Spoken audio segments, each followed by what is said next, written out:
mistake. I'm moving on. I'm writing you a citation. You get one warning. If it happens again, we're gonna tar and feather you. Chad Bossage. This is literally Sharia law, man. What the that is morality police. This is like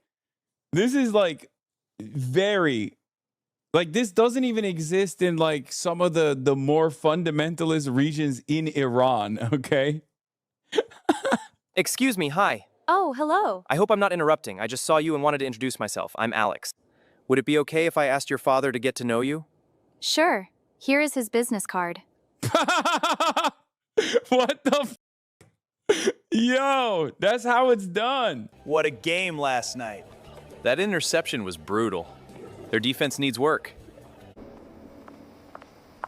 Oh, they're drinking alcoholic beverages. That's how you know it's not. But they're warm? Brutal. Wait, why are the alcoholic need- beverages warm? It's work. What the hell? Why are they steaming? I love going to Kelly's Tavern to have a steaming hot beer. I love it. I love going to my favorite Irish tavern and having a piping hot beer, dude. Last night. That interception was brutal. Their defense needs work. Excuse me, miss. Come here. I need to talk to you. Wait, why did the morality police smack her ass? Excuse me, miss. Come here. I need to talk to you. Can I help you? Street patrol. Ma'am, you're in violation of our dress code. What do you... Wait, what the Wait. Yo, the morality police is about to get immoral. What the you doing down here walking alone? None of your business. It's not a good idea for a woman to be walking alone at night dressed like a prostitute. Where is your husband? I'm not married. Your father can pick you up at the station. Dad, today an ugly... Wait, what? What the Dude. Also, Harrison's Hard Wheat, Main Street. Oh, never mind. It's just a sign that says Main Street. It's not Harrison's Hard Wheat. Hardware-y. How do they still get the lettering off? Ma'am, you're in violation of our dress code. What are you doing down here walking alone? None of your business. It's not a good idea for a woman to be walking alone at night dressed like a prostitute. Where is your husband? I'm not married. Oh yeah, Harrison Hard Wheat. The sign used to say Main Street, but now it says Harrison Hard Wheat. Your father can pick you up at the station. Dad, today an ugly boy asked me out. I gave him your card, and he's going to be calling you to ask you if I can date him. No problem. I'll reject him. Hello? Is this Mr. Jones? He's not even ugly. Damn. Yes, speaking. My name is Bill, and I was just wondering if I could meet you to possibly get your permission to get to know your daughter, Alyssa. I'm sorry to disappoint you, but I've already chosen a suitor for her. Okay, sir, I understand. If that doesn't work out, let me know. Conservative Zohar Mamdani is bringing Sharia law to New York City. Also conservative. Gender segregation in polite society. Creating separate spaces for men and women and clearly defined rules and boundaries when dealing with the opposite sex helps maintain order and reduce unwanted and uncomfortable interactions. Wait, there's more? Harassment in Babylon. Problem, reaction, solution. A Christian nationalist video about sexual harassment, gender roles, and dating. Harassment in degenerate Babylonian society. Wait, what? Hey, can I get your Instagram? Go away! You're harassing me! That was horrifying! Wouldn't conservatives hate that? Like, I thought conservative men would be like, that's hysterical. Like, she's being a hysterical woman. Typical feminist, typical woke feminist claiming... Like, these guys they're like, they're so anti-woke, they turned into woke, kind of. What a creep! Don't men understand how scary this is? Men need to stop bothering women! Excuse me, miss. Did you drop this necklace? No, that's not mine. I hope I didn't scare you. I just didn't want you to lose it if it was important to you. I would be nervous, but I've been drinking, so the anxiety I would feel around a strange man in a parking lot at night is numb. I love drunk girls. You're hot enough for me to risk going home with a man twice my size who I don't know. What is happening? Bro, what is this? This is the before time. This is Babylonian society where it's a sport. Peppers? Are you planning on making a stir fry?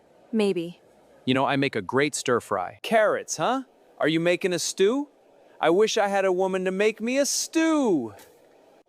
Hey, do you think these bananas are ripe? My husband is waiting for me. I have to go. Baby, Okay, I'm gonna say something here, but why are all the people hot? like this guy's kind of hot. Woke 3.0 sucks. I don't know what this is, man. section. What? Where is he? Are you okay? I'm in my car now, but he just wouldn't stop badgering me. It freaked me out. Be careful. Make sure he doesn't follow you. I'm wearing a wedding ring. Why isn't that enough for me to be left alone? I can come with you, and I'll guarantee you'll be left alone. Are they trying to sell this to woke people? I'm so confused about this. I feel like they're trying to sell this idea of a segregated society to wokes. Hey, girl, come here! Don't ignore me! I have a boyfriend. Please leave me alone. That don't mean nothing! What, you think you're too good for me?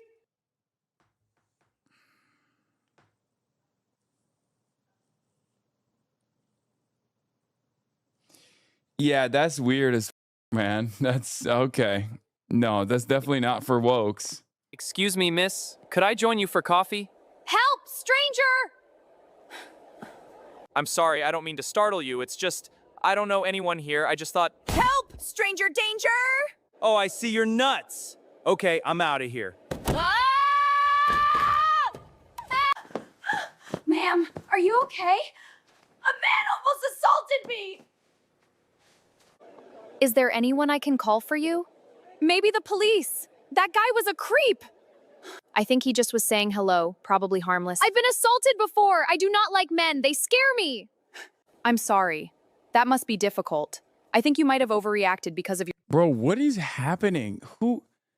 Okay, I'll be honest. I think the guy, let's be real, it's a guy who made this, right? Like the guy who made this, I'm trying to understand what their mentality is.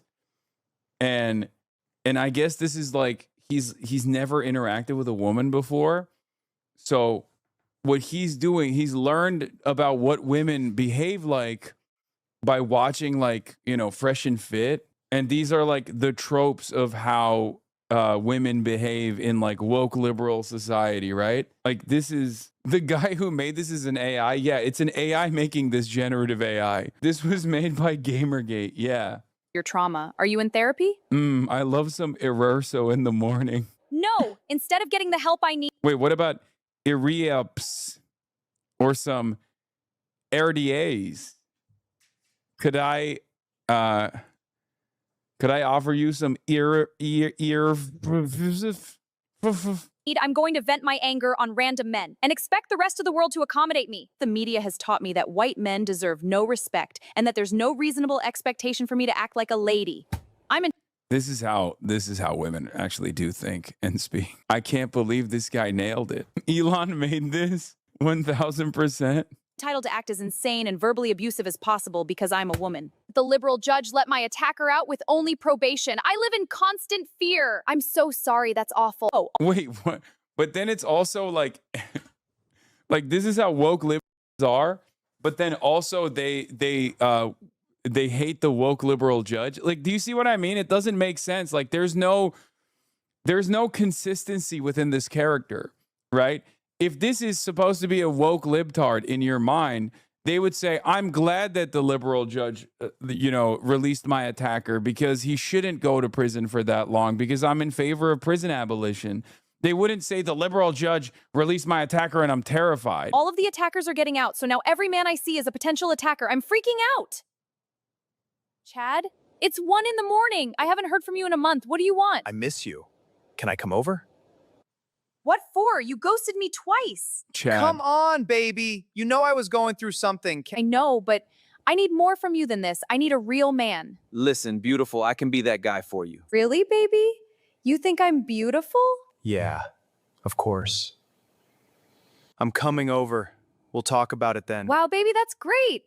Finally, a girl answered. I struck out all night here. Chad promised me we were going to be together. We hooked up and now he's not answering. Wait, why did it go from anime to Pixar to like photorealistic. Promise me we were going to be together. Like now it's just like, now what is happening? I'm so scared. We hooked up and now he's not answering. I'm so sorry, girl, but you know he's a liar. When did he make... A woman made this? No, dog. No, this is not a real person. Okay, this is not a real person who made this. I do not believe that this account is real. Okay, this is not a real human being who made this. This is not a real Christian housewife to FLA cracker, Florida man. This is probably, and I don't mean this to, disparage the beautiful nation of India, but this is most likely an Indian bot farm, okay, that is trying to generate as much revenue as possible by feeding the AI whatever they have heard about American politics. Okay? This is not even a couple. It's the same guy in Uttar Pradesh. These promises. Friday night. Girl, you know that when a man calls you drunk late at night, everything he says is a lie. I know. Why don't you find a man who wants to be with you? I don't like the guys who want to be with me. Why can't it be Chad? Because Chad doesn't like you. He only uses you for one thing. The guys who want to date me are ugly. I'm thinking in my head that the reason only ugly guys want to be with you is because you are ugly too. What the Oh my God. This is absolutely an incel fantasy, dude. What the But that wouldn't be a very nice thing to say, and you're really upset and I feel bad for you. I see the numbers on the scale and know what size jeans I wear. Rather than deal with my problems, I'm gonna believe Chad's comforting lies and waste years being a side chick. Later, I'll just blame men. This is the most unhinged of all time. Oh my God. In an imaginary white Christian... Oh, now finally we've gotten to the Christian nationalist, gender segregated universe. It's no longer Babylon. It's no longer the sex crazed Babylon, okay? Where obviously I reside as someone who has not just a laptop, but an entire home dedicated to masturbation. I obviously am the mayor of Babylon, right? This, on the other hand, is where the good Christian gender segregated society is. Nationalist society. A butterfly! Careful there, sport. My towel load is almost finished. Mommy, can I have some juice? Sure, honey. Oh, the baby is crying! Baby started crying when you picked her up. Anyway, we saw the rest of this, but I want to know where this goes, right? Because morality police comes and picks up the woman. I'm sorry to disappoint you, but I've already chosen a suitor for her. Okay, sir, I understand. If that doesn't work out, let me know.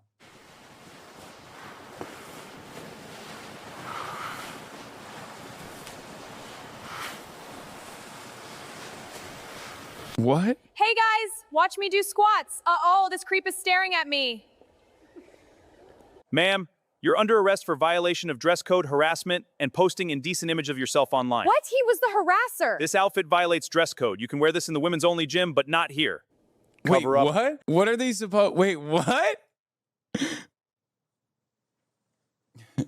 Why are so many Christian nationalists also just unbelievably gay?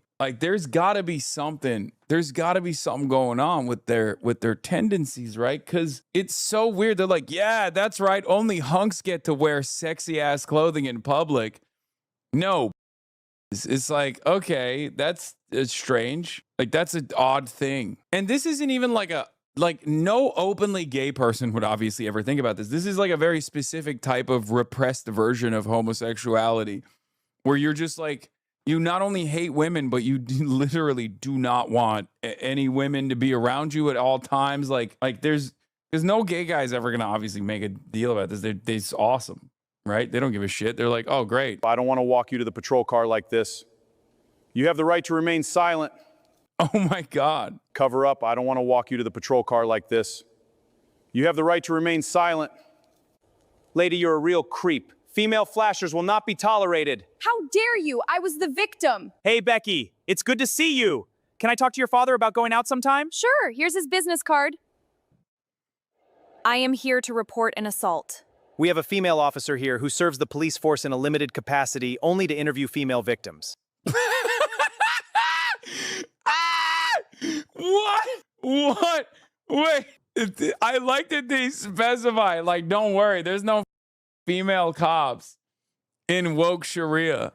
Woke Christian Sharia. They only come in when we have female victims. Yeah.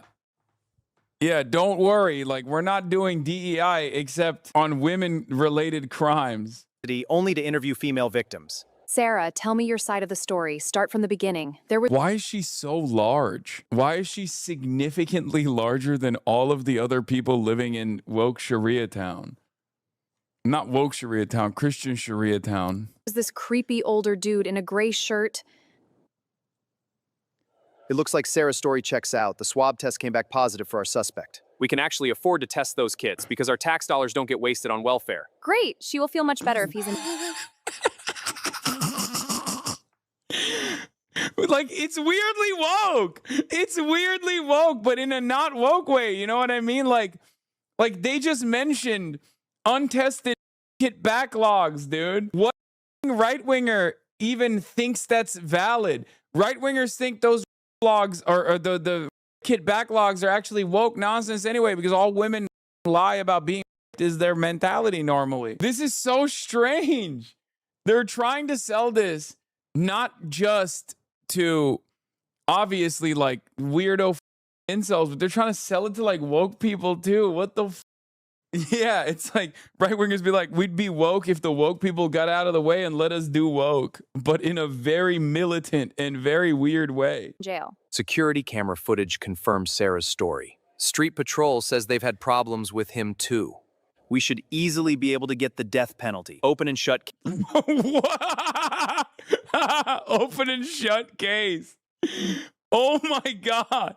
Bro, this is way more vicious than what like Westerners think Iran is like, dude. What the hell? What the hell? They're ending the lives of street barkers. Case, the threat to our women will be eliminated. So, Steve, what kind of life do you plan on providing for my daughter? I'm in school for accounting. I look forward to getting married and starting my family. In what time frame? 6 months. Why are we always back at the police station? The police are playing a major role in this society, it turns out. Sarah, I called you down here to tell you that we've got the guy. He's in jail and he's facing the death penalty. Thank goodness. Do you want to witness the execution, or would you prefer to be alerted by text when it's finished? I want to witness it. I think that would be closure. Perfect. Sign here. Thank you. Witness the execution, or would you prefer to be alerted by text when it's finished? I want to witness it. I think that would give me closure. Perfect. Sign here. Thank you.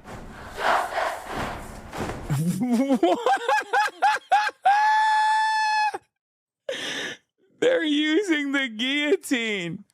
And a Templar is the executioner. Why is it a Knights Templar that's executing harassers on the street, dude?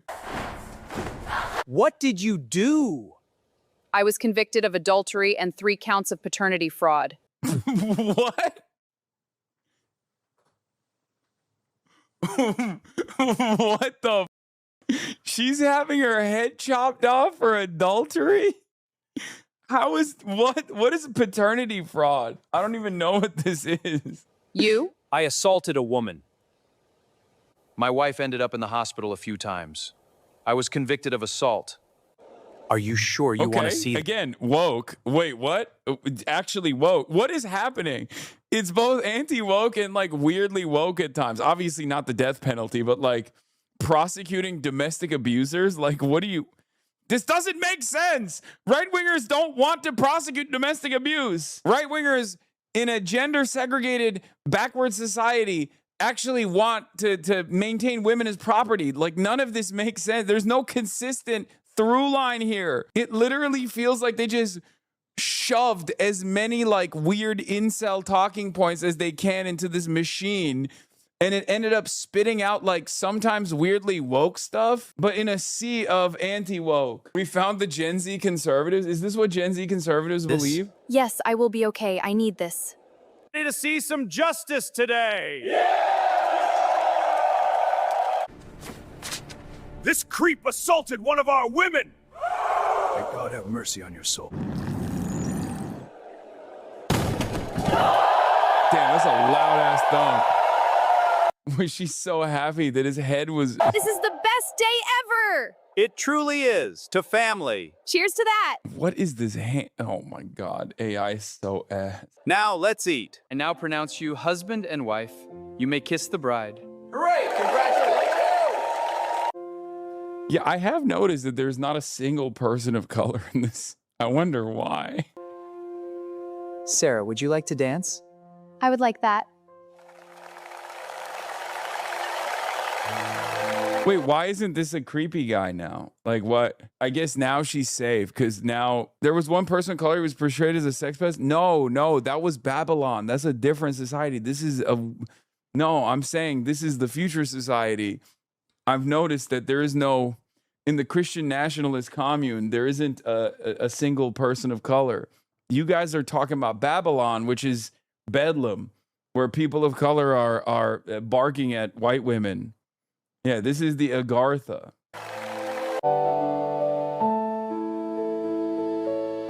Wait, why is the...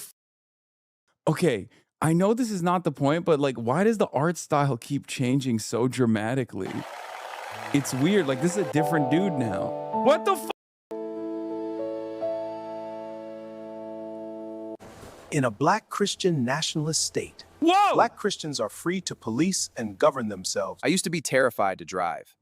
Every election cycle, the media convinced I spoke too soon. It's not just gender segregated. It's segregated by race as well. me that white police officers were going to hurt me. Without the white man's welfare, the black woman has to submit to the black man. I now have authority in my home without government interference. I used to hate working with white people. I don't have to pretend to like Becky for a paycheck. Or put up with their demands that we clock in on time. I hated having to eat their terrible, unseasoned food. Oh my God, put up with their demands and we clock it on time. I still... I mean, what was I expecting? Of course, it's still... And then pretend to like it to be polite. And they always yelled at us for twerking. Huh, this'll be funny. Young man, we saw what you did. Get over here. Stop right there. No, let me go. You're not going anywhere. You're gonna learn today, Twin cops? boy. No, please. I'm sorry. I'll never do that again. You're going to learn to respect your elders. Without liberal white women sticking their noses where it doesn't belong, we can actually get stuff done. Now we can fix our own problems. Our system isn't perfect, and our people are still struggling. But we've drastically... I like that they... Also, why is the mayor jacked? I like that they're still saying, like, you know, the black segregated society is still not doing all right, you know, because they're obviously, they're black people. So in the minds of the AI guy who made this, they're like, you know, we got to mention that they're still poor. belong, we can actually get stuff done. Now we can fix our own problems. Our system isn't perfect, and our people are still struggling. But we've drastically reduced... Why is the white system perfect and not the black one? Single mother households. Now we can come up with solutions that work best for our unique people and culture. Here in Maple Ridge, everyone is a white Christian. We share the same values and culture. We're not bogged down with endless disputes between people groups or having to worry about what's offensive to who. Everyone knows the rules, so there is no... Wait, that's literally wrong. There are still serial violators of the rules that you've created in your white dystopian society, and therefore, there are still people who disagree with it. As a matter of fact, a big chunk of the video featured the police station. You behead them. There are people who do not abide by the rules in your perfect society, and you chop their heads off. What are you saying? Why are you debate lording this like it's a legitimate argument? It is a legitimate argument. I figured it. Clarence Thomas made this video. Oh, what Kami says. Thank you for the 20 gifted subs. Confusion. If someone breaks those rules, we punish them. We don't have to worry the media will endlessly exploit racial differences for political reasons. Integration and feminism were an epic fail. We learned our lesson. Now, I love my white Christian nationalist mayor saying epic fail. Yeah, that was a total L, dude. That was an epic fail. Desegregation was an epic fail. Yeah, black society, unruly teenagers. White society, multiple serious serial and abusers, but somehow perfect. I do find that very funny where, like, in their perfect utopian society, there are still roaming the streets, people constantly doing domestic abuse and having their heads chopped off, which proves, even in this anti-woke utopia, that like unbelievably hard punishments are still not a sufficient deterrent for crime. Okay? Like, women don't vote or hold elected office, so we don't have to waste our time entertaining their hysteria. We've returned to a functioning society. For all the liberals sharing my video, losing their mind, enjoy the beheading scene from the full video. You see that video from What is this? No, we definitely don't. We want white Christian men. Don't flatter yourself. This is textbook Sharia law. Being Christian or white does not change what this is. If it's Christian only, then by definition isn't Sharia. I understand the similarities in the gender segregation, but you must understand the meanings of the terms you use. This is Christian nationalism, or a variation of it. Just move to a Sharia law country. This is the exact system. Not quite. There are many differences between Sharia and this. And I'm white American Christian, so living there wouldn't work out well for me. No, Sharia persecutes Christians. I thought y'all hated Sharia law. We do, but for different reasons than gender segregation. Yeah, it's just, in your mind, you think it's just brown people doing it. That's it. SEMA 726, gender segregation in polite society? Yeah, these Christian nationalists are psychos. They want Sharia law for white people. Kathy, my good... Okay, she clocked RT. Like, well, I'm now calling the bot she, like it's really a white Christian nationalist woman and not some dude in Uttar Pradesh, but Sharia. This is how we do respond. This is how we respond. This is how we respond to the utopia. This is not a drill. Handmaid's Tale, Handmaid's Tale. The white Christian men are mobilizing. We are going to be taken as sex slaves. Really? What is this Morning Glory milking farm? Smash the Triarch? Should I do my hair and makeup? You think they are coming tonight? Yes, tonight. They're coming for us. Oh my God, I need to get ready. I will never be their sex slave. Never. These men disgust me. Me either. I find dominant, patriarchal, racist white men disgusting. I totally am not attracted to Commander Joseph Lawrence from that show. I'm definitely not fantasizing about Nick Blaine. I gotta go get ready. For what? Get ready to fight. They will never take me alive. I'll be right back. That's right.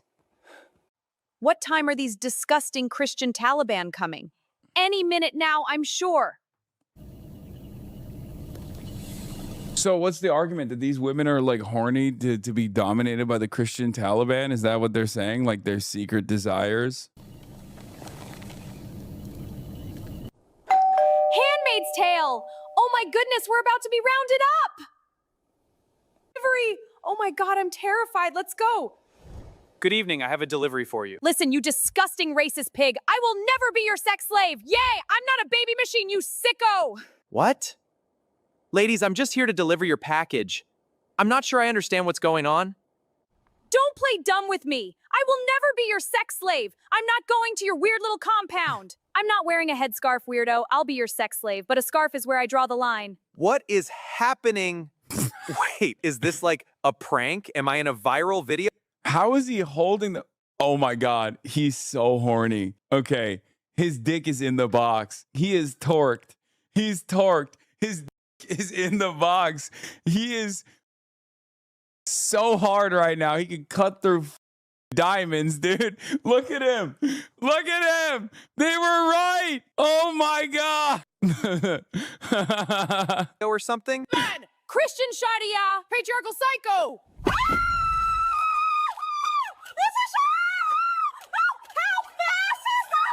You ladies are sick! I wouldn't touch either one of you weirdos, even if you were the last women on Earth! Wait, what happened to the house?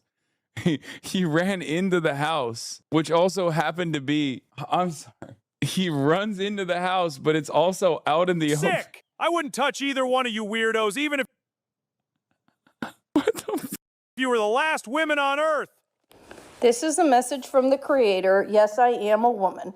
So... A lot of you guys are on here saying Handmaid's Tale, Handmaid's Tale. It is crazy how obsessed with that show you feminists are. This is insane. This has nothing to do with women being kidnapped and forced to be sex slaves to wealthy men or be birthing slaves for rich guys whose wives can't have kids like this ridiculous, Hollywood, degenerate show. You guys have been brainwashed by pedophiles in Hollywood, and you're sick and depraved, and that's why you're always going to these crazy scenarios where men make you a sex slave. Okay, this is a real person. This video is amazing. I bet she doesn't look like the AI photo. Of course not. But still, this is a real femcel. This is a conservative white woman. Oh my God. Literally no Christian man wants to make any of you disgusting feminist and leftist psychos a sex slave. Okay, no one's gonna kidnap you and force you to live in this compound. Stop with the ridiculous comments. Bro, this is not AI. I can hear her spitting. Okay, I can hear the spittle coming out of her mouth. Okay, I feel bad hearing the voice because now I know there's a human behind it and clearly they have mental illness. Yeah, the best kind. Please keep making these videos. I don't care how many rivers are rerouted. I don't care how much your electricity prices skyrocket as a direct consequence of funneling this or funding this initiative. This is the greatest initiative of all time. Oh my God, thank you so much for making this. I want to see if there's more. Literally my life, and it's easy breezy. I'm very grateful to have a good man. She figured it out. Lavender uprising, mood waking up every day with a provider husband. She believes in community safety. She wants to abolish billionaires from a beach chair on a vacation paid for by her father's long-lasting trust fund. This has shattered my faith in humanity. I love her. This is reaffirmed my commitment to humanity. I think she's incredible. I think she's brilliant. She has a YouTube channel with videos. Oh my God, there's more. Oh my God. Love and Hate 2, War Brides, the dark psychology behind women's choices in men and politics. POV Christian women bathing suit shopping. Oh my God. Kindergarten Congresswoman. Mockingbird Media, Love and Hate 3. Wait, why is Love and Hate 3 before Love and Hate 2? She made the third installation before she made the second installation. It doesn't make sense. Rebellious Wife. Okay, let's see what the most popular one is. I Deserve Better. Jessica, you're my sister, and I love you. Why do you want a divorce? Did something happen? What? Jessica, you're my sister, and I love you? Why is the guy working behind the counter in front of the jukebox? Also, he's not talking to anyone. We never have any money. All he does is work. I work full-time and have to do everything with the kids. He isn't doing his fair share. Has he cheated on you? No, at least I don't think so. Does he hit you? No, he's never hit me. But it's just like, I don't know, I'm so sick of having to work all day and then do it all. I deserve better. I deserve a man who will help me with the kids and the housework. I want to be able to go on vacation once in a while. Didn't you guys go to Florida last summer? Why does the art style keep changing? Why does the art style keep... Why is it Family Guy back there now? What is happening? Is this... I've never used LLMs and I've never used generative AI, so I don't understand. Like, is that normal? Does that happen all the time? Not that kind of vacation. A real vacation. I want to go see the pyramids or the Eiffel Tower. He's so broke. Average people can't afford to go abroad for vacation. That's a... Damn, he's just getting mugs on mugs. $15,000 trip.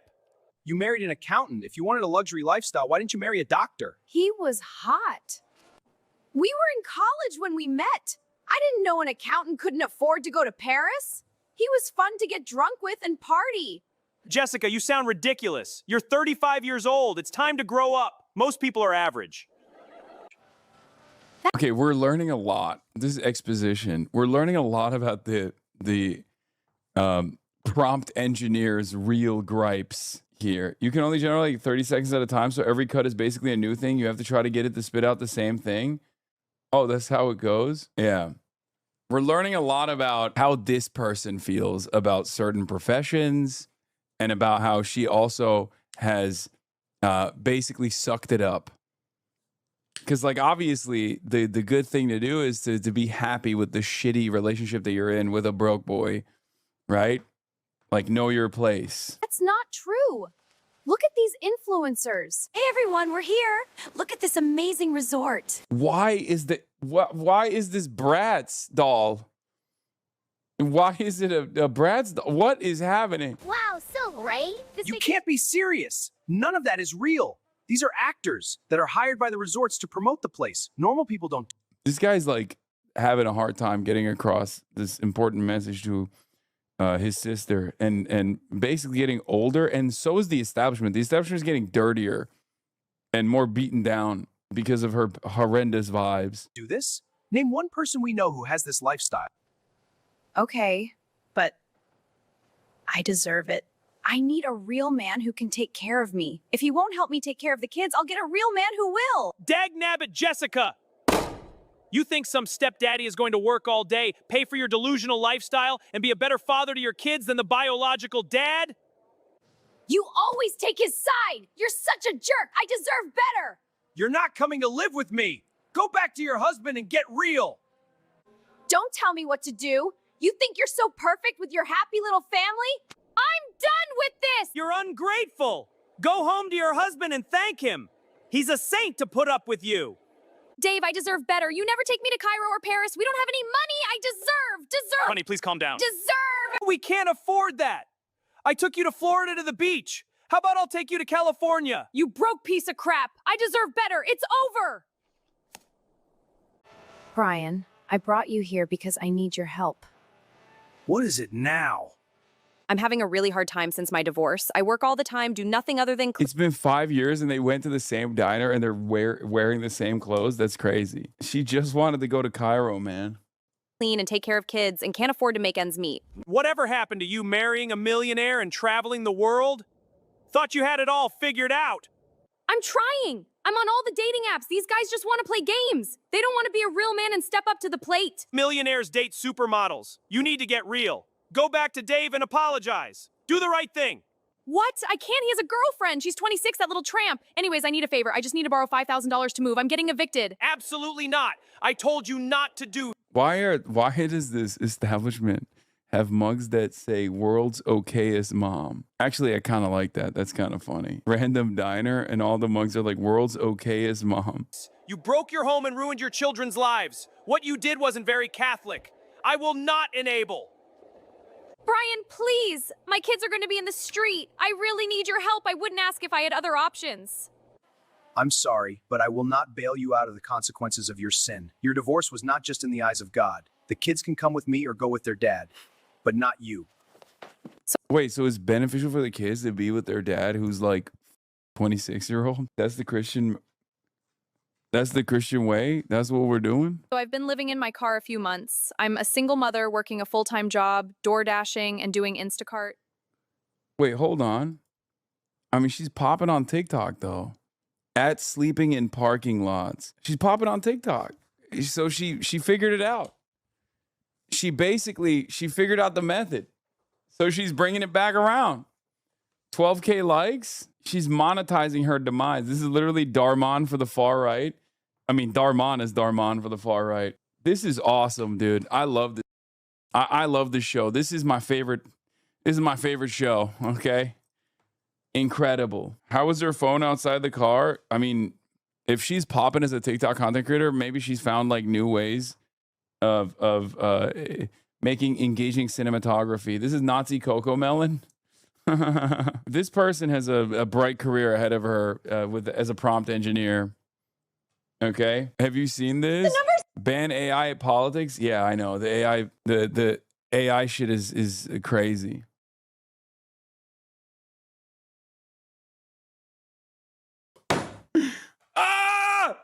It's everything. This is it. This is modern American existence, dude. This story has it all. Oh, are you keeping up with the algae gate? Yeah, President Trump fixes the reflecting pool and a week later is green again, loaded with algae, sabotage, vandalism. I believe it. The left can't stand Trump. American greatness with his quest to make DC beautiful again. What a shame. Yeah, algae, more like. Yeah, this man is incapable of not making more swampy, dude. It's awesome. He's running around being like, this is it. We're gonna make America beautiful. We're gonna make it beautiful. And Everybody was like, hey, no matter what you do, it's still going to turn green, right? Yeah, drain the swamp, baby. It's just really funny that it happened so fast. I genuinely thought this would hold out until like July 4th. You know what I mean? I thought it would at least hold out for like a month. No, it flipped. Motherfucker didn't even reinstall like the high-end filter Obama put in, so the algae came back days after instead of months. That's why it happened so fast. He got rid of Obama's expensive fancy filter. Respect. Yeah, we don't want none of that gay woke lib filter, highfalutin filter. Okay, we are against Barack Obama. Bardock, no bummer. We're against it. We're against everything he's for, including the expensive filter. That's right. Folks is actually woke not to enjoy a green reflective pool. That's awesome. I didn't realize the hogs were figuring out the conspiracy. They're figuring it out, folks. President Trump, here, let's start with this woke lib New York Times and how they're covering it. wants to fix the Lincoln Memorial's reflecting pool, but it doesn't seem to be going to plan. Earlier this week, we reported that the contract to repaint and resurface the reflecting pool, which President Trump said would cost about $1.8 million, was actually going to cost about 7 times that, $13.1 million. On Tuesday morning, President Trump wrote a long Truth Social post, which calls me out by name and defends the contract, saying that... I'll be honest, it's very funny. As an answer, Paul. And very apt, okay? This is so perfectly representative of where we're at in the United States of America. Like everything that we are doing, everything that Donald Trump does turns to shit. Okay. There is suspicion that this was also a favorable contract afforded to someone that knows someone in the administration. I think it was like a Mark Wayne Mullen friend. No bid contract, unbelievably expensive, and fails flat on its face. It's just like, it was already a hollow initiative to begin with. It's shallow. It's just like you just want to make it look kind of good, you know? Like everything is shit in America, but at least we can like engage in beautification initiatives, right? And it not only falls on its face, but it falls on its face instantly. Yeah, shallow, no pun intended, but it's like, it's so silly, like a child's brain. We're like, oh, we just make it look good for the day. Maybe it'll look good for the week. Maybe it'll look good. Why don't we do it? We should do it. Make it look good. That it is a deeply complicated work of smart and beautiful construction. The reflecting pool is a national icon. It's a part of so many people's conception of Washington and America. But the things that make it beautiful also make it a real nightmare to keep up. It's very, very long, and that means lots of joints between the concrete slabs. Those leak out 16 million gallons of water every year. The pool is also very shallow. That makes it a petri dish for the growth of algae, which make the pool look green. The Obama administration spent more than $35 million trying to fix these problems and basically failed. President Trump, though, has said he wants the pool to be blue, specifically what he calls American flag blue. So they're applying basically a waterproofing compound. It's also used in swimming pools or pipes. And as part of that compound, they're adding this blue color. But some Interior Department staffers have noticed issues with the waterproof coating that's being applied to the pool. They noticed bubbles, small holes, and also inconsistent colors. So it's it's so shit. Oh, that's so funny. This is such a perfect example, dude. This story is everything to me. I mean, oh my God, an unbelievably stupid way to try and make things seem good. It's so perfect. Everything around us is going to and Donald Trump's like, oh, we'll just slap a coat of paint on it and it'll look good. It turns out they can't even do that successfully. They slapped the coat of paint on it and it failed. It failed. Some places were more blue than others. Folks that I've talked to who know the reflecting pool well say that if you don't repair the plumbing underneath the pool, then you may end up with another big bloom of algae, which no matter what color you paint the bottom of the pool, is still going to make the pool look green. The other issue which we... It's awesome. He tried to landlord special it, dude. He is such a real estate guy. It's fantastic. He genuinely thought, oh, we'll just do the landlord special. Just slap a coat of paint. What do you mean? Fix it. slap a cone of paint, and it fixes itself. Well, it turns out that's not how it works. Turns out the landlord special actually sucks for the people who have to experience it, you know? Reported on earlier this week was questions about timing. The Trump administration justified giving this out as a no-bid contract because they said they had no time to consider other bids. President Trump said on a couple different occasions that he had personally found the contractor to do this waterproofing and we had no time to look for other bids. We just painting in the pool. I have a guy who's unbelievable at doing swimming pools. That's not the way that the law says contracts should be assigned. Federal agencies, when they need a job done, are supposed to seek out, whenever they can, multiple bids from multiple bidders to make sure they're getting the best work for the lowest price. However, the Interior Department did not do that. Instead, they've just said, look, we want to go fast. We want to be done by this summer so we can have the pool in good shape for the 250th anniversary. The contract was awarded on April 3rd. It's supposed to be done by May 22nd. That doesn't seem to be happening. Instead, what we've been told is they are about 35% done with the waterproof coating on the bottom. And the documents we've seen showed that on Sunday, they were 0% done with another key part of this job, which is to replace the joints between the slabs. What President Trump is saying now is he'd never worked with this company before, and he doesn't even know them. We've reached out to Atlantic Industrial Coatings, the company that's leading this work to apply waterproofing on the pool, and they've declined comment. It's a little bit ironic that the method and the contractor they chose may actually be moving so slow that they will miss their own deadline. They're trying to props up tier 2 cities in 3 months, farms into San Francisco level tech colonies, and we can't even do a glorified swimming pool. Dude, it is so cooked. America is so bro. I swear to God. This is the most American story because Obama didn't fix the underlying infrastructure. Yeah. So what's actually wrong with the reflecting pool is that it's the plumbing underneath it. Okay. The plumbing underneath it is in a state of dire disrepair. It's very costly to fix. So instead of fixing it, everyone just keeps slapping coats of paint on it. I guess Obama tried to put a new filtration system in it and it still failed. But Donald Trump didn't even try to do any of that. He just thought he could literally paint it blue and it would be fine. And now they're dumping hydrogen peroxide in the water. Y'all, not to be a huge nerd, but for the reflecting pool, you would need a minimum of about 8,000 liters of 12% hydrogen peroxide to reach the 50 parts per million concentration to kill algae. Is this what happens when you have 0 scientists in your administration? Oh my God, they're dumping hydrogen peroxide by hand, bro. Oh my God. That probably, especially because it leaks, is going to have environmental consequences as well, for the record. So it's probably going to end up seeping into the ground and kill the lawn in the area. Just so you understand, one, they're not going to be able to dump in the necessary amount of hydrogen peroxide.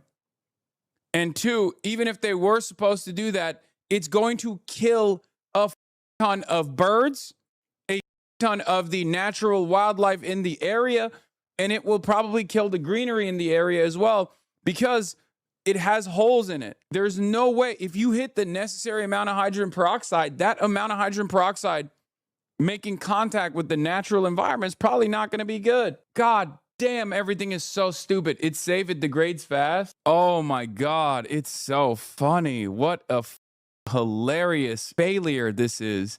Anyway, let's hear shut the up, you're wrong, there's no algae. Oh wait, hold on, let's see what Fox News is saying. That the Fox News is contradicting what this guy is doing. This guy did some independent journalism, Hogwatch. Let's take a look. Oh man, take a look at this. The reflecting pool's green. It was supposed to be completely black. Yeah. I mean, we just saw it like a week ago. It was like crystal clear blue. All that, yeah. Crazy. Yeah. There's algae in here again. I feel like it's sabotage. That wouldn't shock me either. Why is it like this? I can't tell if this is parody or if this is legitimately a bunch of hogs in the wild looking at a natural phenomena that everybody predicted would happen and going, how did the liberals do this? Joe Biden! I bet this was Kamala. You know who did this? Iran. They turned the pool green like their flag, brother. Joe Biden is working with Iran, the Islamic Republic. When I first heard about Iran as the Islamic Republic, I thought, Republican, I like that. But it turns out, although I like what they're doing to the women's and to the gays, I don't like everything else they're doing to Israel, the most important country on the planet. Far more important than my country, the United States of America. I'll say it. I bet Zoran came in here and made this Islamic green on purpose. Hezbollah, Joe Byron, they're all in on it, brother. These are your fellow voters? No, it's awesome. I love living in the United States of America with guys like this who definitely go out and vote, who also have outsized political representation. Because it's gooey at the other end, and we walk this whole thing, we're like, there's nice. no way that We something like watched this. it And the on very TV a while opposite ago. side is the World War II memorial. Right. The water's fine. Why is this? So something happened here. I mean, they had just literally fixed this. Obama spent $32 million and it never held water. Trump spends 14 and they go crazy. They're pumping something into this. I don't know if it's air or what, and what a shame. Because in the end, after all the work that was done, after as proud as I was of President Trump for finally getting this thing fixed, what the hell? We're back to green. And again, is it nefarious? I tend to think so. You wouldn't have so much algae that you see in here. You would not have that quickly. Yeah. Guys, I'm a HVAC business owner and I'm a pool specialist. And let me tell you, okay, let me tell you something. Folks, let me tell you something. As someone who's worked on pools and pool accessories my whole dang life, pools are not supposed to turn green this fast. Okay? I'm a pool guy. And I bet you what happened is a bunch of communists came over and shitted and farted in the pool. That's right. A bunch of communist babies came into the pool and pissed. That's right. And I've have it on good authority that Byron, Joe Brandon, probably was the King Dookie. He was the one who was leading the charge. That's right. Remember Byron? He was Sleepy Joe. He was sleeping all the time, unlike my president. Unless somebody did something, I'm telling you, I think they want Trump to fail. This guy learned about reverse Occam's razor. The most rational explanation is the least likely. I mean, you're literally describing just republicanism. You're describing reactionary thought. Yes, everything is the least likely alternative. They look at totally normal, innocuous and immediately assume that there is abound. The opposite of the most rational scenario is the most likely scenario. By the way, am I crazy or is this water even more green than it was before? Genuinely so dystopian about the right going. Any other president would not do this when the thing Trump is doing is a response to fix a problem he caused. So yes, I suppose they're right. Another president wouldn't do this as this situation would have never happened. Like it is deep green. It is actually Sharia green. Like, I don't know how he did this. Oh, it's green for an amazing reason. It's so Trump. It's so perfectly Trump, man. God, it's so beautiful. Like Mountain Dew, man. What do you say to this? God, it's awesome. I love this country so much sometimes. This is one of those moments, right? It's just like, fuck it, we must have fun at least, right? If positive change is unlikely, then we might as well enjoy the show. This is one of those moments where you just got to give in to the hogs. So badly that they'll come out here and do anything. I think so. Crazy. I agree with you. It's crazy. Although, I think he'll get it fixed. So the good news is, it's not leaking. That is true. And as the man said, if anybody can get it fixed, Trump can. No, this is objectively the opposite of the thing you suspect, okay? Yeah, here's how a renovated reflection pool in Washington, D.C. looks after Trump spent $14 million to make it great again. This is a perfect illustration of what's happening with America today. The whole pond is green with some black showing once in a while. Looks like algae coated the whole bottom. I'd ask for my money back.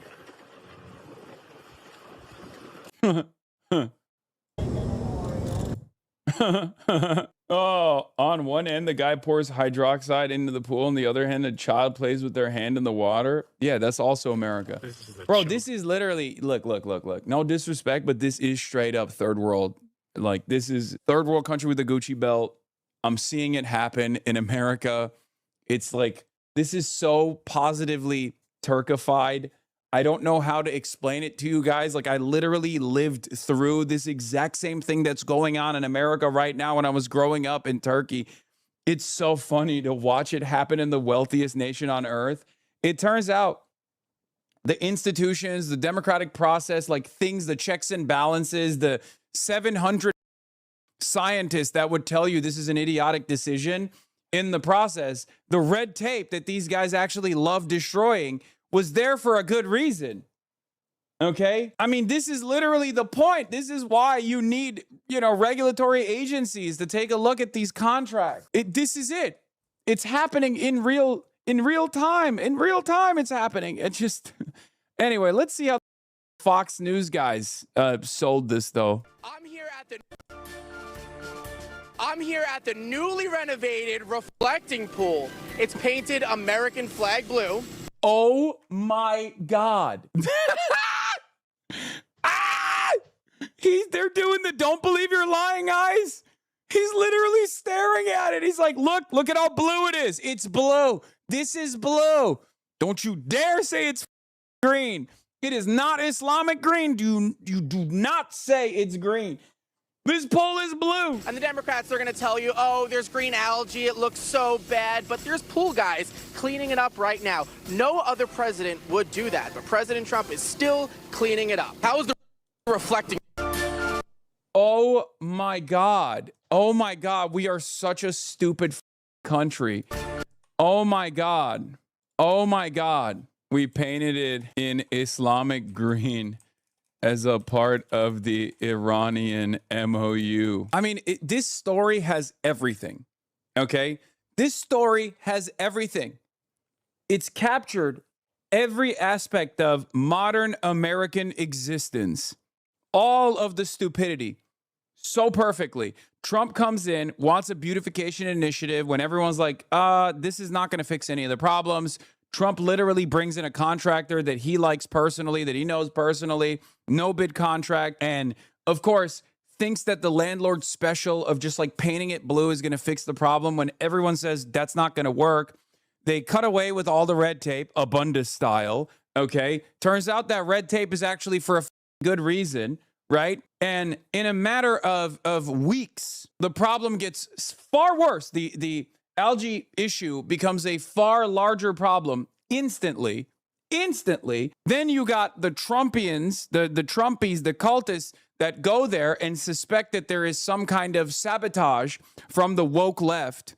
And then you have the propaganda outlet for the state propaganda news broadcaster, Fox News, stares at that green ass pool and goes, the Democrats will tell you this pool is green, but it's very clearly American flag blue.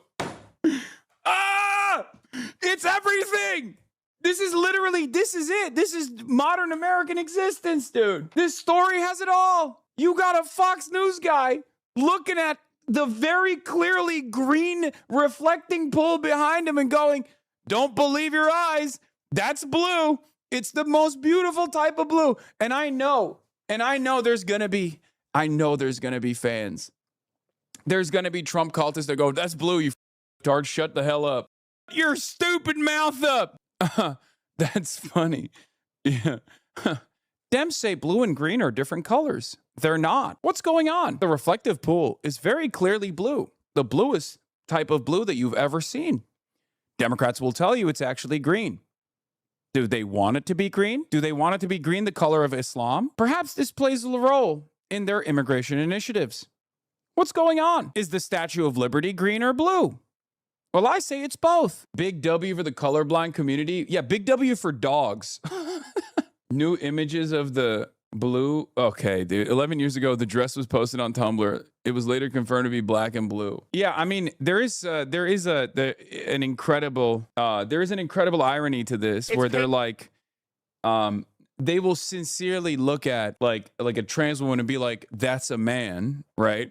But also at the same time, they'll be like, this very clear green pool behind me is actually blue. And I guess it is technically in line. It's technically consistent, right? Because both of those things are stupid. Like, trans women are women, and that reflective pool is absolutely green, okay?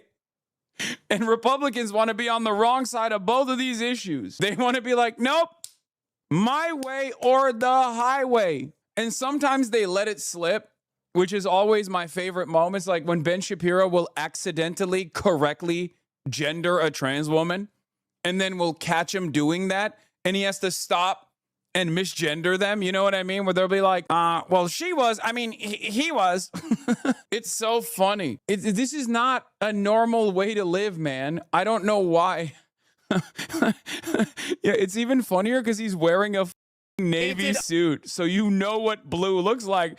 And so are these guys. These guys are wearing blue shirts. You have on screen varying degrees of blue, so you know exactly what it's not. Like, navy, blue, blue, blue logo, varying degrees of blue on the bottom of the screen. So when he turns around and says, look at my big, beautiful blue ass pool, everything is a sequence of the emperor has no clothes. And you have you have people who are going along with that narrative, with that meta nonstop. What is this?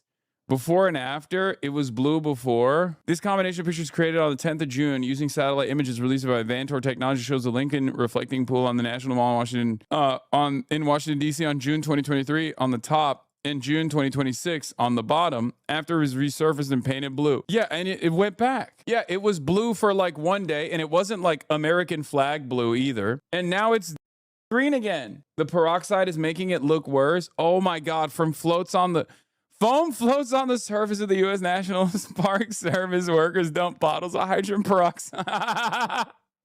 Oh no! They talked to the boss last week. Wait, is this actually real? Wait, exclusive interview. Trump's pool got fires back at critics who say the reflecting pool sealant is black. It doesn't reflect. Algae will return. Missed deadline. Watch full video. It's definitely blue. It's a very, very dark blue, but it is blue. It's just that dark. If you take something black and put it up against it, you'll see the blue. Black, blue, black. Well, you don't have to worry about that anymore, big dog. It's neither black nor blue any longer, you know? Wait, so this person like actually found the pool guy? Or is this just like a random pool guy? The reflecting pool, and it is totally green. But I'm going to tell you exclusively why this happened and how it's getting fixed.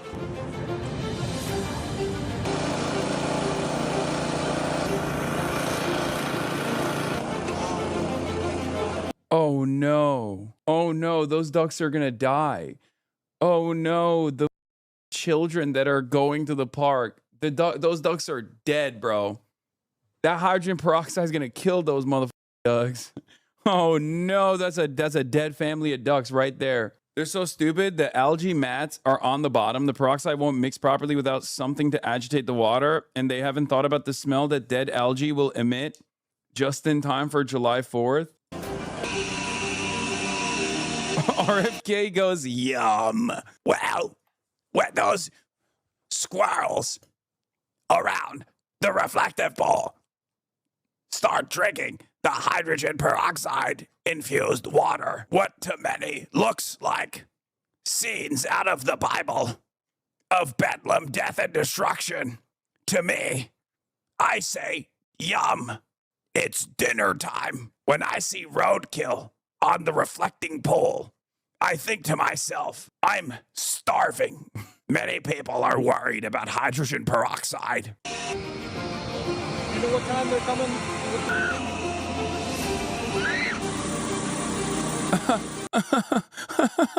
Water is less green today.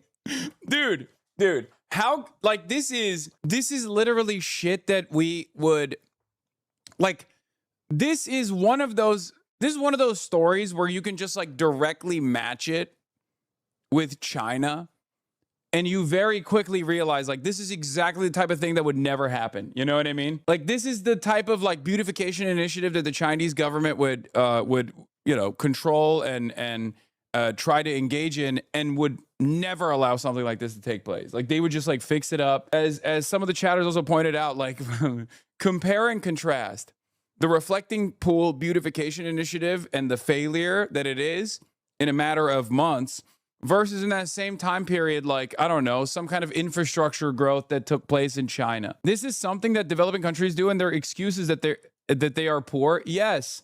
This is exactly the type of like inside baseball corruption that takes place in a developing nation. And you have the guy who's like, well, my nephew actually has worked on many pools, right? So we're just going to give the no bid contract to my nephew. And the nephew's like, I don't, we got some blue shit.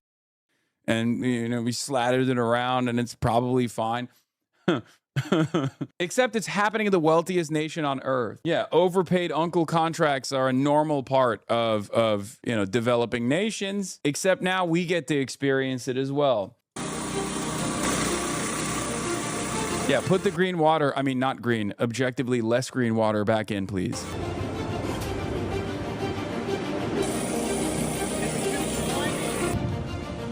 Will algae go away? Wait, why is she running in the last... That's awesome. Bro, the state of California is built on corrupt uncle contracts. You think I don't know that? I know that, okay? Just like enshittification has impacted every aspect of our lives, though, enshittification has also destroyed the corrupt uncle contracts in a meaningful way. What do I mean by this? At least in the state of California, it's not so like apparent. It's not so in your face that the corrupt uncle contracts are unbelievably costly and not actually following through on these initiatives. This is a more, you know, in your face version of the corrupt uncle contracts. So even the corrupt uncle contracts have gotten worse. Like, you need to go out into the wilderness to see the corrupt uncle contracts and their failures in full display. Speaking of RFK Jr. and animals and pools, this interview was insane. He threw a snake into a pool of children at a birthday party. Wait, what? He actually, RFK Jr.'s sister at my daughter's four-year-old birthday party, RFK Jr. stuffed a snake and a small rodent together in a bag. The children all screamed. He then released the snake into a swimming pool full of children. Wait, what? I'm surprised he didn't just bite the head off in front of the kids. I wanted to traumatize them differently. Normally, it's a win-win. I grab the snake with my hands and I go, yum, and I bite the head of the snake and I chew on it in front of the kids. But this time I thought I would teach them a valuable lesson. It clearly builds character. You throw the snake in the water and you're teaching the snake how to swim, but you're teaching the children to avoid the snake. Thing, if I can, before you go, Carrie, and that is just these viral videos that have come out of your brother and animals. One that he had posted of wrangling a pair of racer snakes with his bare hand. That's fucking awesome, dude. Cheryl, his wife, obviously, was repeatedly telling him to put them down. They were these racer snakes, I guess, on the porch of where they were, Dr. Oz's house or something like that, if I remember. But it just comes in the context of, you know, the dead bear cub, you know, which with the carcass to look like it was in Central Park, that situation. And I know, you know, I can't get over it. No, it's so stupid. Yum. Kick claims he once used a chainsaw to decapitate a dead whale. That went on the roof of the minivan, and then he drove it home. I mean, all these stories. I'm just curious, because someone had mentioned that he had a fascination with animals, with being a vet, animal carcasses, since very young childhood. Does that jive with what you remember as his sister? Yeah, absolutely. And you know, to me, it's complicated. I'm so grateful. Wait, what the? Why is RFK Jr.'s sister? Wait, what?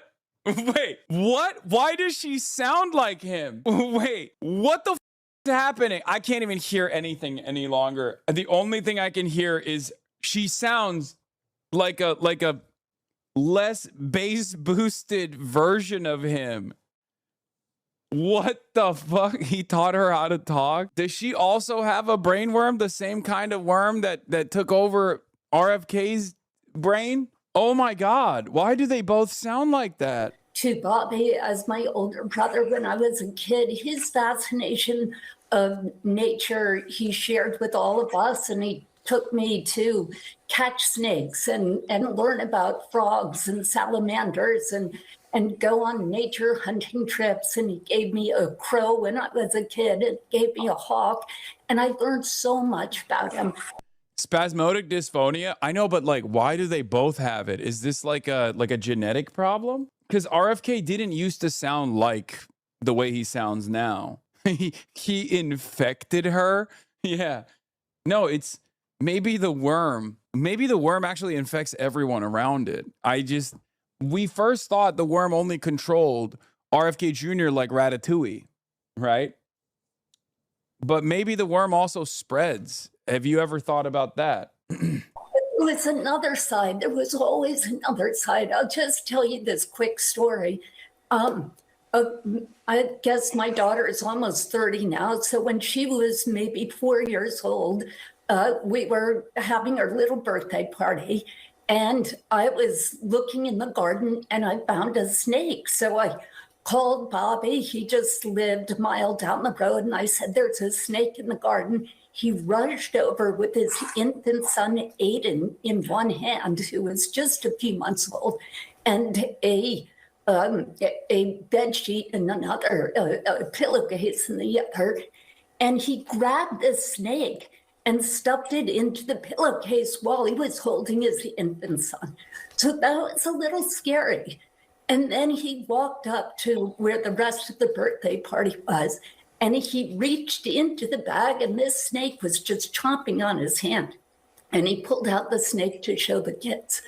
Then there was a mole, which looks like a mole, a combination of a mole and a mouse.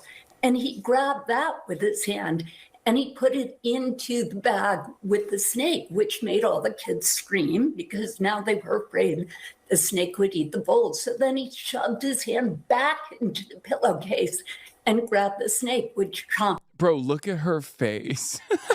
She's like, what? Like, this is... Like, she's looking at her like, why are you telling me this story? I should not have asked about, the childhood of RFK Jr. It turns out it's just as sane as you would have expected it to be. On him a few more times. Then we went over to his house a mile away. There were tons of kids in the swimming pool. And he released this snake that had... She said, oh my. Dude, what the If you're rich, this gets called eccentric. If you're poor, this is an involuntary commitment. She's telling this story like it's endearing.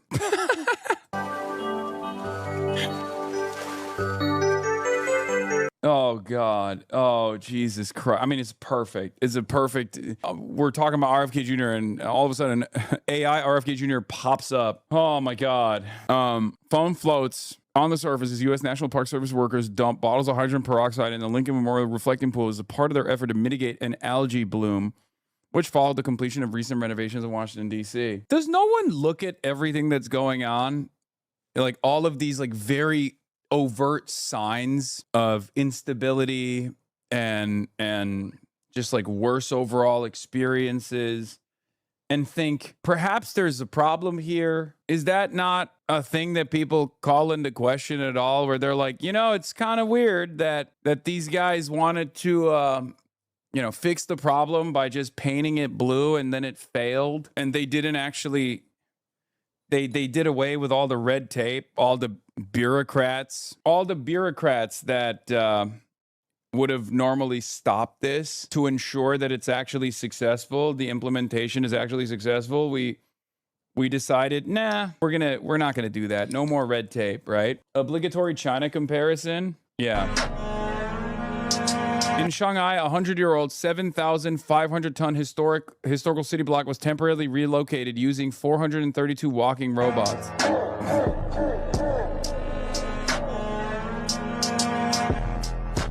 Yeah, but at what cost? I mean, have you thought about the fact that we have freedom? Yeah, exactly, and they don't. Of course, I mean, we have freedom for the time being, and that's also going away. Shouts out to the Trump administration. But yeah, we have burgers. Yeah. Oh my God. We're never getting walkable cities. We're never getting robust infrastructure. We're never getting public transit or public health care. Oh, we're cursed. We're cursed. We are cursed. No, you don't. The screw worm is back. You're going to eat the bugs. Yeah. Fantastic. Everything sucks.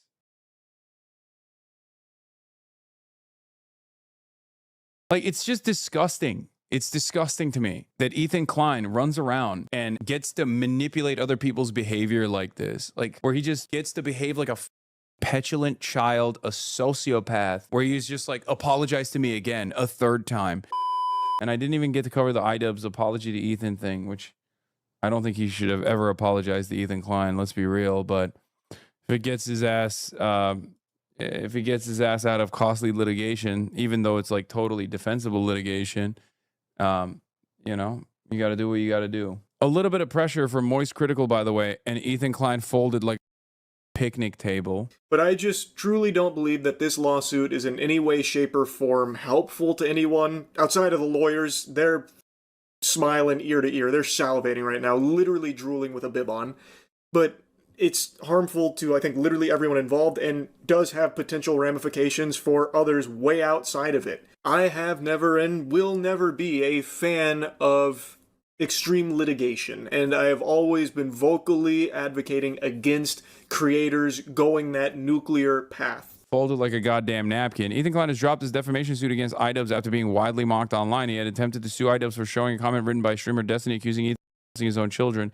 Klein has not yet sued Destiny. Klein, after iDubbbz films an apology for the message he did not post, wrote, I appreciate the thoughtful apology. I've instructed my attorneys to drop the lawsuit. Ethan Klein's only statement on potentially suing Destiny for the message is Destiny was joking. Now, I know people are like, well, why don't you sue Destiny for saying it? Well, Destiny made it immediately. First of all, this is a comment from Destiny, like made in passing. Destiny made it clear that he was not being serious, right? Pretty much immediately after writing it. Everything has to tie back to me, and Hassan has had a lot of success in trying to tie people back to me. Like I said, I think this is why I call Ethan a pedophile all the time, with his kids or whatever. It's because Ethan gave in because he's a spineless hack to this type of attack where he's like, no, I'm not like Destiny. Destiny doesn't get me talking about. God, Ethan is so nasty. So nasty. Straight up. All right, drop the rest of the dudes then, big guy. You know? Like, this is why I wasn't so critical of Moist Critical, because a little bit of pushback, and I think it forced him to buckle. A little bit of pushback, and he was far more, he was far more responsive. Obviously, we can talk our shit on this side of the internet all day, every day. The reality of the matter is, no, it's not even a loss of subscribers. He's been hemorrhaging subscribers nonstop, partially due to this battle that he decided to wage against anyone and everyone that's ever made him feel bad, right? Or called into question his comments. Here's the thing. The reality of the matter is the entire commentary sphere on the internet is unbelievably slanted to the right, okay? You know this already. You've seen it already. I am a recipient of their endless amounts of hate. But when it's Moist Critical that comes out as a major content creator who's like, this is kind of up, what are you doing? All of a sudden, all of the forces of the internet commentary sphere will take a second look at what Ethan's been doing and maybe realize that this wasn't a legal pursuit that they should be celebrating. That's what it takes sometimes. Here, let's see what iDubbbz said before I end it then. Hello, everyone. I am going to be talking about a very important and heavy topic for me. If you're unfamiliar with the context of any of this, I'll give you a brief rundown. But that is not the main purpose of this video. I do think it's important to share a little bit of my side of the story, but I don't want to take away from the purpose of this video, and that is to apologize to Ethan Klein and his family, especially his kids. Basically, Ethan is suing me for 40 minutes, and it was wrong. It was a comment from Destiny, and I even said that I don't agree with it, but it sort of highlights how I knew that it was a wrong thing to put out there into the universe and show people. Regardless of the point I was making, it was wrong. I was angry, and I was like, how do I get this guy to, one, not clip me, not mock me and harass me on his live stream, and two, this guy's a bully. I'm angry. I'm angry that this multimillionaire is silencing people and suing people who have a much smaller audience than he does, and can barely defend themselves. And so I'm angry. I don't like bullies, so I wanted to do something that would have an impact, and without checking in with myself of whether or not that was a right or wrong thing to do. I justified it in my head at the time. I was like, okay, well, it's not my words, and it's actually said by a really bad guy, Destiny. Not a fan of that guy. It's very clear that it was never the right thing to do. It was a comment about Ethan and his children, and it was disgusting. I said at the time in the stream that I don't agree with it, but still sharing it and broadcasting it to people for 40 minutes, that was an irresponsible and reckless thing to do, especially for parents. Like there are many parents with kids out there who do not want to see that shit, and it's painful. And I'm sure it was extremely painful for Ethan and Hila to read that shit and have it pop up again and again and again. And just because it's coming from a piece of guy, and I'm showing it to people like, look what this piece said, it's wrong. It's wrong to do. And I didn't come to this overnight, right? Like, to be frank, I'm angry. I do not like Ethan. I think he's doing a lot of... Okay, I don't even think this is like a negotiated settlement, forced apology. I don't think it's a hostage video. Casey Tron's video had far different vibes. I think this is genuinely iDubbbz. Yeah, no, I think this was his own personal decision. I have not talked to Ian at all, so I have no idea.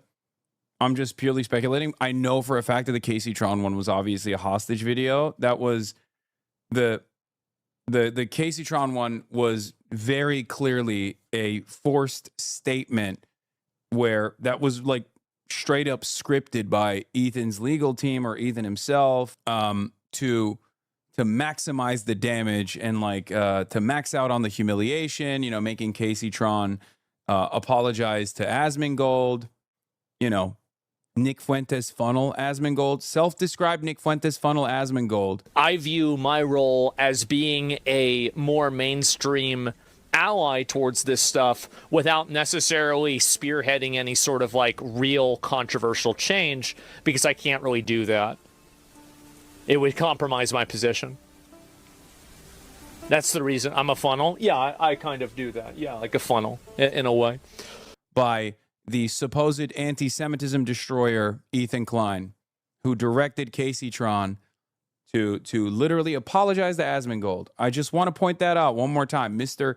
Anti-Semitism Annihilator, Ethan Klein supposedly did that. And, the whole part about like Hassan hasn't like defended me or whatever. It doesn't matter. Obviously for people with working brain cells, they very quickly understood what that was. With Casey Tron, Ian's apology was not done to avoid the lawsuit. It was done because he felt like it was something he wanted to do for himself. Yeah, I can see that. In any case, I obviously disagree with it. I don't think he should have apologized for it. But if he felt the need that he wanted to apologize for showing someone else's comments, Ian has said this 2 other times already. It's just after the Moist vid, Ethan said he wanted a sincere one and he would drop the suit. Ugh, gross. Damage to people online. And it changed the way that I was thinking about it. Like, it's just disgusting. It's disgusting to me that Ethan Klein runs around and like gets to manipulate other people's behavior like this. Like, where he just gets to behave like a petulant child, a sociopath, where he's just like, apologize to me again a 3rd time, and maybe I'll consider dropping the lawsuit. It's just bullying. You have a lot of money and you get to bully other people, and it's crazy that it's like in iDubbbz's situation, I'm sure this is sincere. I'm sure it was already sincere. This is the kind of guy he is, okay? It's not the kind of guy I am, but this is the kind of guy he is. Yeah, every time iDubbbz has apologized, he's been really careful to point out the tweeting question over and over, and Ethan still refuses to sue Destiny. Yeah, it is Israel behavior. It is. It is literally, it is. Which is really funny because Dan Saltman apparently, I saw someone point out that he wants to now take every time I've said this is spiritually Israeli and be like, this is spiritually Mexican.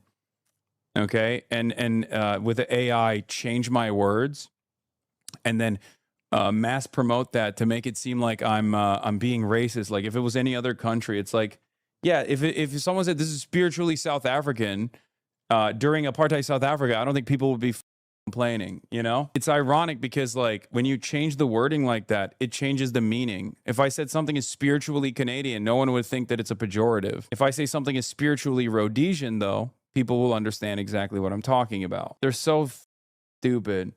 I thought you were online. This is Dan Saltman. He's Dan Stalkman. He's like a 60-year-old who spends every waking moment trying to harass, you know, people like iDubbbz, myself. Yeah, saying something is spiritually Mexican is a compliment. I didn't think about it. I didn't ground myself. I didn't think about, oh, like who is actually being affected in this instance. And Ethan's family and his kids are being affected. You know, I just because I don't like Ethan, I think it's wrong to find an attack vector that is his kids. It's foul. It's not okay. And I think it was wrong for me to use the Destiny screenshot as a cudgel to make my point. I didn't need to use the Destiny screenshot to make my point. There's a million other ways I could have done it, but I. If you played Destiny's comments, would Ethan sue you? I don't think so. I have, and also I have in the process of like showing the frivolous lawsuit also. And I regret that I didn't, and I regret that I ever put that screenshot on my live stream. You know, that's the main reason why I feel like I do need, for myself, for my soul, to own up to this and acknowledge that I went too far. It wasn't okay. Ethan and Hila and their family do not deserve that. At the end of the day, whatever happens with the lawsuit is what it is. For myself, I needed to make it known on the internet that what I did was wrong, and I don't want to be that person. I don't want to behave that way. I want to make content that I'm proud of. I don't want to give in to a harassment back and forth online. I want to put my energy into making content that I can be proud of and that I'm not going to be ashamed of because I lost the plot. I want to stay focused. I want to check in with myself and know what it is I want to be and what I want to do and what message I want to spread. And this isn't a message I want to spread. So I'm sorry to Ethan and Hila and your family. You guys didn't deserve that. I'm going to think about all of this a lot more, I'm sure. But for now, I really do want to just get back to making the content that I want to make. Having said all that, I wish everyone the best. This is a bit of self-flagellation. I don't think he did anything wrong, actually, but that's okay. He's just being sweet, and Ethan is taking advantage of his sweetness and reform. I know. Ethan is not going to stop harassing you or your wife, no matter how much you apologize. He's too much of an asshole. I mean, who knows? Maybe he will. Hopefully he will. I just, leave this motherfucker alone, man. Jesus Christ. I think it's totally normal to want to check out of the slop factory. I wish Ian the best, but the reality is that these narcissistic smear campaigns never end. We'll see, I genuinely want to see a better world, and I do not want to be a contributor. But he's apologizing for using that comment, and Ethan has said that he's like dropping the lawsuit.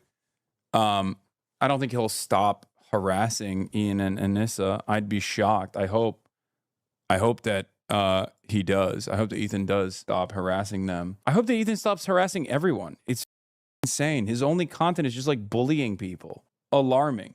It's so strange. Anyway.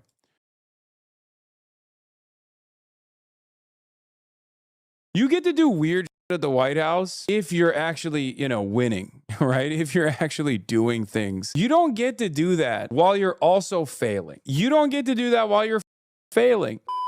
So yeah, last night's UFC incident also had some very funny things that took place beforehand. In a now deleted post, Daniel Cormier exposed Eric Trump for asking him if any of the UFC White House fights were rigged. Okay, I'm going to read you what the text messages were. And this is real. He actually posted this. I don't know if the text messages are real or not. It looks real. It makes no sense as to why he would post fake text messages if they were fake. Okay, Daniel Cormier, famed UFC fighter, now commentator, Says, I'm probably going to get a lot of flack for bringing this to light. However, I refuse to stay silent. The UFC is a sport that I'm deeply passionate about. I will not tolerate this type of insider behavior. Shame on anyone trying to ruin this beautiful event. And it's Eric Trump hitting up Daniel Cormier going, hey, Daniel, I'm going to be attending UFC 250 tomorrow. Saw you were casting. Hope to see you there. Yo, Eric, didn't expect a DM from you. Excited to meet you and the family. Much love, brother. Anything you can tell me about the fighters tomorrow? Who you got winning? Haha. I like to stay unbiased, but I love watching Nick fight. Anything you can tell me about the fighters tomorrow? Who you got? You placing any bets? He asks. He follows through. Nah, I'm actually not allowed to bet on any cards or anything. Are any of the fighters injured that you know of? I'm not quite sure why you're asking me this, but I think they're all in good shape, ... I'll just cut to the chase. Are any of the fights tomorrow rigged? I've been eyeing the Lopez fight, and I think an upset wouldn't be too unrealistic. $. And he responded with, no, none of our fights rigged. And honestly, I'm appalled that you would even ask me something like that. And then he obviously posted it, and then he deleted it, right? Nickel is how his name is pronounced. Okay, thank you. So, and then it's even funnier. He turned around and he claimed that his account was hacked. First, he said he did not do it. First, he was like, no, this didn't happen. First, he said it's fake. That's not real. Someone fake posted it.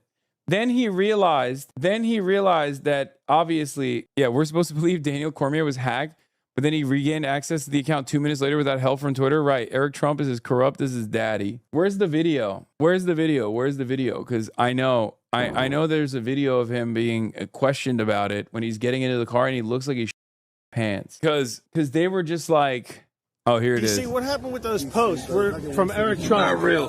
They're not real. I can't believe you guys believe that. Like, who believes something like that? Everyone said it was posted on your account. I got hacked or something. Who believes stuff like that? I got hacked or something. Oh, I must have gotten hacked or something. It's like, oh, really? That's the fastest hack and response I've ever seen. Okay. Because it kind of feels like you had a brave moment, an honest moment, and you wanted to go after the Trumps. And then you got one boss call and it put the fear of God in your heart. That's crazy. So you didn't post it? Why would I do that? You're a legend. It's Jake, man. Would you do Josh So the the journalists that say you posted it are wrong? Yeah, absolutely. What are you talking about? Thanks, Rudy. You're welcome. For more content like this, Yeah, it's not a hack, man. Yeah. Thanks, DC MMA. Yeah, no one believes you. Okay? No one believes you, you piece of shit. Oh my God. As Sam Cedar asked, why didn't he immediately post that he was hacked after deleting it? Yeah. No, we all know what happened. It's a real DM that he posted and then got the boss call from Dana White on. And Dana was like, what the fuck are you doing, idiot? They're going to kill you. So he deleted it. And he thought, oh, I got hacked. Why does he even want to bet? His family has made billions since Trump's been in power. Greedy demons. Dude, I was talking to Felix about this. My speculation is, okay, you know how oh my God, I almost said LeBron. You know how Michael Jordan was a massive degenerate gambling addict? And when you become like super addicted to the thrill of gambling, you will literally do the lowest level gambles, right? Because it's all about that win. Michael Jordan famously used to gamble with like the security at the stadium over whether or not he can make like 5 napkins into the trash bin in a row, right? He bet on golf swings and shit. So I think for these guys, it's just doing crimes. I think the Trump family has gotten so used to doing like schemes, like low level, no matter how low level the scheme is. Like he's out here putting potentially billions of dollars of risk on the line to make what, 10 grand on a betting market? Maybe 100 grand at that. Like that's nothing for the Trump family. You guys have been stealing from the federal government nonstop. It's so ridiculous, dude. Yeah, it's very clear he posted it and then like obviously chickened out. What is this? Watching Donald Trump and Dana White walk out from the White House to the UFC Freedom 250 claw is such a beautiful tribute to Iran's glorious victory over America. Yeah, look, you guys know where I stand on this. I mean, it's idiocracy 100%. I just don't think Trump is allowed to feel happiness. Like, I think you haven't done anything to deserve, like, a good birthday. I know that sounds stupid, and maybe it is, but that's my principle on this. It's like, you get to do weird shit at the White House if you're actually, winning, right? If you're actually doing things, doing right by the American working class. You don't get to do that while you're also failing, okay? In my opinion, you don't get to do that while you're failing. And the other side of the story, of course, is I'm reminded of a time when a lot of the very same people that are now celebrating the Trump White House initiatives, the UFC initiatives, used to say Barack Obama's going to turn the White House into a black house. He's going to turn it into a crack house because he's black. Get it? Like, they were being unbelievably racist, including, but not limited to, the freak out that endured when Barack Obama converted the tennis court on the East Lawn, I think, or South Lawn, one of the lawns, there's a tennis court. He converted it into a basketball court so you could also play basketball outdoors. They just like added new lines, right? Paid out of pocket and everything. So I said, remember when people freaked out because Obama converted the White House tennis court to allow basketball? People who had lots to say about that are the exact same people who absolutely love this shit. Like, it's almost a flex. This is like unbelievably white trash. But I guess when you're Trump, you get to do it. You get to do whatever you want. Michelle Obama is a man. Am I right, America? Joe Rogan trying to pull the mic away. Look at this. This is so funny. Am I right, America? Look. Michelle Obama is a man. Am I right, America? He's like, early CTE symptoms. Yeah, sponsored by Bud Light. Sponsored by Trump's own cryptocurrency. Yeah, don't misunderstand me. Joe Rogan is a piece through and through. But even a piece of shit knows what lines not to cross. Ladies and gentlemen. Yeah. Oh, Mike Queen, Jessica Tarkov has some choice words on this incident. Let's take a look. And you've got to mention, and I know you probably don't want to, that the guy who won at the end, that Josh Hokett, gets up there and says Michelle Obama is a man. That was his final message. So you had a guy who vomited on himself during a weigh-in the day before, stands up there, Joe Rogan. Maybe he was paralyzed in the moment and didn't think, I should emphasize the fact that Michelle Obama, a former first lady, since we're talking about patriotism and paying our respects to the White House and those who have come before us, is not a man. He's not running for Senate. It doesn't. And then the White House today won't even clean it up. Stephen Chung's like, well, Josh Hokett had a great night. Dana White's out there saying this is no good. Portnoy, Shane Gillis, everybody knows that it is repulsive. And I presume you guys know this as well, that shouldn't How about be. Plattner? Why can't you just say that the guy should never have said that Michelle Obama I'm merely was pointing out, and there's nobody on the left that has any credibility to ask us that question. Why because we don't know what a woman is? Is that what you're trying? No, because you guys have kept silent on everything. Hell, I seem to remember not too long ago how often I heard that Melania Trump was an escort. Not for. Wait, okay, I'm sorry. That's real. Like, you can't get mad that people were pointing to a real thing and then use that as a counter to what people are mad about that is a fake thing. What the She quite literally was an escort. What the are you talking about? I'm just mad that you said a truthful thing. Remember when you said the truthful thing? Which is why it's appropriate that now our side is saying the fake thing. A lot of people who are now huffing and huffing. People who say that a black kid who stabs a white kid, that was just him. What? What does that have anything to do with this? Trying to imagine if the coverage, if Obama had spent $60 million to host a pay-per-view NBA event at the White House where LeBron called Melania a hooker. Yeah, again, it doesn't actually work that way because Melania is an escort. Like that's just true. You know what I mean? So no, like, imagine if someone did that and then they said Melania was a Jeffrey Epstein affiliate. Okay, she was. What am I supposed to do about that? It's not my problem. She was. Why are you getting mad? Yes. I don't want to watch him throw up on himself. Anyway, Shane Gillis was apparently there, and this was his reaction. Hey, Shane, how'd you enjoy the night, man? It's pretty cool. What'd you think? Why does he always dress like he's a golf caddy? I don't understand that. Josh, It was can you please? What do you think of him saying Michelle Obama's a man? I didn't love that. Didn't love it? How come? Why did you think? A lot of people have said the opposite. That's why I. Oh, I don't like that. Trump's job. You guys, we're all good. We're all good. Thank you. What do you think of the cancel culture? You guys got me on a couple brewskis. All right, thank you guys. But yeah, I didn't like that. Oh, okay. She wasn't an escort? Dude, you need to look it up. What? What the f are you talking about? Yes, she was. What? She's literally an Epstein girl. But whatever, he was funny. This is the one chat. Okay. You know what's funny? This is the one chatter who listened to the Melania Trump, the Melania Trump random press conference and was like, I believe it.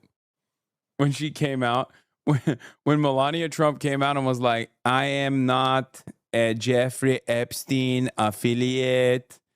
Do not say this about me. It is not real. This was who it was for. This person watched the Melania movie and thought, Kino, I believe everything. I loved Brett Ratner's signature documentary, Melania. Best film of 2026. I watched it multiple times. And I also further believed when she did the impromptu press conference that even Donald Trump didn't know she was going to do. Excuse us. Hey guys, we're heading back. Thank you. All right, thank you, Shane. Did you actually watch the movie? No, dude. What are you, crazy?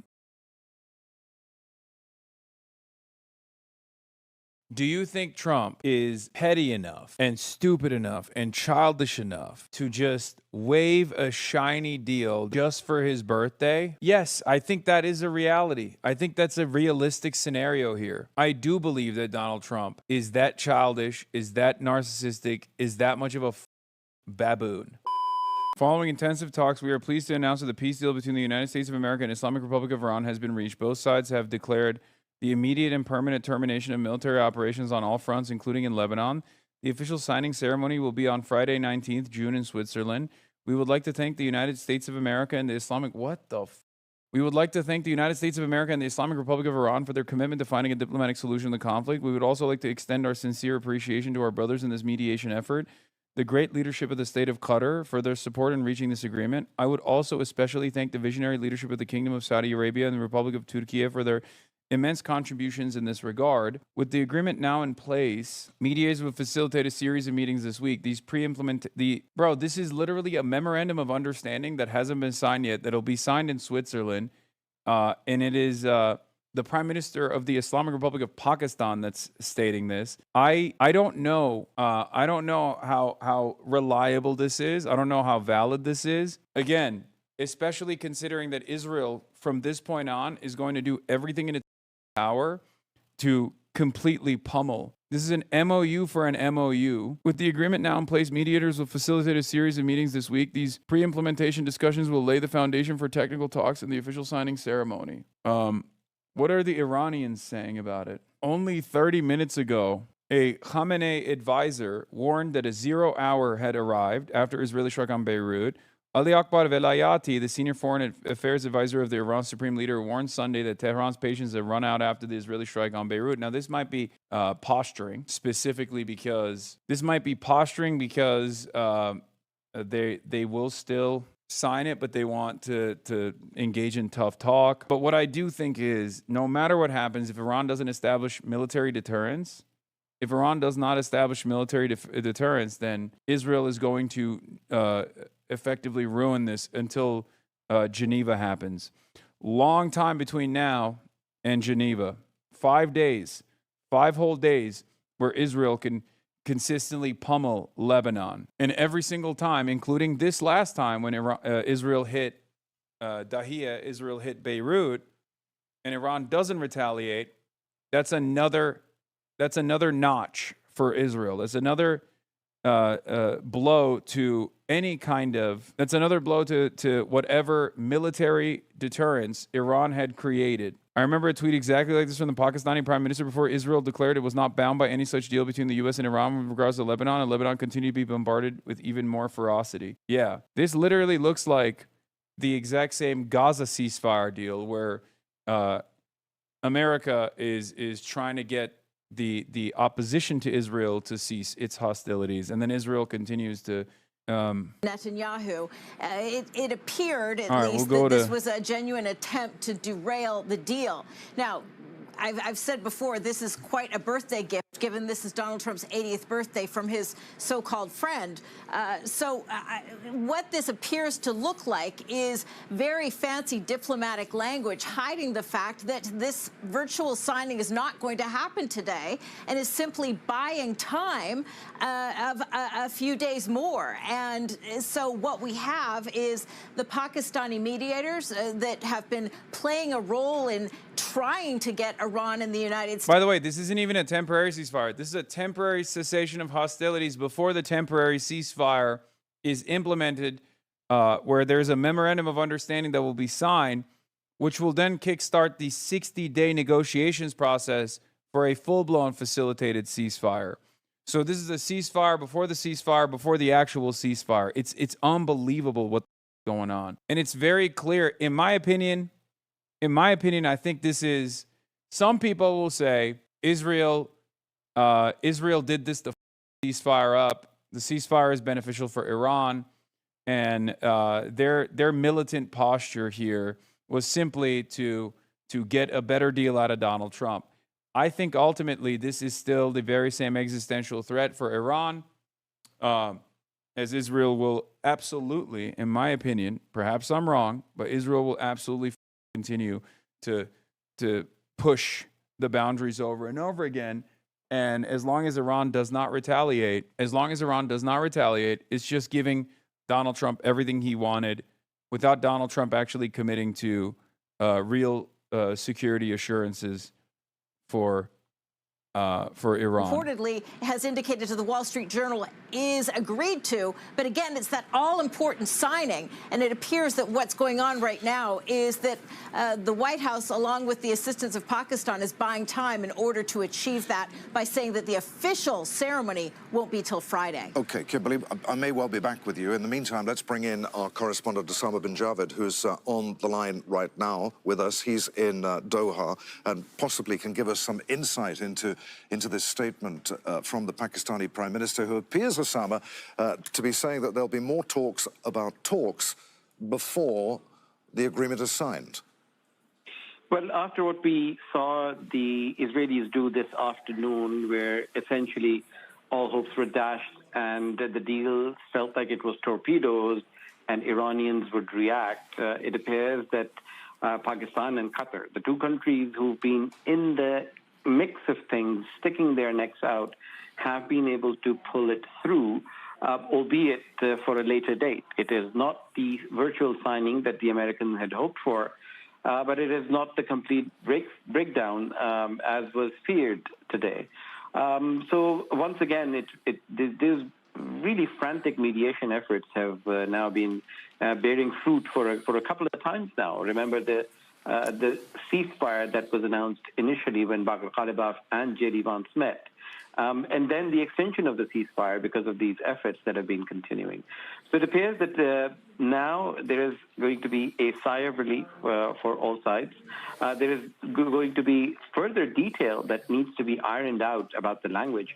But this has also been made possible because the National Security Council in Tehran has, in fact, voted in favor of the negotiations. Now, it appears that now the Iranians have the backing of the hardline elements, which were so far opposing any deal with the United States. Still, there is a lot of mistrust between these two sides, but just the fact that there is an agreement now in place, which the National Security Council of Iran, Donald Trump, and is being announced by the Pakistanis while the Qataris were present in Tehran, kind of gives it more impetus than because we've been here so many times before, it gives it more impetus that there might be something in the offing which is more concrete and more reliable. All right, Osama, let's just remind anyone that may have tuned in the last few minutes that Pakistan's Prime Minister has said that Iran and the US have reached a peace deal. He said, following an intensive talks, we're pleased to announce that the peace deal between the United States of America and the Islamic Republic of Iran has been reached. Both sides have declared the immediate and permanent termination of military operations on all fronts, including in Lebanon. But the official signing ceremony will be on Friday, the 19th of June in Switzerland. With the agreement now in place, mediators will facilitate a series of meetings this week. These pre-implementation discussions will lay the foundation for the technical talks and the official signing ceremony. Let's go live to Tehran.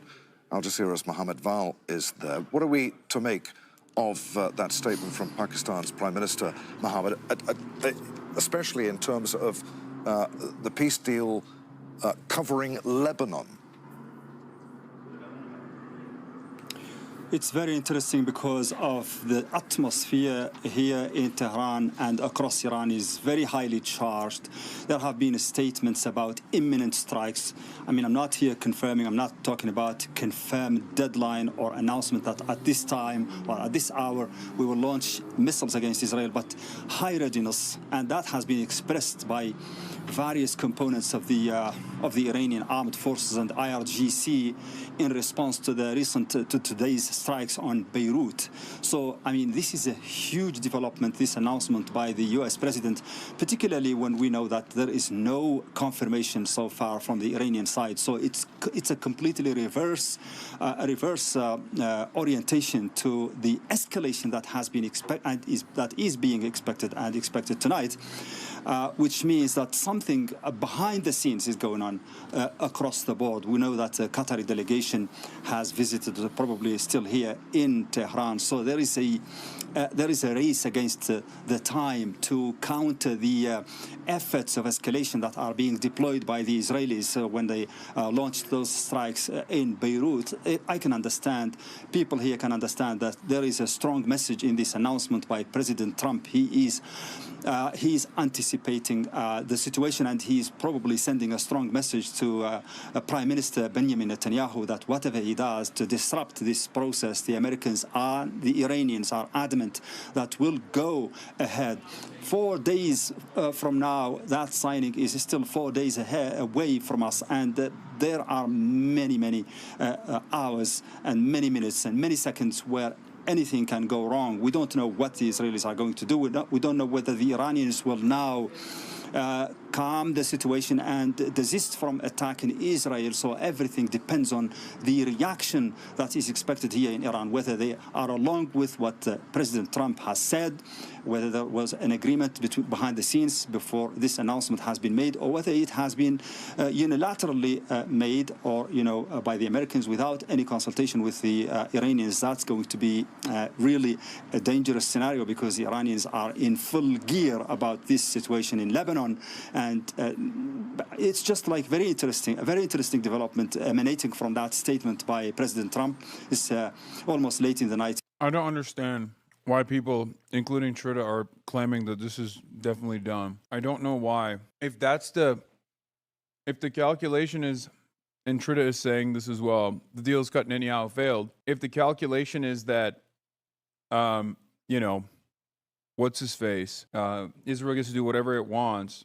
And as long as Iran doesn't retaliate, there's a deal cut. But a key part of the deal is for America to restrain Israel, then the deal is not done. The deal with the Islamic Republic of Iran is not complete. Congratulations to all. I hereby fully authorize the toll-free opening of the Strait of Hormuz and simultaneously herewith authorize the immediate removal of the United States naval blockade. Ships of the world, start your engines, let the oil flow. It was, especially in Lebanon, that this was an attempt to sabotage the deal, and it wouldn't be the first time Israel has done so. Israel was either trying to provoke a retaliation from Iran, because, like I mentioned, Iran was trying to implement a deterrence equation. It was also trying to send a message that it retains freedom of operation in Lebanon. And this is why there's also a lot of concern here. While a ceasefire would be welcomed, there is little trust that Israel will fully implement it, or at least Israel has repeatedly said it believes any ceasefire would still give it the right to strike or to act against Hezbollah, even if it sees a perceived threat. Al Jazeera's Zaina Hodder on the line there from Beirut. Breaking news now on Al Jazeera. President Trump has just posted on Truth Social that the deal has been done. Earlier, the Wall Street Journal had reported that President Trump was planning to issue a statement imminently confirming that the U.S. had agreed to a deal with Iran. And then a few minutes later, Pakistan's Prime Minister Shehbaz Sharif tweeted saying that following intensive talks, we're pleased to announce that the peace deal between the United States of America and the Islamic Republic of Iran has been reached. Both sides have declared the immediate and permanent termination of military operations on all fronts, including in Lebanon. Let's go live to Washington. Our White House correspondent, Kimberly Halkett, is there. So, Kimberly, President Trump, at last, as we've expected for the last half an hour or so. There's two different modes Israel has here. Either this is the last big boom that they always commit to before a permanent cessation of hostilities is imminent, or Israel is totally not going to abide by this, and they're going to continue escalating to try to draw Iran back into conflict. And at a certain point, Iran is going to have to retaliate, or else Trump's calculation is correct, that they don't want the smoke. Therefore, making the ceasefire an impossibility, because on the American side, military deterrence isn't a part of the calculation. But on the Iranian side, which is fighting an existential battle, military deterrence is an absolute necessity for the ceasefire to take place. There will never be a ceasefire if the Americans and the Israelis calculate that Iran will not retaliate and Israel can do whatever the it wants. Once you establish that Lebanon is a proxy and therefore must be a part of the total ceasefire calculation, all this does, in my opinion, all this does is simply engage in the active theater in an effort to stop Iran from retaliating against Israel. After having covered Donald Trump's first term and 2 years into his next term, this appears to be Donald Trump buying time, saving face, given the fact he said it would all happen today. And it's clear that there was a need to buy more time. All right, Kimberly, for the moment, many thanks. Let's go to Tehran then. Al Jazeera's Mohammed Val is there for his take on what this statement from the Pakistani Prime Minister means, Mohammed, when he said that mediators will facilitate a series of meetings this week. These pre-implementation discussions will lay the foundation for the technical talks and the official signing ceremony, which we now understand is going to be on Friday this week. What are we to make of all of that? Well, I think we make of it that President Trump has already... No response from the Iranian side is interesting, except the Iranian media has officially announced it. But I don't know. Has the Iranian media officially announced it? Or is there some kind of manipulation taking place? I haven't seen a high-level Iranian official say anything. I do think that concessions at this point to Donald Trump, without any restraint on the Israeli side from Donald Trump, is utterly meaningless, okay? I think it's utterly meaningless. Donald Trump sees even an Iranian willingness to negotiate as weakness, for the record. Effort behind the scene by the Qataris and the Pakistanis to prevent that deterioration in the situation. So that to me is the meaning of this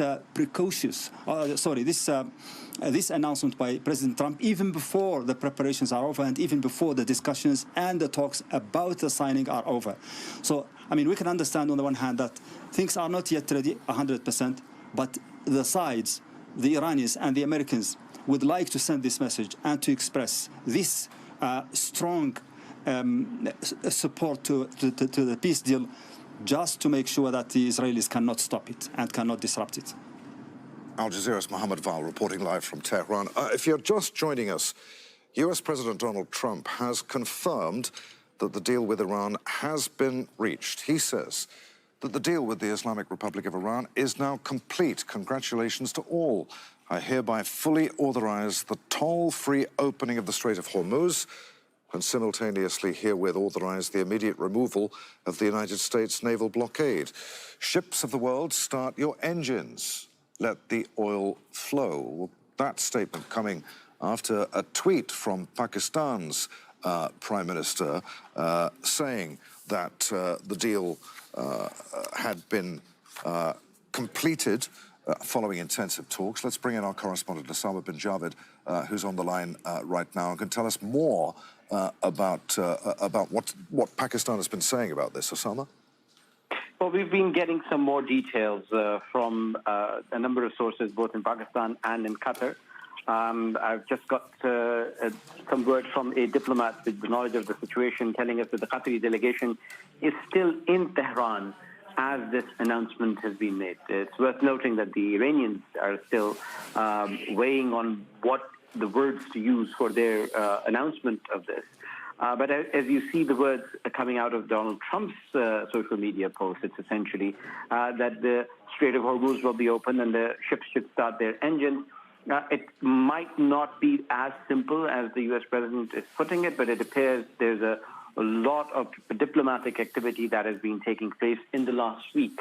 Just to give you a recap of what has happened, after the Eid holidays, there have been Iranian delegations in Doha holding indirect talks with the Americans. Then there was a Qatari delegation which was in Tehran, and at the height of that escalation that we saw a few days ago, where the Iranians were firing missiles at Tel Aviv, while they were attacking Bahrain and Kuwait and Jordan, the Qatari delegation remained there.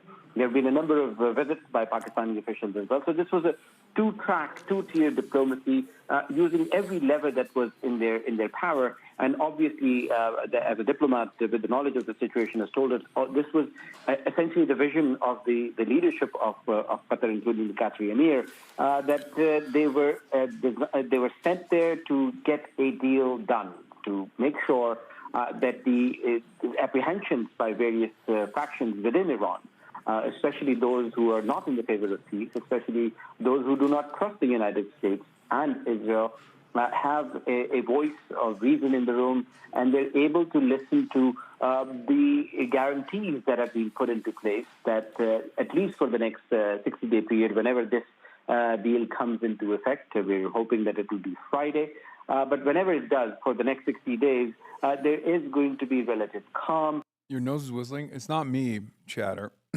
It's the host of the Al Jazeera broadcast.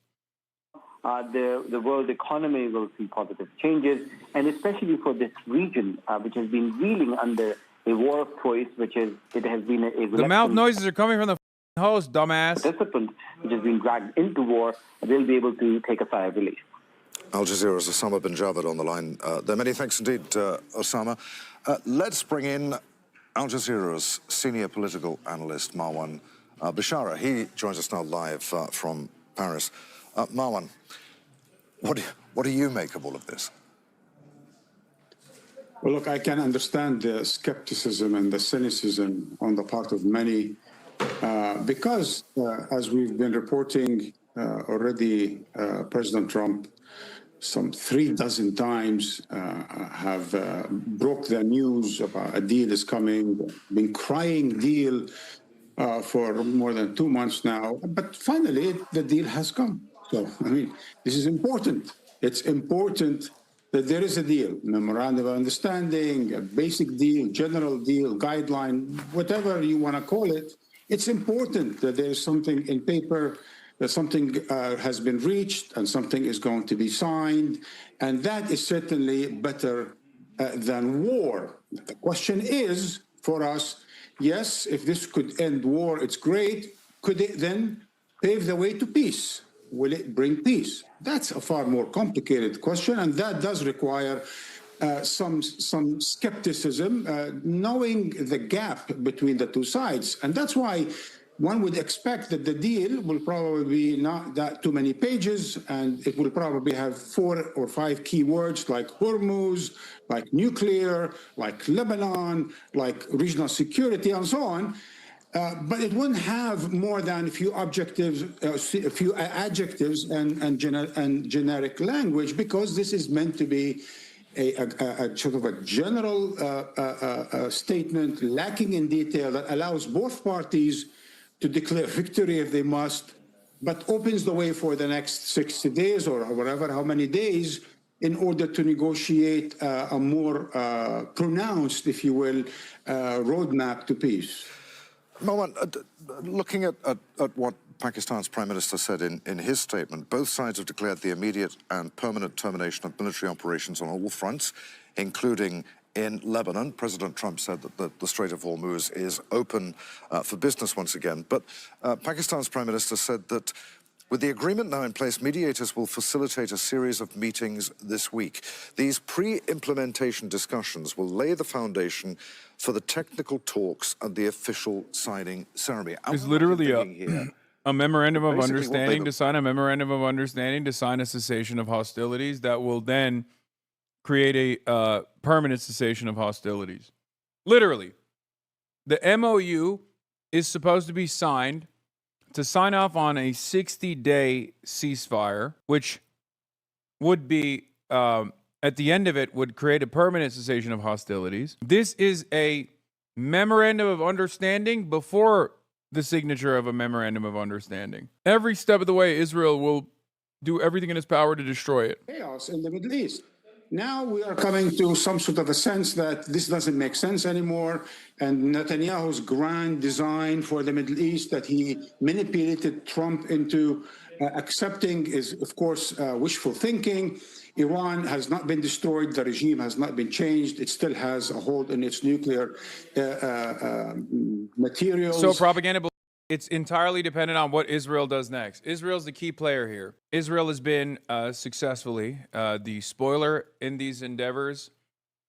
It's entirely dependent on what Israel does.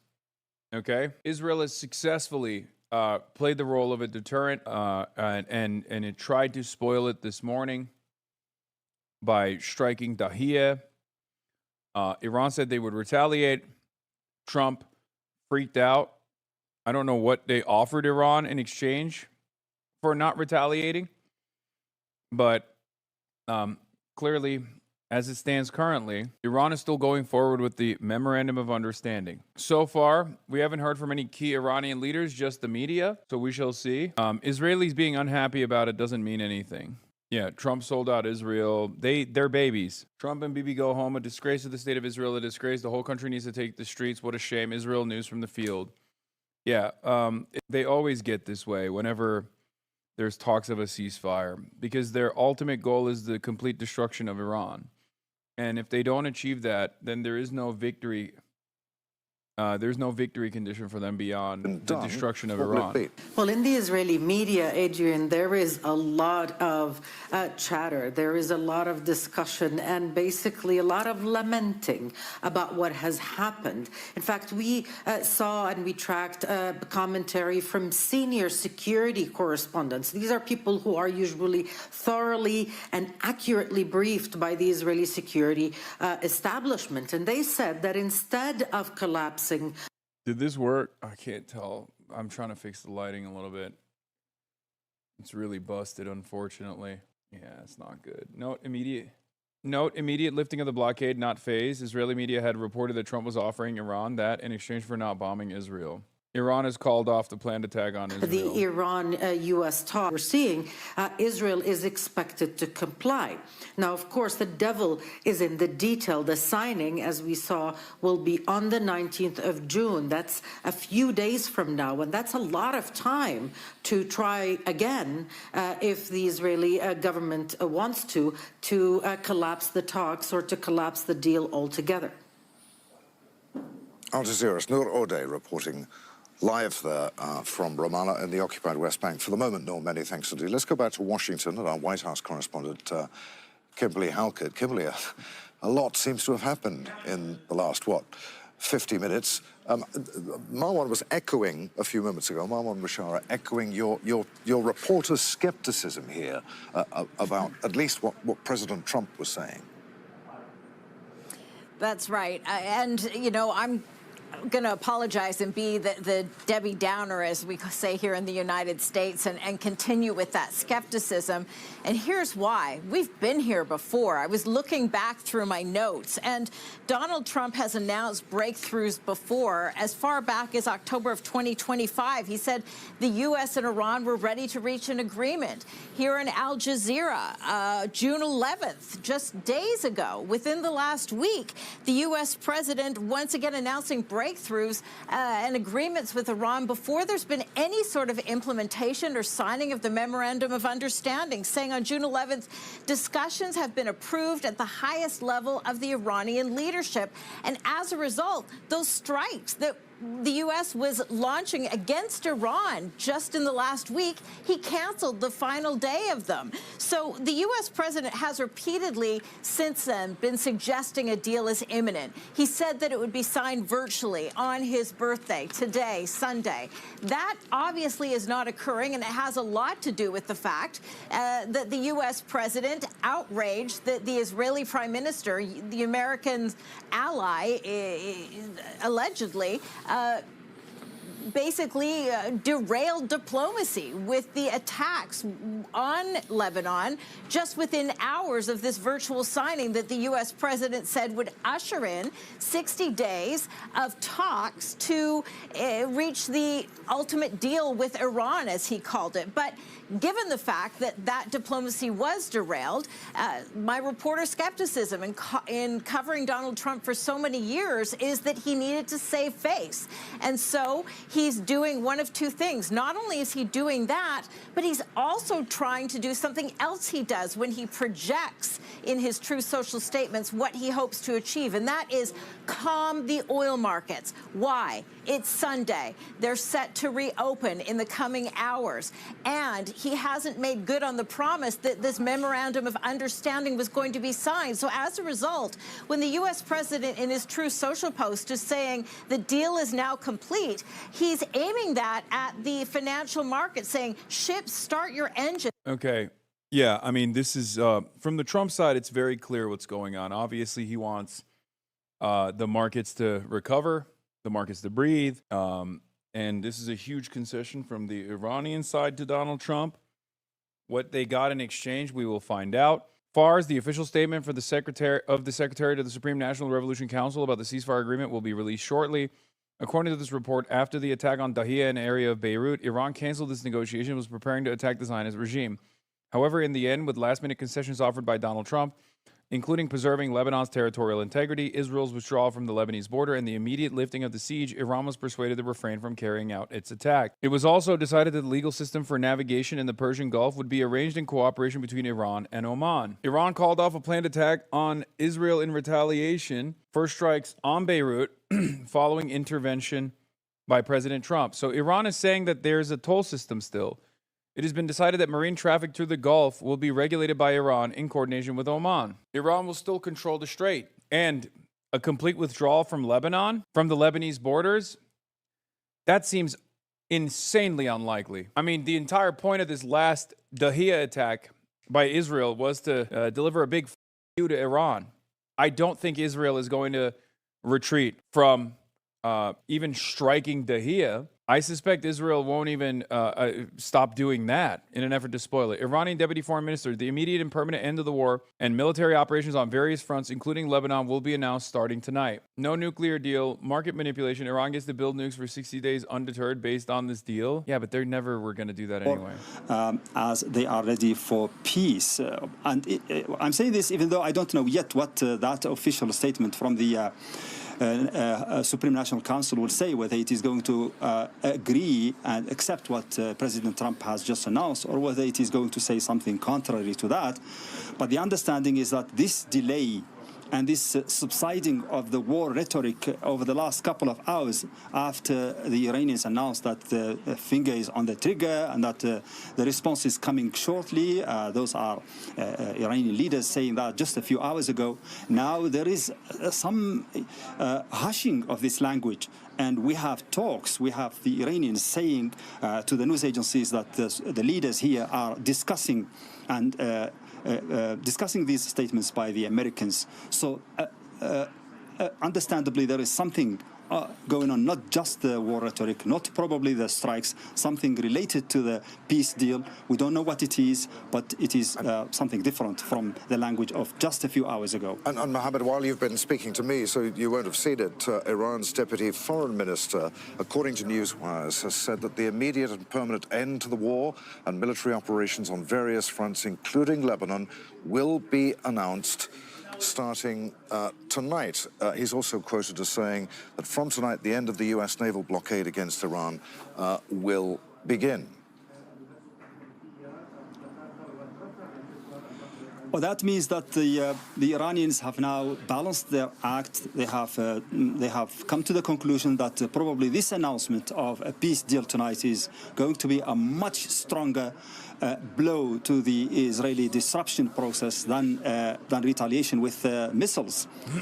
The understanding now is that the Iranians are going to go along with the Americans in this process, and there will be discussion. According to reformist affiliated Entekhab, the Beirut strike may have become a turning point in the negotiations. The claim is that Kalibaf informed Trump via Qatar that the talks were being suspended. Trump then allegedly intervened directly and offered additional concessions, including on Lebanon, not clear which one, to keep the process alive. I mean, but the whole point of it was initially that if Israel strikes Beirut, if Israel strikes Lebanon, then Iran strikes Israel. I don't see this happening. I'll believe it when I see it. I'll believe it when I see Israel retreat from Lebanese borders. Interesting what he said. He said, we will not bow down to any power, but we consider ourselves responsible and accountable to the Iranian people and their legitimate demands. Of course, by people, we mean all the people of Iran, not a specific movement or group. This, I think, answers to your question. There is anticipation and there is high expectations, high hopes pinned on the Iranian government to come to listen to the voice of reason and to consider the suffering of the Iranian people. There is a lot of voices that haven't even been expressed since the beginning of this war.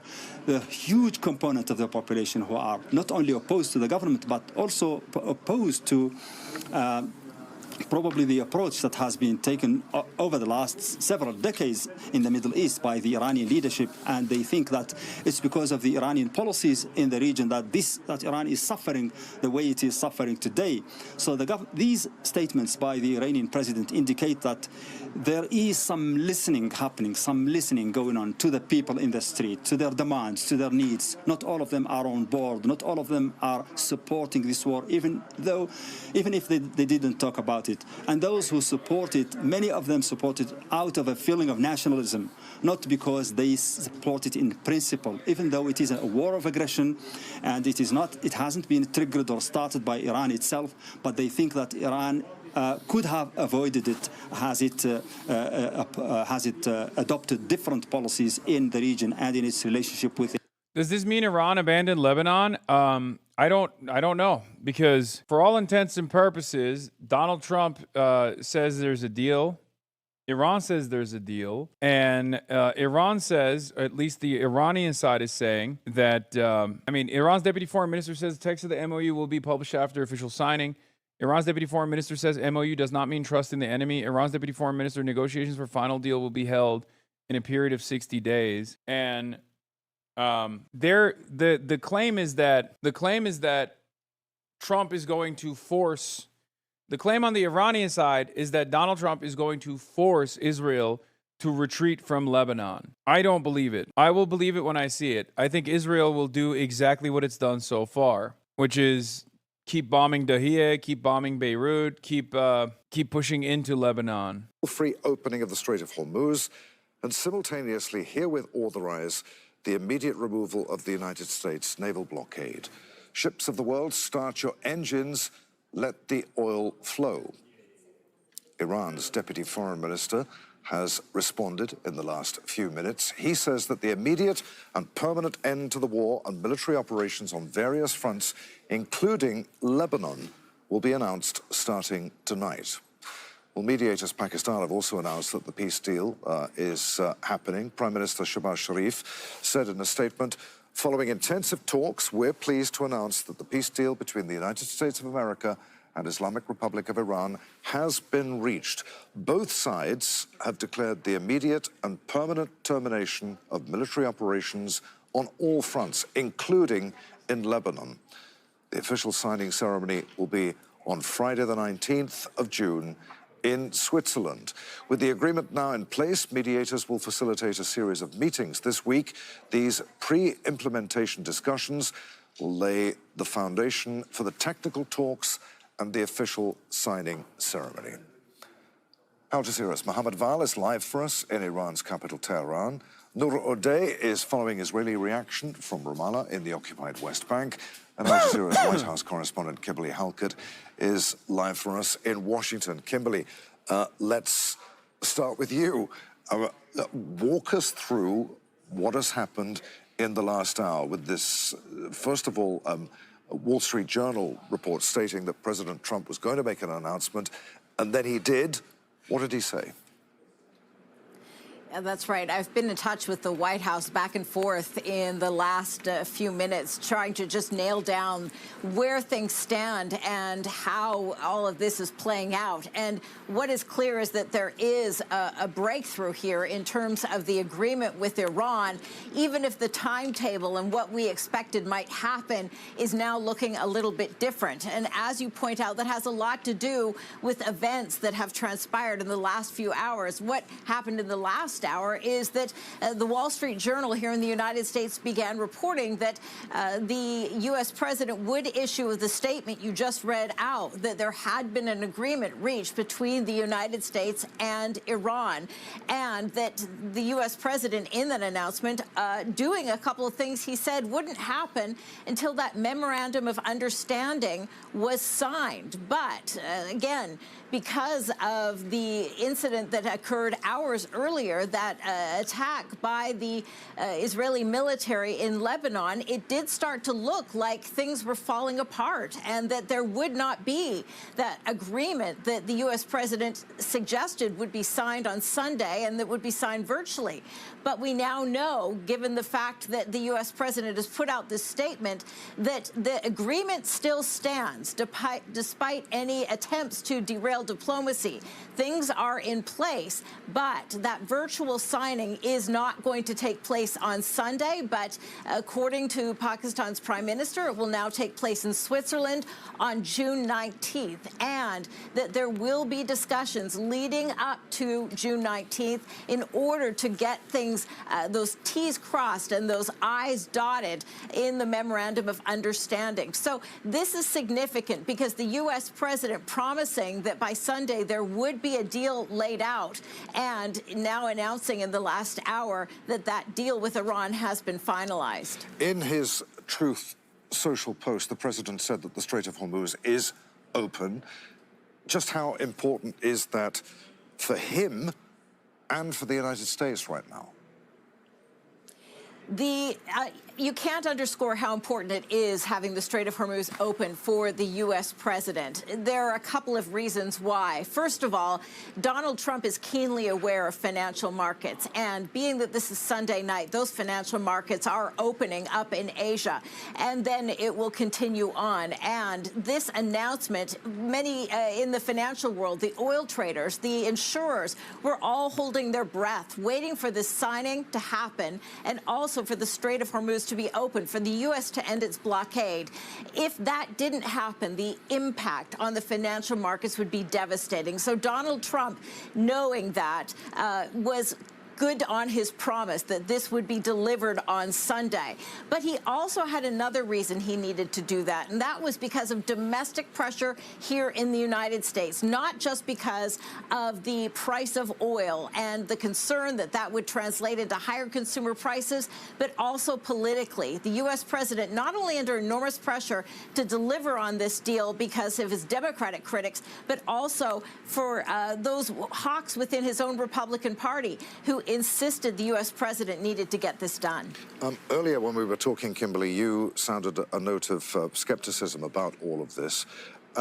What are we to read into the fact that this announcement that the deal has been done comes on President Trump's 80th birthday?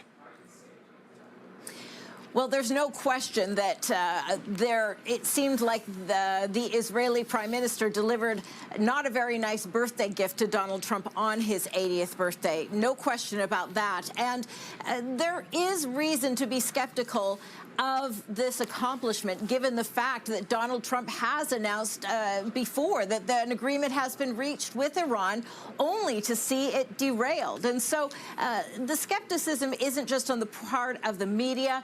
There are also Donald Trump's critics that will also suggest that as well. But the bottom line in all of this is that what Donald Trump often does is, and this is why he's called the deal maker, is that he projects what he wants to have happen. And in this case, there may be an element of that, but at the same time, and I don't want to step on the toes of my Iranian colleague who's coming after me, it does appear that some of what has been agreed to is now starting to be confirmed from the other side. Al Jazeera's White House correspondent Kimberly Halkett reporting live from Washington. Kimberly, I'm sure we'll be back with you within the hour.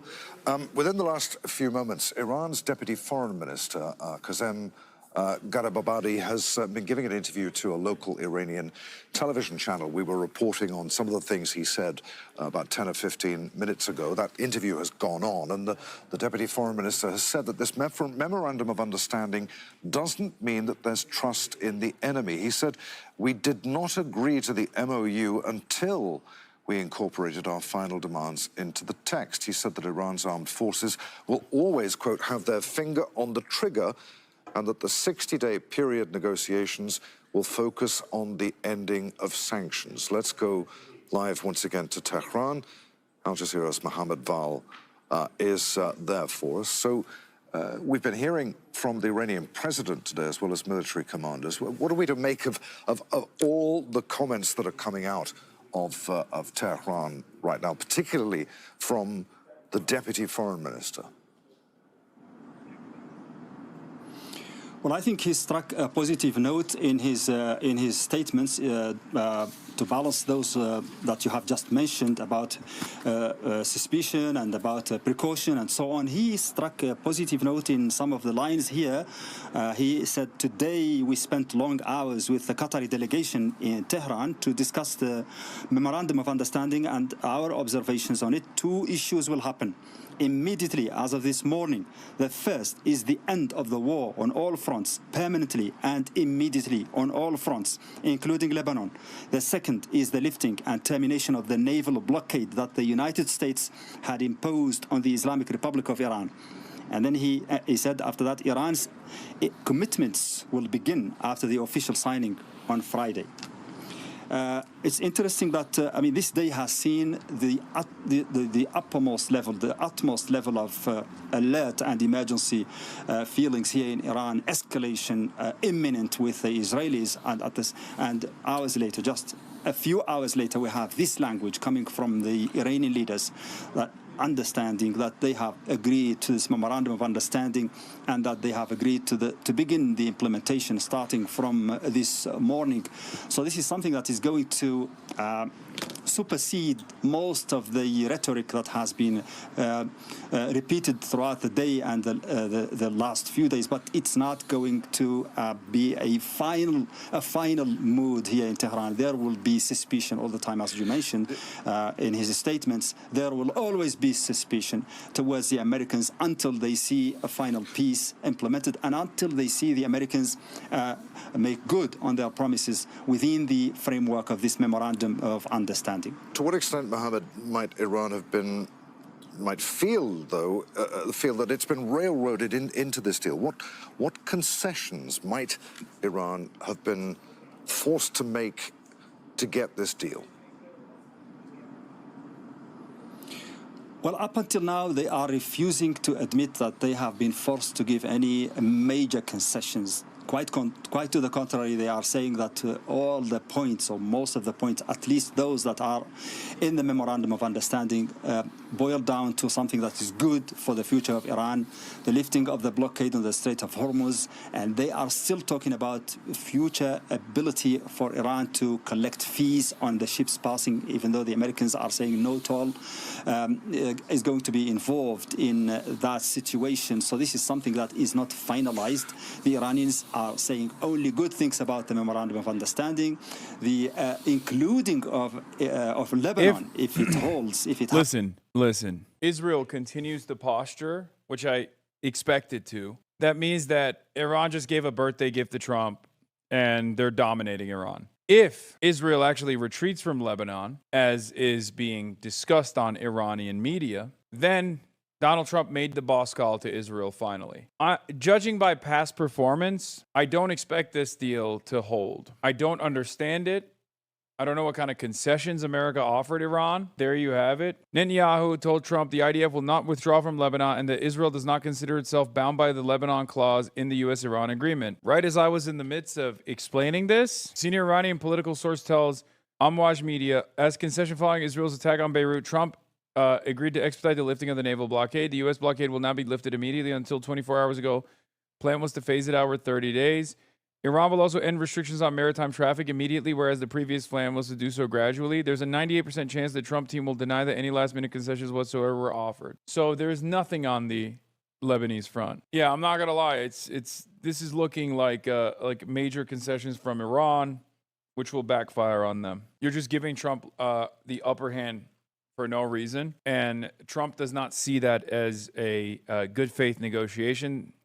Trump sees that as a concession born out of your weakness.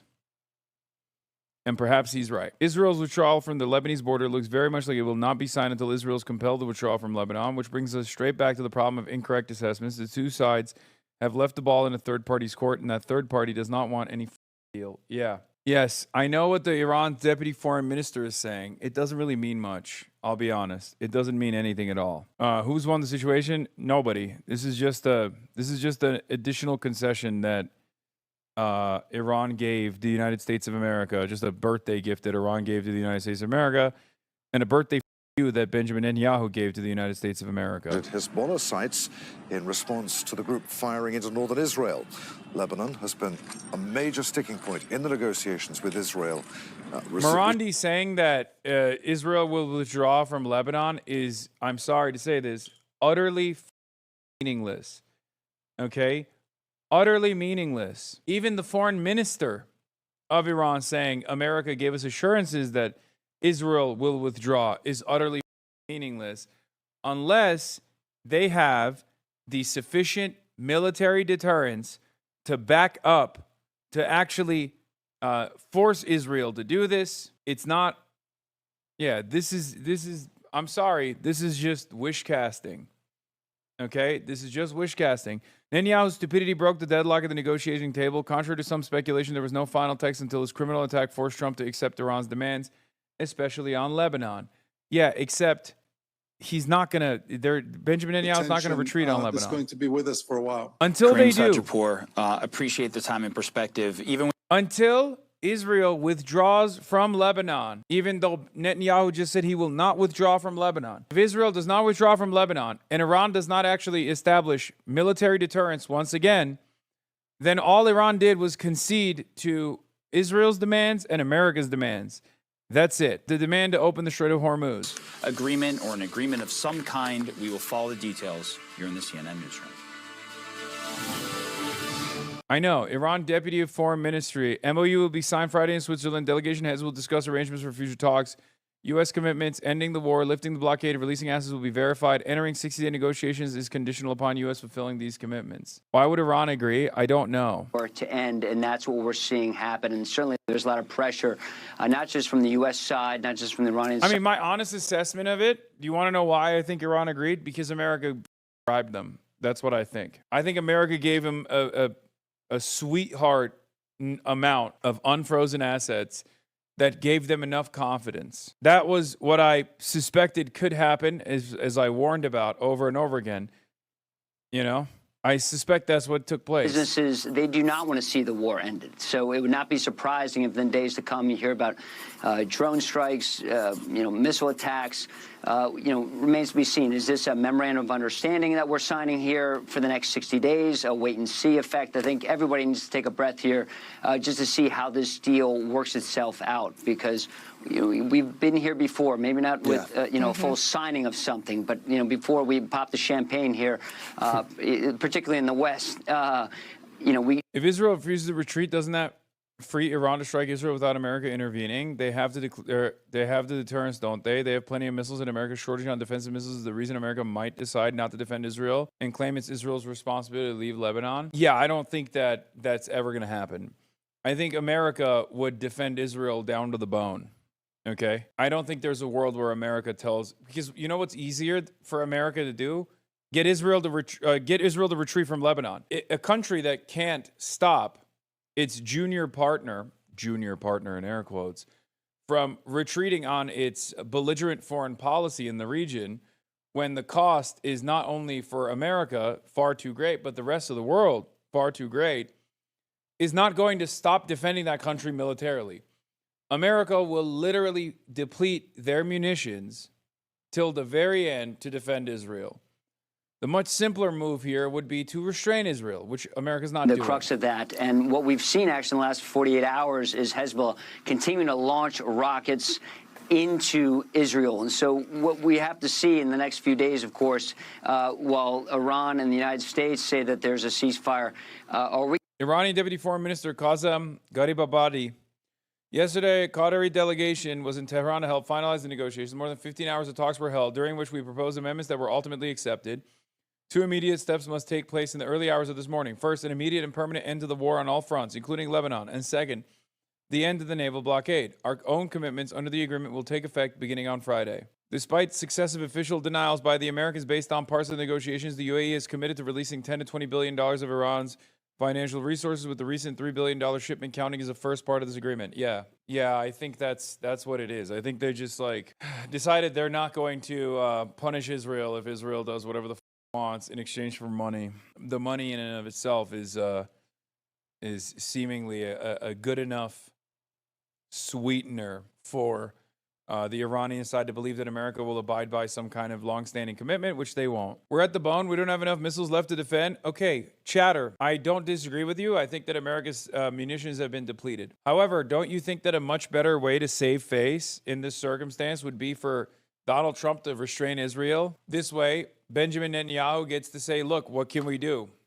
We got restrained by the United States of America. This way, Trump looks good in the United States of America. It's literally a win-win-win. So the fact that they're not doing it means that Israel, I think, still is seeking out the continuation of the conflict. Israel's goals here have always been to draw the United States into more and more escalation that will lead to a full-blown military invasion of Iran. No matter what the cost is to the rest of the region, no matter what the cost is to the United States of America, this has been Israel's goal, because Israel recognized early on that they didn't have enough espionage capabilities to infiltrate Iranian society and cause mass unrest and protests. The Iranians, with their unbelievably heavy hand, were able to basically destroy that movement and kill a bunch of civilian protesters on the side as well, for sure. And outside of that, Iranian nationalism took root after the American-Israeli bombing, which then further eroded any kind of civil unrest. The different ethnic groups that Israel thought it could rely on chose not to intervene. The memorandum period is going to look a lot like the ceasefire period did. Everyone testing the lines of what they've actually agreed to, but the economic pressure on both sides is reduced. That's what I think as well, which is, again, as Trita correctly analyzed last time the ceasefire took place, is very bad for Iran. It shreds the Iranian leverage. Every day that the Strait of Hormuz is blocked, Iran gains more leverage. Every day that the Strait of Hormuz is open, Iran loses said leverage. This is somewhat of an admission on the other side of the story that, we didn't cover that much, that Trump constantly postured about, which is the effectiveness which is the effectiveness of the Trump blockade. Part of the reason why I think the Trump blockade must have been somewhat effective, because if it wasn't, Iran would not have been open to ending the blockade on the Strait of Hormuz. Put more of this into context. Let's speak now to Trita Parsi, an international relations expert and the executive vice president of the Quincy Institute, responsible for statecraft. Welcome to BBC News. There were a few moments through the course of the last few hours where we all wondered whether this deal would actually get over the line, particularly after what we saw in Lebanon. Are you surprised that they've managed to reach this agreement? I'm relieved. I'm not surprised. At the end of the day, I thought that the structure of the situation was such that the two sides really, really needed this type of a de-escalatory exit out of this war that should never have been started in the first place. But this was clearly a last-ditch effort by the Israeli prime minister to not only destroy any deal between the U.S. and Iran, but also destroy any deal between Israel and Hezbollah and make sure that he could continue the war over there. I suspect that behind the scenes, beyond some stern language, the United States actually put some real pressure on the Israelis and some threats, and perhaps also gave some additional concessions to the Iranians in order to get the deal without the Iranians retaliating against Israel. And in terms... So what would have been the alternative? I mean, the alternative option from the Iranian side is to nix the deal, and reestablish military deterrence against Israel. That was the alternative from the Iranian side, as they said they would. Because remember, when you set red lines and you don't follow on them, Israel learns a very important lesson. And that lesson is, you ain't shit. They're going to continue doing what they're doing. And Israel is very good at violating those red lines to see what they can get away with. And as we've seen from the last 3 years, the only language Israel responds to is militancy. First, they fight back hard. And once the pain and losses are far too much, they change their risk profile, they change their risk analysis, and they retreat. They'll do one last big bang, and they'll inevitably retreat. Why are you assuming that this is a tangible deal that all parties will adhere to? I'm not. I'm actually saying the opposite. I'm saying that it's not a tangible deal that all parties will listen to. I'm saying the exact opposite. You're not hearing me. Of how secure, if that's the right word to use, that ceasefire will be, there are some people who will remain skeptical, particularly when it comes to the conflict. How do we know Iran will not strike back? They said that they would sign this memorandum of understanding instead of following on their promise that they would strike Israel earlier today. Up until 30 minutes prior to the Pakistani prime minister coming out and saying that a memorandum of understanding will be officially signed in Geneva on Friday, all of the Iranian top brass were talking about how they're going to strike Israel, that our rockets are ready, that kind of thing. Guys, the point is the spoiling party here is Israel. And it's very clear that America will not offer deterrence, or America will not offer any sort of restraint to Israel. And if a part of the ceasefire is a requirement that America offer restraint to Israel, force Israel to scale it back, if that's the entire point and Israel is not, then there is no deal. In Lebanon, because we've seen many violations when the ceasefire was previously announced in Lebanon. Absolutely. And we have a clear track record of the Israelis violating every ceasefire that they have signed from Gaza to Lebanon. This time around, however, even though I do agree that skepticism is warranted, it is a very significantly different situation, because if the Israelis violate the ceasefire, it's not their own deal with Hezbollah that they will be scuttling, it's Trump's deal with Iran. And Trump clearly wants to have this deal. He clearly wants to be able to end this war. I think he recognizes, at least his base recognizes, he should never have started in the first place. And if Israel now acts in a manner to keep the United States in a war that the U.S. does not want, that I think will be extremely costly for the Israelis, and I think they will think twice about it. That does not mean that they won't try to sabotage it. It's just not clear whether it will be as blatant as the effort to sabotage it was today. Okay. Okay, let's bring in Professor Yossi Meckelberg into the discussion as well, a senior consulting fellow of the Middle East and North Africa programme. I'm not sure where that is. Sorry, I haven't got the full title here, but welcome to BBC News nonetheless. Yossi, I want to get your reaction to what I've been discussing just there, because, of course, there are some questions about how secure this ceasefire will be, given that we've seen violations in the past. Good evening. I think it will be fragile because it's at the end of the day, we don't know the details and we don't think that all the details ain't been hammered out, which means there are a lot what to discuss in the next probably 60 days, which we understand the ceasefire is for the next 60 days. So whether, the most likely immediate outcome is the opening of the Strait of Hormuz and that more and more ships navigate through the Strait of Hormuz. But the question is, of course, where it all started, what happens with Iran's nuclear program, with the highly enriched uranium, with the future enriched uranium, even of lower levels, supporting of proxies, ballistic missiles, and then come the issue of Lebanon and Hezbollah. So we need to see more details, and we saw the question if this is not the case of kicking the can down the road. And Trita, I'm just going to bring you in as well, because we've just had a statement on the Reuters news agency quoting Iranian state television saying Iran has forced to the US to accept the peace deal. I'm not really sure how it's phrased it, forced to the US. I'm assuming that means forced the US to accept the peace deal. What do you read into that? Of course, it's unclear. We're just monitoring state TV ourselves. But what do you make of that half sentence there?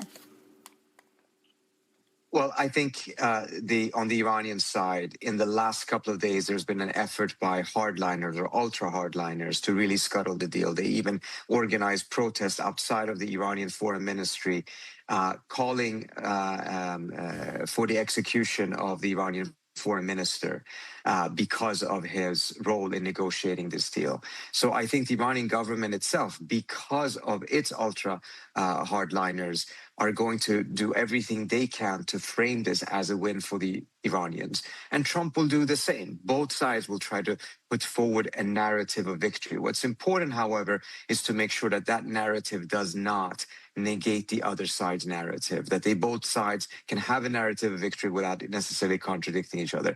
That will be tricky, but it will be important for both sides because of their domestic audiences. I'm just going to bring you that now in full because we actually have it from our BBC colleagues who've been monitoring Iranian state TV. So let me bring that to our viewers now.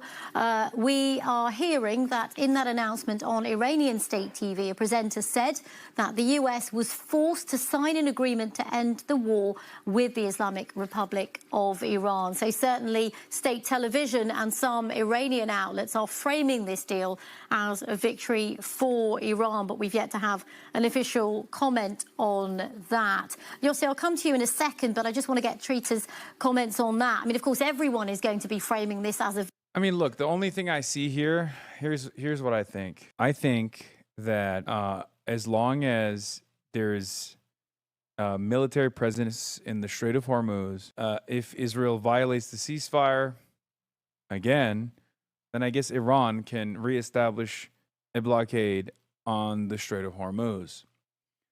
So from their estimation, they're giving peace a chance, right? I don't think that America will abide by this because America holds all the cards and they've refused time and time again to restrain Israel when it's a perfectly valid reason. I mean, this is, ironically enough, Iran, this foreign adversary, this country that we call a terrorist country, trying to force America and Israel, two far more powerful adversaries, to abide by international humanitarian laws, okay? So I personally think that this is a brief respite for the markets and a major W for Donald Trump, because I don't think that the cessation of hostilities and a removal of Israeli troops from Lebanon will ever be followed.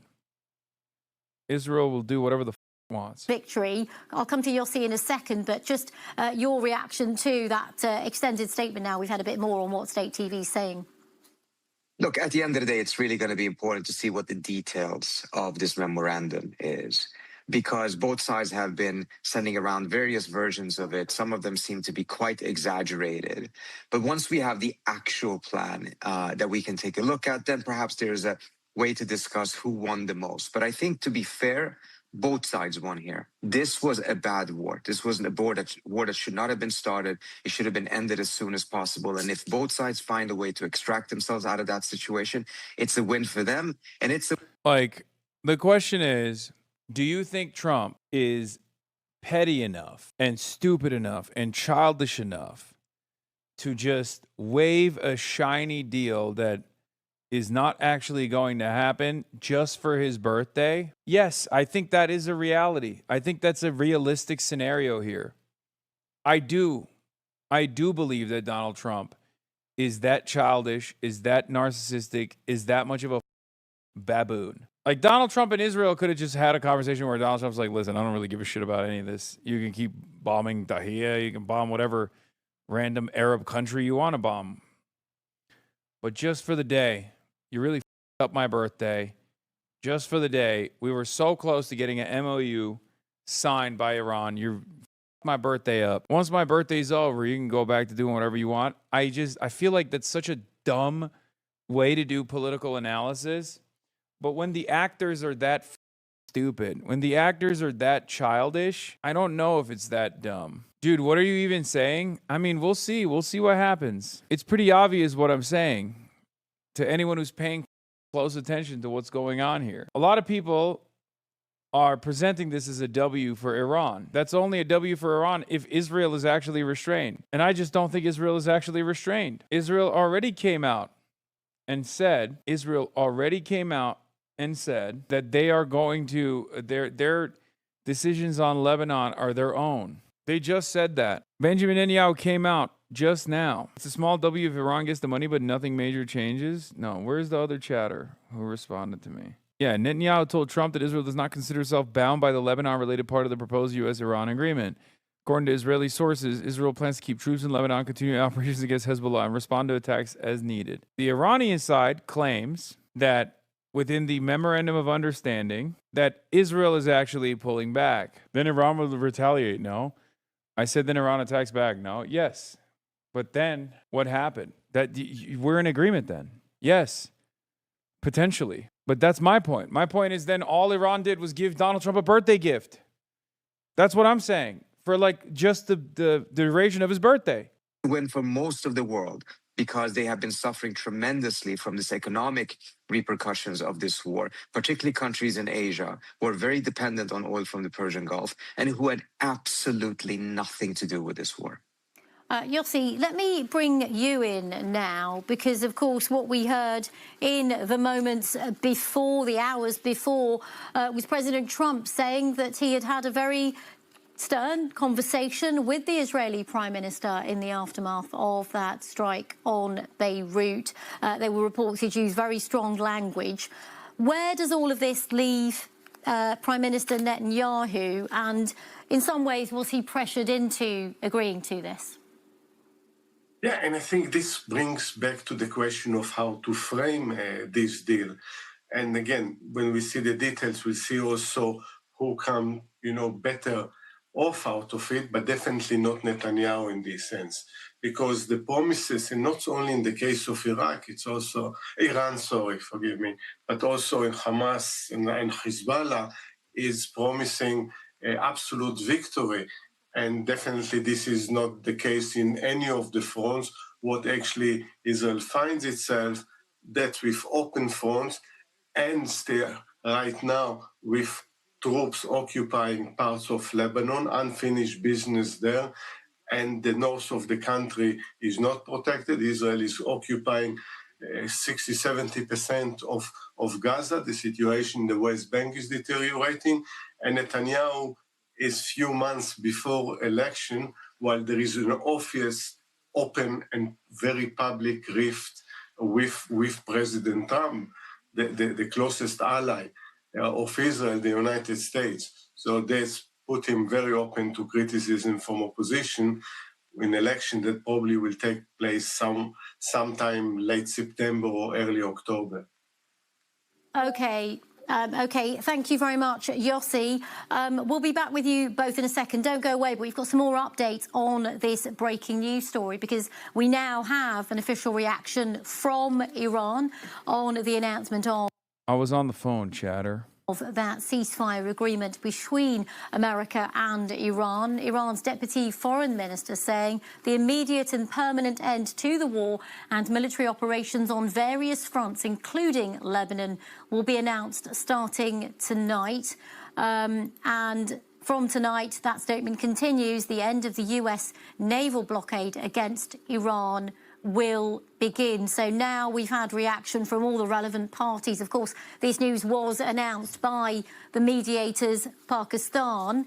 Let's bring you back in, Yossi. I mean, the timing of this mustn't go unnoticed. This is President Trump's 80th birthday, and he has some very good news to share. He's been trying to get this over the line for a long time. He's been applying pressure, particularly as we've discussed just then, on Benjamin Netanyahu. There are many sticking points, but for now, it looks like they've been overcome.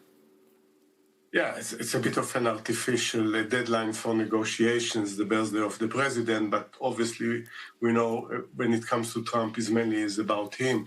It's also the World Cup, which he wanted to end this war before the World Cup started, and it doesn't happen. And most importantly, it's the time that's leading to the midterm election. There are pressure within the United States. So all of this. I just think I think this is a birthday gift to Trump. I'm not even joking when I say this. I think it's for dumb guys like Patrick Bet-David to be like, I predicted the president would have this deal done by June 14th. This was never going to be a long war. Congratulations to the president and his team for getting this done by his birthday. Happy 80th birthday to real Donald Trump. I'm Patrick Bet-David. I'm a numbers guy, and I think Donald Trump was going to do this deal and was going to finish this deal by his birthday. And now I'm seeing him finishing the deal by his birthday. And I'm looking at the numbers. And I'm seeing 80. 80 is the number, which is a round number. It's Donald Trump's birthday number. And I think he's a brilliant guy. I know you like the number. He's a brilliant guy. This guy had 80 years of deal making. 80 years of deal making. And he did it again. It's good news from Trump's point of view. But again, when the details will come out, on the one hand, obviously, most people will welcome an agreement that is stop this war, open the Strait of Hormuz. But when the details will come out, then is some kind of the scrutiny, the close scrutiny on the most important issue, whether it's the enriched uranium, generally the nuclear program, support of proxies and the rest. And some will also argue if the best achievement of this agreement is opening the Strait of Hormuz, well, the straits were open before the war, so was it necessary at all? And what do you make of all of that, Trita? No, I think that's a very fair point that Yossi is raising, that at the end of the day, even if certain things are achieved here, some of them were creations of this very war that should not have been started. But I think if we take a look at it from the position of where Trump is right now, having been able to stop this war, and hopefully this will lead to a final deal, I think it's very important to remember this is just a pit stop towards a final deal. But if he manages to end this, and if he manages to get at least some of the terms of the nuclear deal, the final nuclear deal, to be firmer than that of the Obama administrations, then he will be able to say that he got a better deal. Now, it will be good to ask questions. Was it worth the price? Could there have been a better way? There were actually better terms in the deal that was on the table in February of this year that the Omanis had mediated, that Trump could have taken. He could have declared victory. He could have declared a better deal than Obama's, yet he chose to declare war instead. Okay. So I think history will still judge him pretty harshly, but at the end of the day, ending this war is still a win.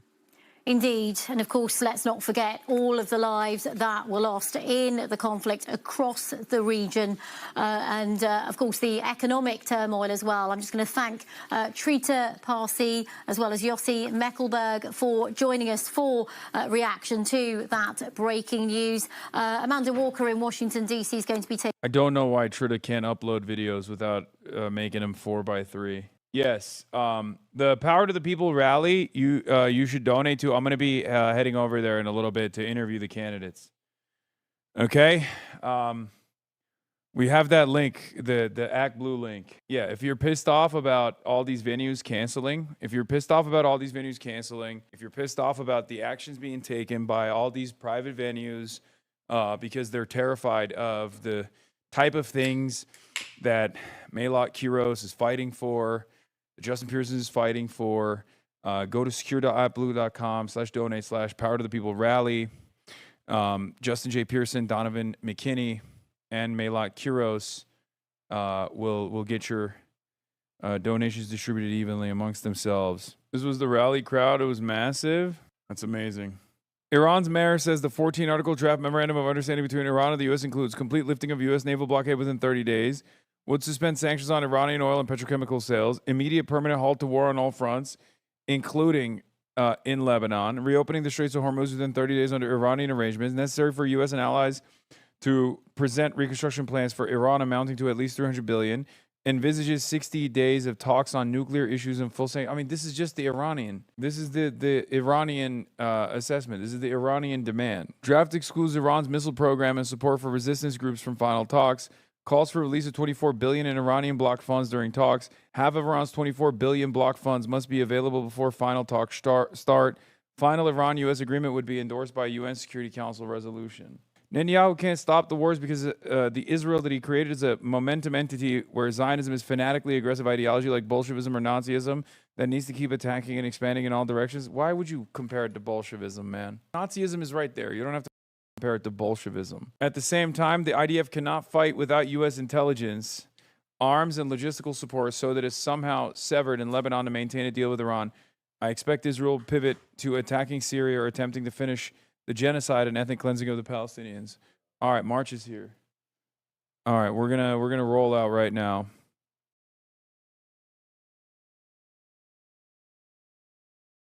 There are people who are, for the first time ever, actively coming out and being critical of Ethan Klein's behavior. They should have been a long time ago, but they are now. So if they're even remotely starting that process, remotely starting that conversation, I'm happy for it. Yeah, I had a feeling it was going to be a pretty poisonous topic where the only winning move is not to play in regards to covering the H3 versus iDubbbz lawsuit. But sometimes you put your hand on the stove to see if it's still hot. And boy howdy is it ever. Like I've always said, I treat this channel like a diary. I just blabber about things that I feel like talking on, just sitting in my chair, kicking my little 5'6" petite leggies around and just giving my thoughts from the old steel trap up here on it. And one topic I've always covered is creator lawsuits. So when I heard about the H3 versus iDubbbz defamation case, I wanted to take a peek into it, sink my teeth in there and see. Can we get a skip? No, why? Dude, what the f is wrong with you guys, man? For months, you demanded large content creators to cover Ethan Klein's frivolous litigation. Now you got a major content creator actually covering Ethan Klein's frivolous litigation, and now you're like, I don't like it! And it's not just about iDubbbz either. There are a ton of people that are being harmed by this and have been harmed by this. It's moving beyond like regular drama slop. I'm conflicted on this because while I did not think that the initial video the initial video did not land with like, it did not certainly lend support. I'm sitting here listening to Iran news and Charlie's talking about me. Is this new? Chat help. Ian watches these. I don't. No, this is the second video. He did the first video. I didn't think he gave a fair shake to the situation. I chalked it up to him not being super in tune with what's going on. I even said if Moise knew the extent of the harassment campaigns conducted by Ethan Klein against Ian and Anissa, that he would have a different attitude on it. Or if he knew about the actual timeline of events in terms of like when Ethan started attacking content creators and how he started attacking content creators, that he would probably have a different attitude. Or even if he knew more about the harassment campaigns altogether. H3 crew is tired. The H3 podcast crew is now openly questioning why Ethan Klein is legal smoke for iDubbbz but not for Destiny. I mean, that's the main question, right? Because the reality of the matter is, it's incredibly stupid for Ethan Klein to launch a defamation lawsuit against iDubbbz for iDubbbz literally putting the defamatory statement on his stream and saying he disagrees with it. It doesn't make any sense. It's okay. So I do want to say I don't agree with what's being said in this comment here. But I'm putting it on screen because I think it should be addressed because it's a big, bold accusation that's very up. Yeah. Ethan, when he finds out his dad was also a pedophile from August 24th, Destiny was just joking, Ethan said. Right? Oh, I see this runs in the family. Oh, God, I'm sorry, bro. Bro's dad, the one who's married a 16-year-old and birthed Ethan, the guy who makes so many pedo jokes, is a Reddit account dedicated to them. Out here literally liking thirst traps of his August 28th, 2025. So Destiny has defamed Ethan and claimed Ethan was a pedophile or implied Ethan was a pedophile on numerous occasions. iDubbbz never has. As a matter of fact, the only thing iDubbbz has done is to point to the defamatory statements and say, these are serious allegations that Destiny has made, and Ethan should probably pursue some kind of litigation or some kind of investigation. Meanwhile, the main question that everybody has for this predicament now is, one, why the f*** are you suing so many goddamn people? And two, if you're going to sue so many goddamn people, why aren't you suing the actual party that slandered you and not a third party that doesn't even agree with the slander? It appears that Ethan is hoping to extract an admission of guilt from the victims of his frivolous lawsuits so they'll be more likely to survive a motion to dismiss / judgment on the pleadings. Here's more proof to this guy. This is directly from Destiny and Dan. Yes. Dan Saltman, try to destroy someone's life and career. It should be expected that they grind you in the dirt in every way they can. I don't care if H3's iDubbbz lawsuit is petty or revenge-driven, says Dan Stalkman. This is Ethan Klein's major sponsor at this point, Redactdev, the owner of Redactdev, the podcast co-host, and basically lieutenant of Destiny. He's like a 60-year-old real estate developer, landlord guy who spends every waking moment online, attacking people for the crime of criticizing Israel and attacking people for the even larger crime of criticizing Destiny. See what's going on, because that is a pretty wild thing to learn about. And learn about it I did like a little scholar. It was a new lawsuit. It was only public knowledge for like 24 hours, so I did as much research on it as I could and watched the iDubbbz stream that started, that is like the main catalyst of it. I watched the H3 stream where he explains his lawsuit, and I talked to both parties, iDubbbz and Ethan, to try and get the clearest, most complete picture of everything going on here. And then I just gave you my view on it from the old Floridian homunculus eyes. And I think I've always made it abundantly clear, you're always welcome to disagree with me. I've always kept that door wide open because I actually value differences of opinion. I hate echo chambers. I spit on that constantly. I actively shut down the idea that you have to agree with everything I say or else I hate you. You're tacky and I hate you. Throughout all my content, from the womb to the tomb, I have always welcomed discussion and people having a difference of opinion because, as I've always said, I think when you surround yourself with sycophants and you only lock yourself into one way of viewing things, you do yourself a disservice. I think it is a bad thing to just be constantly locked in a bubble. Now, the reason I mention that is because I made the mistake, I committed the old sin of taking a peek at what the discussion was around this video on, like, Reddit and Twitter, which something I haven't done in quite a few moons now. I was expecting, like, actual discussion because I'm new to this topic and I wanted to see, okay, well, what are some things that I didn't know about? What can I learn about here and dive deeper on? And there was some very valid critiques and some information that I could get my hands on and learn more about. But boy, howdy, there was a lot of hoopla that I couldn't have even imagined would be like a controversial thing. And there were people that were proudly stating they didn't watch the video and then getting angry at things they assumed I might have said in it, or attacking me for things that I never said that aren't in the video because they didn't watch it, or they're replying to someone who's just actually making shit up that they're pulling out of their ass that I never said. So it just feels fucking useless to even engage in the topic in that case. Like, it's so odd. Like, one that I didn't expect was just me mentioning that I'm not online as much as I used to be was apparently, like, a highly debated topic. The guy whose entire career is front-running whatever's going viral is saying that he doesn't know what's going on the internet. All right. I mean, obviously, we got to take his word for it, right? Let's see what videos he's been making. Lego. Watch Mojo got even more pathetic. Degenerate cringe. Lego vigilantes. Lego scandal keeps getting messy. Department responds to the Lego scandal. Lego scandal is getting extremely dangerous and scary. Cringe officer embarrasses himself. Lego scandal keeps getting crazier. The gist of it is, when I was talking about the defamation lawsuit, I also mentioned that Ethan has other active lawsuits against other creators, and I called him the Nintendo of YouTubers because he's become extremely litigious. But I didn't dive into those other lawsuits because I didn't know much about them. And that claim is apparently extremely hard to believe because everyone thinks and assumes that I am terminally online like I used to be 2 or 3 years ago. But when I said that's not the case, there are quite a few people that just don't believe me.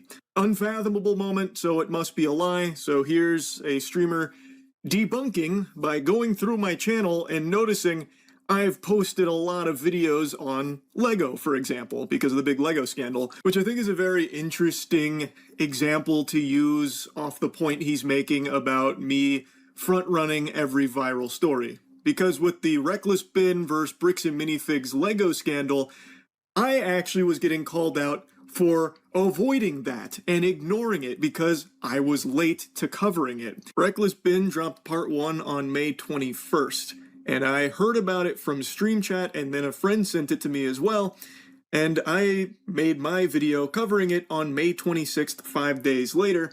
But in that interim, people were saying I was avoiding the topic. I just find it fascinating how if I cover something quickly or extensively, like in the case of the Lego scandal, that's a problem. I'm just front-running to capitalize off the virality of it. But if I am late to covering something, well, that means that I was avoiding it and I must have known about it the whole time and had ulterior motives to avoid the topic out of cowardice, and I only talk about it when pressed. Feels like a lose-lose. If I'm too quick to something or too interested in something, so I make a lot of content on it, well, then I'm just there to front-run it and capitalize off it being popular. But if I'm too slow to it, well, it means I was actually avoiding it the whole time, and when I do cover it, well, it's only because people pressured me. So where's the Goldilocks zone? I can't be too quick to something or too interested in it, because that's frowned upon, but I also can't be too slow to it or not cover it at all, because then that must mean that I knew about it the whole time. I'm damn near omniscient, I guess. I see everything, and thus, if I am slow to it or don't talk about it, then there was an ulterior motive and a deeper reason that's nefarious. So where is the Goldilocks zone? I personally don't see why it's so hard to believe that, considering in a lot of the stories I cover, they have already been covered by others, like Dolan Darkus, for example. Slop Live has beaten me to, like, every topic for the last year, basically. And the way I find out about a lot of the things I cover is through, like I said, friends sending it to me, or when I do stream, which isn't daily. I'm a semi-retired streamer, but when I do stream... Look, I think we got to be tactical here. And tactically speaking, if we're being super straightforward about this, you got to think about the utility. The utility of assuming that Moist Critical is perfectly knowledgeable about the lawsuits. Whether that's the case or not doesn't matter. Okay?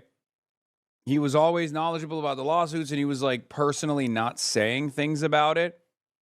I don't know if there's a lot of utility in bringing that to the forefront rather than being like, hey, this video was great, and there's a lot more information out there.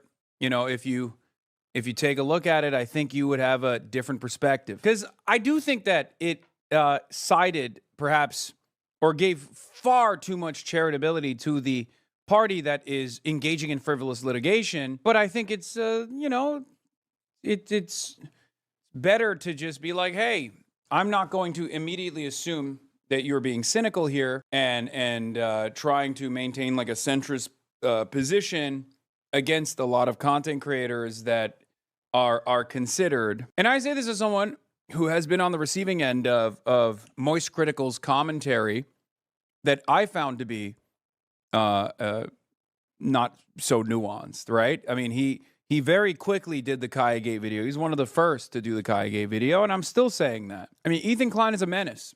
Ethan Klein is not only a menace about frivolous litigation, he has a lot of money and he's wasting it in an effort to destroy his enemies, right? In an effort to bury them under costly paperwork. That's number one.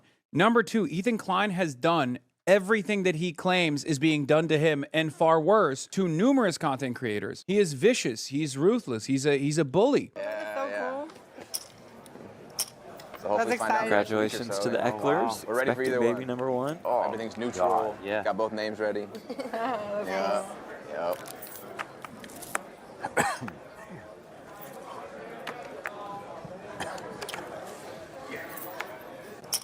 So that's exciting. Congratulations to the Ecklers. We're ready for either baby one. Number one. Oh, everything's neutral. God, yeah. Got both names ready. Yeah. Yep.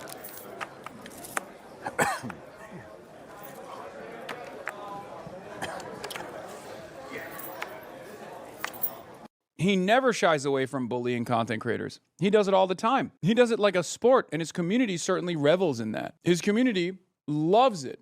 They participate in the fun of it all. So what he claims is snark subreddits or whatever. His community is a snark subreddit. What is this? Just listen to the first statement here. I think Ethan Klein's like false DMCA attitude is one that Moist Critical is not fond of. Just listen to the first sentence here. If you had this much smoke for a DMCA takedown, should ruin your reputation forever, then people were fair to ask where the smoke was for an actual lawsuit trying to restrict fair use. Now he doesn't know. Does he still agree with that? No, I don't think he does. And I do think that he's being nicer to Ethan Klein than he should be. I think he's being, in an effort to maintain a fair position while simultaneously not siding too much with unfavorable parties, because let's be real, in the spaces that Moist Critical occupies, in the spaces that we all occupy, we are the minority position. In the real world, we're not the minority position, but on the internet, the drama and the slop tuber adjacent spaces, we are not the norm. Our worldview is actively undermined. Our worldview is actively under attack. If you turn around and if you're a prominent content creator like iDubbbz was, who, you know, prominently said the N-word, right? And defended being able to say it under the auspices of you know, being a defender of free speech, and was like that edgy content creator who was such an influential content creator for so many people when they were growing up, and who then turned around and made the egregious mistake of taking ownership over his past and saying that does not represent who he is now. I mean, that was a major turning point for a lot of people. A lot of people in that sphere despise him permanently.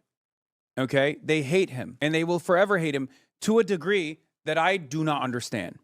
Okay? I don't understand it. It comes across as very strange to me. You know, he went woke, and that was a big problem for a lot of people. But let's be real. A lot of people in this sphere, even if they have a difference in opinion on things like that, will sometimes keep that close to their chest because this space is about not disrupting certain powerful forces. This space is all about, you know, having decent relationships with some of its larger actors. And if you are in any way, shape, or form a warrior for quote unquote woke, you are going to draw tremendous enmity, and you are going to draw tremendous anger and resentment. Why the is this? God damn it, this is so shit. You are going to draw tremendous angst, tremendous animosity, tremendous enmity from the people who want to keep this space as right-wing as possible under the guise of being quote unquote apolitical. So many people who are apolitical or present themselves as centrists are not actually apolitical or centrist. They do have an objectively right-wing stance. They just don't say it out loud. And I do think that that reflects on who, not just Charlie, but who everyone else hears from as well. I see this as baby steps moving in the right direction. Perhaps I'm too optimistic, but even the brief coverage afforded to it, while many might consider too little too late, is a step in the right direction, that things are actually shifting.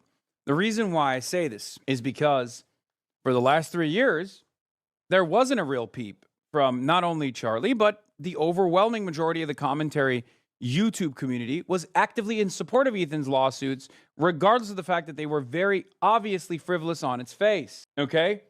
They were. It wasn't different 3 years ago. The only difference was back then, it also tied back to Israel-Palestine, an issue that many people were too afraid to touch with a 10-foot pole. Okay? Why is he making this video then? Because I think there is an attitude shift that's taking place. So I try to see the silver lining here. And the attitude shift is that maybe due to how unfavorably Ethan is being seen by many others, maybe this lawsuit being seen as a bridge too far, there are people who are, for the first time ever, actively coming out and being critical of Ethan Klein's behavior.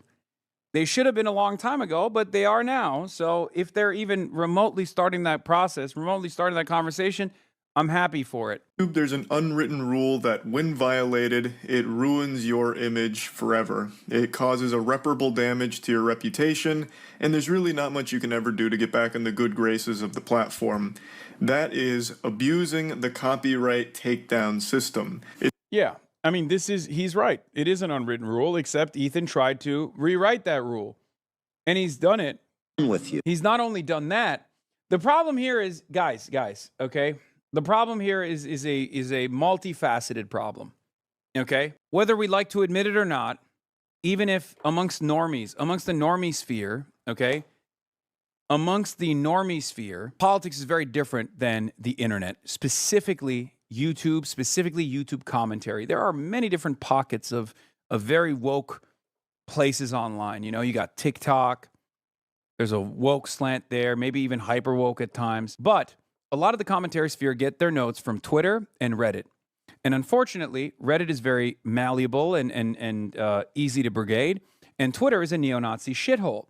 This reflects the output of the commentary sphere altogether. Okay? So the commentary sphere has found itself in this like weird, edgy centrist to right-wing attitude on a lot of issues. And therefore, people like myself are persona non grata. I am literally the #1 op of virtually every drama tuber. Virtually every content creator on the commentary sphere has presented me as literally the worst person. Okay? They talk about me more than they talk about Donald Trump, for example. They talk about me more than they talk about the far-right figures, for example. Or even if they do talk about far-right figures, what do they always say? Oh, you know, this guy Asmongold, he f***ed up. Rarely ever do they criticize Asmongold, but when they do, they'll say, well, Hassan and Asmongold are two sides of the same coin. Now, for adults with a functioning brain, they know that that's ridiculous, right? It's totally ridiculous. This is what I studied. This is what I went to college for. This is what I do professionally. And not only do I do this professionally, but I also, you know, am literally about to go and talk to 2 congressional candidates, right? At the same time. So there is no parity there. There is no equivalence there, not even a moral equivalence, no political equivalence whatsoever. But to the from the perspective of even the most woke adjacent commentary content creators, they do look for a parody there. The reason for why is because the attitude in this sphere is unbelievably slanted to the far right. And some of these people are aware of it, and they are right-wing in their political attitudes, and they're just simply hiding that. But many others don't even realize it, because from their worldview, from their understanding of politics, it just revolves around drama, okay? Charlie's one of the rare, unique individuals who's in this space. Charlie's one of the rare and unique individuals in this space who actually, I think, jokingly, I've talked about this before, hides how much more woke he actually is. He's the very rare guy who's kind of more leftist than he actually lets on, as opposed to the number of content creators in this sphere that are actually super right-wing, and they hide that they're super right-wing, and they say they're apolitical. And the only reason why I point to that, and it's not the same with like his coverage on iDubbbz, obviously, or his even coverage on me, or coverage on Pokimane, or whatever, but like when it comes to actual political issues, he has stuck his neck out in an unbelievably hostile space to even defend trans rights, for example, right? I don't know why the camera is getting worse and worse as time goes on. Okay, we're gonna move on, but I mean, we're gonna move into the IRL portion of this, but I will continue the coverage in the car, okay? I'm gonna continue the coverage in the car ride over there, but this is, I'll keep playing this video for the time being. Stream chat putting things on my radar, and naturally what people are probably going to be sending are the popular things because that's what they've seen. So that's usually what I get sent. But it's not all the time either. Like on his stream, as he was scrolling around talking about how it's only like, you know, the big popular stuff, he passed multiple things that weren't. Like that video about not enough people think about this. That's about sand. It's literally just about sand and sand-related crimes like the Sand Mafia. And he also even called out another one about ranking every item on Panda Express's menu. He used that to like belittle me about like, you know, it's not good is the thing he was insinuating there. But it's not like a viral story. It's not like Panda Express is a huge topic you gotta strike while the iron's hot. My channel has always just been things that I'm interested in at the time. And yeah, there are a lot of stories I get sent that I do find interesting and do yap about, like the Lego scandal. But I really do miss a lot more these days than I did when I was very online all the time, like 2 or 3 years ago. I don't know like how else to prove it to you. I mean, I guess like you can look at my Twitter page and see that I have 2 tweets in like the last 2 years. Yeah, I don't think he Twitter as much any longer. I think he just gets I believe him when he says he gets his notes from his audience, and he gets his notes from like Reddit every now and then, or other content creators that reach out to him and stuff. I do believe that. A bunch of Denims reacts to a clip of Ethan Klein saying, "This is all started because I was not down with Hamas." civilians. Your Honor. Because this all started because I was not down with Hamas killing a bunch of civilians. Your Honor, I had to sue all these people because everyone hated that I was not okay with innocent civilians dying. Hamas literally did this to me. She's a vile human being, Your Honor. She's a vile human being. I thought that was a bad thing. And that's what started the entire, chasm between me and Hassan and the whole community.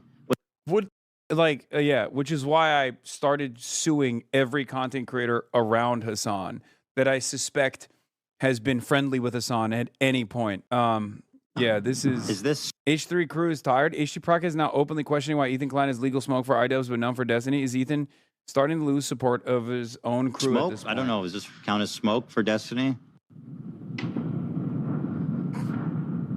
So it's again, it's just this is why he unwittingly got sucked into the snark we're talking about because our fans are chill. It's all these like that's crazy. Waiting for like snarking communities who are colluding all over social media everywhere to put forward these narratives. And I have no way to fight. I have no way to fight this tidal wave of bullshit.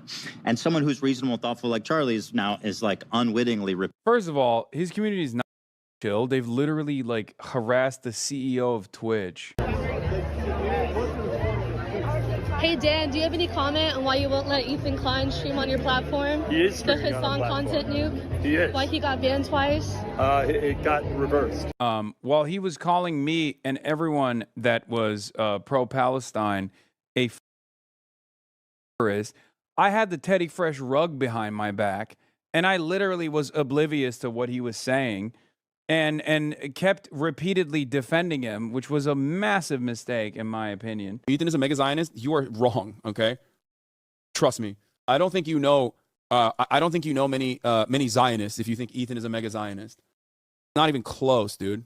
Time and time again, I've spoken about how Ethan is not your enemy. A person who cries when a Palestinian child dies is not your enemy. Okay? He's not.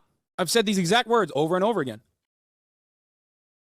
I told people in this community and people everywhere that will listen to what I have to say that you have to choose who you are actually angry at. There are people who are so loud and so proud about the ethnic cleansing campaign that Palestinians are experiencing currently. Go yell at them. He's been shitting on you on his members-only streams. I don't care. I don't care. Bro literally shat on you yesterday and his coworker for saying from the river to the sea, sorry, dog. I don't care. I do not care. This is petty drama, okay? I will always stand by Ethan's ability to empathize and want to learn and want to change his perspective, okay? That's it. Ethan is my friend. I think he's an empathetic person, and I hope that that is clear. No one, like, changing your perspective on an issue that is, like, near and dear to your heart is virtually impossible. It's one of the hardest things you can do. I will forever have respect for him for doing that on his own, okay? Everything that people say cynically he did to, like, win favors with a larger crowd, that, and you need to, as a community, also stop ripping into Ethan non-stop. As I've said it over and over again, leading up to the conversation that we had on this broadcast. You guys are so stupid for doing that. You are. And it frustrates me to no end.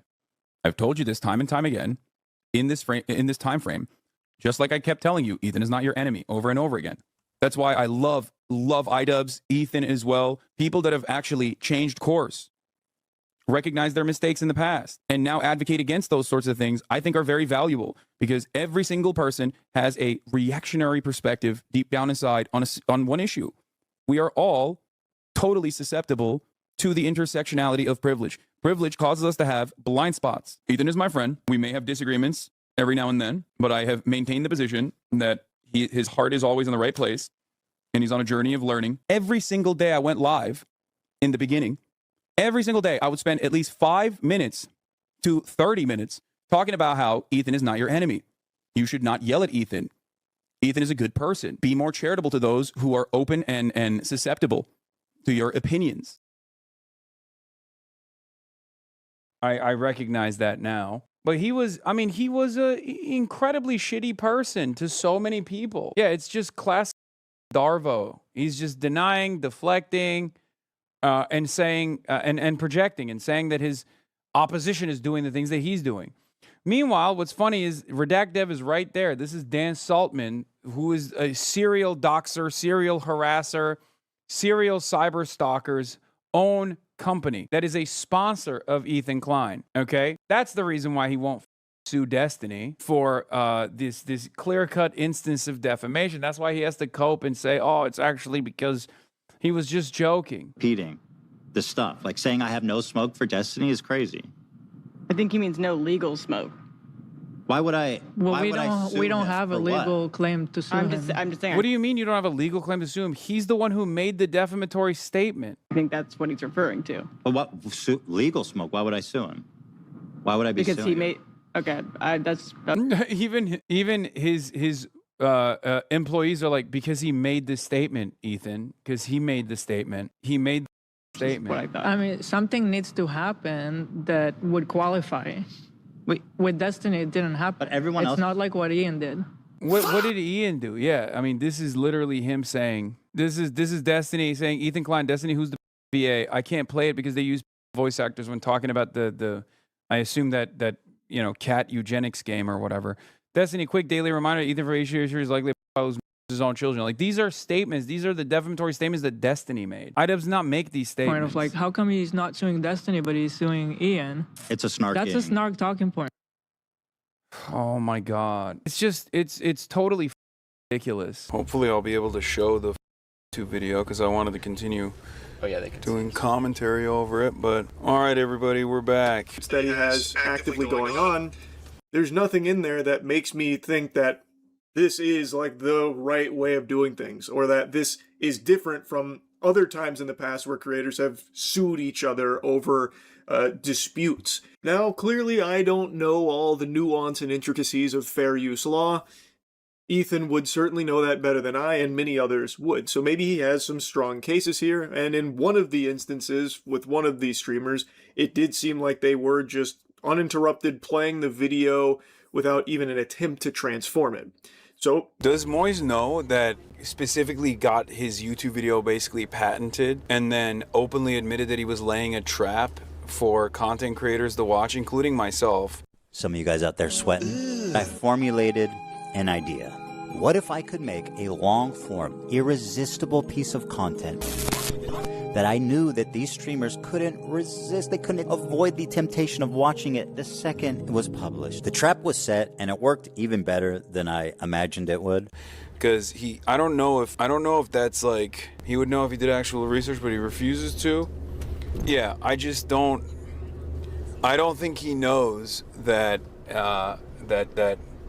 like Ethan openly admitted that he was trying to lay a trap for specific content creators that he doesn't like due to the commentary that they actually deployed on this video, and he doesn't like their political perspective, and that's literally the reason why he was, launching this suit against them, as opposed to XQC and Asmongold and numerous other people that actually watched the content nuke themselves and didn't offer like anything extravagant as far as reactions goes in comparison to like Morgan or Denims or even Caseytron.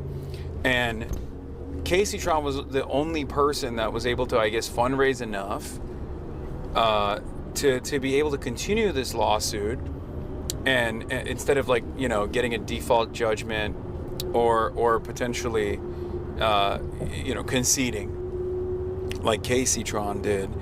And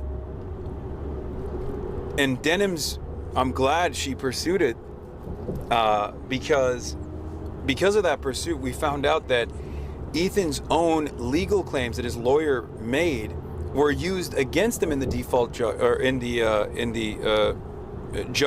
in the default judgment that came out. Sorry, he meant Denims, not Casey. It's all right. Oh, sorry. Yes, I'm talking about.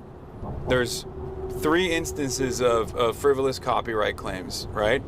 Morgan, who did not pursue it. Caseytron, who settled and did that style hostage video that everybody celebrated. That was forced upon her as a condition for the settlement, including financial damages. And then Denims, who actually pursued the lawsuit. And when in Denims' lawsuit, we're talking about the DMCA ones now.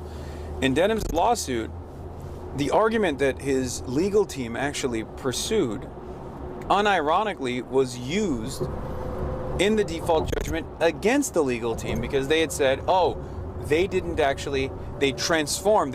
to transforming the video, but not in a way that Ethan Klein wanted the video to be transformed. That in and of itself killed the DMCA argument. They basically admitted that, right? When you admit that there was a transformation that took place, you just didn't like the transformation, you can't pursue a legal claim that no such transformation had taken place. So the reason why I'm pointing to this is because it's not a sincere DMCA request, and he has no case and no standing. And that's not my opinion. That was my opinion initially, and I talked about it. But that's also now luckily for all of us who do enjoy fair use, which Ethan initially had fought for and won and created the precedent of. The judge also used the existing precedent that Ethan had fought for to destroy the argument that he was presenting. And it's interesting, like I even tweeted about this, it's like a lot of large content creators would have been hurt, and small content creators as well. Basically every content creator would have been hurt if Ethan was able to successfully destroy his own fair use precedent while he pursued this lawsuit. Which is why I always found it strange that more people were not talking about it. Especially when a lot of commentary folks did talk about it initially, but as an open and shut case that would destroy the financial status of Denims, and celebrated when it did destroy the financial status of Casey Tron, and were celebrating when they hoped that it would destroy Morgan as well. The reality of the matter is, can we move the camera back down? Why? My goodness, the audio is glitchy. Let's continue. That could be like an easy fair use win for Ethan. But I just don't think that's a win overall. Like, for as long as I've been on the internet, that kind of behavior has been frowned upon. And I really think if the targets were different, if it wasn't streamers that a lot of people don't like, the response would be very different to these lawsuits. Right now, a lot of people celebrate them because they just hate the people that Ethan is suing. So they go yeehaw for it. But these individuals, like the streamers in particular for the fair use, they are a fraction of the size of Ethan. So it's to me, a hard case to make that he was genuinely, like, losing eyeballs because of them streaming it on their Twitch channel. And yeah, that is, like, a big asshole thing for them to do, but let's be real, it's not hurting you, it's just you don't like them, and they don't like you. So this was a way of being able to get a big jab in there, and since a lot of the internet doesn't like them, they get to rally behind you as well, as opposed to start asking the question, why even bother? You already won, again, against that kind of behavior. The internet, from what I can tell, this is kind of post-mortem now since I'm super late to it, but from what I can tell, no one was really on the side of the streamers that were just blatantly streaming it without any kind of transformation or anything like that. So you already won. What's the point in continuing this further, paying big bucks to the lawyer just so you could also financially hurt them to further, get them? It seems like it's less about, fighting a just cause for fair use and more about, like, here's some more ammunition. The big one that I've spent the most time looking into is the Denims case, because it's the most recent and is being touted as a tentative loss for Ethan, which I don't know what a tentative loss really means, because it's not an official loss, it's still an ongoing lawsuit here. But the judge had like a very seemingly stern view on it, that even cited Ethan Klein's previous fair use victory against him in his suit against Denims. Ethan Klein, a while back, had a landmark achievement in the fight for fair use against good old bold guy Matt Haas, and that ruling was cited here against him in this fair use lawsuit. So to me, that illustrates that maybe these lawsuits aren't coming from a genuine place of trying to enforce real fair use and are potentially just coming from a place of revenge. Now, I don't know the intricacies of everyone that's being sued and their relation. He always qualifies it. It 100% that is the case. This is what I mean. You don't have to qualify it this hard. I mean, look, it's your show, and I'm not implying anything, but it's just it is confusing to me why there is this layer of qualification every time where it's I kind of feels to me like Ethan Klein is maybe engaging in an act of revenge, petty vengeance.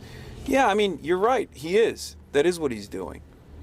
And it's not a real lawsuit. There was no real harm done, and it's very obvious. And not only that, but Ethan has also gotten away with it, as you also correctly called out, because nobody wants to defend the people that he was seeking to punish. There are not a lot of allies, not for the rest of the normies or anything like that, but there are not a lot of allies in the commentary sphere for female content creators in particular. Let's be real, okay? And some of these female content creators are also very outspoken. So that's, 2 strikes.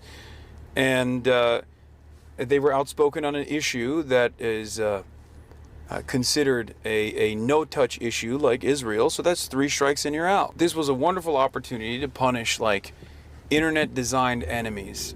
And that's literally why, and it's part of the reason why Ethan did it. Ethan chose those targets deliberately, right? And that's literally the reason why nobody fucking gave a shit. But it's clear that the iDubbbz, what I'm actually confused by is like why the iDubbbz one it was the turning point. Is it because iDubbbz is like a very known, very famous content creator? Because like he's been doing this nonstop. Like I wonder why they consider this to be a bridge too far. Because this is when I'm seeing like a lot of people finally pull out and pull their heads out of their asses and go, I hate iDubbbz, he's a cuck, whatever they say, but also still this is like messed up. Or maybe it's because it's so like it's so ridiculous. Like iDubbbz pointing to someone else's defamatory statement and being like, this is defamation, Ethan Klein should pursue this legally, and then complaining about it when openly admitting that he doesn't agree with it. I mean, there's like I saw someone reacting to my favorite slop Pegasus, more Pegaslop, literally doing that with Destiny, defaming me. And he was actually in agreement with Destiny's statement, and he has since then advanced that defamation. Now imagine if I sued Pegaslop for defamation, for not only posting the Destiny tweet defaming me, but also on top of that sued Pegaslop for agreeing with it. What would the reaction be then? And nobody perked up with Noah because Ian's got OG YouTube status? Maybe that's what it is? Serious question, does Destiny have something on Ethan because he's acting like Trump towards Israel, lol? I mean, he has created an allegiance with Destiny and Dan Saltman for the last 3 years, as they have been a vehicle of harassment for Ethan Klein's ordained enemies. His community also manipulates Ethan and leans into his paranoia. So I guess that's kind of what it is. And also Dan Saltman is a sponsor of Ethan Klein's podcast, one of the last remaining sponsors that he actually has. So perhaps that might be a part of the problem. I think the very same attitude in the sphere against me is also the very same negative attitude against me in the commentary sphere is also the very same reason why there is this kind of allegiance between Destiny and Ethan, regardless of their back and forth slander operate. Well, maybe Ethan wasn't really slandering Destiny, but you know what I mean. I think that's that is the same attitude. They are united in their hatred of what I represent.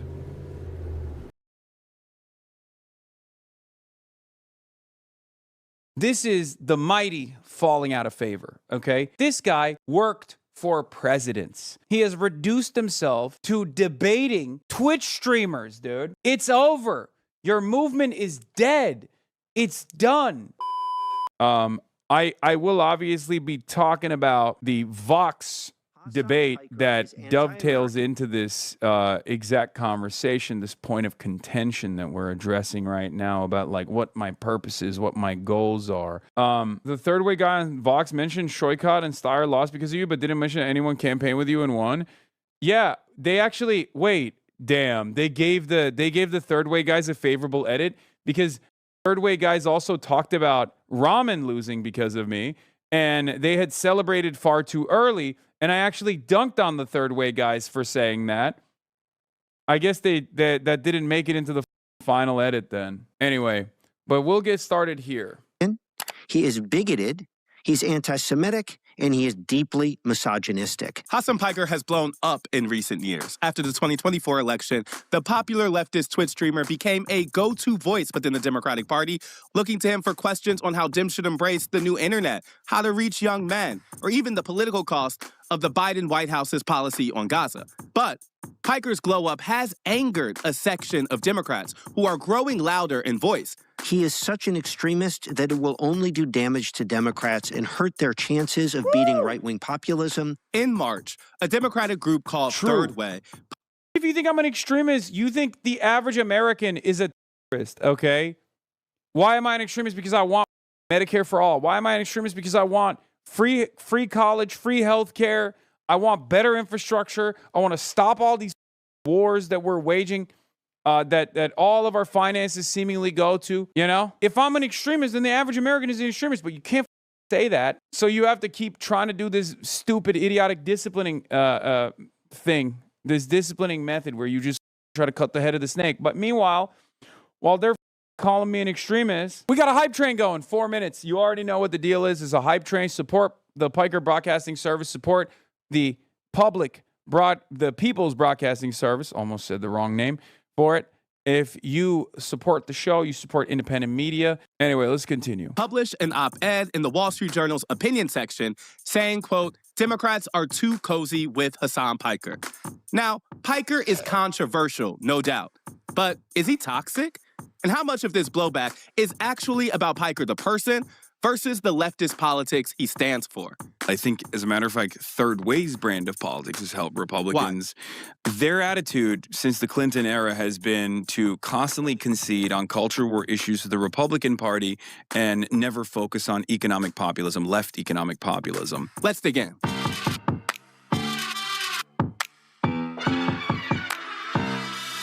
Why are you org agnostic? Why not support DSA? Dude, what are you talking about? Why not support the Democratic Socialists of America? I don't think I can physically support the DSA more than I already have. Third Way isn't just any group. It's probably the premier centrist think tank in Washington, D.C. Their whole thing is about pushing the Democratic Party to embrace more moderate establishment candidates that more closely align with their views and, in Third Way's opinion, do better on the ballot. And while I want to know why Third Way thought it was important to publish this article this year, I wanted to begin by highlighting what the op-ed's general argument was. Here's one paragraph that I think lays out their argument well. Mr. Piker is often called progressive, but that does violence to the term. A self-identified Marxist, he has referred to ultra-Orthodox Jews as, quote, inbred, employed anti-Semitic dog whistles against an anti-Hamas viewer of his stream, compared liberal Zionists to, quote, liberal Nazis, unquote, and said, quote, Hamas is 1,000 times better, unquote, than the Israeli state. Now, I get the importance of what they're saying, and we know anti-Semitism is an important issue in this country. But I also have more questions, so I connected with John Cohen. Cohen is the president of Third Way and the co-author of this piece in the Journal. I wanted to make sure that I had a good handle on their argument and also push the organization on its motivations and goals. Thank you so much for joining us. I appreciate it. Delighted to be here. So, to begin quickly, let's hear your case. You know, Third Way has argued that Democrats are too cozy with Hassan Piker. Why? Look, bottom line is, it's a free country, and I believe in free speech. So Hassan Piker should be free to have his own show, to stream, to say and do whatever he wants. That's not the question. The question is, should Democrats be supporting him? Should Democrats campaign with him? Should Democrats seek his... I think there's something really funny about this guy who has it ass backwards, and I kind of like brought that up a little bit in the conversation, but it bears repeating, which is, dog, when Democratic candidates have me on stage with them, that's not actually beneficial for me. Like, you have it on backwards. They're asking me to go on stage, not because they love me and they're like, oh my God, it would be so sick. Level 7 hype train complete, by the way. We're at level 8 hype train. Keep those subscriptions coming. But as I was saying, they do that. Well, one, because, you know, there's an ideological alignment there. But they also do that because it gives them credibility on certain issues. And it's beneficial for them. What these guys think, unfortunately, because they're wrong, it's ass backwards, is like those guys are just out of the kindness of their heart offering me a platform. I'm giving them a platform, dude. What do you not understand about this? Endorsement, should Democrats cozy up to him? And the answer is definitively no. Not just because the things he says are profoundly offensive, and I will run through those in a moment, but because he is such an extremist that it will only do damage to Democrats and the Democratic brand and hurt their chances of beating right-wing populism and expanding the map across the country. Hassan Piker is anti-American. He is bigoted. He's anti-Semitic, and he is deeply misogynistic. I kind of wanted to have two questions just to set the scene before we dig into the claims of the article. What was the impetus to publish this piece in March? You know, why this year? Trump is president. Democrats have very little power in Washington. What made you all publish this now? Great question, Ested. So we published this for a specific reason and a broad reason. The broad reason is that if Democrats are going to not just beat Trump and Here, I'll translate from corpo speak, from consultant speak. We can't yell at the growing base of support for the causes that, align against our corporate investors, like Medicare for all, free college, the litany of things that Bernie has endorsed and supported for years, and most importantly, Israel. And we can't come across constantly yelling about voters not voting right or voters prioritizing things that we don't want them to prioritize. So we'll just yell at a guy who seems to be a megaphone for these issues. We'll yell at because it's much easier to yell at an influencer. You can especially an influencer like myself, who has spoken on the record for more than 10,000 hours, almost 12,000 hours at this point, about these issues.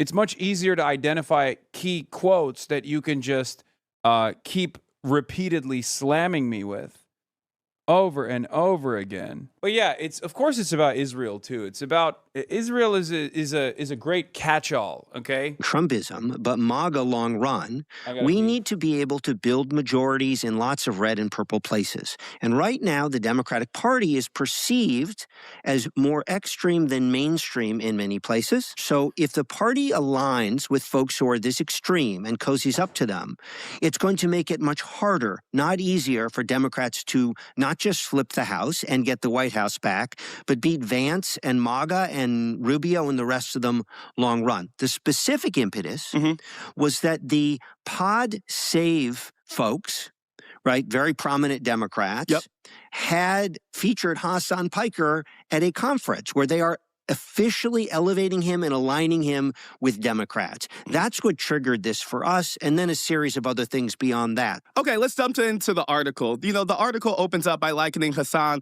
to far-right anti-Semites like Nick Fuentes and Candace Owens. Part of the piece reads, quote, left-wing anti-Semites are savvier than the Nazi endorsers on the right who marched in Charlottesville, Virginia, and sat for dinner with the president. This was the first sentence that kind of jumped out to me in the piece because it does seem like Savier's doing some work here. There are material differences between Piker and Fuentes, at least some. Piker has voted for Democrats, Harris in 2024, Biden in 2020. He has openly opposed Trump, while Fuentes has openly praised Hitler, dined with Trump, kind of as the piece reference. Does that make them categorically different or just packaged differently? How is that not a material difference, just savvy, as the piece says? Well, let me say a couple of things. First of all, Hassan Piker is dangerously close to Nick Fuentes in the level of bigotry and racism and misogyny that he espouses. I mean, it's just staggering. Let me just for your listeners, they really need to understand. This guy is out of his mind. And anyone who is even remotely familiar, Ested knows me, obviously. Ested has literally invited me to speak at University of Chicago at the Politics Institute. So it's like, I don't think this guy knows that, but it doesn't matter. And obviously, I don't think he's going to push back on any of this stuff. But it's totally ridiculous. It's preposterous to make this comparison. And no one with half a brain cell is going to agree with this. Who this guy is. This is what Hassan Piker said about Miley Cyrus. I want to say thank you to Miley Cyrus for showing off her camel toe at the VMAs the other night. I always knew Hannah Montana was a little. Don't even try. Dude, it's like you're posting this video that someone else unearthed for you from literally 2013. The video was so unbelievably cringe, attempted satire, and I've addressed it 750 gorillion times. But it's so crazy because, like, I don't even look like this person. Not only do I obviously not only does this obviously not represent who I am, but I don't even look like this person. It's a 240p clip that you pulled out of your ass to just be like, oh, you're a misogynist. It's a sketch. And it was so lame that I didn't even it was good enough to keep out there. It was a released failed attempt at satire that we deleted literally a month after it was out in the universe. But it's, again, something that I've not only addressed a million times over. Yeah, it had a satire warning as well. But it doesn't even matter, right? It doesn't even matter because it's something that I've already addressed a million times over. You literally said it was satire and disclaimer of the video. I know. Come on, Ested. Why are we defending this? I guess I'm not really defending it. I'm really just asking about the specific thing that I asked about. I know, but that's horrific. Horrific. Why should this guy be anywhere near the Democratic Party? I just want to re-level set. I'm not here for the Hassan Piker is a good person or not question. I'm here for the claims that the article is making. And I guess I wanted to just ask my question again. Sure. Nick Fuentes and Candace Owens are Trump supporters who have, at times, said nice things about Hitler. Hassan Piker has not done that, has voted for Democrats, has advocated against Trump. And I'm saying, does that make him savvier or does that make him different? Got it. So Hassan Piker he says, if you're someone who says, if I'm a liberal Zionist, it's like saying you're a liberal Nazi. Okay? Mm-hmm. So that is anti-Semitic to its... No, it's not. No, it's not. Here's the reality. You know it's not. You can't argue against it, which is why you have to keep going down to your nose to be like, well, this is why he needs to be deplatformed. But I'm not saying he needs to be deplatformed, but I'm saying that he's a bad guy. You shouldn't associate with him. Argue against the point then. Like all this old shit that you're pulling out of your because, someone sent it to you to be like, this guy's bad. Please don't listen to him. Who gives okay? None of that matters. What actually matters is what I'm saying right now.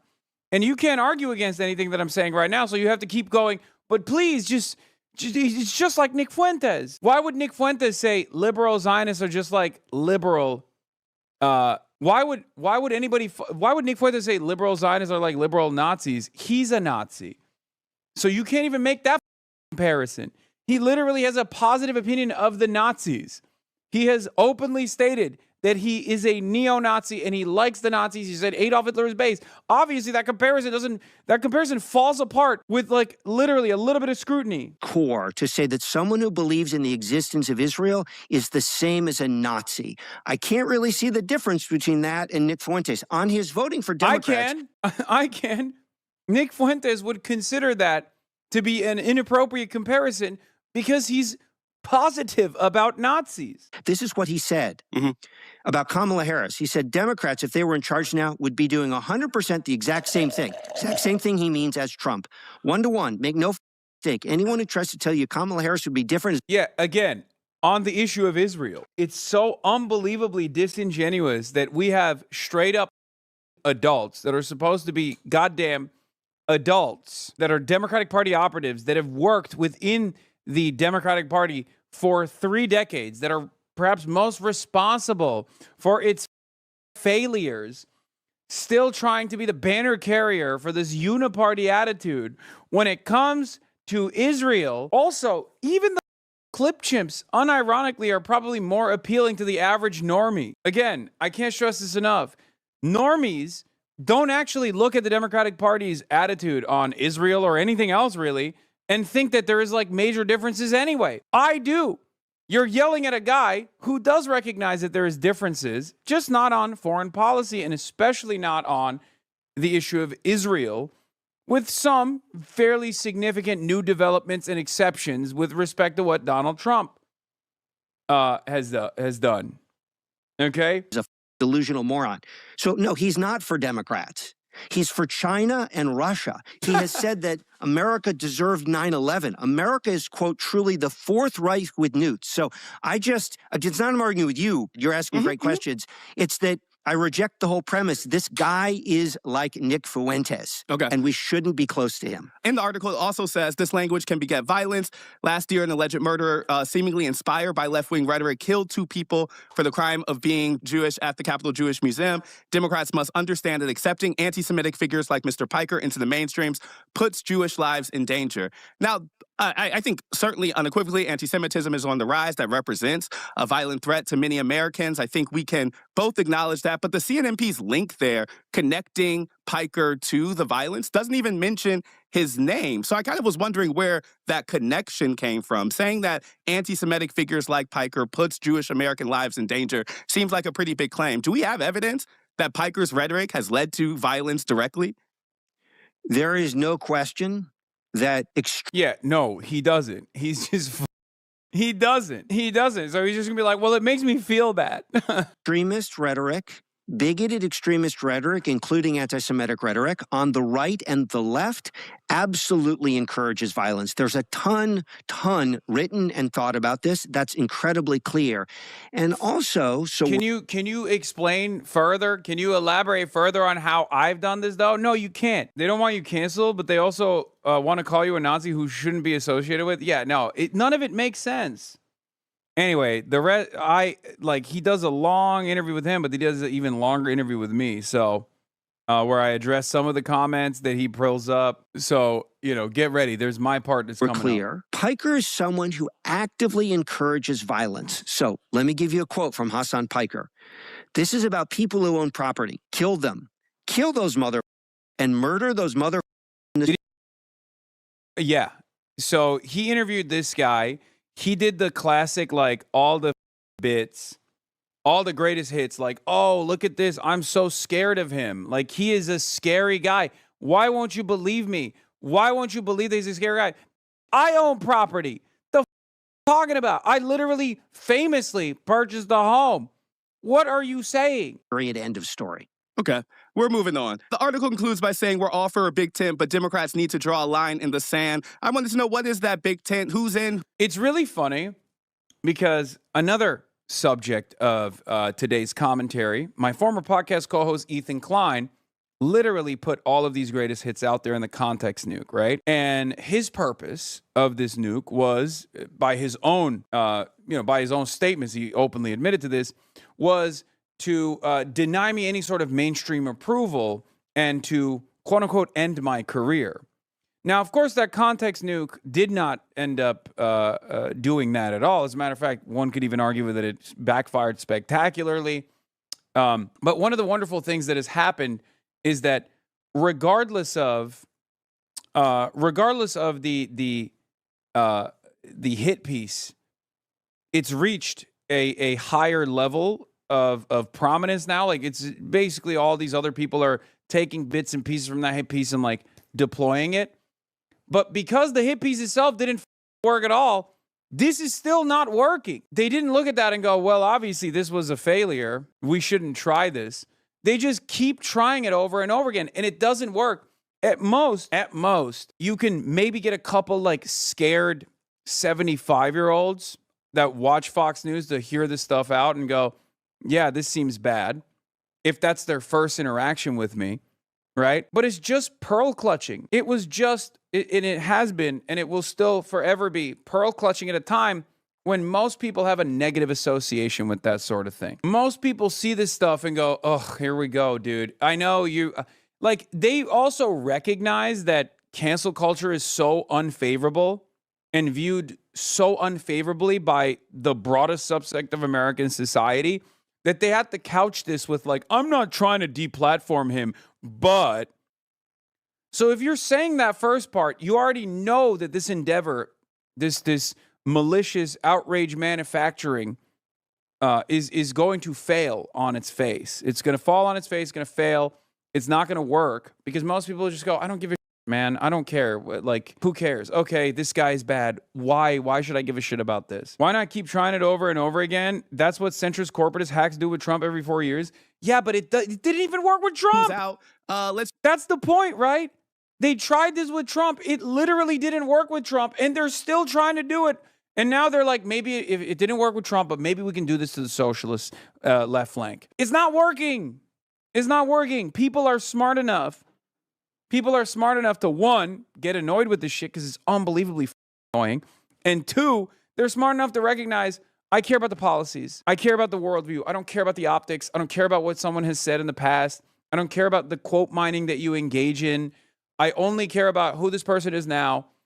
You know, just one more article, and this will work is an idiotic endeavor. It's an idiotic argument, okay? The problem for third way is that they structurally can't do that because their worldview is so odious and so out of touch with the needs of the masses that he can't just go there and say with his chest, I want every Democrat to care about the things I care about. I want every Democrat to have a favorable opinion on Blue Cross Blue Shield, Aetna, British Petroleum, Chevron, Exxon, and numerous other corporate subsidiaries and corporate donors that I'm tasked with connecting with the Democratic Party's political class, with his political representation, so they don't listen to the needs of the masses.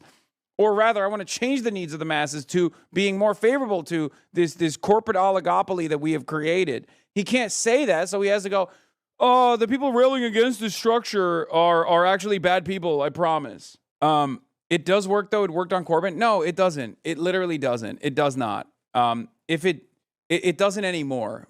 Okay? It worked on Corbyn because it was in a different timeline, in a different country. You can't make an actual argument. I can. That's the difference. I can tell you exactly what I care about. I can tell you exactly what I believe, and I can tell you exactly what I'm fighting for. They can't. So they have to do this like, we can't tackle the message, so we shoot the messenger ass bullshit all the time, and it still doesn't work. Someone like Joe Rogan, should Democrats go on his podcast? Again, great question, instead.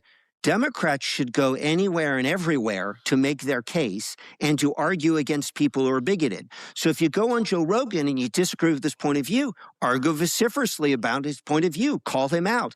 If you disagree with Hassan Piker, fine, go on his stream and argue against him and denounce him and expose him for the bigoted guy that he is. That's not our beef with Piker. Our beef with Piker is, this is a great why take. should Democrats... Yeah.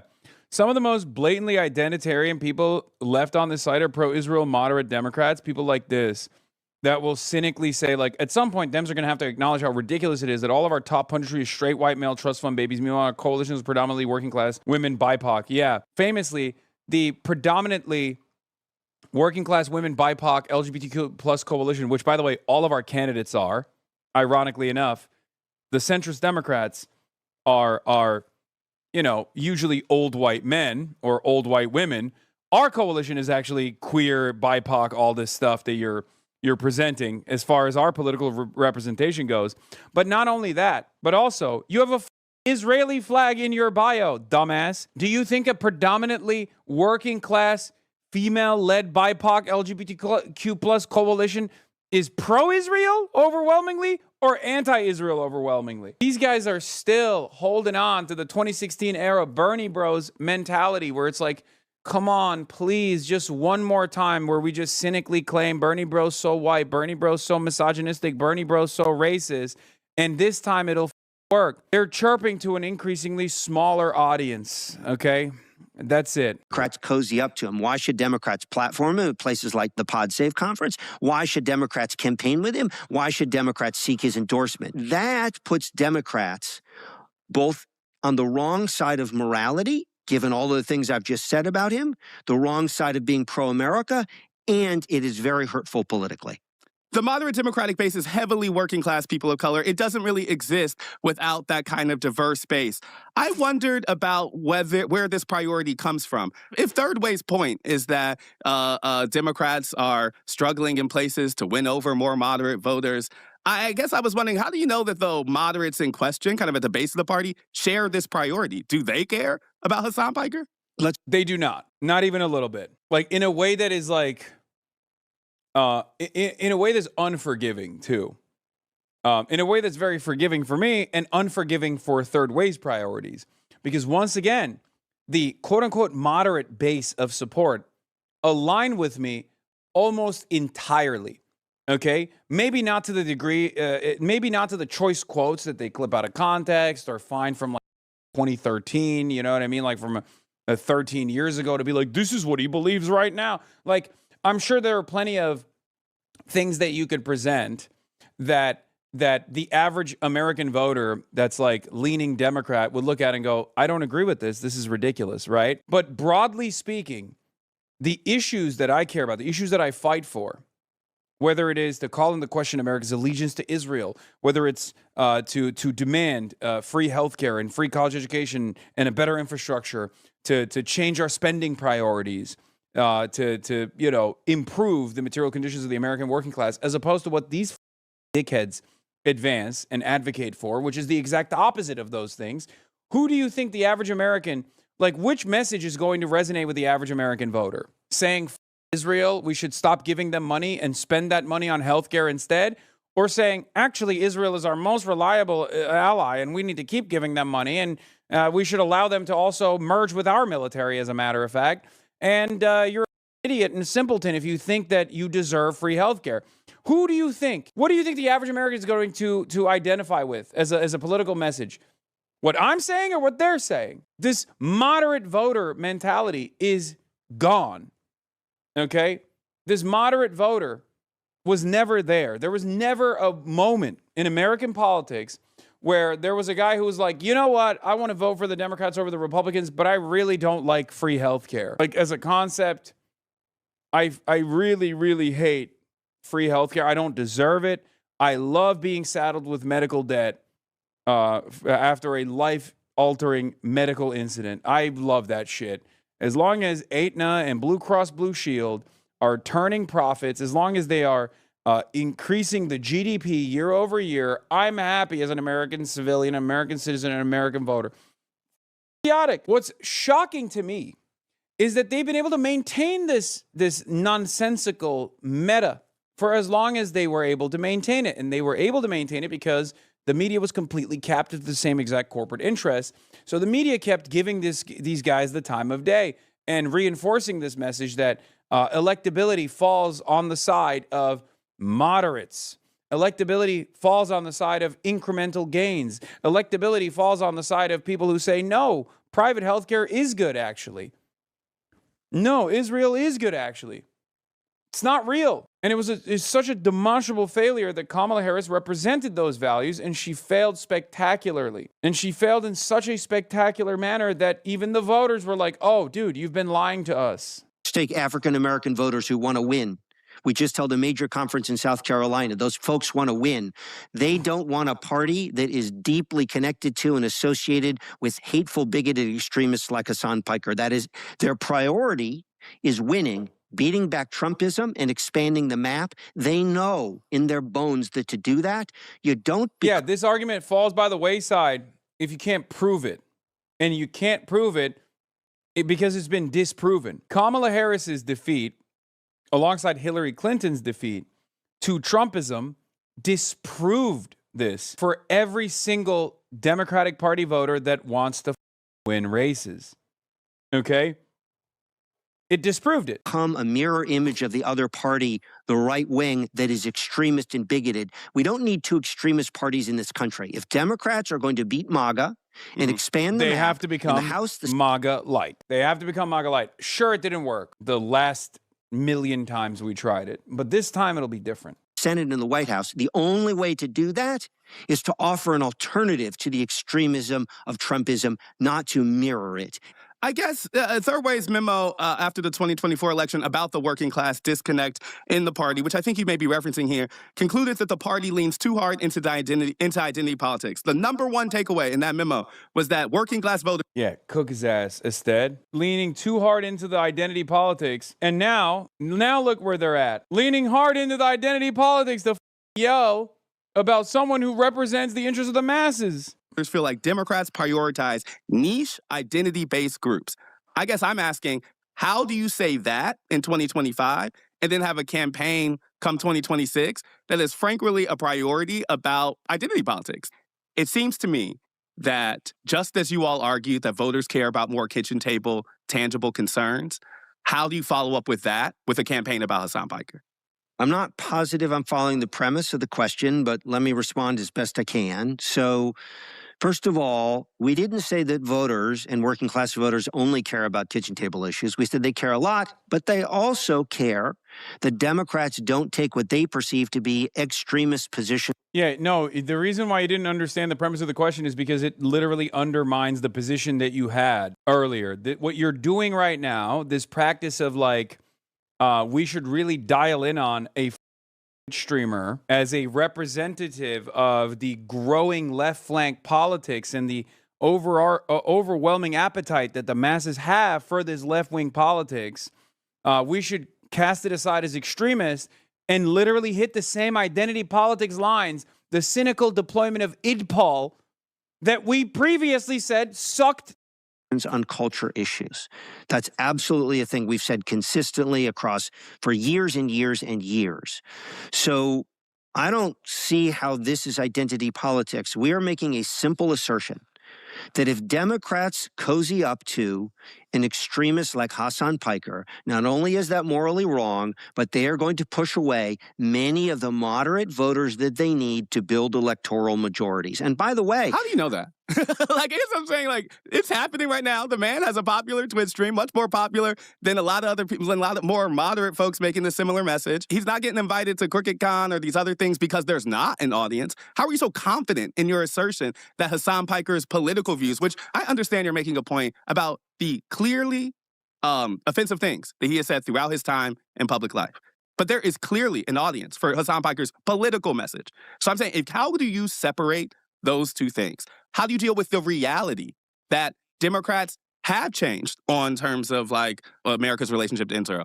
That things like Medicare for All are increasingly popular. Like things like Abolish ICE are growing in popularity. So I'm saying that is, I think, a more full representation of the stuff he talks about politically.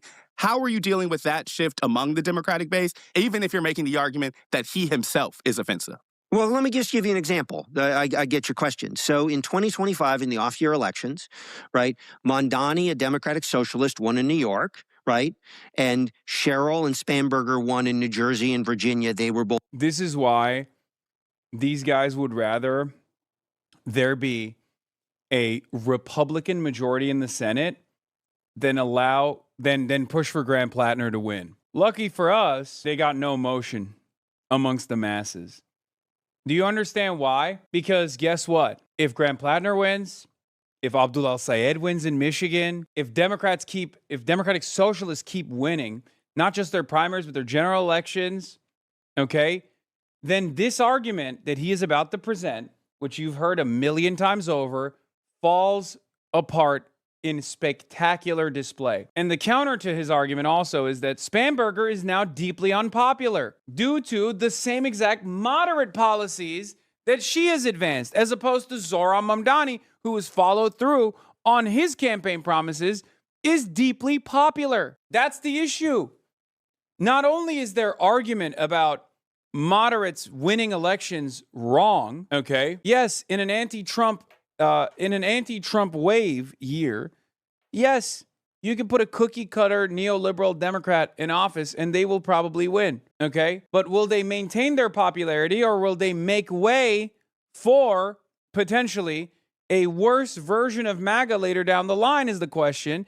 And we know that has happened already with Joe Biden. Joe Biden was the moderate. Joe Biden ran and won and governed like a moderate. There were a lot of things that he did that was incrementally moving the needle in the appropriate direction, but no bold, radical, sweeping agenda changes. And we got Trump again in the aftermath of that because his popularity fell by the wayside. We don't just want people to win elections in that year due to the unpopularity of the Republicans. We want a resilient political movement. We want real changes.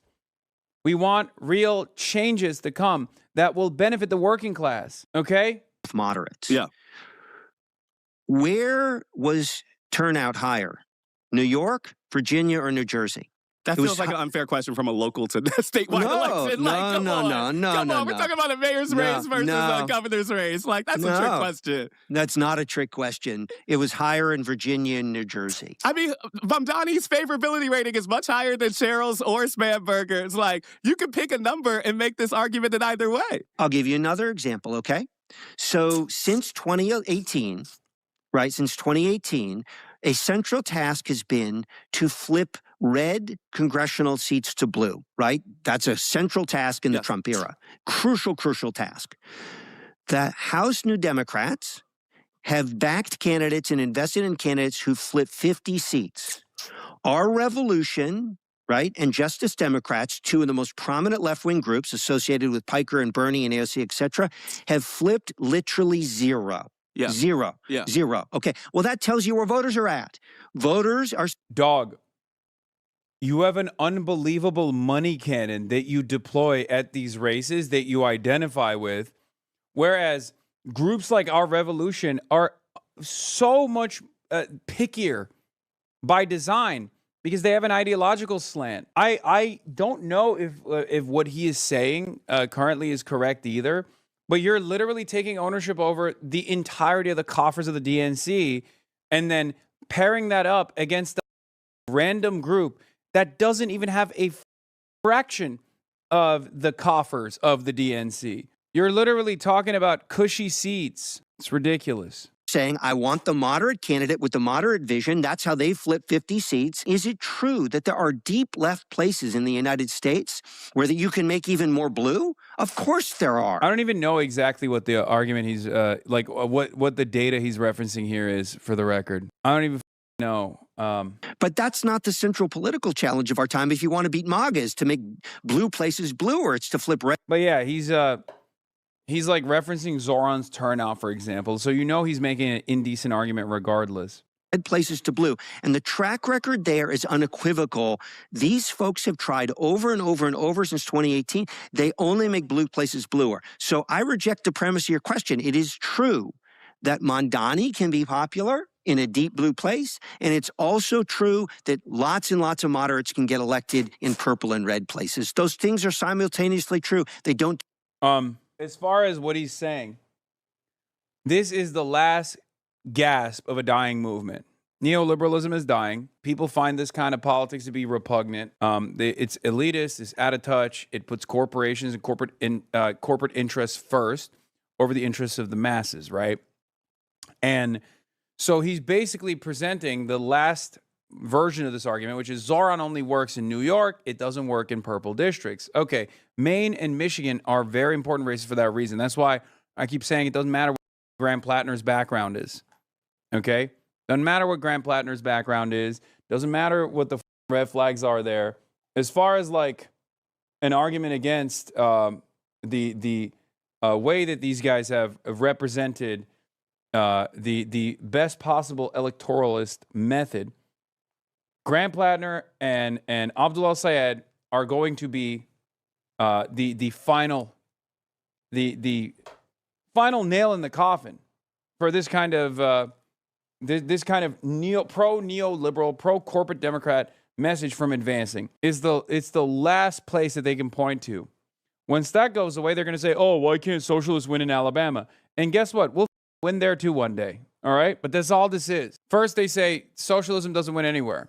Then when it starts winning in places like New York, they say, oh, it's just deep blue. That's why it's winning in New York. Once it starts winning in purple areas, they're going to say, why doesn't it win in deep red? Okay?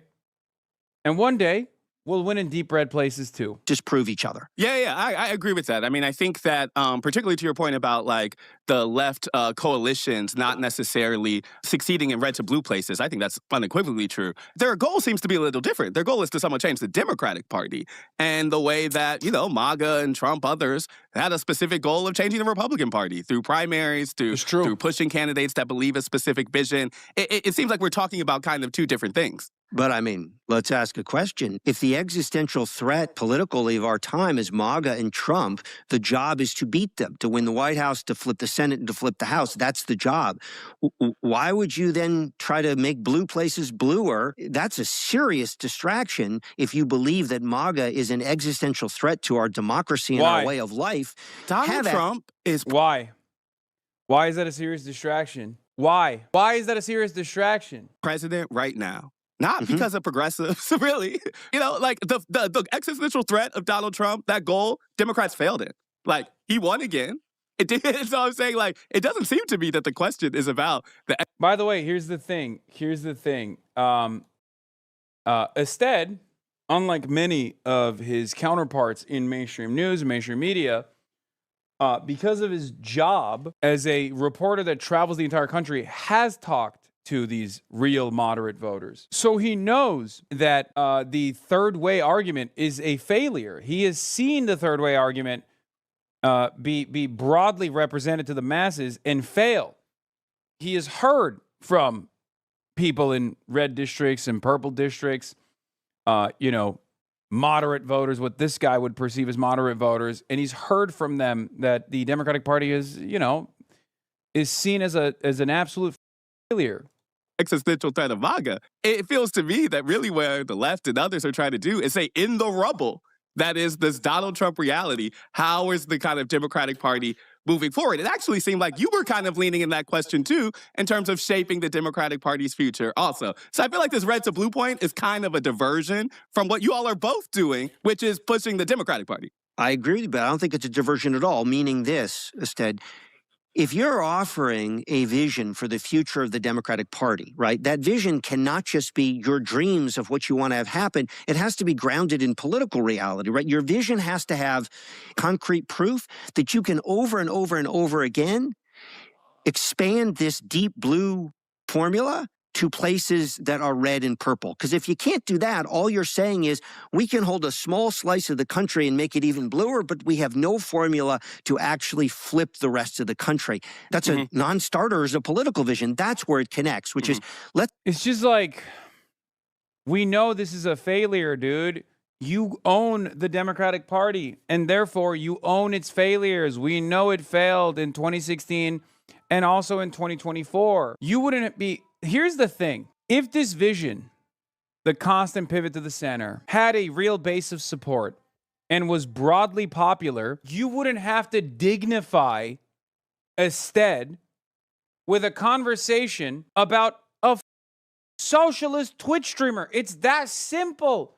Because guess what? We'd be living under Kamala Harris's first female presidency right now. If that vision was a success and it was objectively popular and it could defeat Trumpism, you wouldn't be going on Vox.com debates over how wrong someone like myself is. You wouldn't even know who the I am, because your vision would have won. It would have proven without any doubt whatsoever to anyone who is knowledgeable on the issue, anyone with a crumb of interest in winning elections, that your style of politics had a real market, had a real audience, had a real legion of diehard supporters. And you wouldn't be wasting your time doing this shit.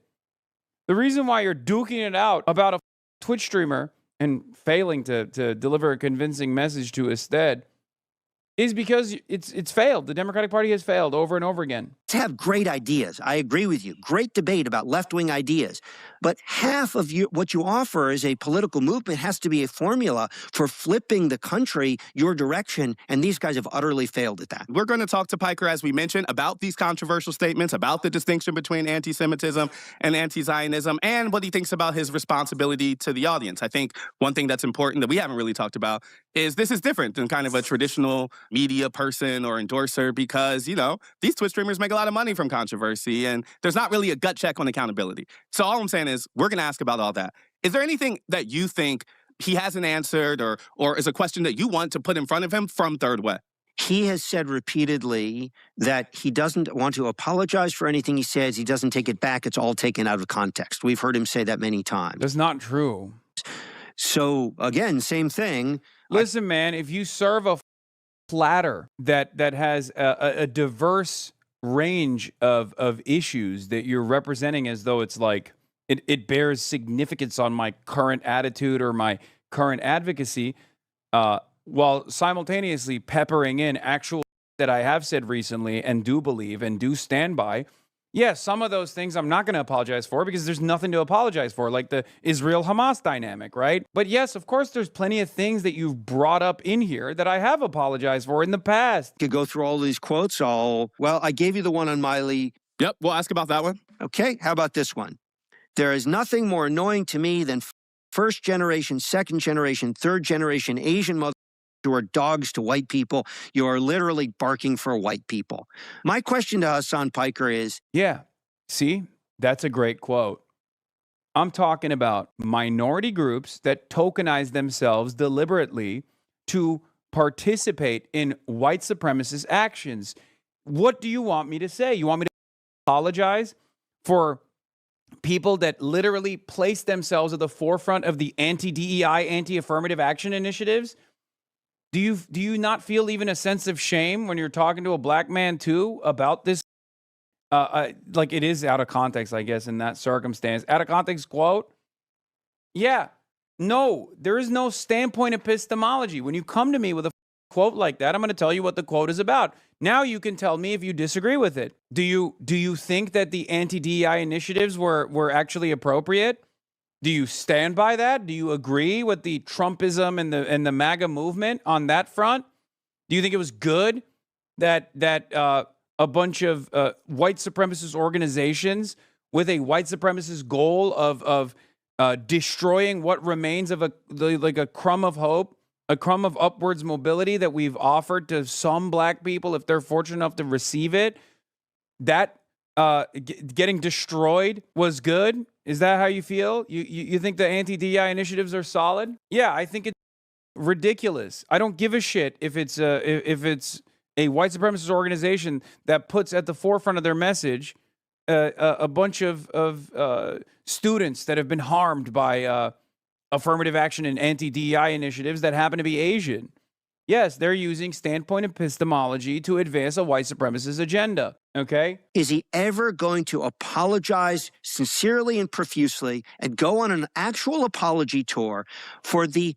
Why the f*** would I do that? Suck my dumbass. Dozens and dozens and dozens of bigoted, offensive, misogynistic things he said, or is he just going to... Let me constantly, oh my God, I'm so sorry for a litany of quotes that are mostly out of context over the course of my 13-year political commentary career. Oh my God. You think that's productive? Talk about a distraction. God, this is the mighty falling out of favor, okay? This guy worked for presidents, okay? This guy and this institution was at the center of power in the Democratic Party, and now he has reduced himself to debating Twitch streamers, dude. It's over. Your movement is dead. It's done. We are coming. It's that simple. You can keep crying and behaving like a baby over and over again. Be like, oh, it hurt my feelings. I heard some of his quotes and it was scary. But the real thing you fear is not necessarily the things that you heard about me that really frustrated you. The real thing you fear is that you're losing prominence. You're not even debating Twitch streamers. It's even worse. You're debating about Twitch streamers because you can't talk to me directly either. Because I've already said it. Like, I'll talk to anybody at Third Way. Anytime, any day. If they want to come on the broadcast and cry about my choice quotes, oh my God. Keep standing by all of them. Mm-hmm. I think it's totally fair to ask about apology, about regret, about whether he stands by it. So we'll make sure to include those. I actually I'll have another couple I plan on asking about Hamas and the Israeli government. We'll put in front of him as well. Do you have anything else do you want to make sure you mention? I got through my questions. We'll take these to him, but want to make sure you feel like you had your piece. No, that was great. Very quick, actually, just because it's relevant to what just happened. Just to note at a practical level, in the California races, so Chakrabarti, who was AOC's former chief of staff, campaigned with Piker. He came in a distant third in that race. Tom Steyer went on Piker's stream. So I get it, but as a very practical... Yeah, he also brought up Nithya Raman, but instead gave him the favorable edit. Yeah, they took out the Nithya Raman part. I know. He brought up Raman too. But by the time they had come, they'd actually interviewed me, it turns out Nithya Raman had won over Spencer Pratt, and I talked about that extensively with Ested. So I'm a little sad that they edited that in his favor. Okay, because I know he brought that up because Ested brought it up to me, and at that point Nithya Raman had won, and I even brought up the fact that this guy was actively celebrating a Republican like Spencer Pratt winning, or what he thought at the time was a victory over Nithya Raman, and it showed his priorities. No matter if you're a Democrat who wants to win, much less one who has some kind of high moral standards against bigotry and racism and misogyny, very unclear that as a practical matter, Piker gets you much of anything except driving away people who matter to building a big Democratic tent. I want to come back. Here's what we are asking of Democrats. Don't campaign with the guy. Don't platform him. Don't cozy up to him. It's so funny that it's just not going to work either. Especially because, like, think about this man's peak success. Like, his goal is to not have me sit on stage with any of these candidates, right? And what's hilarious about it is that even if every single candidate going forward from this day on was like, I hate Hassan, that wouldn't change what I'm doing even a little bit, okay? I don't like doing candidate interviews. I don't like it. I don't like doing candidate interviews at all. I don't like appearing alongside candidates. I mean, I caught the bug on the rally stuff a little bit. I think it's fun. But even then, I'm perfectly fine never doing another rally ever again. You want to know why? It's not great content. Nobody in my audience gives a shit about it. They don't even like it. They don't even watch it on the VODs. They don't like it when I'm doing it live. Okay? They don't. I don't do it because it's really good for me. I'm spending a shit ton of money out of pocket. Shouts out to the subscribers. Okay? It's bad content. If that was the reason why I was doing it, it's bad content. Doesn't do anything for me. I'm literally burning money anytime I do this. I'm away from home. I'm away from my dog. I'm away from my friends and family. If it's up my schedule, I don't do it because it helps me. I do it because it helps the candidates, And guess what? The candidates know that, which is precisely the reason why since this goddamn article came out, there's plenty of parts that he won't acknowledge. Adam Hamawi won, obviously. He won't ever recognize that. And Abdul Sayed has surged into first place in the Democratic Party primaries in the Senate race in Michigan, okay? That's the thing. Chris Rabb won as well against the Democratic Party machine. That's the beauty of it. He won't talk about victories because he's trying to actively try to get everyone to stop talking to me. The reality is, since that article came out, not only were there tremendous victories, but beyond that, every Democrat around the country has literally reached out, including centrist Democrats, ironically enough. That's right. Centrist Democrats have reached out because they were like, oh my God, this guy clearly has a big audience and he's speaking for a cause that we need to hear from. He's speaking for causes that we need to actually gain more legitimacy and more prominence in. I'll let you get the last word on that. Thank you, Jonathan, for coming on. Thanks for having me. Up next, what Hassan Piker has to say in response. Hassan Piker, thank you for joining America Actually. Thank you for having me. I wanted to talk to you because, as you know, we talked to the president of Third Way, the centrist Democratic group that has argued that Democrats are too cozy with you. And we dug into their argument. And it seemed both substantive and personal. They say that your brand of politics is bad for the Democratic Party, which we'll dig into later. But they also argued that just the scope of things that you have said are too offensive and that you have not apologized for them. Racist things, anti-Semitic things, sexist things.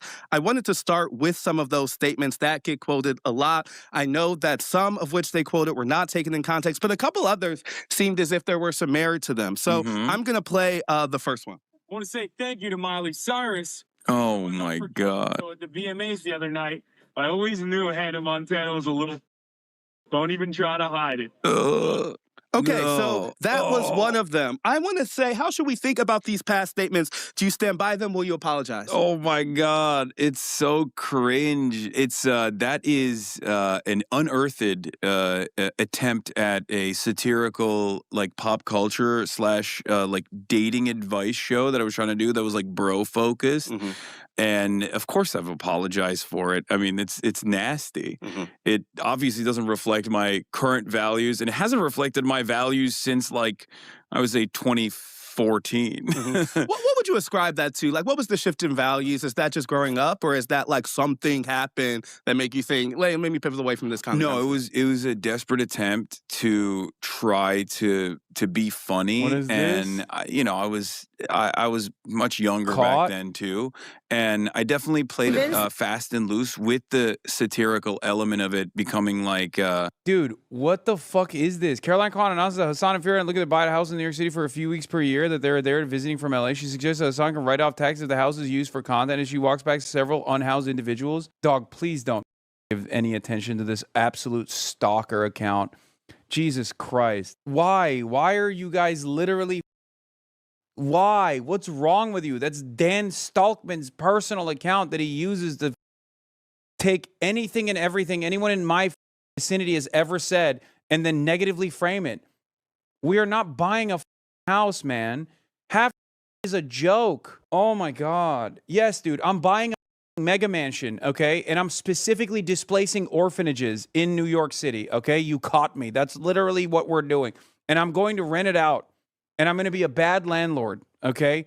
I'm going to be a landlord, and I'm going to be a bad one specifically. You got me. This is real. This is a real thing that's happening. Please, guys, please. These are dangerously unstable individuals that are actively spending every waking moment to try to disparage me. Do you understand? They will clip you out of context. I know. I'm gonna do all of that. I mean, it's so ridiculous. Like, who cares? Who cares? It was far too misogynistic, which is why we deleted it almost on release. But then nothing gets deleted on the internet, of course. Yeah, I mean, but Third Way's argument was that you have not apologized. You're saying you have. Oh, of course. And not only that, but also a big part of my politics and a big part of my worldview revolves around rehabilitation, both in the criminal justice system, but also the draconian attitude that I think a lot of Americans have towards rehabilitation in the social crimes division. And I use examples such as that one that you just showed as a way to say, look, like I had misogynistic opinions in the past, I've had transphobic opinions in the past, and I've worked through them, understanding that it causes harm to others, and it also is not reflective of who I am as a person. I mean, that's one of the statements, but there's a couple others, and I do want to play another that is more recent.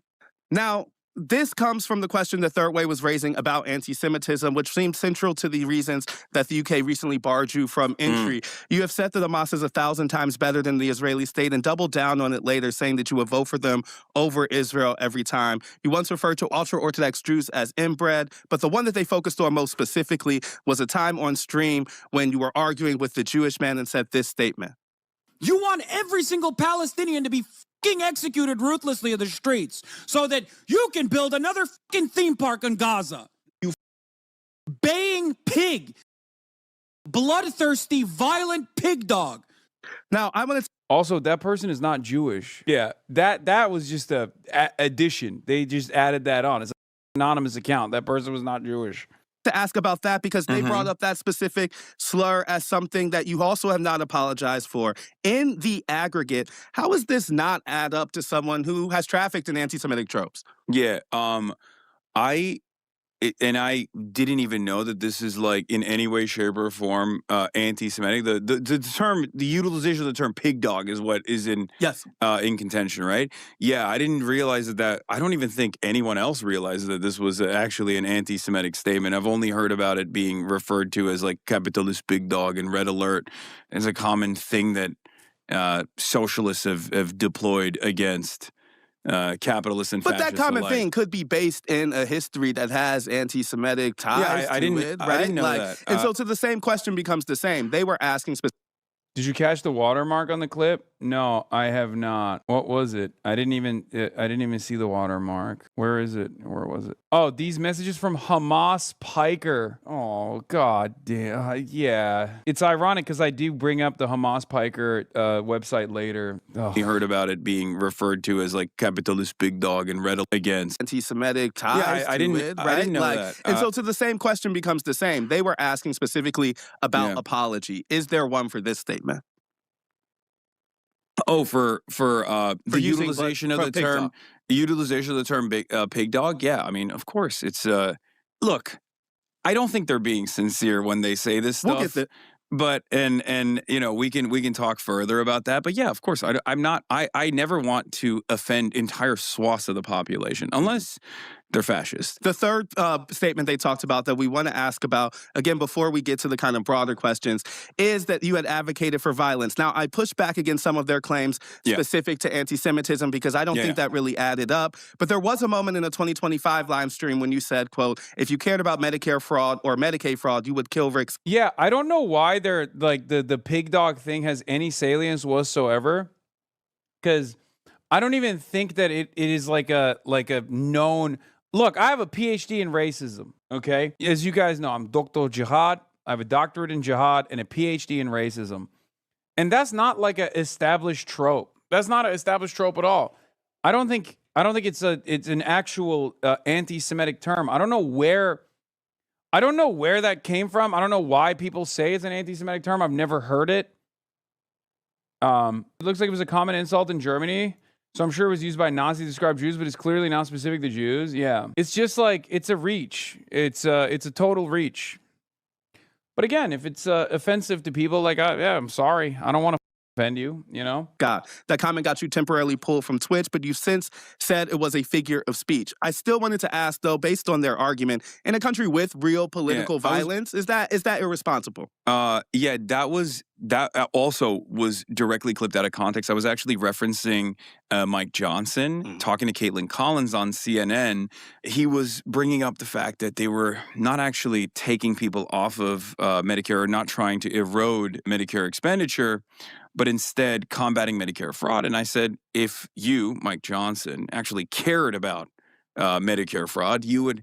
And I used hyperbolic language there, and I shouldn't have. But no, the whole point of that was, and I followed it up in the longer conversation. It's pretty obvious. I'm talking about Rick Scott committing, at the time, award-winning amounts of Medicare fraud. It's more so about the point that, like, Republicans love to present an argument as though they care about Medicare fraud, but in reality, they're actually just trying to gut Medicare in its entirety. I asked because I think they were trying to make a larger argument about the responsibility or lack of responsibility to your audience, which is a big one. As that has grown over the years, how have you thought about the balance between filling the hours of day that streaming requires and not leaning in to the most controversial or most bombastic version of yourself?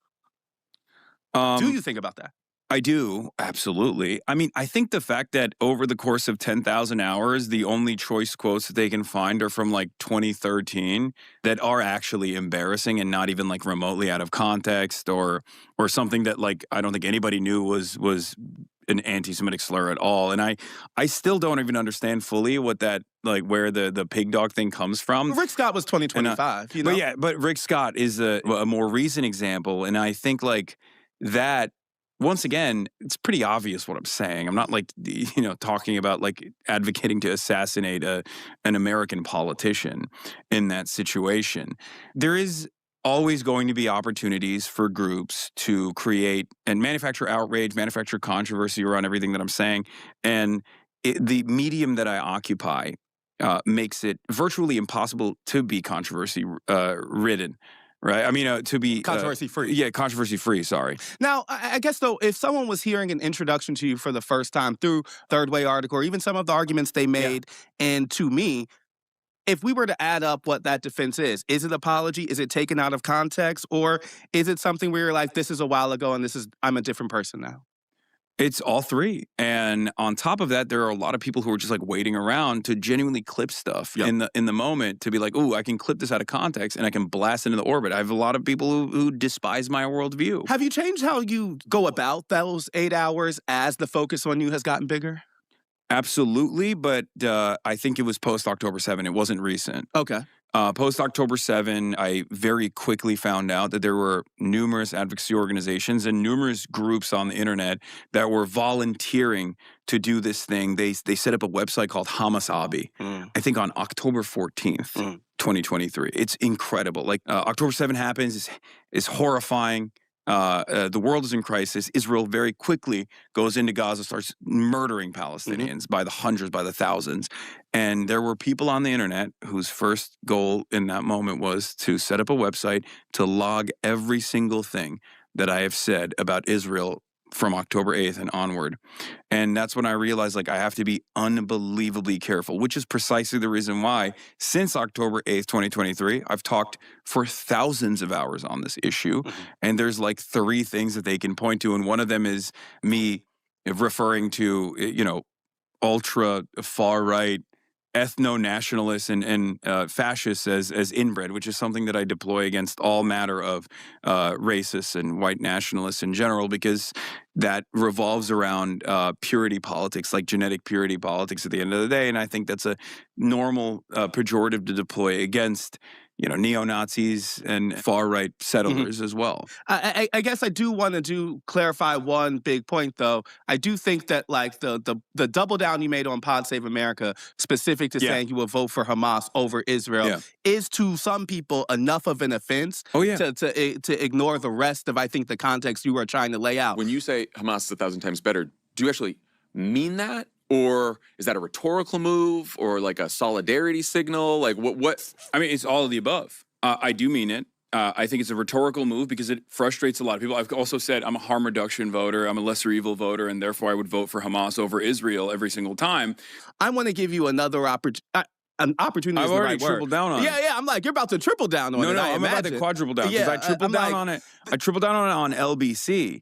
And I think like the quadrupling and tripling down on it is like also part of the process. Like I'm aware that this is something that most people have never encountered. This is not a statement that they would ever hear in polite society. And that's kind of the purpose of it. It's intentionally provocative. It is intentionally provocative, but I don't think it's inappropriate.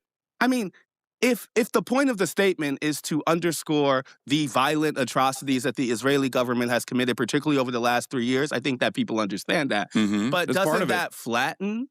I mean, I think the argument is that it flattens the atrocities Hamas has committed on some of the same people. I think that that flattening actually does a disservice to the Palestinian resistance fronts in its entirety because there is no flattening. When I say Israel's 1,000 times worse, I mean it because the reality of the matter is, in the Western world, once any non-state actor is... Yeah, I'm saying like there's no parity. That actually is a disservice to the Palestinians if we flatten it. I'm not flattening it. I'm saying one side is worse, okay? And this is unfortunately, while true, 100% true and indisputable, it's never actually mentioned in mainstream outlets. And as a matter of fact, the conversation revolves around the inappropriate nature of the person saying it. I think it's ridiculous. I'm not trying to flatten it. I'm saying one side is worse. Israel is worse. I'm not saying there's parity between the two parties. One side is the oppressed. The other side is the oppressor. The oppressor is worse than the oppressed. The excesses of the oppressed still cannot make up for the unbelievable super violence, the unbelievable ultra violence that the oppressor is engaged in. As a matter of fact, the excesses of the violence that the oppressed and the dispossessed engage in comes as a direct consequence of the unbelievable ultra violence of the oppressor. It is Israel's actions that have led the Palestinians to evolve in their militancy. Designated as a terrorist organization, there is a good deal of racialized animosity demonstrated towards these sorts of groups as well. And I think that it's important for people to understand that these are normal human beings at the end of the day that have suffered tremendous loss over the course of... I guess people maybe not care about the discrimination Hamas faces. Like... No, but it's very important to understand that because it's not Hamas. Hamas is not an alien entity. These are Palestinians, right? And of course it's important to understand how they arrived at militant resistance, why they're doing it, and how their methods have also evolved, and how such heinous acts of violence even take place. A lot of people want to assume, sorry to cut you off, but a lot of people want to just believe that Hamas did this because they're violent, barbaric anti-Semites. I don't think that's the case. Actually, I know that that's not the case. This is like, are there anti-Semitic people? I'm about to say there's certainly. Of course. I'm like, we're not about to say that Hamas is moving with some anti-Semitism baked into. Of course. Now, of course, there's anti-Semitic people within the Palestinian resistance. There's anti-Semitic people in America. There's anti-Semitic people everywhere. But the anger or the goals of Hamas is to make the occupation as costly as possible while also simultaneously trying to negotiate with Israel at a time when Palestinians had been completely written off from the conversation and that it was all but over, that the ethnic cleansing was an inevitability. I guess I just want to say, like, and I do want to move on from this, but I also think it's important to underscore that I don't think people who are maybe more good faith upset by this would not be upset by the statement of we need to understand the conditions that have led Hamas to resistance. But that seems distinct from saying I would vote for them, right? Like, and that also seems like, at minimum, it underscores why there is a website set up, or why there is something that tries to link you to a group that you're linking yourself to in terms of at least trying to understand that perspective. So I guess I'm saying, I don't think the kind of argument you're making here saying we should learn the structural conditions that have led to this moment Yeah, that's is the exactly academic. the same That's as the- folks being upset at I will vote for Hamas over that's the Israeli government. that I am at the end of the day someone who is engaging in, and this is a Marxist term that a lot of people get mad at because they don't understand that propaganda is supposed to be a neutral term in its inception, but this is agitative propaganda. The entire point I'm making there is to cause you to second guess when we have this back and forth conversation, as I'm sure many people who will be tuning in to listen to this conversation will maybe think about this perspective differently than they ever have. I think that, well, maybe that's a good place to leave it because I feel like that kind of agitation is clear and folks can think about that argument. I want to talk about the kind of political theory of change that was also built into what the third way president was saying. I think that's pretty solid. Look, a lot of people say Ested was being far too contentious here, but he's not supposed to glaze me. He's trying to, offer not his perspective, but he's trying to give enough room for me to push back against certain points of view and say my piece. And he's doing the same to the third way guys as well.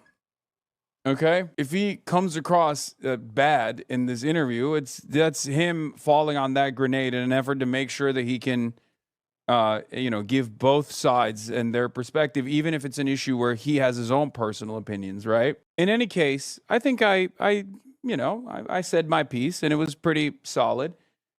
Like, if it was a more contentious interviewer, I would have definitely brought up the fact that, the Nat Turner rebellion was probably conducted by some people who had a very good reason to hate white people. I would not hold that against them. I didn't say that in that moment because my goal wasn't to, undermine his position or make it seem like he's like, defending Israel, right? He was saying that hearing stuff, even like this, from you makes it harder for the Democratic Party and is a reason why they should kind of keep a distance from associating. He says, this is a ready-made ad for someone in a congressional swing district or someone whose electorate might be offended by some of the stuff that you say. But it's not clear to me that your goal is get the most Democrats elected. So I wanted to ask, one, is it? And two, if not, what is the goal? No, I care about political action and I care about policies. I care about advancing political goals. I don't have any loyalty to any brand or any identity of any sort. Are you a Democrat? Do you consider yourself I vote Democratic usually. So, yes, I've never voted for a Republican. I will never vote for a Republican. Did you vote for Kamala Harris? Yes, I did.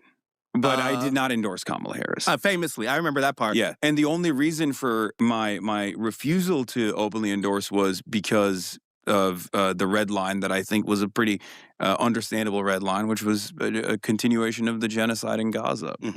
I understand the harm reduction arguments. I've made the harm reduction arguments, but it's not a practical approach to winning elections, and that's something that I've always referenced over and over again, and demonstrably it's been a failure with Hillary Clinton and Kamala Harris. And it's certainly growingly true among the electorate. I know folks I met on the road, and we talked about this even back in 2024, 25, about that sense of emergency lever being pulled was one that Democrats felt increasingly that they were getting sick of kind of getting pushed into a vote blue no matter who without those questions of red lines. But, a lot of your energy is spent focused on the Democratic Party from the left, moderates, donor class, abundance crowd. In a midterm where the House is on the line, where Donald Trump is, I think even in your own words, making a march towards a more authoritarian, maybe fascist country, is there a point where that type of friendly fire backfires? Like, do you worry about helping Republicans? No, I don't think this helps Republicans at all. I think, as a matter of fact, third way's brand of politics has helped Republicans. Why? Their attitude since the Clinton era has been to constantly concede on culture war narratives and culture war issues to the Republican Party and never focus on economic populism, left economic populism, because they have corporate donors, right? And their job is to basically connect those corporate donors to the Democratic Party as a whole and to maintain a certain posture within the Democratic Democratic Party's center of power, that they do abide by the interests of corporations and oftentimes place them over the interests of the population. When you stream with a politician, are you reaching out to them? Are they reaching out to you? How do you go through those choices? Oh, they're reaching out. And especially since the third way stuff. Oh my God. So is that progressives only? Is that that's across the board? No, it's actually across the board. It's shocking. So how do you make decisions about who comes on the stream and who doesn't? I have I don't like doing the candidate interviews. I don't like doing the candidate collabs at all. It's not very good content. People don't want to watch it. It's kind of boring for the most part. So why do you do it? I do it because if there are candidates worth showing my audience, and if I want to fundraise for them, if I believe that they're decent, if I believe that they're good, then I'm willing to lend not just a platform but support to them. That seems like it's changed a little bit, or at least you're doing more of that. Like, was there like a conscious decision over the last year or so to say, hey, like, I'm going to become a more active force in lifting up these midterms candidates. I'm going to use this stream as a fundraising tool for some of these people. It doesn't seem like that's where you always were. It's not. Okay. I wasn't there at all, as a matter of fact. I mean, I've always like collaborated with politicians that I like, Ilhan Omar, AOC, and you know, Bernie Sanders and stuff, but never this hands-on. And I think the reason for that is I didn't change necessarily, but the environment did. Americans are far more... You should do one centrist rally if there's no progressive in play. It will help you tremendously. No, it won't. Your argument would be better if you didn't quote Marx there. I'd be good if you became a bit more concise. Buddy, I need you to understand something. I'm not trying to win you over, okay? Like, I'm not trying to win centrists over. Or rather, the centrist consultant class over. Centrist voters, on the other hand, who don't behave like centrist consultants are fine by me. Centrist voters who are not so centrist, they already do get won over. They get won over when we put numbers on the board.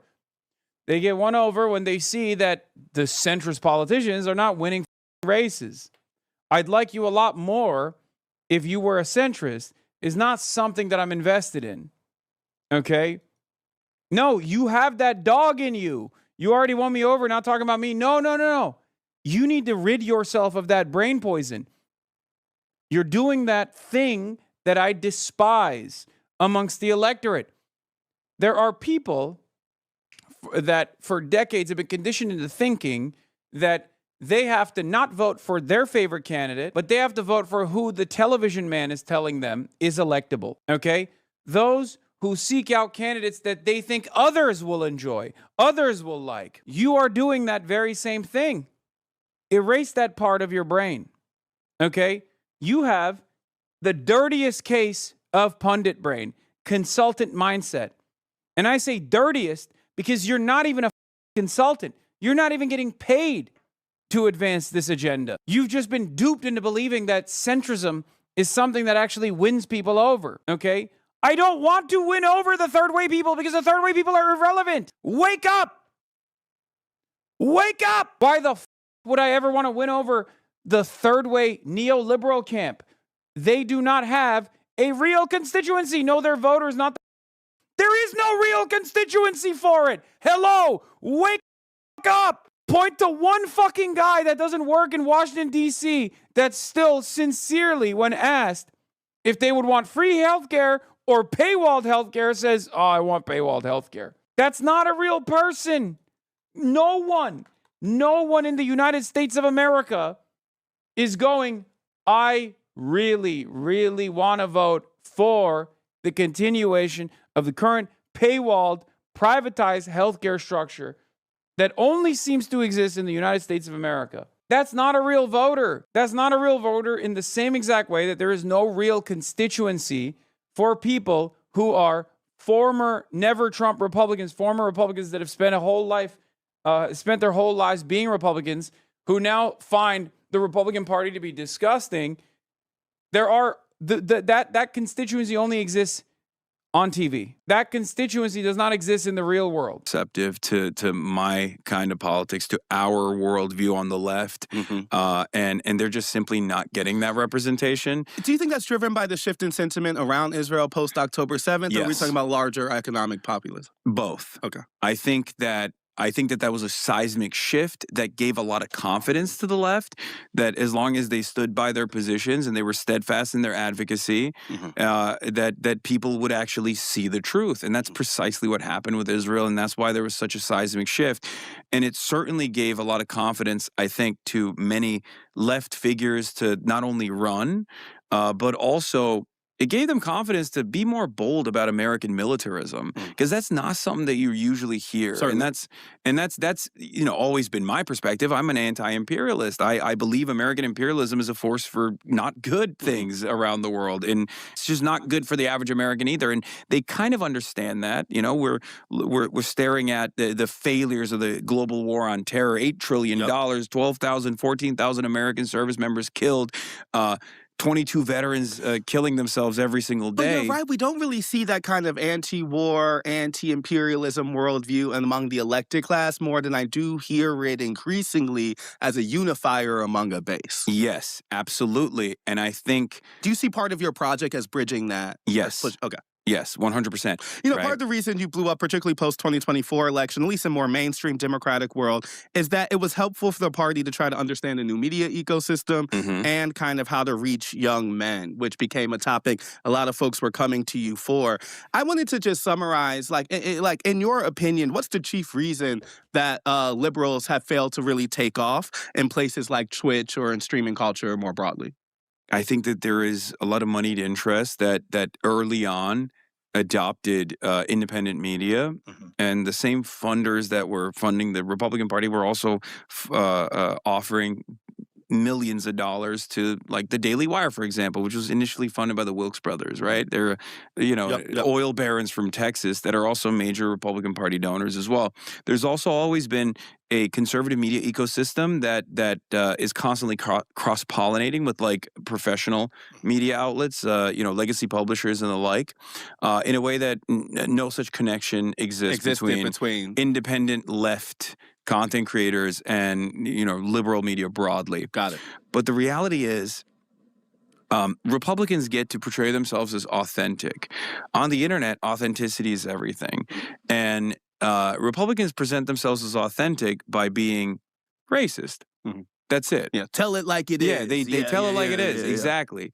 And Trump did that too. Yeah. To much success. Like kind of performatively offensive. Yes, being performatively offensive. Exactly. You can't really do that on the internet as like a liberal. You're always going to come across as a little inauthentic. You're going to come across as like you're lecturing people. And that is a tough nut to crack on the independent media side.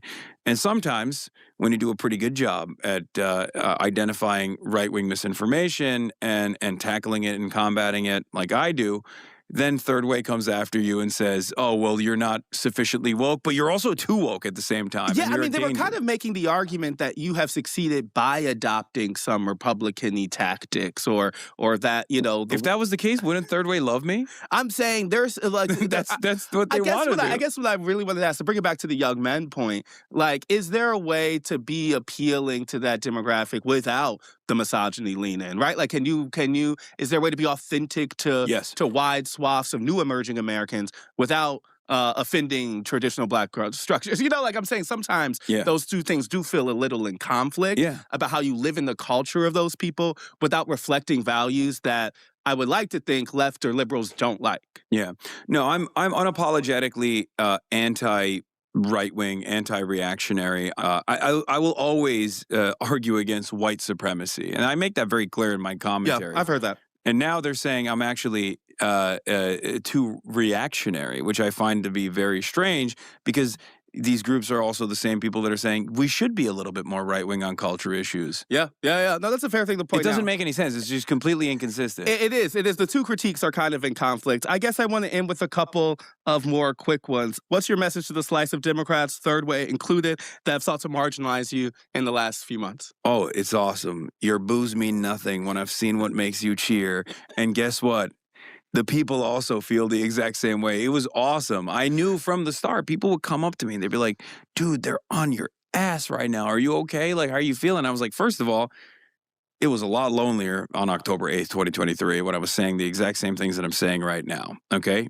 It doesn't feel so lonely anymore. And number two, if they want to position themselves on the 10% side of a 90-10 issue, that's going to be great for me. That's going to be great for the candidates that I'm actually promoting.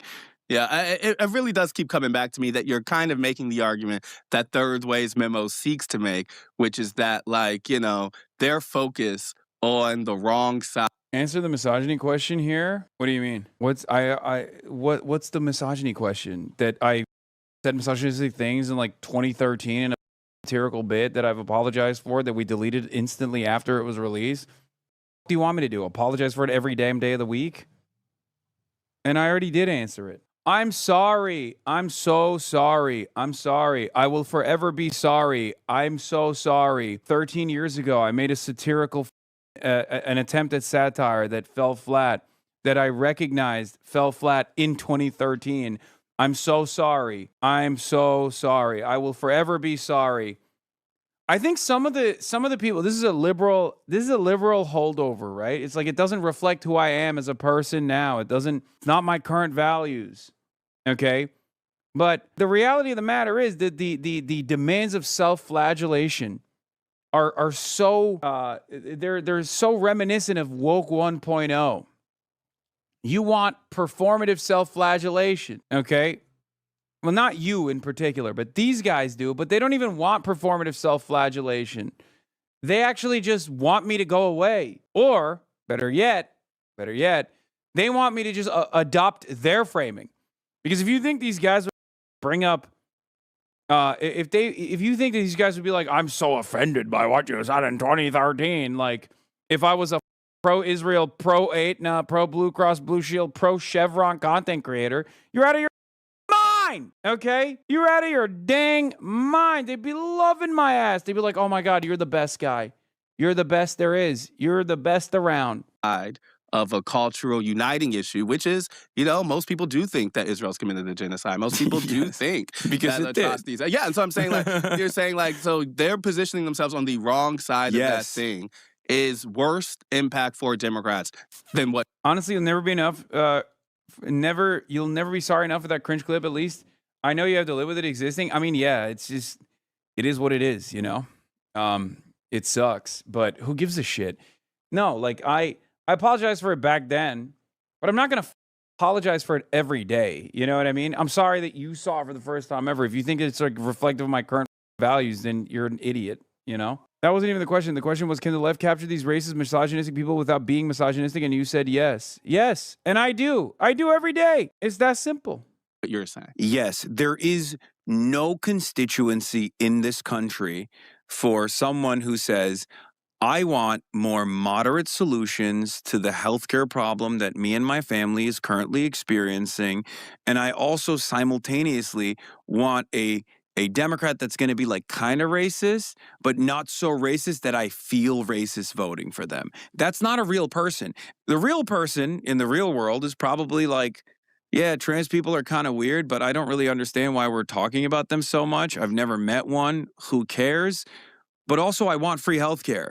Also, I really don't like Israel. Why are we giving them so much money? Why are they killing so many people? That's the average person. The average person is far closer to my worldview, as demonstrated by this whole, third wave fiasco, than their worldview. They have no real representation, and their only job is to connect moneyed interests with politicians. Mm-hmm. And because politicians have, for the longest time, been more predisposed with winning their seats again and winning re-elections again, and that requires a tremendous amount of fundraising, they listen to guys like Third Way.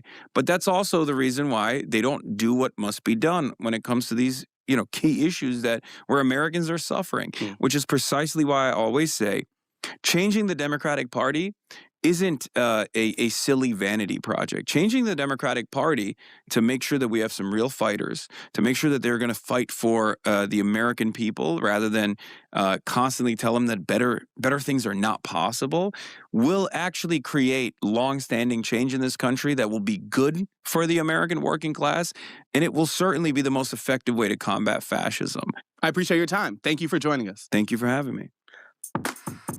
Okay, so some quick takeaways. One, I don't think Third Way is accurately representing Hassan's position. He's not trying to get the most Democrats elected. He's trying to get specific Democrats elected, ones who share his economic populism and his anti-war sentiment. At the same time, I can totally understand why Third Way is upset, and I think he does too. He apologized for past sexist comments, but made no such apology for calling people inbred, claimed ignorance about the term pig dog, and quadrupled down on his argument that Hamas deserves our understanding. But Hassan is trying to provoke, even in his own words, which leads me to my third point. Because in old times, establishment Democrats like Third Way would get to choose what was acceptable in political discourse and what wasn't. But it's not that time anymore. And the fact that Third Way finds Piker's views to be objectionable hasn't canceled him. In fact, it's the reason he's blown up. I mean, yeah.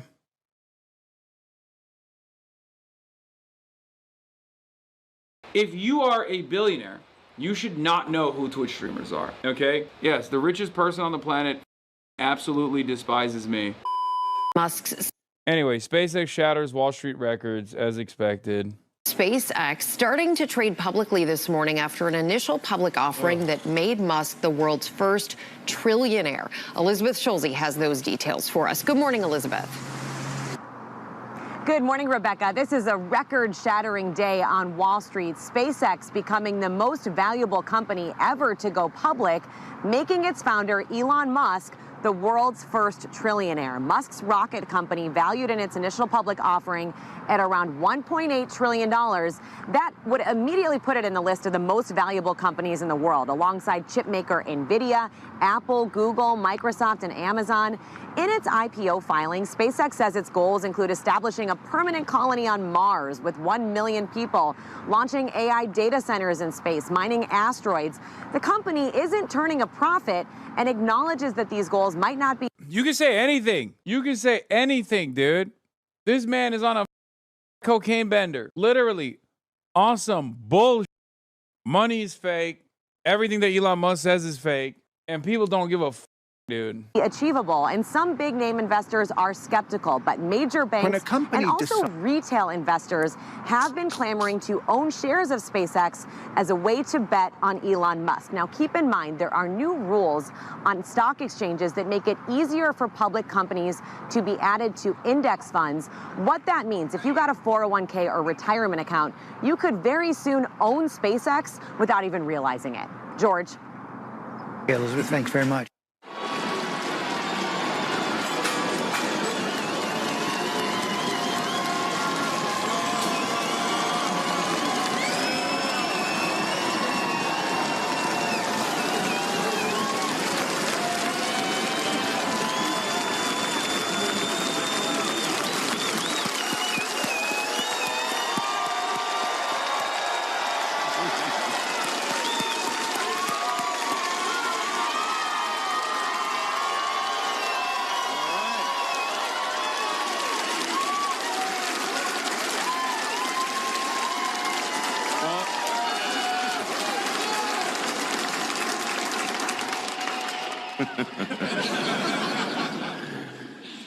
Well, thank you, Gwen. Gwen Shotwell's been an incredible partner and was one of the first people to join the company. And so thank you, Gwen. Oh, she's in New York, of course. Where is she?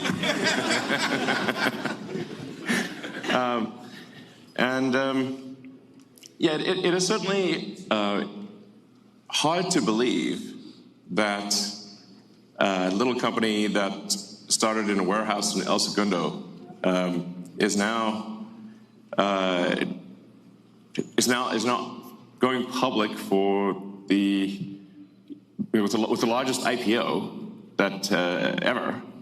And let me tell you, if people had told me this was gonna happen, I was like, man, you must be smoking some really good crack, because I think this company's going to fail. There is no greater evidence than the abject failure that is Elon Musk. A failure as a human, right? Meritocracy is a lie, lying is OP, and money is fake. This story that we are watching unfold in front of us is a great example of all three of those classic Hasanabi tropes that I advance over and over again. Okay? Elon Musk is a failure. And yet, in spite of his failures, because he lucked into a initial, because he happened to be at the right place at the right time, he has failed upwards with his endless wealth. He's a horrible person, an unbelievably insecure person, and yet he's the richest person on the planet. And we know he doesn't work hard because he tweets all the goddamn time. Now, as far as SpaceX goes, hate to admit this, but it is probably the most impressive company that Elon owns. Not that he had anything to do with it personally. Not that he had anything to do with its success personally. If anything, he was probably an impediment. SpaceX, of course, is a government-subsidized operation. It should be kept in the hands of the public. This is the nature of American capitalism. This is the nature of capitalism, and the American version of it is probably the most evolved or devolved. John Tufel says, SpaceX IPO is so perfect for right now. Company without profit, sold in a market detached from reality, based on fake promises about things it will never do, layers upon layers of bullshit. Aaron Regenberg says, what's most infuriating about the most trillionaire shit is that his enterprise is built almost exclusively on government contracts. It's not just that he's expropriating our wealth in an abstract way. His fortune is built on the tax dollars we pay that he then obtains through graft. This is your take. A Nazi becoming the first trillionaire off of taxpayer subsidies, mergers, and apartheid mine inheritance isn't an anomaly. It's showing you what the system rewards. Capitalism is a death cult. The thing is, I thought after the Twitter purchase that Elon Musk would no longer be seen in such a positive light. Because I thought that even the dumbest of Americans would recognize that this guy wasn't really doing anything at all, and he's simply around being racist on Twitter. But I was wrong, because many Americans actually love that shit, it turns out. Many people all around the world love that. I mean, I gave SpaceX less than a 10% chance of succeeding at all, to be clear. In fact, I told people this. I said, look, we're probably going to fail, but, we should give it a try, because if we don't, if there's not a new company that enters space, we will never be a truly spacefaring civilization. I'm watching the Elon Musk IPO. While the other aerospace companies, they build good rockets and everything, they were simply not pursuing the technology that's necessary to make life multiplanetary, to make Star Trek, to make the exciting science fiction future. Let's see if the other mic is on real quick. What's up, chat? Elon Musk is going to be the first trillionaire. Now my number one op is getting wealthier and wealthier. We take you down the timeline of choice moments from Elon Musk versus Hassan saga, where Grums said, I don't know if I want to be on camera. Yeah, where Grums said you can tell a lot about Ubisoft with how much money they're throwing at platforming streamers. Elon Musk said Hassan is a fraud. Then he said sellout would be more accurate. Objectively, he's promoting a terrible company just for the money. Assassin's Creed famously delivered one of the most devastating blows on his own platform, where they say, is that the guy playing your Path of Exile 2 account? I know, but you know what I always think is, like, I feel like you guys can mend the rift because you have some stuff you can bond over. Like, you're both fake gamers.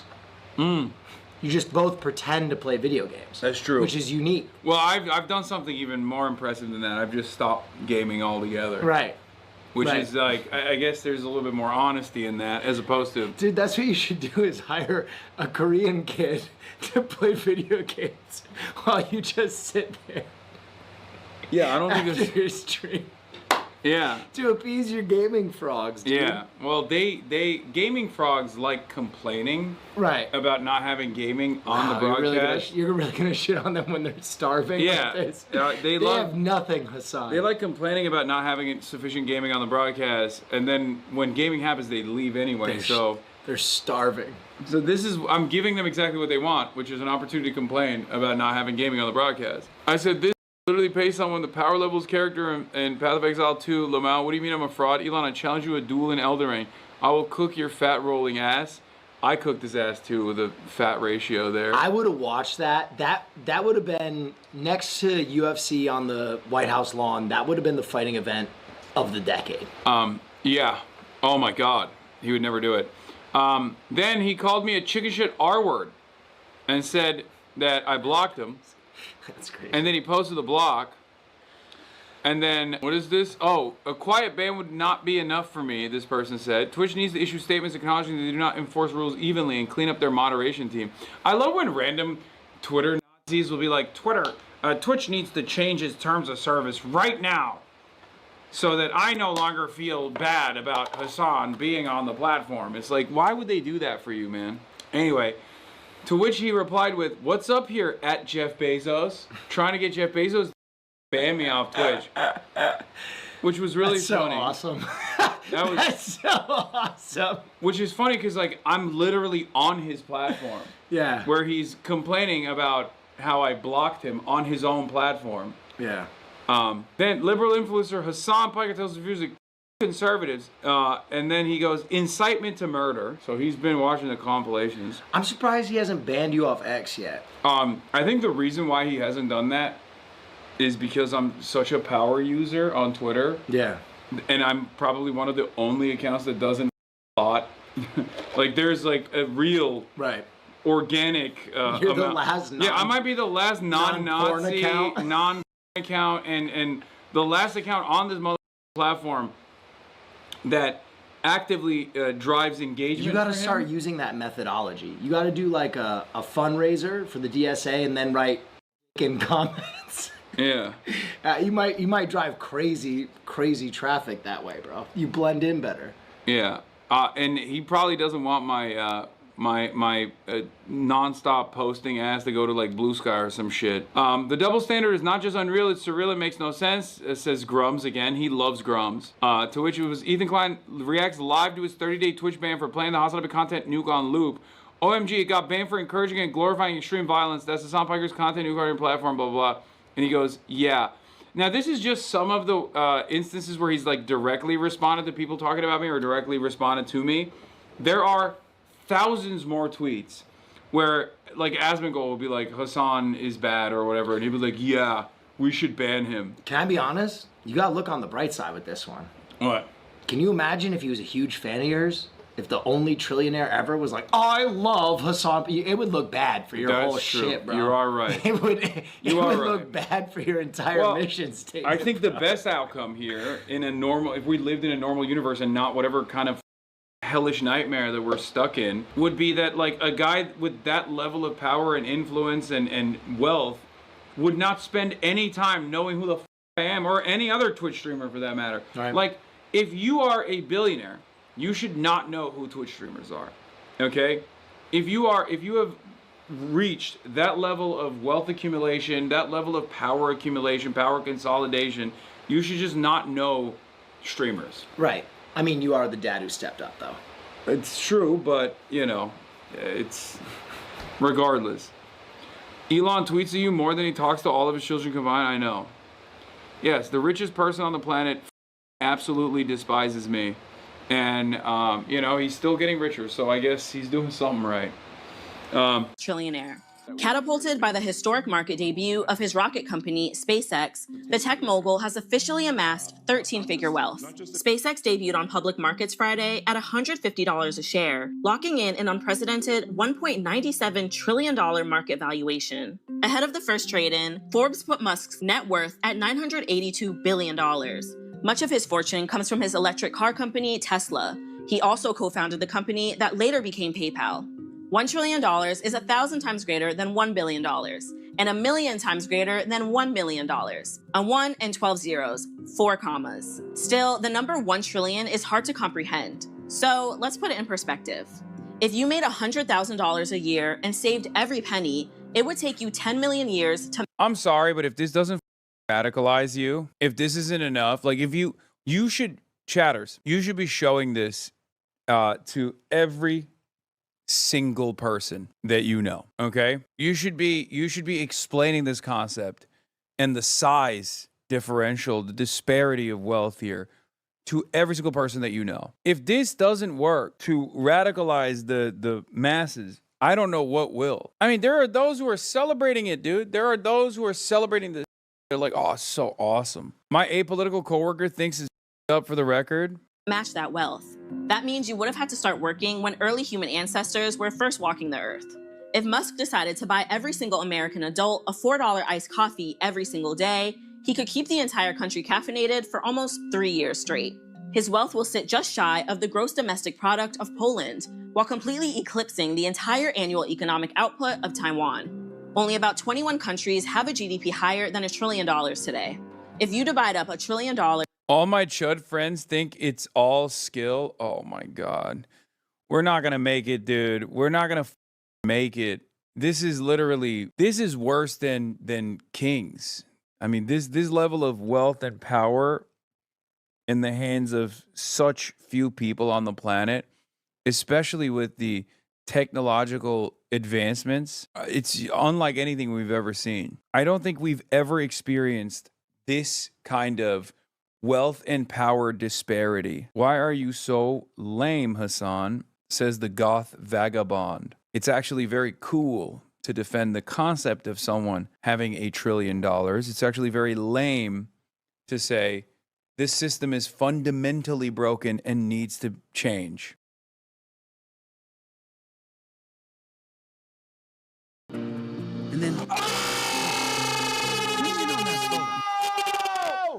is that? Smoking good! Oh my God! Oh my God! Oh my God! I feel like I just watched the end of The Sixth Sense, dude. That was like a jump scare. Holy wow! Speaking of tremendous power in the hands of corporations that seek to out over the little guy, Bricks and Minifig Saga is getting a finale by the likes of CoffeeZilla, the internet's greatest investigative reporter, perhaps the only remaining investigative reporter out there. He got involved in this situation, and he found the $200,000 missing Lego. So let's take a look. A $200,000 Lego collection went missing, causing a lot of you to ask me to find it. And after seeing the cops point guns at YouTubers, people get arrested and sued for $1.3 million, I decided enough was enough. This looks like a case for the internet detective. This time in the $10 million Lego studio. So I talked to every suspect involved. What I found shocked me.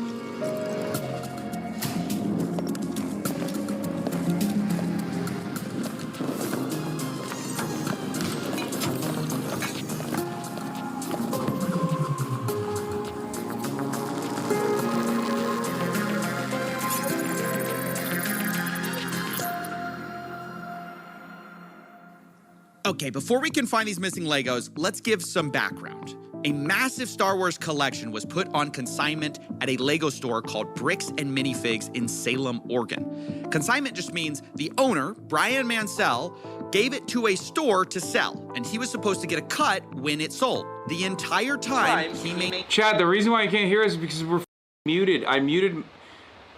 I love that Chad immediately spammed way too dank and started spamming echo as soon as it happened. So then I muted us so that they don't hear the feedback. Okay. I'm another streamer guest. I understand. I know you have normies on a lot that don't get it.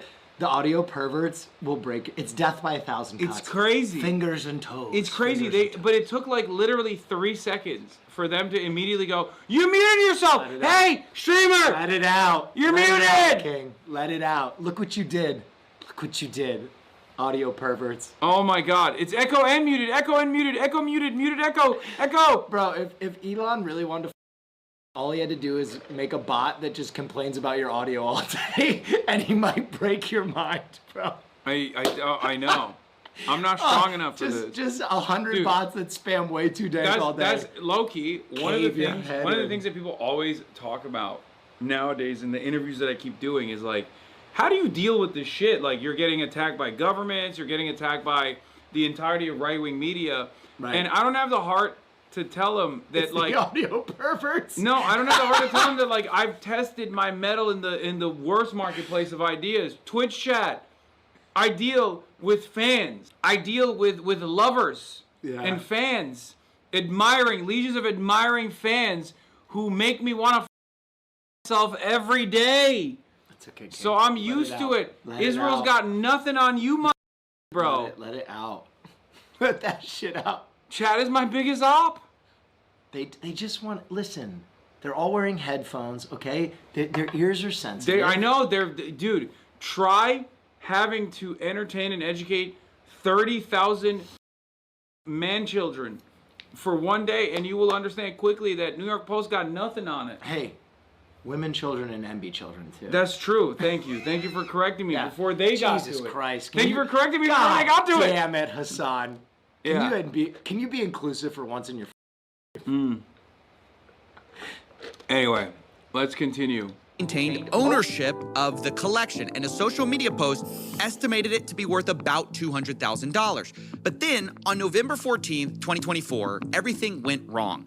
This was the night that Crystal and Ben Gorman, the prior franchise owners of the Salem store, got kicked out by this guy. By the way, you can tell that the previous store owners were woke, and they wouldn't stand for this. What would indicate that? The eyebrow horns. The eyebrow subdermal. Because in Utah, it goes only in one direction. Like, if you're either some of the most base people, right, or you're literally you're a Mormon chud. And Reckless Ben and Brian Mansell got to see both sides of that world, you know? They got to experience both of those guys. The cut when it sold. The entire time, he maintained ownership of the collection, and a social media post estimated it to be worth about $200,000. Night that Crystal and Ben Gorman, the prior franchise owners of the Salem store, got kicked out by this guy.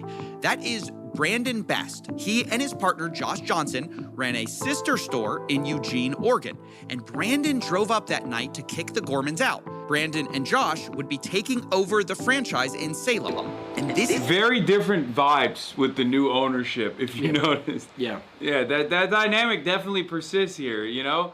And people were saying that the previous bookstore, the previous owners of Bricks and Minifigs were like publishing anarcho-communist books and stuff. So what? That tracks. They look the part. That's crazy. They do look the part. I'm judging books by the cover, man. I'm doing it. I'm judging all the books by all the covers. I actually feel so disheartened by this whole story because I don't know if you know this. My nieces are very into Lego. Mm-hmm. And we would go to a Bricks and Minifigs whenever I was in town. And I felt like a superhero. It's BDS now. Yeah. It's not. You still go. They're different franchises. I feel bad because like that was like a highlight for them every time I came out is we'd go pick out a set and build it together. But now I feel kind of dirty about it. Nah, it's fine. It's still Lego at the end of the day. They literally said they left America because they thought Trump presidency would make them targets due to their publishing company. Oh my God. Oh, they are that based. Okay, that's fire. This is the exact moment the Legos go missing. As that store is getting handed over, the question is Brian's collection in it? Here's what the official Bricks and Minifigs press release reads. He's dope. Quote, Was Charlemagne nice to you? Yeah, he was super nice. That's crazy. He said he's a democratic socialist. Oh my God. Yeah. I don't know when they are going to release it though. It wasn't live. It wasn't like one of the live tapings that they did. It was. You have an echo? You have an echo. I'm gonna. Sound? I'm gonna turn on a video game for the first time ever so I can in a video game, chat. You're so funny. You're so funny. Is it way too dank? Is it way too dank? Taking over the store, we discovered a small number of sets valued between $2,000 to $5,000 that could be possibly related to Mr. Mansell's collection. But there's a problem here. There should be over 10 times that amount in this store, given their internal records and what we know the estimated value of this collection was. So if corporate's saying there was only $2,000 to $5,000 in the store, something happened to these Legos. But what? In order to solve this case, let's think about the suspects. First, who was there that night of the handover? It's only 3 people. Crystal and Ben Gorman, the former franchise owners, and Brandon Best, one of the new owners. These are our 3 biggest suspects, but they aren't the only ones. I want to address a few other suspects. Yeah, bro, this is the multi-billion-dollar compound where he's doing crazy. The production on this one went crazy. Yeah, he's got even Lego pieces. It's all coming together. Will's acting way too chill after crashing out on us every single one of his own streams for the last full year. Yeah, you deserve it. That guy's never been in one of my streams. I'm just kidding. I'm so patient with my chat. What the hell? Yeah, well, this is a different demon here. At the very start here. First of all, maybe this is just all the result of, plain old thieves breaking in. What about that possibility? Hi, I am Chris. I was the previous franchise owner who signed the collection agreement with Brian Mansell. And I'm Benjamin Gorman. I am the silent partner who's really bad at being silent. We did have a couple of break-ins at the store. None of Brian's collections were in the police report or stolen during those. Okay, so the Gormans say emphatically it wasn't thieves, but if that's the case, what about the guy who was arrested? I mentioned at the beginning of this video, Reckless Ben. This is the YouTuber who started it all. With a documentary, I tracked down the thief who stole $200,000 of Lego. Maybe it's the perfect crime. Make a video tracking yourself. Now, for our theory, it's worth noting Ben is currently facing a RICO lawsuit by Bricks and Minifix. He was even targeted with a search warrant for stolen Legos. Included in the warrant are Legos. The owner reported overhearing conversations about possible stolen Legos. And on top of that, Reckless Ben was even accused of stealing the Legos by the current franchise owner. I stole the Legos? What do you think of the theory that it was Reckless Ben? He stole the Legos. It's absurd. We didn't even know Reckless Ben. He had no interaction, no relation to us, no relation to the store. That doesn't hold any water.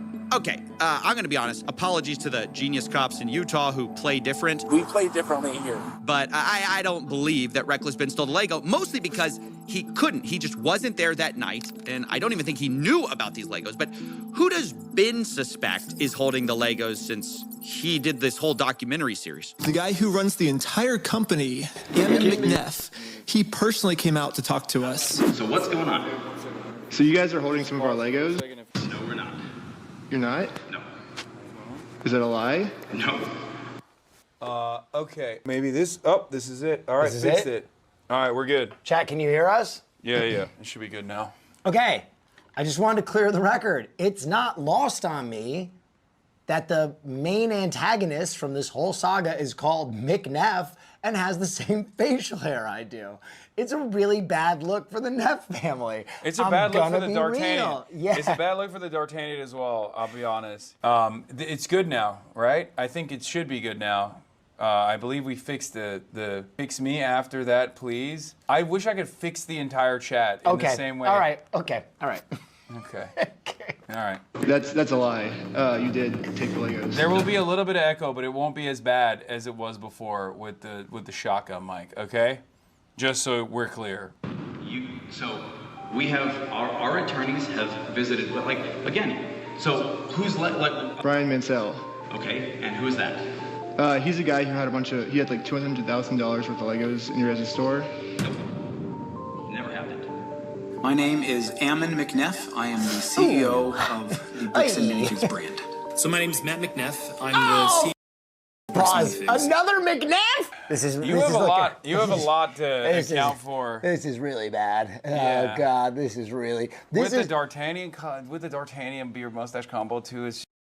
This is like if a family of pikers with small heads showed up and started Yeah. besmirching your name. I know. I might never recover from this. Nope, you buddy. Yeah. Yeah, it's over. We the Neffs do not endorse the behavior of the McNeffs. It's a separate red-headed tribe. I have a large head, so we were making normal-sized head babies. Oh my God, half the chat is horny, and the other the other half is horny for pain. The best part is I feel like that was probably a dude too. Yeah, I don't know, maybe. I feel like that's just a gay man being like, I got a big head, you got a small head, let's... Mpreg. Yeah, Mpreg, let's do some Mpreg. Mpreg. All right, let's do this. Okay, fix the camera and everything. Yep. The people you just saw are the McNeff brothers. They agreed to speak with me to try to clear their name. I asked them, do they have the Legos? What I can tell you is that we don't have it. We've never had access to them. It seems to kind of go missing. Parts of it seem to go missing on November 14th. Well, and I guess no, not at all. I'm going to say, like that is not accurate at all. Because So you think that the collection was in the store at the time or elsewhere? Elsewhere. When you look at Mansell's own words that he reiterated to a podcast last year, he explicitly stated to another podcaster, the sets were moved off-site for security. The collection will not be stored on site after. Dude, why is this the biggest heist of all time? I don't even understand. Just give the Legos back. Like, what? Am I crazy? Why? This became such an incident for no decipherable reason. I don't understand why these guys in the middle were just like, oh, we'll hit a lick here. And that lick was $200,000. That's grand larceny. Yeah, I don't know why this has gotten so out of control, especially because Reckless Ben gave them so many opportunities to just be like, hey, we actually, they were in the back of the storeroom. Like crazy random happenstance, but I feel like it just keeps getting worse and worse. Legos are big money. Yeah, but this is a multi-million-dollar company, man. It's not like, I don't think they're nickeling and diming in this one store. Maybe I'm wrong, but 200K is like 2 Lego sets? Okay, dude, I don't think Lego inflation No, it's like 2 Warhammer sets. Yeah. Okay, well, I feel like the Strait of Hormuz is closed, but I don't think it ruined the Lego market or the Warhammer market that bad. Right. Yeah, Mormons never admit when they're wrong. I don't think this is like a Mormon thing either. For security reasons, and after Sunday, the sets will be available for purchase but stored elsewhere. Now, one thing that's been a big subject of the Bricks and Minifigs kind of story is, hey, there are these off-site locations. Can you address what that is? Is that true? So the off-site location in the letter that that corporate is referring to is the original press release that we released when we were launching the collection. In that press release, because we had previous break-ins, I specifically included the location that after this weekend, those Legos would be stored off-site to deter any future thefts. This is actually kind of crazy, and I don't know if you've been tracking this at all, but collectibles, like high scale, like heists of expensive collectibles has been absolutely exploding, particularly in Los Angeles, where like almost every Pokemon hobby store in the greater Los Angeles area has been robbed within like the last 2 years. And there's one in Sawtell that was robbed. They stole like $200,000 worth of stuff. They redid all the security, blah, blah, blah. The next time they robbed it, they threw a brick through the second story window and then used like ninja grappling hooks to scale the facade of the building to rob Pokemon stuff from them. I don't even understand. I don't even, dude. I mean, I guess, you know, you got to get it wherever you can, huh? It's fucking crazy. Yeah, I mean, it's kind of like a crazy phenomenon right now. I think it's just because it's so valuable and people understand the value, and it's like these stores that sell hobby stuff aren't used to having like inventory that's like millions of dollars. Yeah. Shout out Logan Paul. Overnight, he just made these hobby stores into viable targets. Safely stored off-site after that launch weekend, while I bought safes for the back room, and then they were moved back into the store. Okay, so for most of the... Not all of us can work, and not all of us can stream. We have to work for a living. Yeah, work to rob hobby stores at gunpoint. High value Lego heists. I mean, I was talking about how we got to get back to like, you know, cool heists. I didn't realize that. I meant like, you know, like Ocean's 11. I didn't realize we were doing Ocean's 11 bricks and mini. Can you imagine if they did like, instead of the Italian Job, they did the Johto Job, and it's just a heist movie where they steal Pokemon cards? Yeah, they just go up to counters and cash registers and they're like, give me all the Pokemon cards. We could use Christian as the grease man. You know how in Ocean's 11 they have a grease man who's like all bendy? Yeah. We can put him in a bag. In a bag? That's what they did to the They did. In Ocean's 11, that's what they did. He's in a crate, bro. He's not in a bag. I thought they put him in like a roller backpack or something. Am I misremembering? I thought you meant like a tote bag. Yeah. We can put him in a Trader Joe's tote. Put him in a tote bag. He can fit. We can make it happen. The sets were in the store after y'all got the safes in. Yeah, exactly. Okay, so Ammon McNeff suspects that a lot of the Legos weren't there that night. And then on the other hand, we just heard from Crystal and Ben Gorman explaining the off-site story, saying that later they no longer use those off-site locations. But what do we really know about the Gormans? They are the former franchise owners after all. I mean, Shouldn't we be suspicious of everyone? They're one of our key suspects. They were there the night we lost Brian's collection. They were the creators of the consignment deal after all. And one group in particular is pointing their finger at them very hard. It's the McNeffs who say they were behind on payments. We started getting calls from the landlord letting us know that Crystal was behind on... What if the McNeffs are the main villains of the story, by the way? Yeah, dude, it's not looking good for the McNeffs. Yeah, because they're playing this sweet role right now. Like, oh, look at me, I got the D'Artagnan. My last name is McNeff.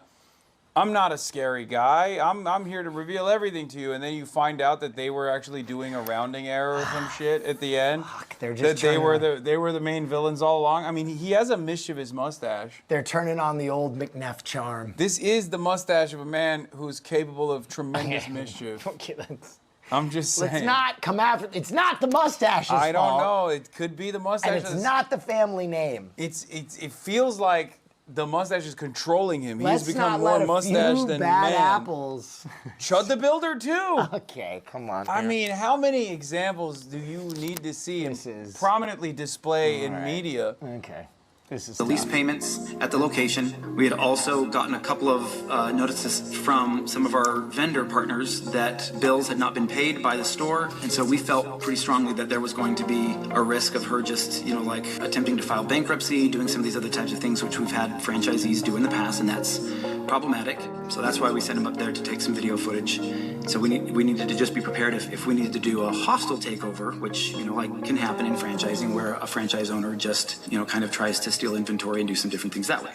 Okay, so Bricks and Minifig's story is that they were worried about the Gormans skipping town, so they sent Brandon Best as a secret shopper on October 24th, 2024. This is weeks before the takeover. Brandon takes a video of the store condition in preparation for this handover, but at this point, Brandon does not announce himself to Crystal Gorman. Later, though, on November 14th, once again, the same concern about the Gorman stealing or theft was expressed by the McNeffs. Brandon was trying to make sure that they weren't taking things from the store, and so he was kind of trying to make sure that he wasn't putting things, like hiding things in the back, and that and while he was watching that, trying to make sure Ben wasn't grabbing stuff from the store and moving it or doing anything along those lines, because he just got a weird feeling about the whole transition. She took at least one, if not more than one, cartfuls of things out to her car with her coat draped over it. So yeah, the McNeffs say, look, they don't trust the Gormans. And they explained it, even further. They said, hey, there's some issues in her past. She apparently has a retail theft and other criminal arrests on her record that we were not aware of. When was that? I don't know. This has been brought out by several people online now. Now look, that's a huge accusation to bring. Oh my God, bro! They're blaming the commies? Everyone always blames the commies. How could you trust any Neff after this? Seriously, I agree. Not a trustworthy guy.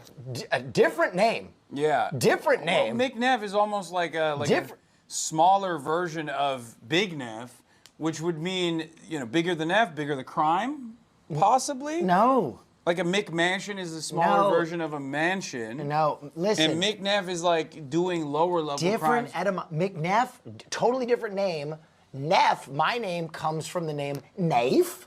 Yeah. Which was changed at Ellis Island. Yeah, this is... I'm a victim of Ellis Island. This is a McNaif. Grouping redheads together. More systematic violence to my people. You guys do look kind of similar. Well, you're propagating a lot of racism right now. Anti-white racism? Go ahead, say you people. Say Reagan. Wait, this is a good question. Doesn't Will call his community the villains? Arch villains, correct. The biggest villains. Not even like a regular low-level villain. All right, you know what? But the arch. We're gonna blow past this. Okay. And so obviously I wanted to talk to the Gormans about it. They're like, she has a history of some type of burglary, theft. Oh my God. Wow. Yeah, that's what they're saying. Okay, what? Okay, wow. Oh. Well, yes. Well, you know about this. Explain. Yeah, when I was 19 years old. How long ago is that? I am 45 now. She looks great. This was in 1999. This, something that happened 25 years ago, has no reflection and no bearing on what happened in the last 2 years, my management of the store, what happened the night corporate seized the store. It is another deflection, and it infuriates me. You're gonna try to publicly embarrass and shame me for somebody that was manipulated by local police departments when she was pregnant and 19 years old. Fuck you. That's my response to that. I am so sorry. You're gonna have to blur and cut a lot of this, but that pisses me off. I own what I have done. I own the mistakes that I have made. You cannot intimidate and bully me into backing down when I know that legally and morally I am in the right and I have the evidence to back it up. Wow, this is getting kind of nasty and personal at this point, and I just wanted to give people kind of their side. But at every turn, I hope you understand, I'm getting contradictory stories, down to if the McNeffs knew about her history in the first place. Like, they're bringing up something that I told them about. Wait, you told them? Told them. They asked me. They said they had no idea. They said if we knew, we would have never hired her. Because we would not have hired her had we known this. I told them I had a record from when I was 18. There was a family issue and didn't go into all of the details, but they were like, that's so long ago, we're gonna hire you based on who you are now. Okay, I'm just gonna leave it there. You guys can make up your own mind. My point is, one side says up, the other says down, and it gets to the point both sides start hinting that they have photographic proof from the night of November 14th that proves the other side is lying. And so I'm like, look, at this point, let's stop talking. Show me the Legos. Kind of like a murder mystery. I know, but I side with the commies 100%. Where do you think the Legos are, though? Do you think it's the McNeffs? No, I think it's gonna be the dumbest art. It's gonna be literally the dumbest, like, corporate accounting error at the end or something like that, where they just like they either sold it and didn't realize that they sold it. Or... You think it's a clerical error? You think there's no malice? That is the dumbest version of events. So I'm gonna go with it's the dumbest version of events that happens in corporations all the time. It's a part of the shrink. Ironically enough, shrink accounts for clerical errors and things of that nature. And on top of that, it also factors in like theft, retail theft from the people that work there. I think, I don't think you fold $200,000 in by accident. I think you can cover your ass by saying it was an accident. I don't think it was an accident. I think it was the new franchisees when they came in. In the exchange of ownership, in the chaos of it all, they thought they could hit a lick. Yeah, they thought they could hit a lick, and they thought in the shuffle that they could bury it, and then they could move on. Or, even funnier, these Legos they really liked. They didn't even sell it. He's moving. He's just building the slave 2 in his basement. Like, they'll never take you away, Boba Fett. Yeah. You and I will bounty hunt the galaxy forever. Yeah, and like when the camera pans back to him, he's like holding the Lego pieces. Like, this is a different set. I know how this looks. This looks really bad. It looks exactly like the Lego set that is allegedly stolen or definitely stolen, not by me. Okay, and this is a totally separate set. Yes. And it's nothing to do with anything. Dude, the McNeffs get done with the interview and immediately pull the hood up and they're like, yes, they will never understand the power of the dark side. Yeah. Execute Order 66. The new owners have to pay the corporate for the takeover of the franchise. By stealing the Legos, the value of the franchise is lower and they pay corporate less. That makes sense. Yeah. But I was told we are 100% have possession of photos that prove that the Gormans are lying. And then you guys are telling me we 100% have possession of photos that prove... Well, then why don't they just send those photos right away? Who's going to drop the photos first? I mean, I feel like someone just has to... Somebody's right here. After a lot of convincing, both sides agreed to show me the photos, corporate and the Gormans. In fact, I scheduled the calls to do this an hour apart from each other. But let's remember their positions for a second. The Gormans said whatever was left unsold of Brian's collection that was in that store spreadsheet was in Salem store the night of November 14th. Then you have corporate side. They say whatever was left that night was maybe $2,000 to $5,000 of Legos. The rest was either stolen by thieves, the Gormans, or held off site. It was not in that store. And on both sides, there's a lot to lose here, right? You've got the Gormans, who basically have been insinuated to have been stealing. And for Josh and Brandon, too, the new franchise owners, there's a lot on the line. I reached out to Josh, and he told me, I think her pictures would only show a few sets and minifigs. I replied, so if I can prove that the Lego sets were in the store, that will prove Brandon was lying? Josh replies, if it shows something different, then yes, I will eat my words. So the stakes have been established. And let's see the evidence, starting with Matt McNeff. First, he showed me the video, October 24, 2024, for a baseline of how the store looked. So this is the Salem Kaiser location, is that correct? Salem Kaiser location, yes. So is it fair to say I'm seeing quite a few Legos here? I mean, I'm seeing a store of Legos. You'd agree? There's a good amount of Lego on hand. This isn't what I would say is a well-stocked bricks and minifigs, but it's not. What? Look at that shelf. What is he? What are the McNeffs insinuating? He knows better, dude. There is not an inch of shelf space there that is not Lego. This guy. This is. You know what this reminds me of? It's like when they do like those like variety YouTube videos where they're like former heist boss it covers new crime. But in this circumstance, it's the guy who might have actually done the crime that's like, yeah. Well, it looks a little sparse. That looks sparse? I'm gonna be honest. It's not compared to the bricks and minifigs I went into, it looks the exact same. Terrible. It's I would say a little below average as far as overall stock. So now let's go to November 14th. Can you still see my screen? Yes, sir. Okay. So November 14th, when Brandon was in there helping. Wait, this is the day. This is like the big day. This is the day. Oh. Hold on, I gotta hurt myself emotionally for this. Okay. This is a big deal. This is D-Day. This is the big moment. This is Brandon takes over the store. We don't know where the Legos are after this moment. We don't know where the Legos are after this moment. And I want to point out again that we've had this for a while. Every once in a while, I'm reminded that we are talking about Legos. No, this is the crime of the century, dude. I mean, yeah.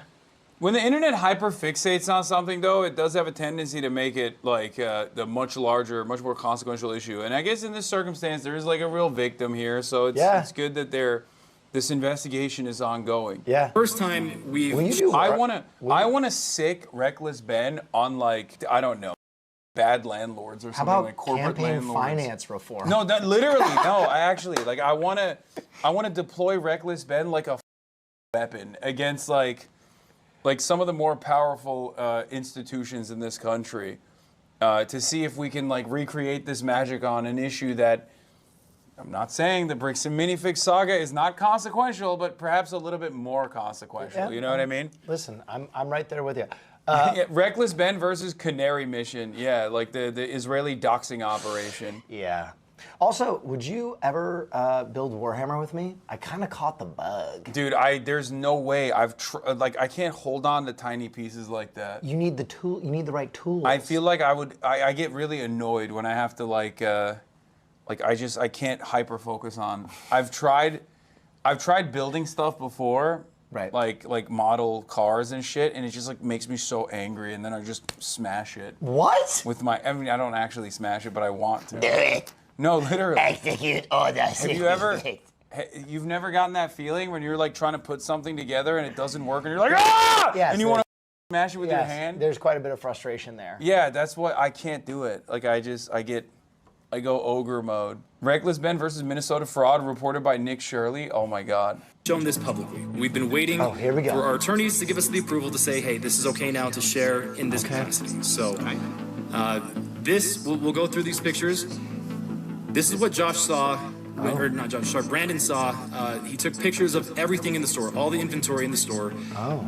This is what the shelves look like compared to what you just saw a moment ago. Oh. Okay, so I'm seeing a lot less. Just to state the obvious, go back a little bit. Yeah.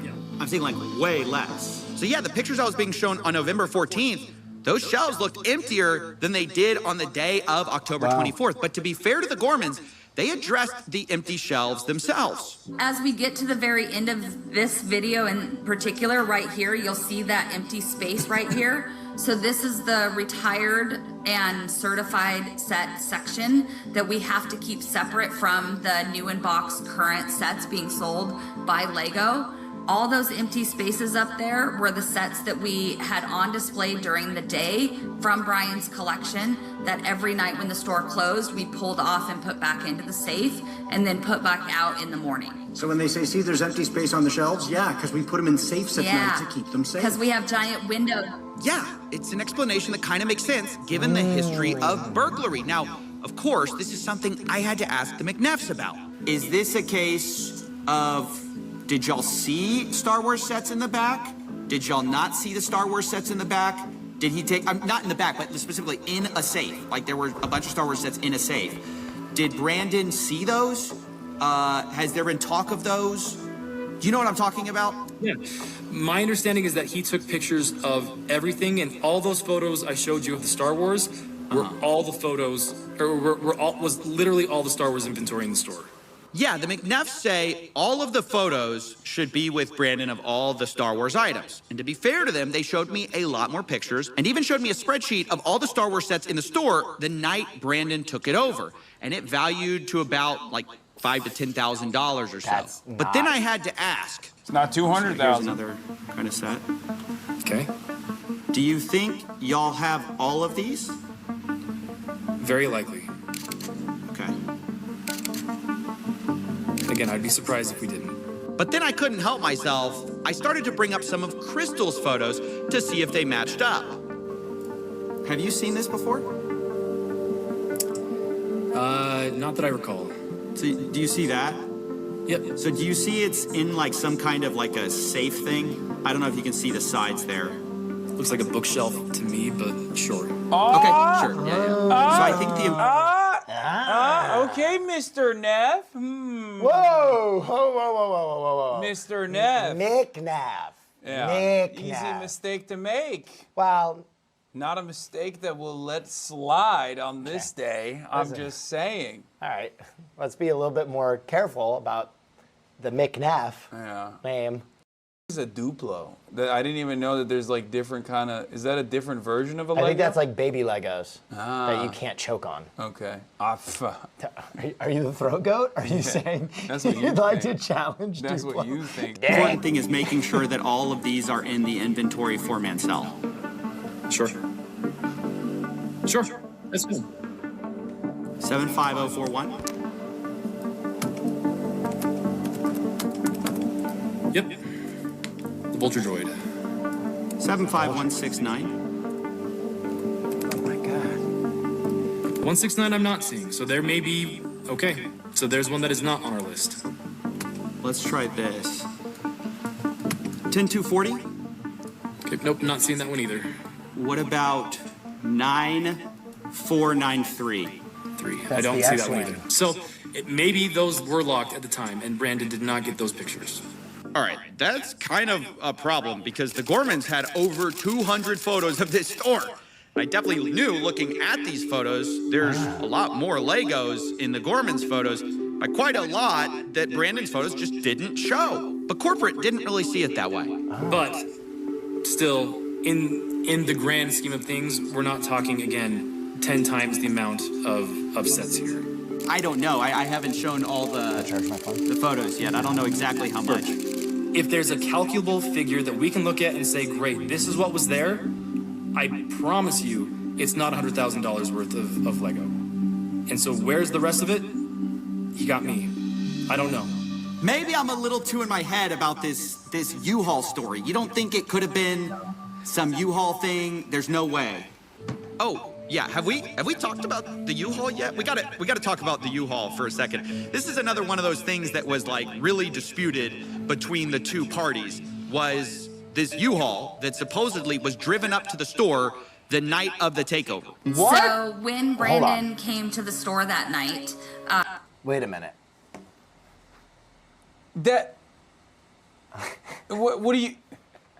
Yeah, and the guys were wearing, the guys that look like the McNeffs were seemingly wearing balaclavas, and they were like, "We're here to deliver special delivery." I love how we're on video 18, and he's like, "The only discrepancy in the story was the 18 masked men that rode up in a giant wooden horse." Yeah, what? Wait, how?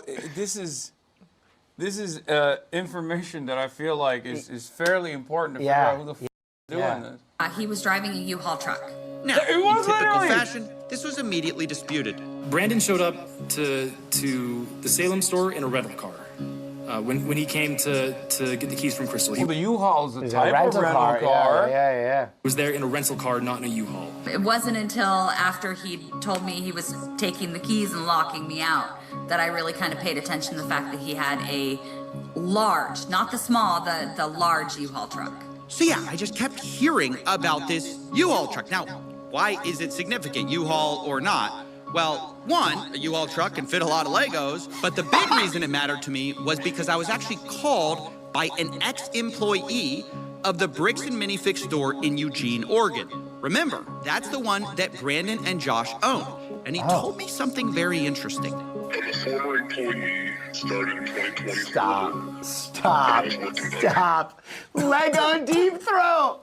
It's Yeah. Lego deep throat. Bro, shit gets real in these streets, man. In these goddamn brick streets, these Lego brick streets. I can't believe this. Yeah, turns out they've done this before, and they'll do it again if we don't stop them. This is incredible. It goes all the way to the top. Yeah. They called manager Brian and sold the store to Brandon as Josh. What store was this? Bricks and Minifigs where? Okay, now what did you see that made you want to talk to me?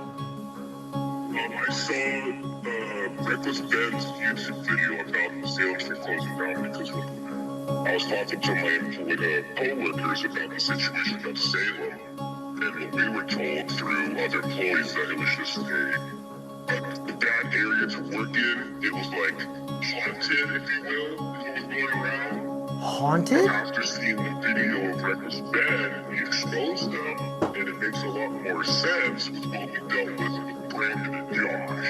Like, oh, Crystal stole Lego sets and bolted out of the country. Who says that? Brandon S. told us.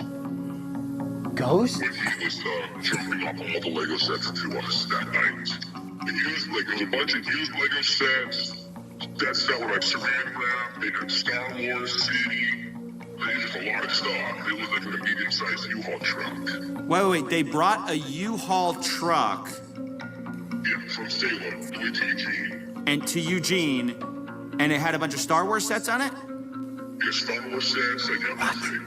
A bunch of used stuff too. Who did this? Wait, when Brandon and was this when they took over the store from Crystal? I believe so, yes. Yes. They were like, hey, can't believe the previous store owner stole this exact U-Haul's worth of Lego sets that we just seemingly got that fell off the back of another U-Haul truck, actually. I heavy with the haunted excuse. They're going full Scooby-Doo.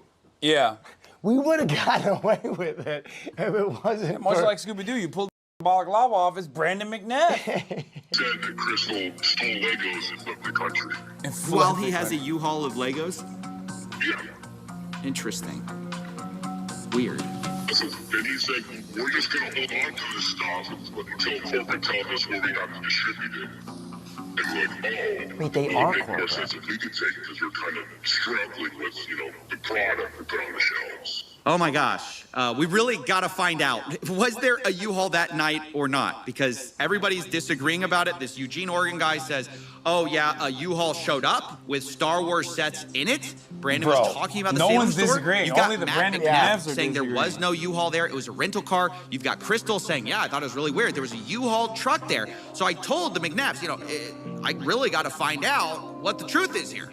If you know anything about it, let me know, because that's just something I heard. I do, and it has nothing to do with the Salem store. Well, at least not the Salem store in the way that it is there. Brandon showed up to the Salem. What does that even mean?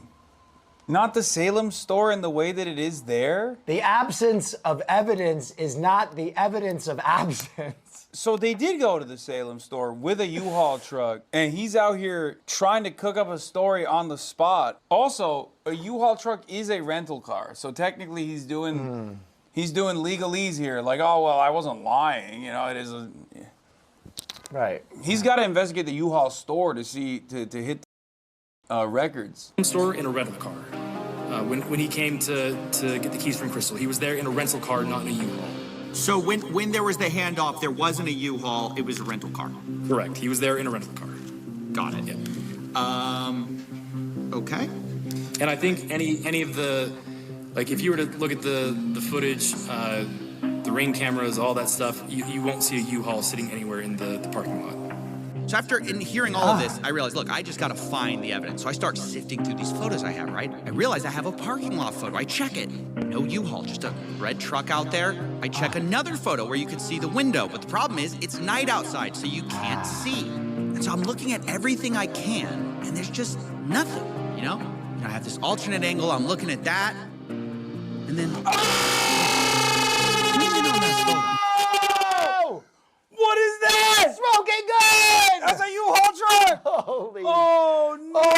Holy shit! Oh, my God. Oh, my God! Oh, my God. I feel like I just watched the end of The Sixth Sense, dude. That was like a jump scare. Holy shit. Wow. Bring up the bright photo a little bit, and my gosh, there's a U-Haul in the parking lot right outside of the store the night of November 14th, 2024. This is something that Matt said he had seen footage of, and it couldn't be true. And again, I believe I have seen footage from that night that shows clearly out into the parking lot, and there's no U-Haul. After seeing this, I said, I really have to make a call. And that's when the story changed. So last night, I talked with Matt McNeff. I brought up this question of the U-Haul. Interesting. He told me emphatically there was no U-Haul. Y'all came to me this morning. Told you, said, by the "Hey, way, that the commies were the trustworthy partners right here. all along. And the Neffs. You can't trust the dastardly... McNeffs. The dastardly Neffs. Okay, another clerical error there, just for, you know, for the sake of any other... continuity purposes, right? Similar sounding names. Yeah. McNeffs. Similar sounding facial hair. There are plenty upstanding Neffs, including a professional frisbee player. Interesting. What kind of mustache is he rocking? I don't know that. Is it I don't. the I D'Artagnan? think he's clean shaven. Yeah, exactly. Well, the other Neff who's noticeably absent from this conversation does not have that. It's the D'Artagnan combo. We looked into it. There actually was a U-Haul there that night. Can you clear up what that's about? So there's actually two different things that are going on here, just to help you understand. Help you understand. And I don't know if you want this particularly not on the record, but okay. This dude is choking. Yes. Why do these guys always think that they can... There's two guys that you don't talk to if you have done something bad. Isaac Chotiner of The New Yorker, who always cooks every Israeli official for some reason, who's like, yeah, no, I'll have a conversation with you. And then they end up coming across like, you know, Adolf Hitlerites every single time. And CoffeeZilla, if you've done a crime, a financial crime, a Ponzi scheme, some kind of cryptocurrency initiative, just don't talk to CoffeeZilla. Now, obviously, I want them to continue talking to CoffeeZilla, but I genuinely don't understand why they keep doing it. I guess like there's something that you have in your mind when you're like wheeling and dealing and scheming of this sort, where you think like, oh, I can out-talk them. Yeah. I have a solid, reliable alibi. Well, let's hear him out. It never works. He's got very trustworthy facial hair. we do know of a disgruntled former employee that worked at another location that back on the 24th of October, there was a U-Haul that went to a storage unit in Salem for another previous franchisee, you know, like for a different situation that we had just you know, gone through some things, and he had a previously, you know, like, hey, I have some inventory that I didn't turn over that I was supposed to. It's at this storage location. You guys can come pick it up. And so Brandon was sent on that day to pick up with a U-Haul inventory that then he moved down, but that was October 24th. So when we're talking about this, So why is there a U-Haul on the night of the exchange of ownership? It's not adding up. Oh, that's just a photo from October 24th, actually. Why wouldn't Brandon McNeff mention that U-Haul too? Yeah, interesting. Cleared it. Interesting revelation here. ex-employee, you're saying they are conflating the October 24th event of the U-Haul coming up to Eugene with Legos with sometime after November 14th, after the store takeover. Is that correct? Am I understanding? Okay, but why is there a U-Haul in November 14th outside of the store in the middle of the night while the exchange and ownership is taking place? And you said there was no U-Haul. There was simply a rental. That? Yes. Oh my God, bro, he looks so guilty. Yeah, he's cooked. He looks dead to rights, bro. Holy shit. He looks like Kaya after she ate something off the kitchen counter, and I'm like, who ate this? And she's like, not me. I could never touch food on top of the kitchen counter. Ooh. Is now kind of a strange story. Corporate is saying there was a U-Haul at the Eugene store dropping off Lego, but that was from a different night, different collection. The CEO says Brandon showed up to Salem on October 24th for his secret shopper job with Crystal. And separately, he also was getting a different collection of Legos that also included Star Wars. And that's what he brought to the Eugene store, and the former employee is remembering. Then, weeks later, on November 14th, Brandon supposedly shows up again with a U-Haul, but the reason isn't for hauling Legos. Brandon flew in to Eugene that night.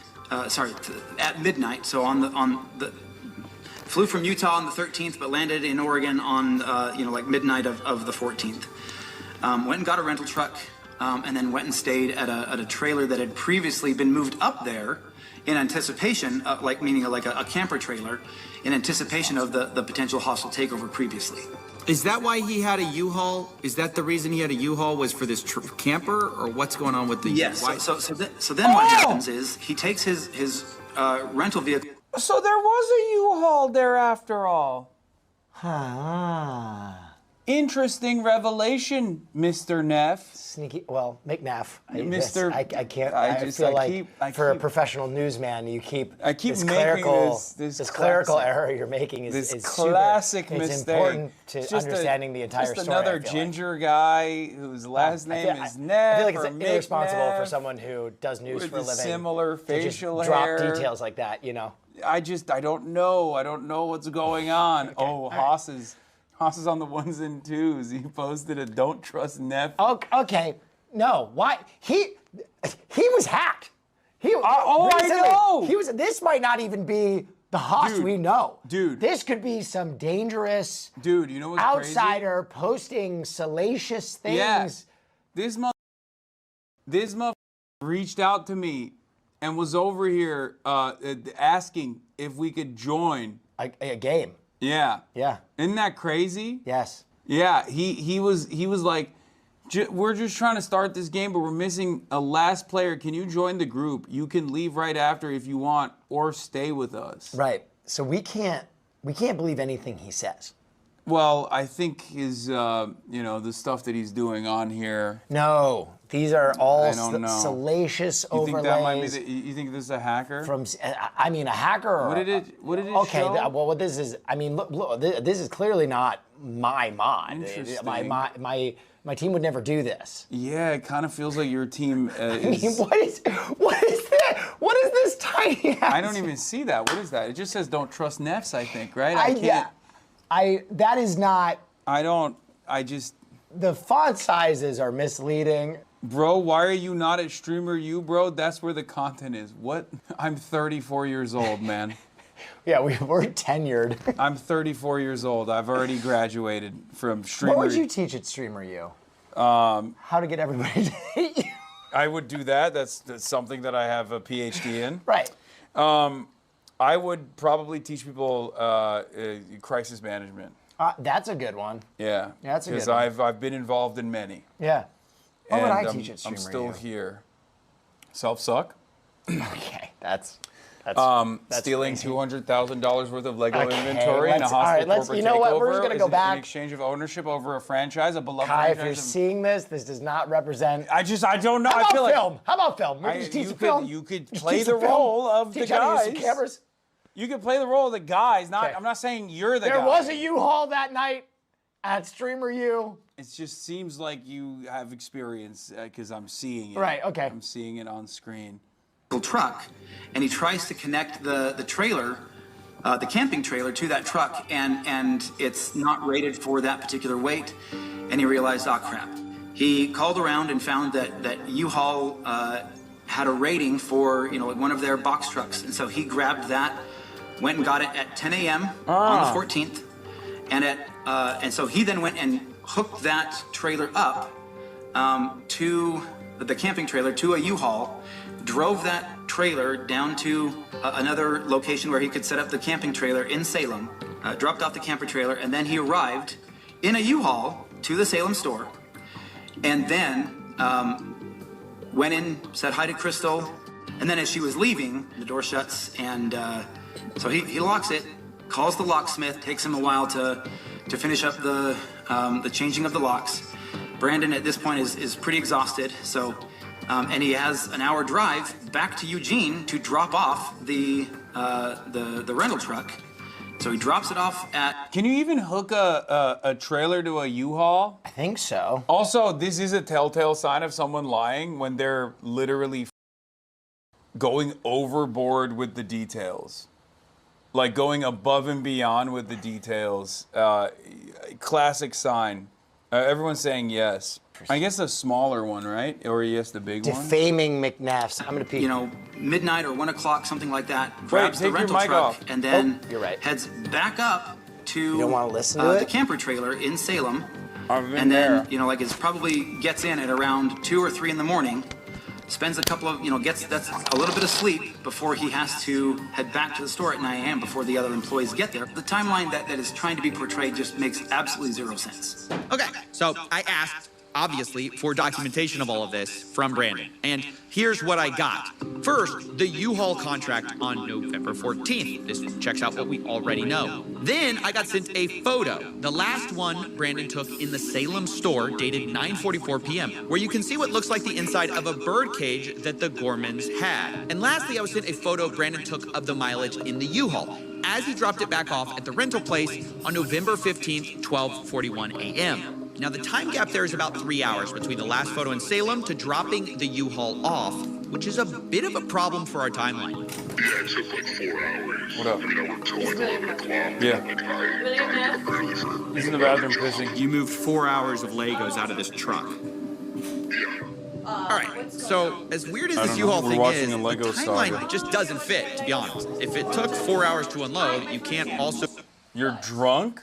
Where did you get a bag? Oh, Here. the judgment coming from you. I mean, sorry, I'm Sorry, I was out with our friends. you're the white balance with your robe. You're the balance. Why do you look so tan? Why are you asking questions? Did you get Some s- of us go out in the sunshine. I'm just glowing naturally. Okay. Glow. All right. Uh-huh. Anyway, my phone is dead, so I just came to ask what the plan is before. I think we'll finish this video and then we'll start to. Well, we got times. Oh, never mind. We got a little bit more time. Yeah, we're doing are. Lego stuff. So drive to another city, load and unload, and drop off the U-Haul in that time. But still, even if this is true, it's pretty weird. And it's one of the most bizarre stories I've ever heard, to have a U-Haul thing back to back. One of the times you're picking up Legos, the other time you're not, you're taking a camper. She's the only one bringing gay vibe. She's not.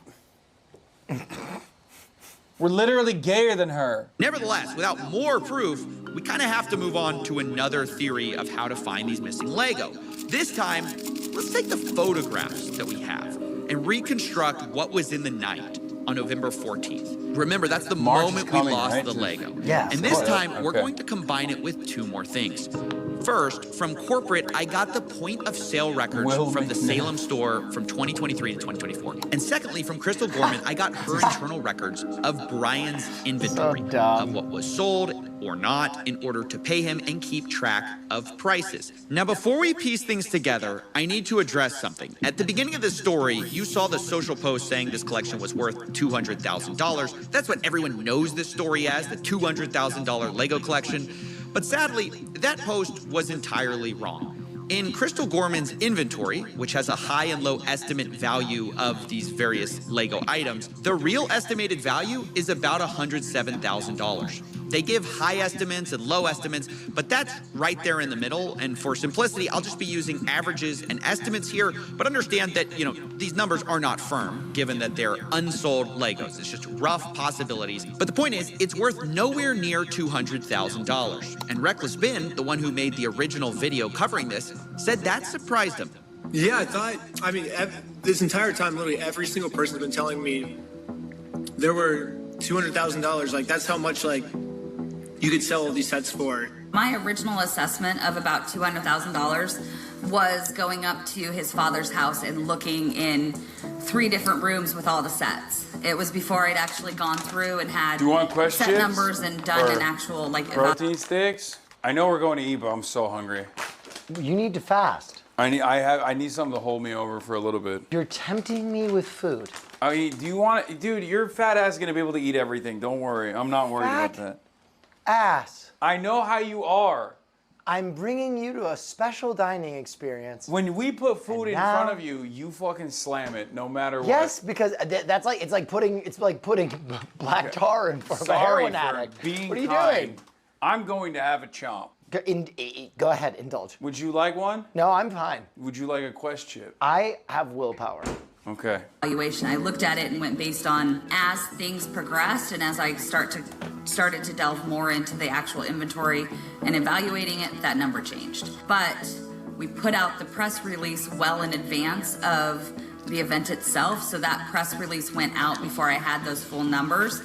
So we went, this is a nice even number that will grab attention and bring people into the store. So we went with that. And still, to believe that is accurate at the high end. Like, it was one of those things where when she was looking through and going, well, it says this and it says this, like, you don't think even at the high end? You haven't actually seen the spreadsheet. No, I haven't. You might want to cut that part out because he hasn't actually seen the inventory sheet. The spreadsheet says about from between 85,000 to 120 something thousand. In the midpoint about 107 or something like that. Of what was inventory. Does that sound right to you? Yeah. Yeah, so this has been a really big point of misinformation to clear up, because if we're ever going to find the missing Lego, we need to start with the right number, the right value. It's about $107,000. Now, between 2023 and 2024... That's a big update. Yeah. That's a big update. The Gormans record sales of about $24,000 of Brian's collection in their inventory tracking list. And of those sales, Brian was entitled to about 65 to 70% of it. He was paid $17,000, which roughly tracks with that. Which means on November 14th, the big night, the remaining amount of Brian's collection that should have been in there is about $82,000. Now, it doesn't take a genius to realize this is a very different number than corporate provided, who found only $2,000 to $5,000 of it linked to Brian. And later they said they only found $13,000 to $15,000 in total Lego Star Wars. So you're talking maybe $11,000 to $15,000 total Star Wars, and that's all Star Wars inventory in the whole store. So that's corporate side of the story, but I didn't want to take their word for it. So I went through Crystal's photos myself, which she shared with me, and hired people to go through and hand tag the Star Wars Legos that were in these photos. We looked through over 200 plus photos, multiple videos, and matched what we saw with Brian's collection. In the end, I ended up with about $21,000 of Legos matching Brian's collection that can be proven to be in the store on the night of November 14th. Now, to state the obvious, that's about 3 to 5 times what corporate estimated, at least on their press release. Now, yes, there are inherent errors in these estimates. Maybe we we picked up some Lego that matched Brian's collection, but wasn't Brian's. But even though this is a bigger number than corporate said, I have to admit, even with pretty generous assumptions being made, there's still a huge gap of about $61,000 here that I just couldn't find. But then I learned Brian had made a special side deal with MNR Productions, who had recently purchased some Legos from him. And this is where it starts to get messy. So these are the pictures that M&R Productions sent me, looking at the Lego that Brian sold him. This was stuff reportedly in storage, and it's interesting because of an early inventory list, which had a column called Location that Crystal used. And it listed a lot of the Star Wars items as being located in what they called storage. Now, previously, I was told that all of the stuff in storage was put back in the store, but there's a bunch that's on this list that I can't find in the store that seem to appear in these pictures. Now, I've been assured, by the way, that most of these Legos were not part of the inventory spreadsheet. They were never given to Bricks and Minifigs. This is a separate part of the collection, but I did a check, and 100% of the items that match the Brian collection inventory just so happened to be listed with a location of storage. So this starts to make things incredibly fuzzy, and I'm inclined to believe that a lot of these are part of that same inventory list. Now, if we take that value of the side deal, that's about $10,000 to $20,000 that's not actually missing. Now, it was at this point I started looking more at the point of sales records. I realized maybe we could find some of this missing Lego there too.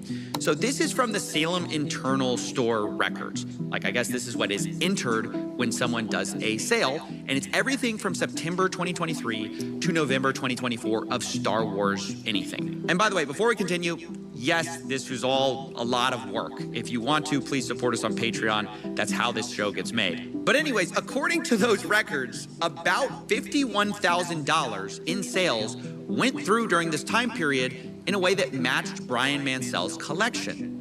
Now, that really worried me because Crystal's inventory list showed only $24,000 in sales for Brian, and Brian was only paid for that amount. But suddenly, I remembered back to a time when I spoke to Crystal, and I asked how much was sold prior to the takeover. Which is something similar from what you told me, Crystal. Yeah. You told me, hey, it was about 50-something thousand. Yeah. But Brian was only paid 17,000. Okay. And it should have been about double that. And I'm just trying to make sense of that, given that everyone's... Well, I'm sorry, but could you address this picture? Breaking NEF evidence for the Lego case resurfaces. It's just... Wait, that's a picture from Memento. I know where that's... Well, I don't know if it's from Memento. It kind of feels like it's the victim who is suffering writing a traumatic brain injury. Okay. And is trying to remind himself who is trustworthy in his life and who's not. All right. Okay. And kind of feels like you. And this is. Wait a minute. This is the shirt you're wearing right now. Yeah, this is a picture from this very stream, actually. Wait a minute. Yeah. Okay. Oh my God. I see. How far does the rabbit hole go? Accusing each other of theft right now. You understand? I mean, without seeing any of those records, without seeing those individual tickets, I can't answer that any better. Okay, this is kind of a problem. The math ain't math in here. 65 to 70% of 50,000 I'm is a almost numbers double guy. what we I'm believe looking Brian at was the paid. number. And digging into the details, it turns out a lot of these sales come from what Crystal's spreadsheet actually categorizes as layaways, meaning they were marked as having been sold, but layaways are when someone puts a down payment on an item and later pays it off. But the problem was there were a lot of these, worth about $20,000 in layaway, and that felt a little strange to me. And because of that, I asked Josh Johnson, the incoming owner, and he responded, quote, "There were 2 to 3 items on layaway when they took over." So on the list of on the inventory list, do you know about how many layaways I haven't gone through and done a count, but I know it was vastly more than 2 to 3. It was about 98. That makes sense. What? So there were about $15,000 to $25,000 worth of sets on layaway. Okay. That's just the part that's surprising. That's the part that I can't get my head around. I go, how could, let me just be really honest. I don't believe there was that much layaway. I don't know. I don't know how that's possible. How could there be that much layaway? I don't know. It's like Uh-oh. It's like I don't believe because I would. He doesn't believe the commies either now. The flip, the script has been Another flipped. Neff family besmirched by communists. Interesting. I'm just saying. Interesting. Seems to be still, a trend. I still trust the commies. Seems to be a trend. At most, they are bad at business. Redheads footing the bill for progress. First, you took us out of all the Disney movies. Now you're blaming us for robbing Lego sets. That's a grievance? Yeah, well, I'm just saying. I feel like that's not something that we'll see. We'll see where this goes. Okay. Yeah, cops are coming for Will. I already called him. earlier. Also, someone in the chat asked, "Have we played Charlie Kirk yet?" We have not today because we haven't had a hype train yet. You already know how it goes. If you like the Piker Broadcasting Service, the People's Broadcasting Service, and you want to support independent media, all you need to do is subscribe. You can do that for $6 or free with Twitch Prime, or gift subs for others who can't.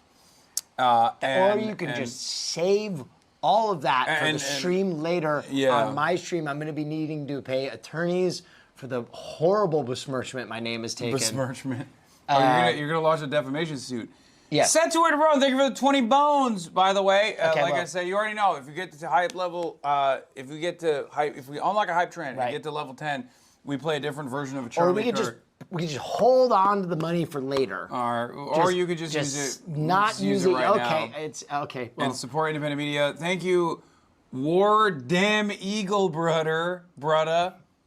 Coming to your conference real soon. Another Muslim socialist mayor if the Knicks win in 5.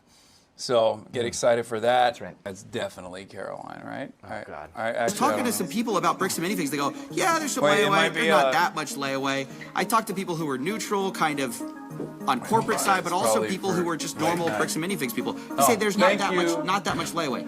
Help me understand why there's $20,000 worth of layaway here. Oh yeah, that's absolutely. If you talk to other bricks and minifigs locations, layaway is extremely rare. I think outside of the You eat your own damn Brian's cookies collection. in your own damn room. I see. I see how it is. I thought you were fasting. No, I am. I just wanted to hold one. Oh, okay. You want to feel it? You want to feel the texture? We can't see. Calm down, chat. Here. Okay, good. I'm not crazy here. So then why was there so much layaway there? No, absolutely not. Outside of Brian's collection, I think at the time we maybe had 2 used sets on layaway outside of his collection. It was not a common thing traditionally. I don't know that we'd ever done layaway before the collection came in. Is there a hype train? Why is it not doing a hype train? It's not. It's not even triggering a hype train. We at the Will Neff broadcast do have hype trains. Yeah, I don't know why it's not. Rewind, you missed some. You ignored every hype train yelling at chat. I didn't realize we did hype trains before. Wait, there's a... The hype train is broken. It's not getting off the station. Happens too often? Well, not if I didn't see it. Why hasn't it triggered a hype train? Well, I think the old McNeff stole the train. Yeah. Bandit. This is what happens when you bring in real bandits. McNeff family train thieves. All in one place, reasonably priced. Now we're rewinding. Yeah, I mean, we're being layaway. Why He said there's he doesn't believe $20,000 worth of layaway here. Oh yeah, that's absolutely. If you talk to other bricks and minifigs locations, layaway is extremely rare. I think outside of the Brian's collection, I don't. Okay, good. I'm not crazy here. So then why was there so much layaway there? No, absolutely not. Outside of Brian's collection, I think at the time we maybe had 2 used sets on layaway outside of his collection. It was not a common thing traditionally. I don't know that we'd ever done layaway before the collection came in. With Brian, they are looking real guilty now. They're looking real guilty now. You just want to cast doubt on... Where did the smiles go? The infallible commies. Okay, I see it. Oh, take the blame away from the Neff family dynasty. All right. A dynasty built on theft and lies. Collection, it was a little bit different because so much of this collection were new in box, all in one place, reasonably priced. Right. And a lot of the harder to find items. And so customers would come in and put, I'm gonna guess probably half of those layaway items were not gonna be sold to the person who took them on layaway. Because we had several that would put them on layaway and then change their mind. So this was something like, you know, somebody would come in and want 10 different sets, but only be able to buy one. Can I put the rest of those on layaway so you don't sell them? I'll pay $10 to put these sets on layaway. Traditionally with layaway, we would ask for 10% down. They'd have 30 days to make their next payment, or we'd refund the layaway amount and then put it back on the shelf. Because this collection was... Bro, who the is like buying Legos on? Wait, they would refund. Okay, chat. As I understand it, you don't refund layaway amounts. That's not the point of the down payment on layaway. The down payment on layaway. Also, who's desperate enough to purchase Legos on layaway? They're like, I really need to get No, I mean, these a lot of Legos. people buy stuff on layaway. That's not unusual. What is unusual is you putting it on layaway and then getting refunded the amount. Because the idea is you are removing it from the populace to be able to be purchased. Yeah. And so you put that amount down in good faith, and if you default on it, they keep that amount, I thought. Yeah, they're buying Legos on Klarna. Collection it was, and I wanted to give these people the opportunity to, to get these sets. We were a lot more generous with how long and the amount of payments that people could make towards the layaway. So a lot of these, we had several of them. I think one of the Ewok villages, we put on layaway 4 different times, and then it came off of layaway and back on layaway and then off and then sold. So a lot of these would have gone on and off of layaway and then back out on the shelf, just depending on the person who was putting it on layaway. That was completely unique to this collection. So, look, I'll be honest, I don't trust Josh Johnson, but something is weird here. So a lot of these are, see, like, look at this. Like, so, like, it says POS final sale price, but it's listed as a layaway, but it's sold for $5.99. Yeah. Because it matches with the store sale price. Okay. So were they on layaway? Were they accidentally marked layaway on the spreadsheet? What's going on there? I mean, without seeing the actual sales ticket and seeing what else, like what items were sold together, what else was sold with it, I can't actually see the sales ticket. We had several layaway items in which customers were putting multiple things on layaway, paying for most of one item, and then, or they were buying, 8 different things together, and then putting all of them on layaway and making payments on multiple items at the same time. That's bull. I'm sorry, there is no shot a Lego store would allow one customer to put 8 Lego sets on layaway at the same time. There's no chance. What if they're too good? What if there's no chance? What if they're too nice and they believe the person? That's crazy. There's no way. I think you're besmirching the reputation of good commies. 8 sets? Yeah, they were too That's good. like half their inventory that they're putting off the shelves. Kind of feels like they were too nice. I mean, that's crazy. I didn't realize. I don't buy that. I didn't realize we were punishing people for being too kind as business owners. I don't think that they. I don't think that they stole anything, but there's obviously some like accounting error or clerical error, because if someone could just walk into your store and go that, I'll give you $80. I'll be back in 10 weeks. There's no shot. There's no shot. Maybe they're communists, so they don't understand how to run a business. Wait a minute. That tracks. Have you thought about that? They're not capitalists, so they don't understand how to run a successful business. Oh my God! And they were like, "Of course we'll put this off the shelf. Yeah, we'll put half the store in the back room for you." Yeah. That's what I'm going. Our Ewok village was one of those cases. At some point, he had, I think, like 8 or 9 different items on layaway. So they'd come in and make a payment for a bulk payment. I've got 800 Remember the things U-Haul on layaway. I'm gonna make $100 on my payment. one customer in particular would do that, and then when he'd gotten up high enough to pay for one set, we'd pull that set out, mark it as sold. So without seeing the actual tickets and my layaway records, I cannot answer a question. But why wouldn't they just do one set at a time? I have no idea. If they literally took the combined payment of 8 different sets and had him just purchase one set and remove the down payment from the rest, why wouldn't they just make customers? Oh, they're communists. They don't know. Yeah, or remember the U-Haul. That was suspicious when they said there was no U-Haul. Do we need to help commies with? I think we need to help commies. I don't understand what's going on anymore. I'm confused. You're low on protein. Well, yeah, but the layaway thing bricked my brain a little bit. Any clearer than that? But I even found more than that in this POS data. Oh, I no. also found about $10,000 in sales that matched Brian's collection that were not marked as sold under this inventory spreadsheet. The McNeffs are being unbesmirched right now, and the commies are falling under the gun. I just feel like there's. Do you have anything you'd like to say for your people? I think I spoke for mine. I think that they were so nice that they were giving it away for free. I see. Yeah, they were just too they're kind. so nice that they were stealing from someone else. Communism's great until you run out of someone else's money. I have it on That's good what authority. they say. Okay, here's what actually happened. Orphan child. Burning orphanage.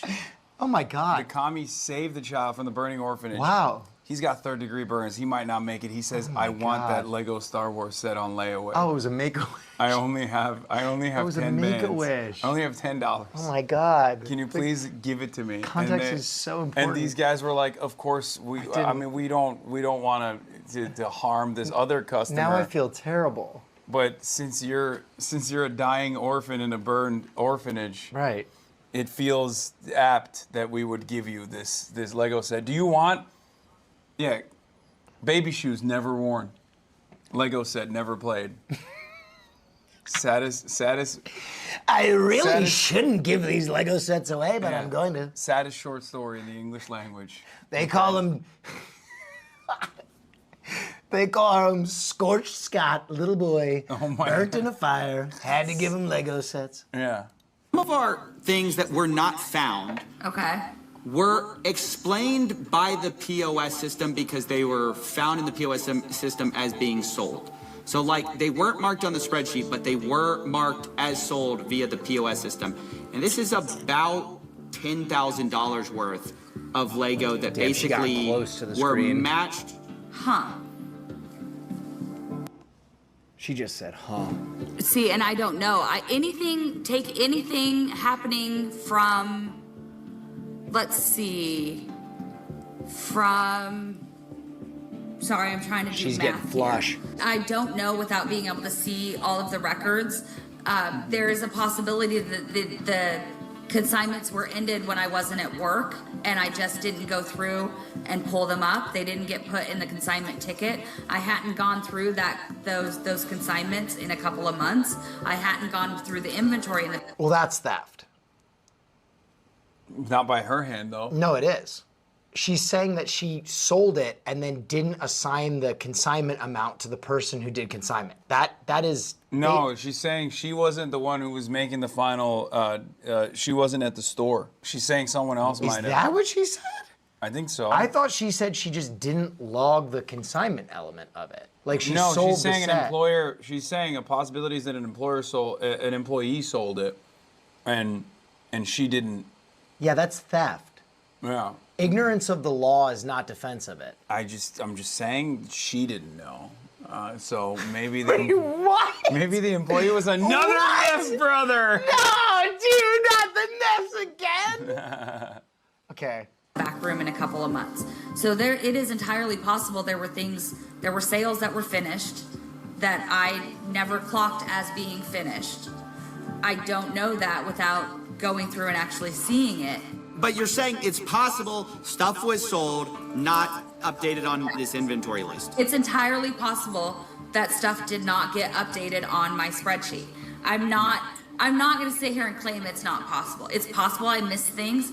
So where does this leave us? I know some people are jumping to conclusions here, but I must remind you that on the night of November 14th, 2024, Crystal Gorman was concerned about Brian No, getting... she's saying she didn't catch up on her accounting. So they did Oh, pay before out. she was forced out. Yeah, so she's saying like they obviously did the payouts if they did finalize the sales, but it's not reflected on the spreadsheet. Okay.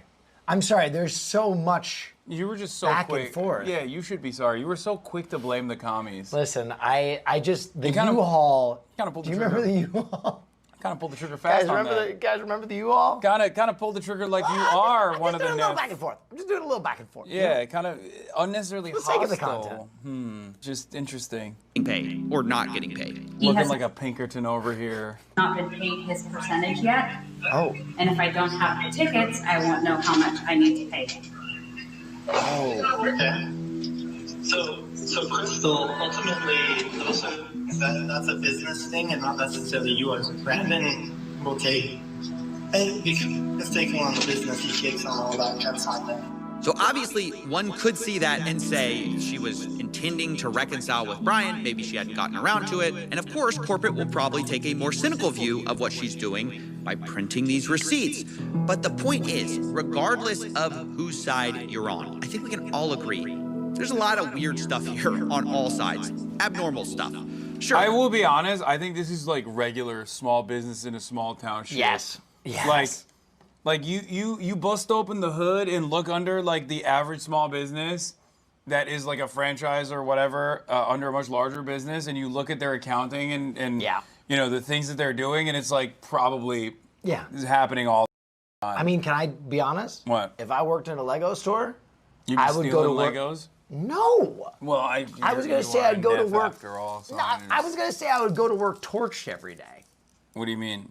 I'd be absolutely stoned out of my gourd building Legos at the desk. In a small town too. You're Yeah. just like there's nothing else going My on. spreadsheets would look really bad. Maybe you can chalk some of this up to bad record keeping between the U-Haul, the layaways, the $20,000 in Lego sets that corporate called $2,000 to $5,000 that was there that night, the off-book deals. But even if we can't like fully know 100%, you know, what these weird things were about, I think they tell a story of what actually happened to Brian's collection. In a way, multiple people, I So think... they all, piece by piece, like some of it was stolen and placed in a U-Haul van.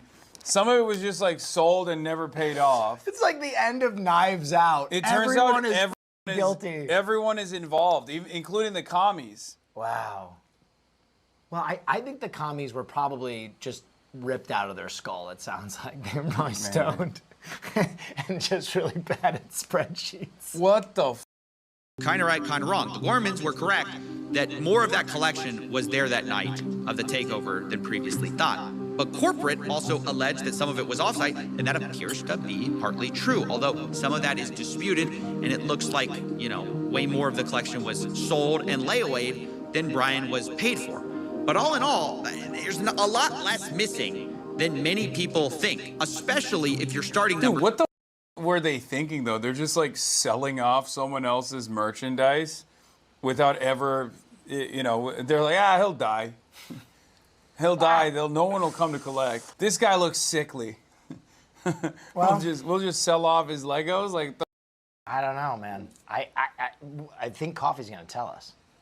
All right, let's see. $200,000. I estimated, and I must emphasize, estimated with bad records, that there's only about $10,000 to $20,000 in Lego that isn't explained by one of these sources. This isn't to say Brian's been fully compensated. Much of this, Brian wasn't paid for that I know of. So I estimate he's still out about $50,000 to $83,000 for Lego he wasn't compensated for. And I think honestly that's something that Bricks and Minifigs obviously should handle and make right. Regardless of what a franchisee does, the new one, the old one, the company behind it must stand behind their product, their service, and I can't imagine a better example of a company doing the opposite. Unfortunately, Bricks and Minifigs has chosen to deflect and dodge responsibility at most opportunities and created a really awful customer experience that has snowballed into this crazy series of events. But instead of taking accountability for that, they've taken an aggressive legal strategy, which I told them personally was a horrible idea. By the way, do you know who has the opportunity to have some of the most inexpensive marketing in history on this? What, Lego Corporation? Exactly. If I was Mad Men, marketing genius, I would tell them to go make a one-of-one, like, serialized set and give it to them and be like, we're gonna auction this off or something, or give them product, because then Lego comes out smelling like a daisy, where they're like, we protect our collectors, we love our community, here's a gift directly from Lego. Yeah, I mean, I wonder what the relationship is between Lego and Bricks and Minifigs in general. And then they should bring back Bionicle. Okay, that seems like a thing that you... Whoa, I mean, personally, you disagree? You just kind of added that on. It's a double win. Yeah. As of writing this, Brian Mansell is being sued for $1.3 million as part of a legal campaign against him and Reckless Ben and any of the associates. Remember, Brian is the same guy who lost all these Legos at Bricks and Minifigs store. And I told the CEO and COO that's ridiculous and they should drop this. Look, mistakes have been made by plenty of people here, but there's a lot more people who have inflicted self-owns, the likes of which we've rarely seen, by just choosing the worst possible path at every fork in the road. No pun intended. But the best path to making things right, in my view, is by just making Brian whole and moving on. Drop the aggressive legal strategy. You are a Lego store at the end of the day. You are supposed to be about fun, not about a rerun of Suits. But anyways, that's my investigation. Those are my closing thoughts. And I knew I wanted to approach everyone involved in this whole story with my results and see what they thought to close things out. Does all that make sense? Someone said, just like Breaking Bad, this story wouldn't exist if he had Medicare for all. True, he would have never had to sell his Lego set. It's real. That's crazy. It's real. So I guess it's good that we don't have Medicare for all, is what you're saying, right, Chatter? So that, all these cool and wonderful heist stories and criminal enterprise, these are the types of things that take place in America, on American soil. Wow. Yeah. It makes us grind harder. Sense to you, because I'm showing everyone in this story and saying, hey, the thing are that any of these doesn't make numbers sense. blowing your mind, or is any of this crazy to you? No, it's not crazy. But what's crazy, again, like all the photo evidence that both sides have points to there being, sure, $20,000 worth of Lego of Star Wars Lego in the store that night, right? I don't know, man. I'm just like, can people understand maybe why there was some confusion and why there was some hesitation when somebody comes in and says, hey, you owe me $60,000 worth of product in Lego, and we go, we don't even know who you are. Like, yeah, Kristen mentioned something about consignment on her way out the door. And we go, sure, we'll get that figured out. But then the guy just walks in and demands $60,000 worth of Lego? Like, what am I supposed to do other than say, cool, show me, can you show me the proof? The problem is there's so much of a dispute on the timeline, and this is what's going to make this story so hard to tell, is like, they say, you guys are unreasonable. They tried, and eventually they gave up.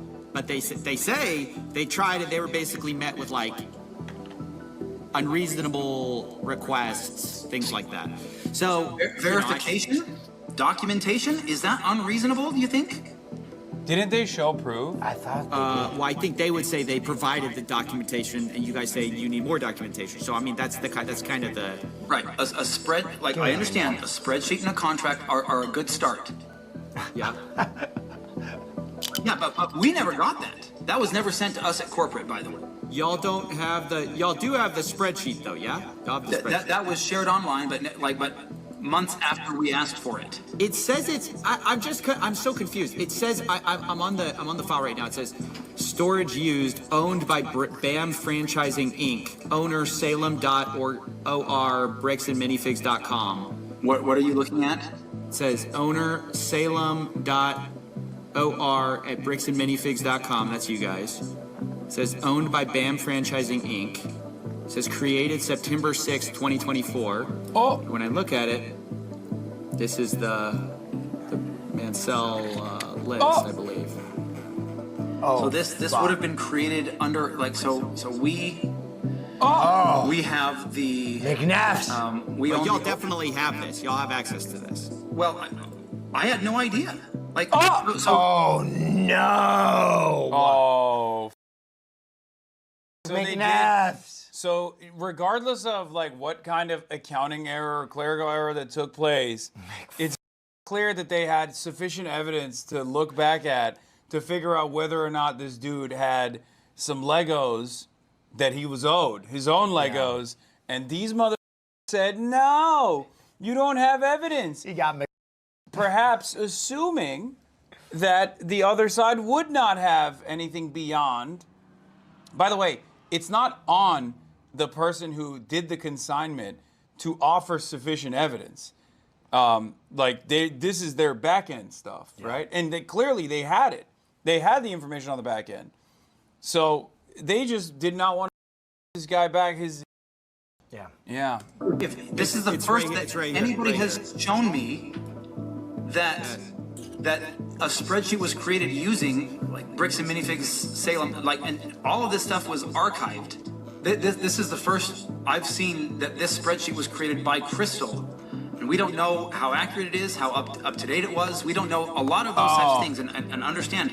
I appreciate you sharing this with us because we had no idea. Again, you don't know what you don't know, and I appreciate you sharing this with us, dog. Brother. It's your business email, Brother. What do you mean? It's your store. It's your business That's email. Crazy. This makes no sense.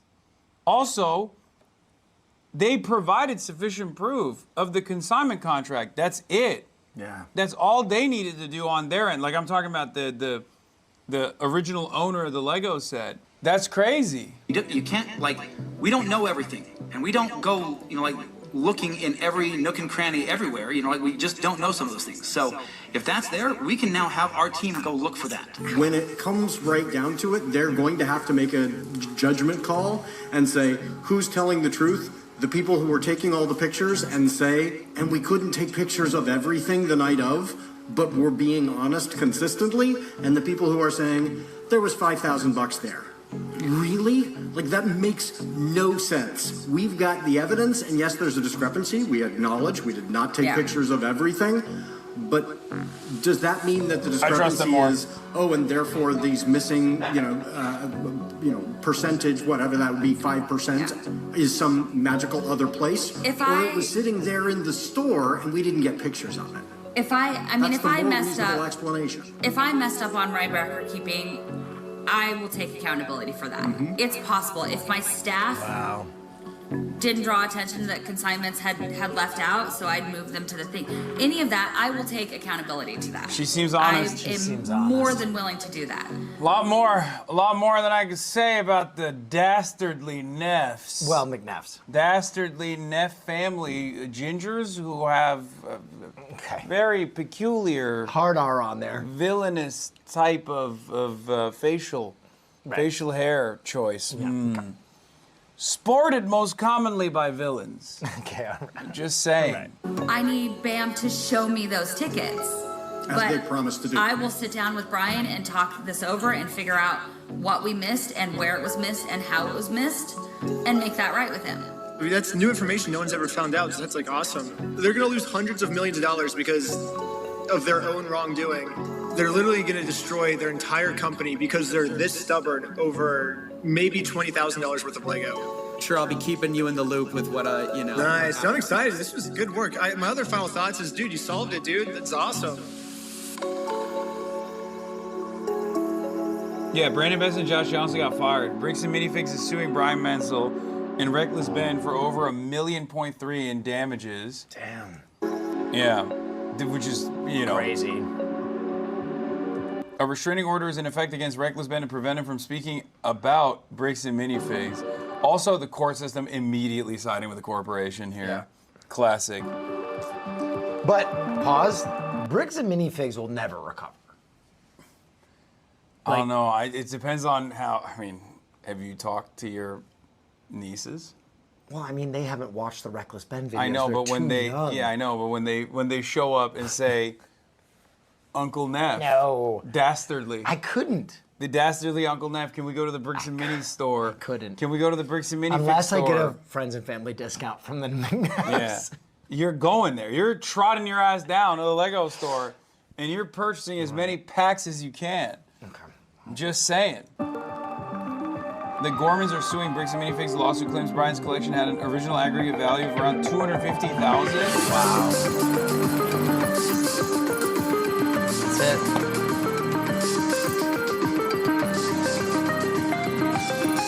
Whoa, what the is that? Really? Yeah, you didn't notice? Yeah, bro, that's how it is. Yeah. Yeah. Oh, it's so cozy. I know. It was crazy. What the f happening out there?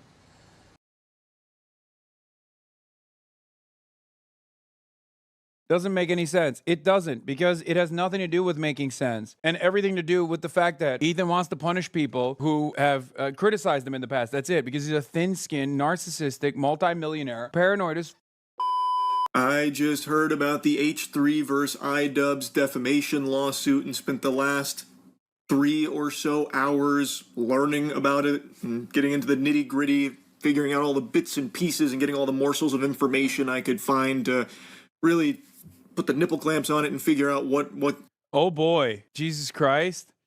Oh boy, Hasanabi save us? No, I mean, Moist Critical. Law, who is this? This is the god of normies. Lol, Charlie, there's so much ass covering in this video because of you and others. Is it? Is that the case? I don't know. I haven't seen it, but Moist Critical has officially taken to the H3 versus iDubbbz lawsuit. Now, you guys already know some of the details. Ethan Klein, H3, former fair use precedent setting. Ethan Klein, former podcast co-host of mine, who's been on a tear, basically trying to wrap up all of the people that he feels he's been wronged by with frivolous lawsuits as a vexatious litigant, has done it again. He's done a whole video, or he's launched another lawsuit, this time against iDubbbz, former friend of Ethan Klein as well, because iDubbbz posted a statement that was allegedly defamatory of Ethan Klein, a statement not from iDubbbz, mind you, a statement from Destiny. It's okay. So I do want to say I don't agree with what's being said in this comment here, but I'm putting it on screen because I think it should be addressed because it's a big, bold accusation that's very f***ed up. Sex Pestiny, who once alleged that Ethan had molested his own children and that Child Protective Services should be called to his home. Now, I don't know what attitude he takes in this situation, in this circumstance. I expect, given the prestige that Ethan Klein in the past had, a lot of, strong relationships with a lot of OG YouTube legends. He was perceived as a YouTube legend for the longest time as well. So I suspect that this won't be super critical. I assume that there's a reason why a lot of top YouTube content creators have not touched this, even though Ethan was already doing this with the DMCA suits that he launched towards Frogan, towards Denims, which she's about to lose, as a matter of fact, and also towards Casey Tron as well. And it was actually really interesting that a lot of YouTubers that normally would have been collectively very critical of Ethan launching these frivolous lawsuits and turning litigation into content and potentially even overwriting the previous precedent that he himself fought for, they were nowhere to be found. And I think part of that is because the people that Ethan had chosen to attack were unpopular. That's just the reality of the matter. They're unpopular on the internet. I, myself, am one of those figures. In the drama sphere, in the drama ecosystem, there are established enemies that unite all of the reactionary bases and also even the centrist accounts. And we are those people, okay?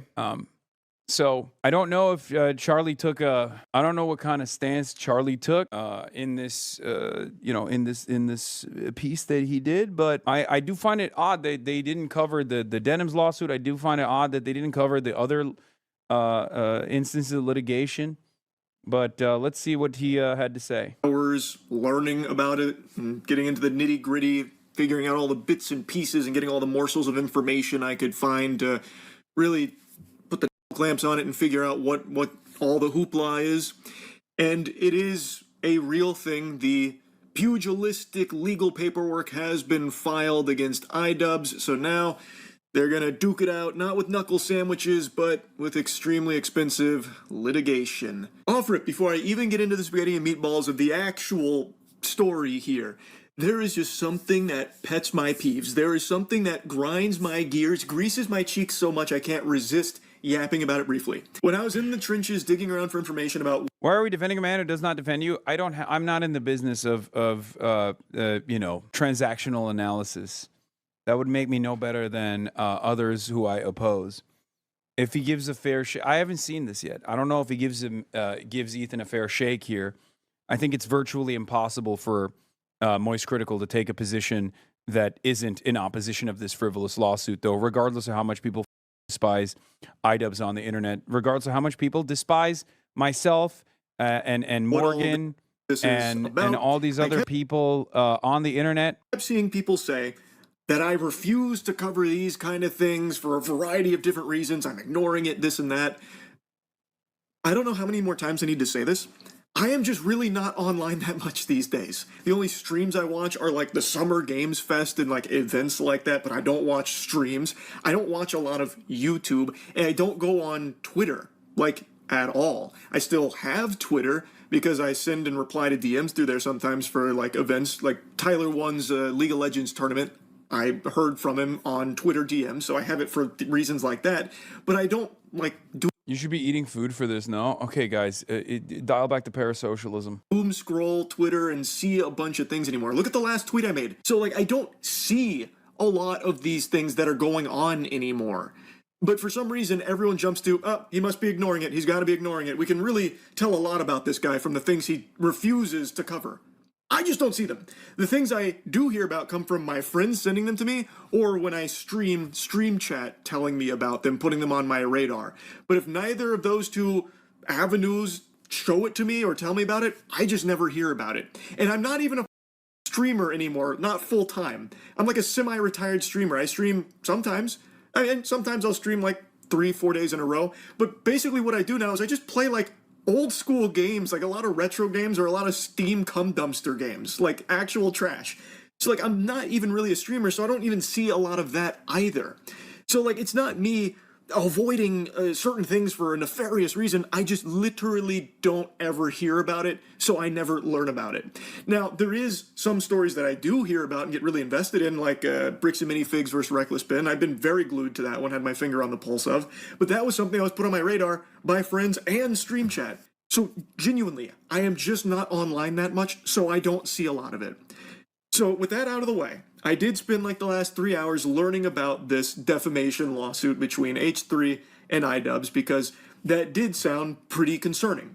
Because there's always been like an unwritten rule on the internet, not just YouTube, where if there's beef online, it stays online. And you handle it online without, going over that threshold, the event horizon of trying to use litigation to silence your opponent or something like that. That had always been etched in the stone tablets, 10 commandments of online discourse. It's true. And now all of a sudden, I'm hearing about H3 suing iDubbbz for defamation. So obviously I wanted to hear more about that. And after diving in, hitting that cannonball into the pool, I learned he has a lot of active lawsuits. I think it's 5, maybe 6 against other streamers and YouTubers.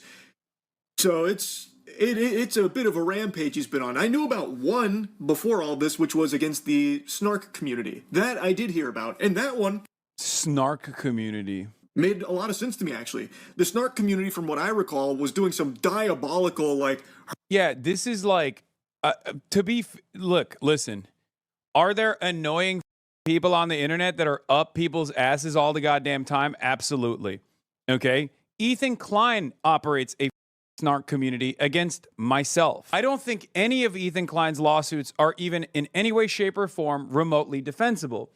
He has obviously postured it and positioned it in a way where it comes across as defensible to other content creators by claiming a litany of different insane things that he claims were happening because people were gang stalking him and I don't know, like going after his family and like sending CPS and sending skulls to his house or whatever.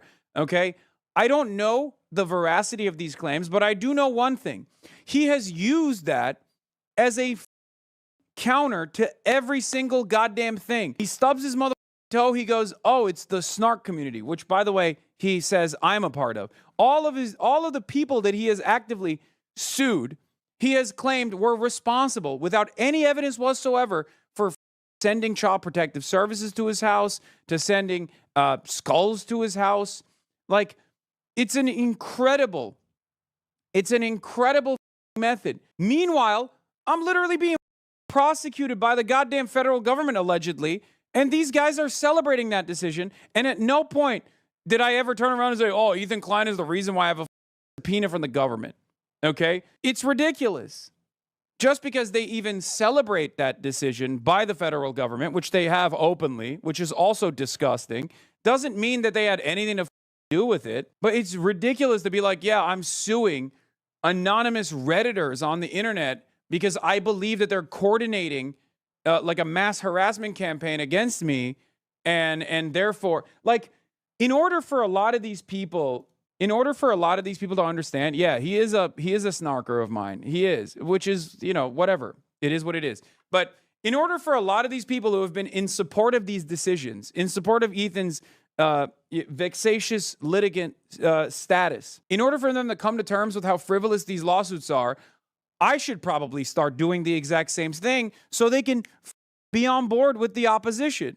All of a sudden, they'll probably understand. Can you imagine if I were going after random anonymous accounts over and over again, trying to create this conspiracy, claiming that they were the reasons why, they were responsible for why, I was getting pursued by the federal government. Oh, I got banned by the United Kingdom because of Ethan Klein and anonymous Redditors. Can you imagine if I tried to launch lawsuits against anonymous Redditors and try to dox them, going after Reddit mods, and then on top of that, going after all of these people that have done like 1 million articles, 1 million YouTube videos on me? In many instances, genuinely actually slandering me too, defaming me actively, claiming I offer material support to groups. Material support for terrorism is a literal crime. You are definitionally slandering me and claiming that I'm engaging in a literal crime. If I were to go after every single YouTuber, half of the YouTube commentary sphere would receive lawsuits.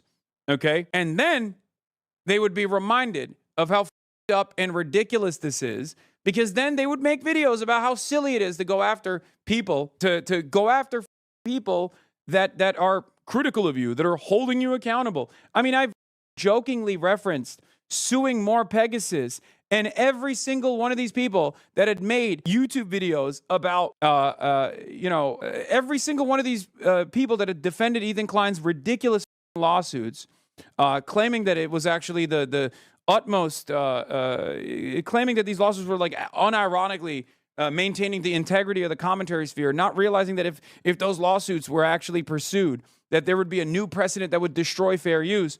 Guess what? Even when I jokingly referenced it, every single one of those people that were in defense of Ethan's lawsuits turned around and started railing on me, saying, oh my God, Hassan can't take criticism at all. Maybe it's not a joke. Yeah, it's not a joke. I maintain the position that maybe more Pegasus is not, maybe he might be receiving a lawsuit or legal action sometime soon. But like, my point is this.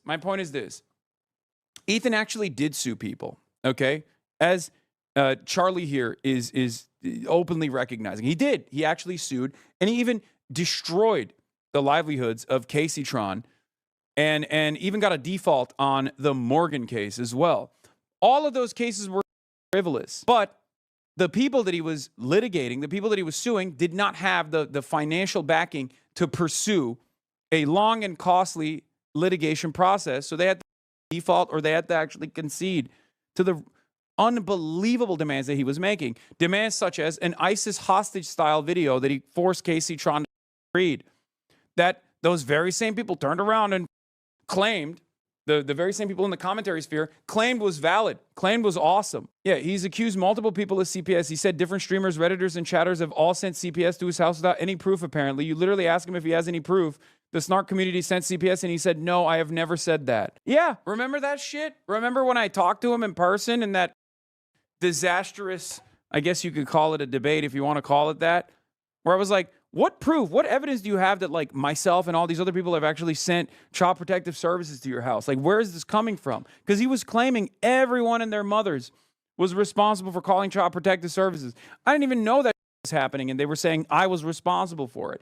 He genuinely, sincerely, in the most like schizophrenic way, thinks that there is a network, a coalition of people that are in constant collaboration with one another that's like actively trying to ruin his life, not realizing that there is a coalition of people that are actively ruining his life. It's just that those people are in support of Ethan Klein, or at least seemingly in support of Ethan Klein, using him and his financial status to pursue people that they don't like on the internet, to constantly goad him into litigation after litigation, telling him that he's doing the right thing over and over again, telling him that he actually should pursue these people and bury them in financial troubles through costly litigation. Those are the people who are actively going into his community, acting as though they're lifelong fans, and using him like a lolcal weapon. But of course, it's impossible to get him to understand this because he's far too paranoid at this point. Harassing, stalking stuff, sending CPS, I remember that, and like Human Skulls. Those things I recalled from like the snark community, so it made sense that he would pursue litigation there, because that is highly illegal fucking psychopath behavior. So that one I remember, and that one made sense. Like, I don't even disagree with the premise if there was any veracity to these claims, okay?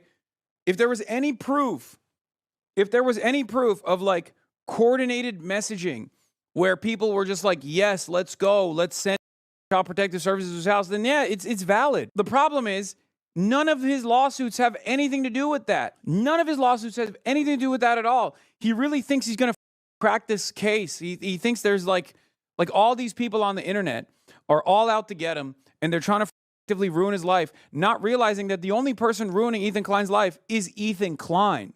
Okay? His paranoia is the reason why people don't him anymore. And the frivolous lawsuits that he's launched against his opposition is part of the reason why people don't with him anymore. His opinions on Israel is part of the reason why people don't with him anymore. He was accusing everyone of CPS. Only when Denham said he's suing him, he retracted. I want to address something from Denham's correction demand in her letter. The letter claims I falsely stated that Denham's herself filed the preceding CPS report, or that Denham's caused others to do so. The letter also states on March 11th, I acknowledged Denham's had denounced herself or anyone in her community making contact with CPS. Let me be clear. I have never claimed that Denham's called CPS. I have never implied that Denham's called CPS. If my statements were interpreted as stating this, I want to correct the record and make it clear that I do not believe that Denham's called CPS. Obviously, moronic, idiotic, stupid. Let me also address the point in the letter that I claimed Denham caused others to call CPS. I did not state, and I do not believe Denham's made a direct call to action to her audience to contact CPS, obviously. Yeah, this is lawyer speak because he got hit. Right? He got hit with a CND, I assume, under threat of a lawsuit while appearing to read a letter from his lawyer. Ethan Klein attempts to formally retract 3 defamatory claims against Denham's. Ethan admits Denham's didn't call CPS, didn't denounce those that called CPS, never made a call to action for another to call CPS. Okay? Except he literally did do that, for the record. Okay? He did. And when he says like, oh, I'm doing this I'm waging this just war against Snark, that's what he's referencing. And a lot of people have deluded themselves into believing that that is the truth. That like all of these people that Ethan Klein is actually going after at some point harbored people or directly called CPS themselves. They even say that about myself as well when it's like I'm the least involved in drama with Ethan Klein for the most part too. Lol, not you. No, he has.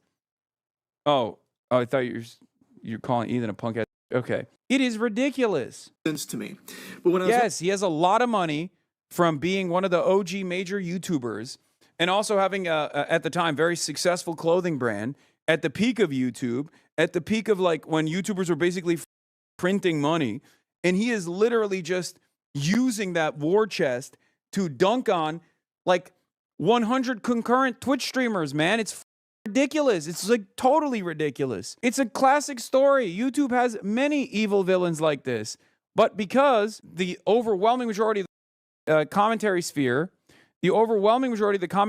don't like the YouTubers that Ethan is pursuing, they have literally openly supported his actions. Unbelievable. Talking about these other ones, granted, I haven't dove too deep into all of those because this is clearly a lot. I was mainly focused on the defamation one, but man, Ethan Klein has become like the Nintendo of YouTubers. He is extraordinarily litigious.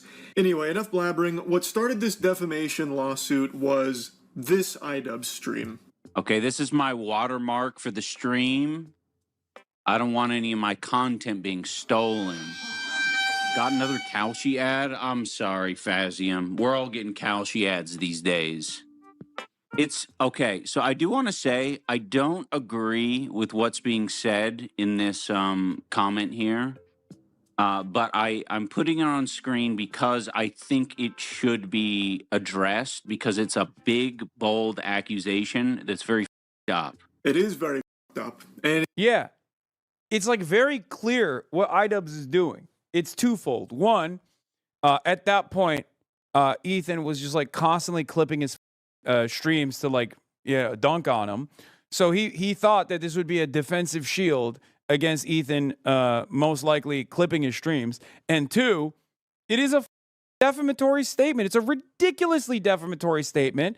And yet Ethan was not even remotely invested in addressing that defamatory statement at all, and instead did the unthinkable and went after iDubbbz for literally disavowing the defamatory statement. He literally said she did CPS with timestamp. Attention. Bro, you were so smug. She did CPS. Remember that? Okay, good. Right now, one's a little bit more. Yeah, that was his rallying cry for the longest time. She did CPS. He did CPS. They all did CPS. Everybody and their mothers.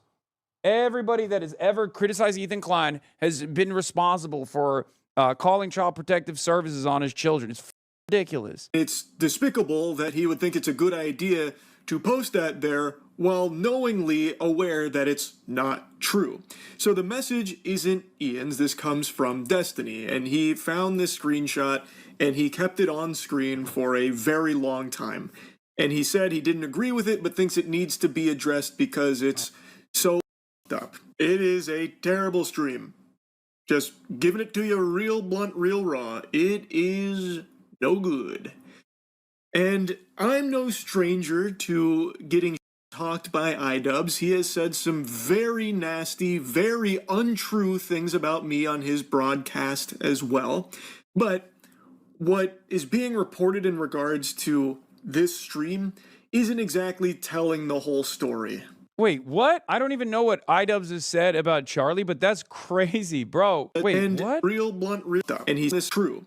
So the message isn't Ian's. This comes from Destiny, and he found this. Yeah, why is Ethan not suing Destiny? That's the real question. I think we all know why. Partially because Ethan is aligned with Destiny. Ethan has been utilizing the Destiny community to launch attacks against his enemies on the internet. They're aligned together on the issue of Israel. That's another huge deal. Okay, that's another big part of the puzzle here. That's it. Sometimes it's a lot simpler than you think. This story is very simple. That was a brief moment where they were fighting one another. Okay, I think it was because Ethan had implied that Destiny was a file because he's going through that court case right now where it came out that he was trying to procure use material from an underage, from a minor, in exchange for revenge porn that he was sending out to people without the consent of the other parties involved. He's still actively in that court case because he's getting sued by the victims who he distributed the videos of, right? And Ethan was obviously shitting on him over it. And in exchange for that, Destiny did what Destiny always does. He turned on one of his collaborators, Ethan, in this circumstance, even though literally his co-host of his podcast, Dan Saltman, again, another person who is unbelievably pro-Israel, or at least utilizing the pro-Israel advocacy as a way to take care of his enemies, is a funder, is one of the last remaining sponsors of Ethan Klein's podcast. Screenshot, and he kept it on screen for a very long time. And he said he didn't agree with it, but thinks it needs to be addressed because it's so f***ed up. It is a terrible stream. Just giving it to you real blunt, real raw. It is no good. And I'm no stranger to getting shit-talked by iDubbbz. He has said some very nasty, very untrue things about me on his broadcast as well. But what is being reported in regards to this stream isn't exactly telling the whole story. Now, when I first heard of this lawsuit, I was reading a bunch about it, but I wanted more information, like, directly associated with it to make sure I wasn't getting, like, fraudulent or misleading fed to me. So I reached out to someone whom I know is on the H3 team, and Ethan did hear about that, so he did talk directly about me on his show and challenge me on a few things, and I did eventually get to talk directly with Ethan, and I shared my... I wish he would have done this to me when he was doing the Kayage story, but hey, you know, that's besides the point at this point. You know, bygones. I let bygones be bygones. Full perspective on things and the problems I had around it and my concerns, and got his perspective on things to see if there's any misunderstandings and such. Ultimately, I don't think we fully saw eye to eye on this, which, you know, that's going to happen. I fully understand that this is a very emotionally charged subject for him after everything him and his family went through with snarkers in particular. I know. What does iDubbbz have to do with this? Bro, this is literally the most Israel-coded story of all time, dude. It's literally but the snarkers. Snarkers have become the but Hamas of Ethan's universe. Okay? Oh, sorry. We're just going to do, we're going to do a 8-front war, or in this circumstance, a 5-front legal war with anyone and everyone around us because snarkers call CPS on us. Like, what do you mean? What the fuck does that have to do with anybody else? That the CPS and the human skulls incident are like a legitimately traumatizing thing, like the fraudulent CPS call. Like, I get how inexcusable and abhorrent that is. I really do. Imagine if you got the Hassan treatment, commentary community, Reddit, mainstream media, politicians. We are babying 40-year-old multi-millionaire with potentially upwards of $100 million in his bank account that he's using to legally go after much smaller channels with no financial backing whatsoever because CPS. Like, it just doesn't make any sense. It's crazy, man. What is this like this babying that this guy, how many lawsuits is he allowed to have under his belt until people go, okay, maybe this is a bridge too far? Like, how many random people that he is annoyed with on the internet that he is just like trying to bury under a mountain of paperwork with costly litigation until people go, you know, maybe that's not appropriate. Only Diaz said to call CPS, by the way. Yeah. Yeah, the only person, ironically enough, out of all these people that Ethan Klein is suing, that has actually openly defended calling CPS on Ethan Klein's children is Sex Pestiny.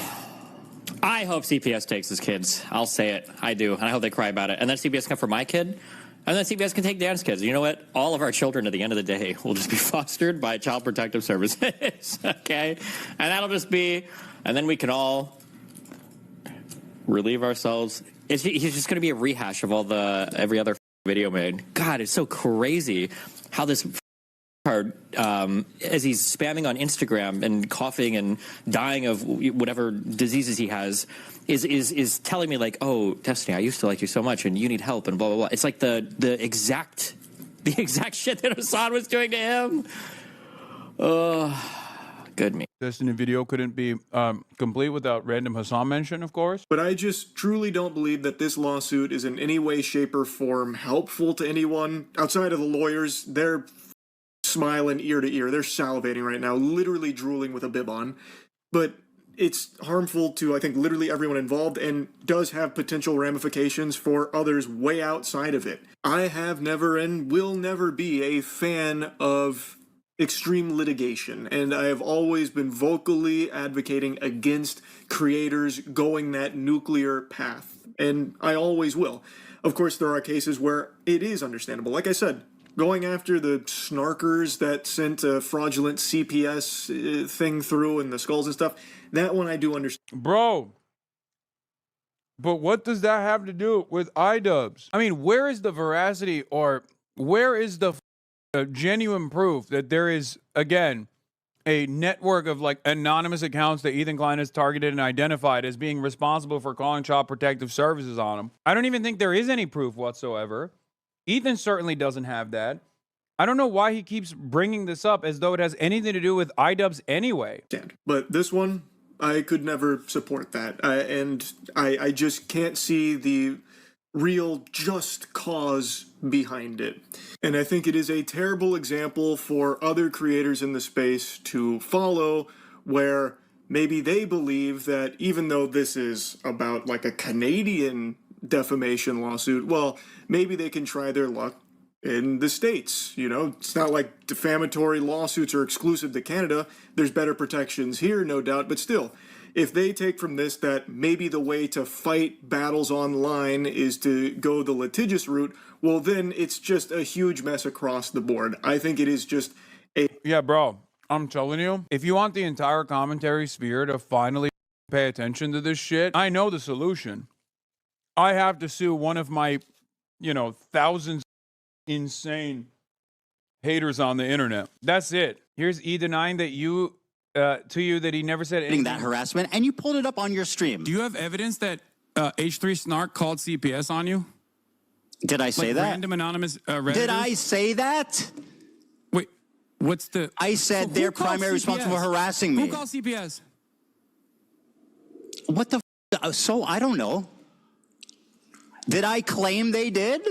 You're dodging, bro. You are absolutely dodging. Ethan, you claim your community has nothing to do with the harassment, yet you were browsing H3 Snark. Now, let me ask you this, Hassan. How many times... Yeah. So what's all this lawsuit about? What's all this lawsuit about? I mean, here he is admitting that he has no evidence whatsoever.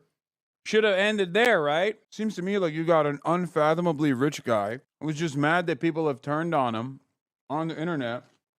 And instead of trying to figure out why that took place and maybe changing his goddamn behavior, he's decided to bury all of the people that have dared to criticize him under costly litigation while simultaneously claiming falsely that they were responsible for Child Protective Services being called to his house. He literally said this about Snark and CPS yesterday. Yeah, I'm not going to read that shit, man. I'm sorry. A very bad precedent. Even if, the lawsuit doesn't end in a victory for him, this way of engaging with discourse, I think, has always been frowned upon, but for some reason is starting to get some more support behind it, and I just fully disagree with it. I think that this is genuinely just a, big threat across the board to just the entire space. If discourse becomes, fearful of, litigation flying back and forth, it's going to stifle a lot of voices and stifle some very, legitimate criticism down the line. It's just not something I want to see become commonplace. Now, I did also have a brief conversation with iDubbbz about this as well, letting him know that this really is a horrible thing that he did to try and make his point. And he agreed. He said that it was a legitimately awful thing that he did to make that point, and that... Dog, but the offending party is not even being mentioned here. No one is saying there isn't an offense being made, but it's not iDubbbz that is the offending party. It's Destiny. It was a genuine, sincere apology that he was issuing and how regretful he was from it. So I did have a conversation with both sides of this to make sure I had a full, clear picture of where everything was and what this was all about. I don't know how it works in Canada, if the complaint is public or what. But if you look at it, he emphasizes throughout that he does think it's a serious accusation that needs to be investigated and that he doesn't think it's a joke, right? Now, I know... Yeah. He has no basis for this, by the way. I don't know how ridiculous Canadian defamation laws are, but, there is literally no standing. Like, this shit would be laughed out of court in the United States of America. That's why he didn't file this in California. He'd get hit with a slap so fast his face would spin. Oh, people are like, well, why don't you sue Destiny for saying it? Well, Destiny made it immediately. First of all, this is a comment from Destiny, like, made in passing. Ian put it on his screen for 2 hours during his main broadcast. Destiny made it clear that he was not being serious, right? Did he? Did he? Oh, okay then. Just so you know, your child contracting illnesses due to severe negligence is absolutely grounds for a CPS call, and it should be. We don't want kids who are getting sick because their parents are being like insanely neglectful of them. What an unbelievably crazy statement to make. What the? Why do you think CPS is ever called? What? Pretty much immediately after writing it, like nobody was like, "Yo, Destiny made this claim that Ethan molested his children." Oh shit! No, people knew that when Destiny said it was like, he was just being a dickhead, or I mean, he was being a giant of shit, right? But he immediately afterwards made it clear that he didn't actually think that.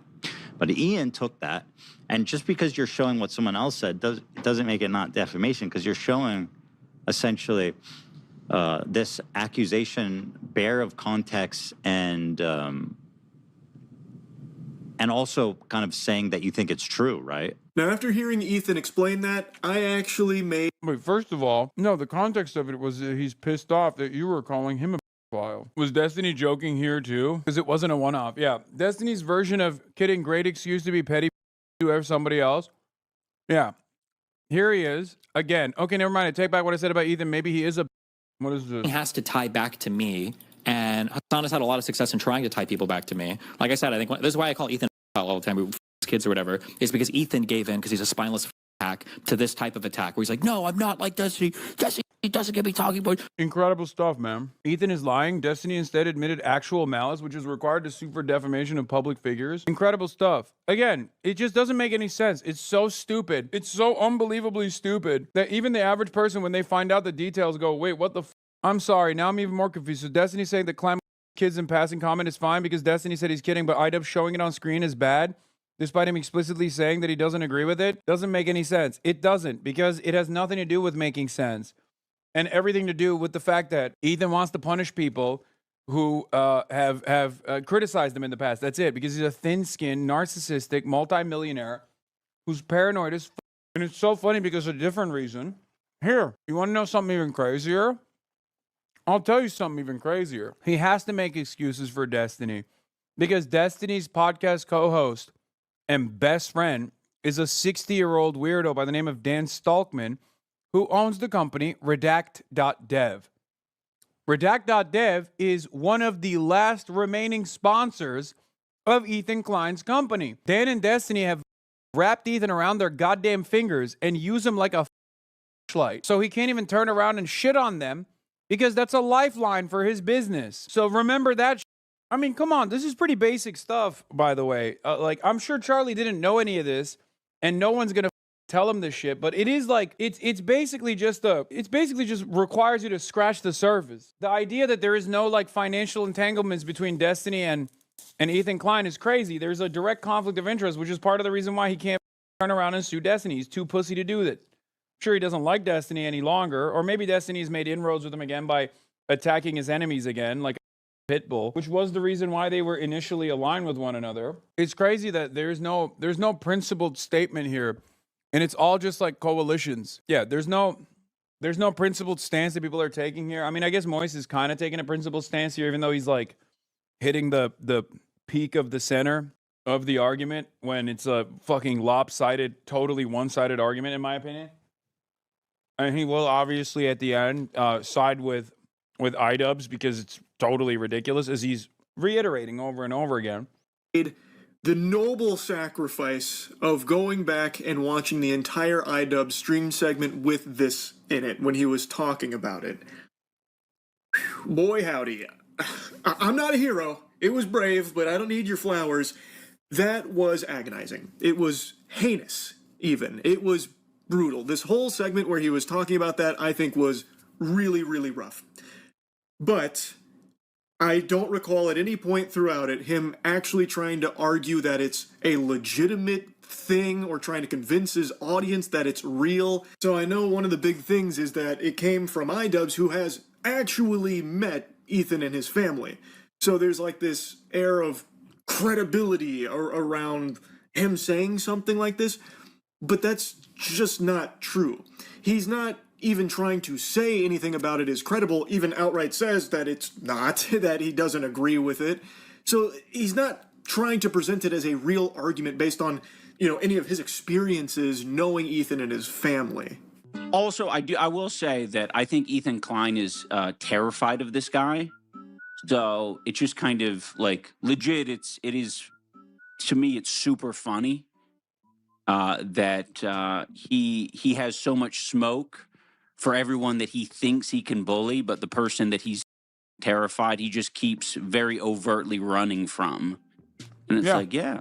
Now, by the way, Ethan is literally suing iDubbbz for that reason because iDubbbz said the truth there. That's literally it. The two anti-Hassan communities united. Quick reminder that Ian did comply with the cease and desist, and the only reason Ethan isn't going after Destiny, who actually wrote the comment, is because he doesn't want to lose the only community that's still supporting his anti-Hassan slop content.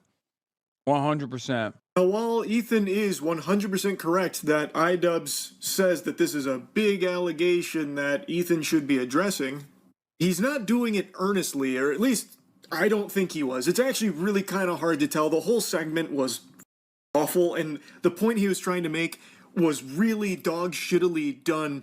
But what he's trying to say is that clip right there at the end where... It's so funny because Destiny has literally operated, we know, Destiny has literally operated alongside Dan Stalkman, Ethan Klein's biggest sponsor, a mass harassment Discord server where they doxed my whole family. We know this. I've shown this on stream before. So like everything that Moist Critical is claiming Ethan is actually pursuing litigation over, I have direct evidence that these dickheads were doing. We also know, and it's been written about in Bloomberg, that Dan Stalkman tried to destroy all ads on Twitch in an effort to try and get me banned. Okay? So the level of coordinated, sophisticated smear campaigns reached a level of actual financial penalties, right? Where they lied, where they straight up lied to thousands of advertisers about how their ads were running next to my stream. Oh my God, look at all these brands that are here. Oh, which one will it be? When Hulu Plus Live TV calls upon famous athletes like DK Metcalf to act in their ads. And they lied about what I was saying on those streams. Like, it's incredible how they lied to them about how the platform had banned, Twitch, the platform, had actually banned all Israelis from the platform. That was a direct lie, by the way. That was straight up a lie.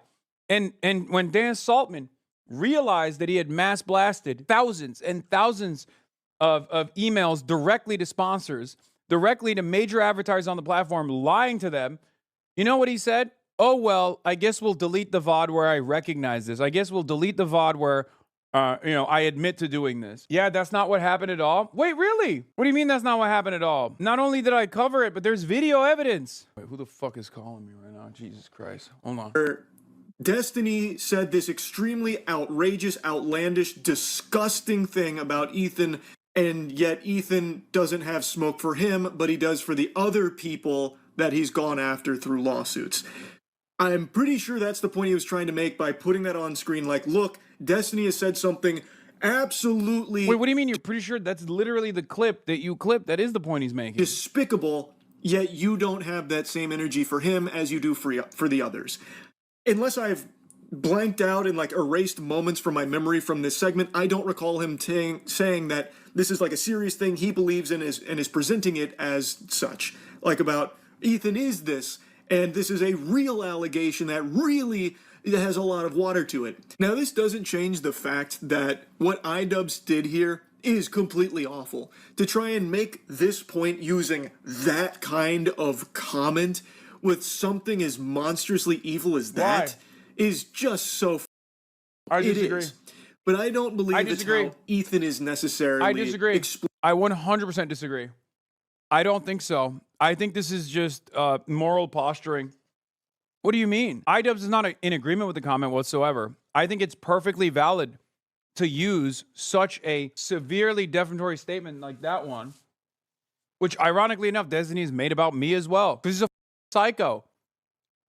If you are a litigious person, you should apply that litigious nature to the actual offending party rather than whoever you actually want to punish, and punish financially. Not because you're going to be able to win that court case. It's not about victory in this circumstance. It's about just, costly litigation, burying people under a mountain of paperwork. Explaining it to everyone where iDubbbz is really, believing in this. iDubbbz came over to my house. He met my family. Now he's going out there saying these things. Like, if Charlie knew half the gross shit Ethan mother Klein has said about Ian and Anissa, I don't think he'd be doing this. Ethan Klein directly has stalked and mass harassed iDubbbz and Anissa. Directly. For months on end. This litigation is an extension of that project. Ethan Klein has also called people that he doesn't like Nazis.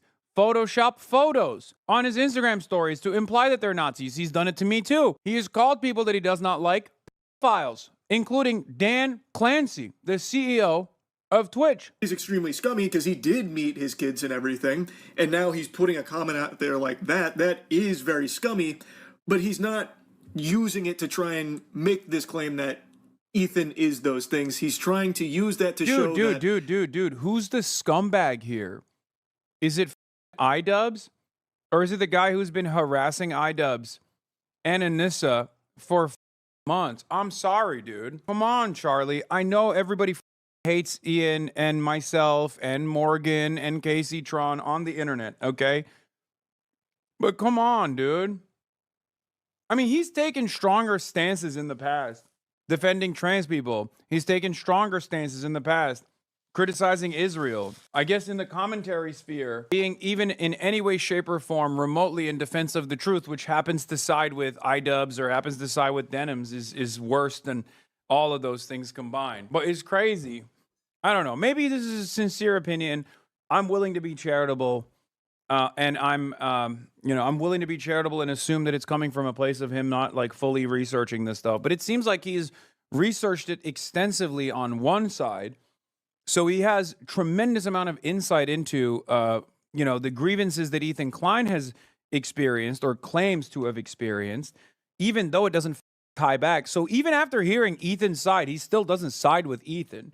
So that in and of itself should show you how unbalanced this whole predicament is. Yeah, remember when he got caught at a poker tournament, zooming in on a picture of Anissa and then screenshotting it and saving it?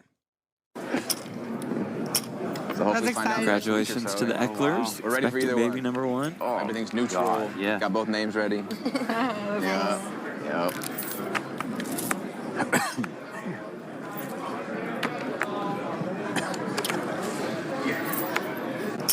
So hopefully find out Congratulations to the Ecklers. We're ready for either baby one. number one. Oh, everything's neutral. God, yeah. Got both names ready. Yep. That's so funny. Destiny has said something so terrible, yet you are not approaching him with the same energy you have everybody else. That is the point he was trying to make, I think, throughout that segment, at least from everything that I saw when watching it. Granted, it was very hard to sit through, but I'm pretty sure that's what he was trying to get at with that there. But I think that was a terrible way of going about it. Now, Ethan also addresses why he's not suing Destiny as well, and he's saying because Destiny cleared up that he wasn't being serious right away. I don't understand that. I'm not going to lie. That's not making sense to me. Can't wrap my noodle around it. It's not computing. I think it is a That's a lie, by the way. That's a lie. He never cleared it up. He never literally, he might have now, but at the time he certainly was very pissed off, and he's a very vindictive person, and he lies about people all the goddamn time. So no, at the time, he kept doubling down, tripling down. Yeah, here's another post about Ethan making a disgusting sexual comment about iDubbbz and Anissa. I mean, being loser behavior. He has a litany of shit like this. That's why I'm saying like, oh, iDubbbz is a scumbag is a crazy thing to say. iDubbbz is a scumbag for showing someone else's defamatory claims in an effort to draw home a point that Ethan will never go after them because he's financially involved with that group and also ideologically involved with that group because he uses, or he thinks he uses, Destiny's community as a cyber stalking operation to harass his internet enemies, is literally the point that iDubbbz is making. What he's doing there is nowhere near as bad as like half the shit that Ethan says on a daily basis about Ian and about Anissa. Here is one of them. What a dumbass. Can't believe I felt bad for you. By the way, Anissa reached out. She wants to meet at the Motel 6 tonight at 11. Excuse me? Because I'm going to for her, because she's the cuck. No good? Okay, Ian? Him. Right. Anissa reached out to me. You know, the first time that you made the Anissa the cuck joke, it hit really good. Well, and what I feel like each subsequent one we're getting further and further. What was wrong with I like that as soon as I started talking about Ethan and, you know, all this other shit going on, immediately the weirdo Destiny fans come in here to be like, thanks guys. That'll do it this time. With that? I thought that it just sounded weird, kind of creepy. Yeah. Here's Dean Saltman reading the Bloomberg article and finding out Saltman did in fact lie about those emails. Here it is. The thing is, I sent this to the editor, and I said this was incorrect, and that I've never said this. Okay. You're sure that your emails don't have the... Yes. You sure? Yes. You can go to the site and click the button. This is from the Bloomberg article talking about their sophisticated troll ops, their sophisticated operation to slander, smear me, and also smear and defame the platform of Twitch with actual fake statements that they mass distributed to thousands of advertiser emails. Okay, in an effort to try to get advertisers to pull out from the platform Twitch, they went and mass distributed lies that they openly acknowledge in this video. The reason why I'm bringing this up is because these guys also financially support Ethan. Dan Stockman owns the company Redact.dev. It's a major sponsor, one of the last remaining sponsors of Ethan Klein's podcast.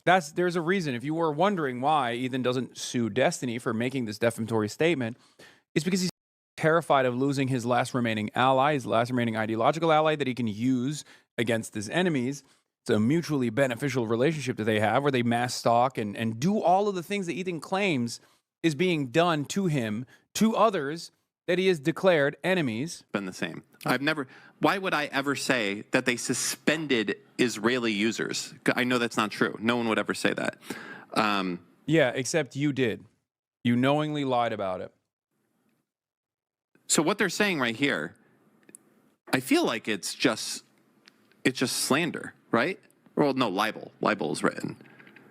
I've never said this, and they're saying that I have said this. You're furiously tapping over there. I'm seeing that. I'm just checking the email. Double checking. I did. Listen, I sent an email to the editor, and I said I demanded a retraction or a correction on it.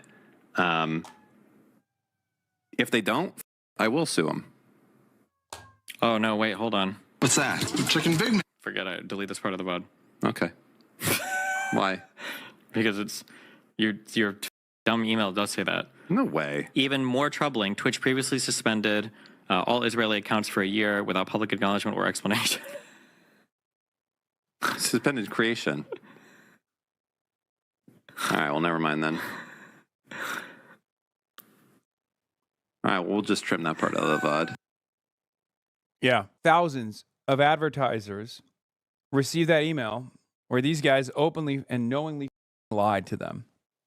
Okay? About a multi-million dollar platform. Again, this was in an attempt to trigger the adpocalypse, something that YouTube content creators like Moist Critical are very intimately familiar with from the time when it took place on YouTube. They hate that sort of thing, or used to hate that sort of thing. They never covered it when the adpocalypse was forcibly triggered, or at least attempted to be forcibly triggered by the likes of Ethan Klein, Sex Pastini, and Dan Saltman. None of them wrote about it. As a matter of fact, when they did cover it, they made it, I feel like the people that did end up covering it actually blamed me for it, because that was their purpose, right? That was their goal. Their goal was Hassan gets favorable coverage from Twitch. He never gets banned. Here, we'll prove it to you. We'll prove it to you by getting advertisers to pull out of Twitch unless they ban Hassan. Statement. 100%. He's not wrong for feeling like this is a terrible thing that's being said about him. That is a line you don't cross, talking about people's children in a manner like this. It's gross. It is gross. So then why is this defamation lawsuit reserved exclusively for iDubbbz with a nice big bow on it, but not also extended to Destiny, the genesis of that comment? Does that not just prove the point that I believe iDubbbz was trying to make in the first place, which is Destiny, for some reason, can say these atrocious, abhorrent things about Ethan, and for some reason, Ethan doesn't have the same anger towards Destiny as he does someone like iDubbbz. Now, I guess with iDubbbz, you could then say, well, iDubbbz... I hope I've sufficiently explained to you why he doesn't have that same level of anger towards Sex Destiny, towards Epstein. Actually did meet his children and stuff, so it's an extra level of which is fair. I do completely agree. It does add another rancid layer to this lasagna here, where he did actually know Ethan and his family and would use a comment like that to try and make his statement about like being soft on Destiny or whatever. But I still just don't understand why Ethan is willing to just be like, yeah, but Destiny, cleared up that he wasn't being serious. He was just goofing around. He was just being a dickhead. What? If the reason truly is that Canada's laws around defamation are significantly more lax and thus you have a case in Canada but not the US, then to me that tells me that it's not really a defamation case worth pursuing. And if you're not going after Destiny for these comments, but you will for iDubbbz trying to make a different point about it, again, I want to make it clear. I think the way iDubbbz went about doing this point is atrocious. I don't know how much more clear I can make, but he wasn't trying to argue the legitimacy of the claim or anything like that. It was to show that you're very soft on Destiny, but not others, and used that outrageously gross comment as an example of it. But if you're going after iDubbbz solely because you know you can get a defamation case win because of Canada's laws not being as protective as the US's, that's why you don't go after Destiny, then that to me says that you were just trying to take advantage of those laws, the lax nature of those laws in Canada, to get revenge on someone that has wronged you. I said from the beginning that if people want to go after my children, then, the rules of engagement have changed forever. And that's what I said then. And when, when Ian broadcast this, I sent him a cease and desist because, there's certain things that you don't say and you don't do and lines you don't cross. And they flaunted it. They didn't take it seriously. And I totally understand that. If someone is going to cross that line, going after like your children or your family, I get being upset about that. Absolutely. But you're saying that the rules of engagement have changed for everyone but Destiny? Because he is the one that made the comment, and you are like totally just okay with being like, but he cleared up that he wasn't serious. He cleared up he was just being a dickhead. It's just not making sense. And if iDubbbz throughout that stream segment was going on and on about how like actually serious this is and how much he really believes in it, trying to convince his audience that it's true, trying to like lead some kind of like investigation against you, like another CPS visit, like another fraudulent visit from CPS, then I would totally understand pursuing like litigation against that to stop it. Now, but from what I saw in that stream, there was nothing of the sort, and he did outright say that he doesn't believe it, and that he was only saying that it should be addressed as a way of pointing to you not wanting to engage with Destiny because you're afraid of Destiny. At least that's how it seemed from all of that garbage I sat through there. I'm pretty sure that's what he was getting at. Now, he does mention a cease and desist here, which they did send a cease and desist to iDubbbz, and it does seem like iDubbbz was filled with jubilation upon receiving it. I've seen a couple of clips where he was like really nonchalant about it, almost seemed kind of happy about it. Maybe he thought it'd be like a big boom of exposure or something. I really don't know who would celebrate something like that. But yeah, it seemed like he wasn't taking it seriously. And he did eventually come out and say like he really regrets doing this segment and like how bad it was, and that he did make like an apology for doing it, thinking he went too far, but it did take a while. And it's worth mentioning that his community, iDubbbz, like his stream chat and like the people watching iDubbbz, were not supportive of his actions with showing that comment and trying to make that point using something so heinous. It's not like his audience was eating it up and really celebrating what he did here. His own audience was turning against him for doing that, from what I saw. Now, again, I've only learned about all this after the fact, so maybe some of like the positive stuff was scrubbed or deleted. But a lot of what I can find was people in his audience really didn't agree with him doing this. I don't see how you can say that I'm not. Here, this is what I tweeted. I said, if you're wondering why these serial defamers never got sued by Ethan Klein, even though Epstein, not iDubbbz, is the one who initially claimed Ethan's children and doubled down, it's because Dan Stalkman, the one who realized he lied to thousands of advertisers triggering an apocalypse on Twitch, has been a financial sponsor of Ethan Klein's podcast, redact dev in parentheses. And they all support Israel and cyberstalk and harasses prominent critics online. Dan has openly fielded congresspeople to try and deplatform me for my pro-Palestinian advocacy. Of course, there was never a peep from the YouTube commentary community. They mostly supported it as support. Justified. When somebody's who's your former friend who's been to your house and met your children is broadcasting this as a silly, it's just silly. Ethan needs to address this little minor claim that he molested his own Viva children. Mexico. Viva Mexico. Bust out the Mexico jersey. Ah, shit. First game. Did Mexico win? Nice. La Raza on top. Bro loves to spill tea. Dog, someone has to be a adult and actually accurately reflect on the events that have taken place in this sphere of influence that we are unfortunately a part of, because the reality of the matter is a lot of the loudest voices are unbelievably reactionary, and therefore the most dominant attitude in this sphere is always going to reflect that perspective. I'm basically like one of the only large content creators who actually is offering additional context to why these things are unfolding, because all of the top content creators on YouTube don't want to touch the 10-foot pole, partially because Israel, like the issue of Israel-Palestine is a part of it, and they don't want to say anything about it because they're terrified of being called anti-Semitic, because all of their sponsorships will be revoked, right?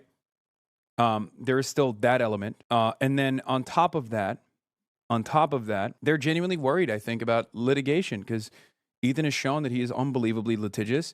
Or even if there is no litigation, they're worried about getting cyberstalked and harassed by some of these vicious communities. These communities are unbelievably vicious. Ethan constantly cries about snark. Meanwhile, he is the #1 snarker. I mean, Reddit.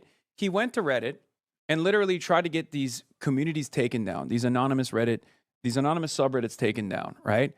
And Reddit straight up told him to his face, like, dog, your community is snark. They will never. You know how compromised Reddit is?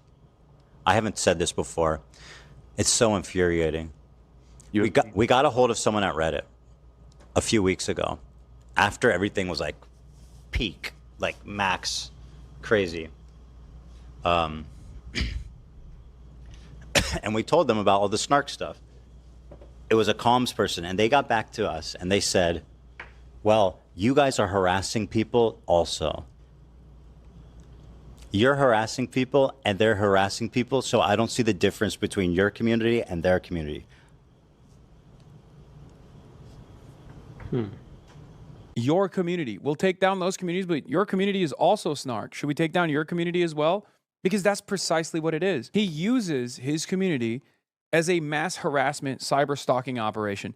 Dude, when I was in New Jersey, in Princeton, New Jersey, to promote and support Adam Hamawi, who is going to be the next congressperson from New Jersey 12. He won. When we did that rally that morning, at the hotel I was staying at, there was a wonderful and kind person that came up to me and was like, oh my God, I'm such a huge fan. I was like, wow, great. She was working the coffee shop. She told me that she used to watch all the time. She watched Leftovers, was a big fan. I didn't think much of it. And then later I found out she was posting in the subreddit being like, Hassan has showed up at my place of work. I'm freaking out right now. So even in the real world, when these people are kind to your face, like on the internet, when they go to Ethan's community, they're like, oh, what can I do? What kind of trickery could I engage in? It's like so shocking. It's kind of alarming to see that switch up Really. And she was such a wonderful person too. It actually shook me a little bit, that code switch. File. Is that funny? I don't know. Is that a joke? Is that free speech? I don't think so.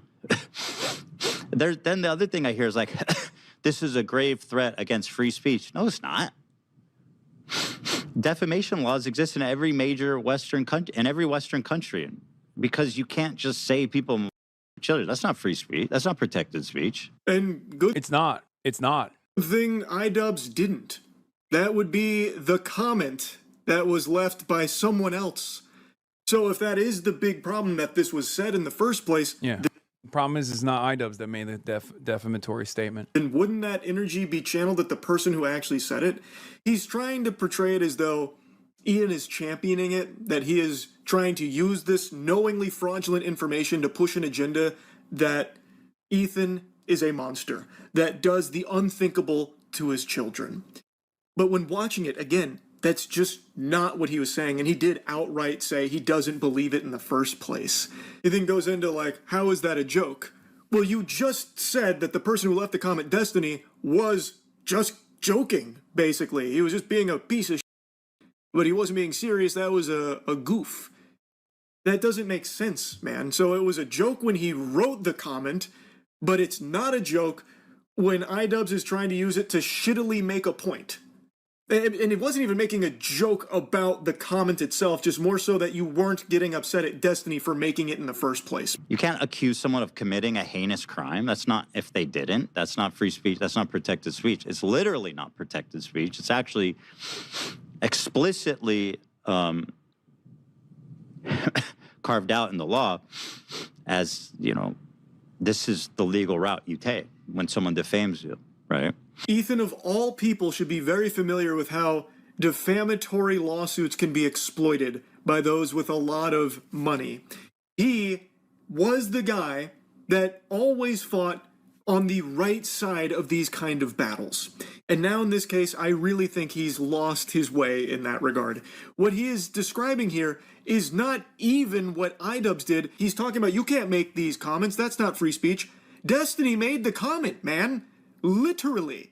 And yet you're not going after him. You've already excused him, wrote it off as he wasn't being serious at head, and are instead going after iDubbbz, who was very shittily using it to make a very different point and even outright said he doesn't believe it, by the way. So it really feels less about the actual defaming and more about just being able to continue to really drive the nail into iDubbbz, which is extremely unnecessary. His own community didn't agree with him when he did this. He lost members of his community for this because he was so in the wrong for it. Everyone was on your side when all of this was unfolding. So really, what else are you even trying to accomplish? He came out of that much worse, and he outright apologized for it, admitted how wrong he was for it, and everything like that eventually, which is a significantly bigger L than a legal one in the eyes of the internet, to be that wrong and that much on the wrong side of the drama. By every possible interpretation, you won here. You proved the claims were fraudulent, they were false, they're not real, and people were on your side in this whole situation here and against how iDubbbz had gone about trying to make this point. All you had to do was just leave it at that. But by making this lawsuit, you've now made a new issue out of it that is a concern and can affect other people entirely unrelated to it. And I'm honestly very surprised why Ethan can't see that. After all of the lawsuits he's been through, something like this should be very apparent how it can be used exploitatively against others, even outside of a case of this extreme degree. Ethan of 10 years ago, I think, would absolutely see that, but right now, I just think after everything that he's been through, he's just completely clouded by it and can't see that anymore. But now let's dive into the concern about how this can affect free speech or discourse online, because Ethan is talking about how he doesn't understand how it could, because this is such an extreme thing that was said that's so gross. And he's right. This is a very gross thing that was said.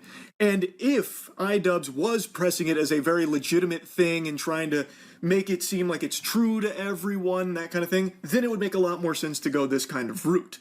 Because that is something like the snark community was doing with like some really unhinged behavior.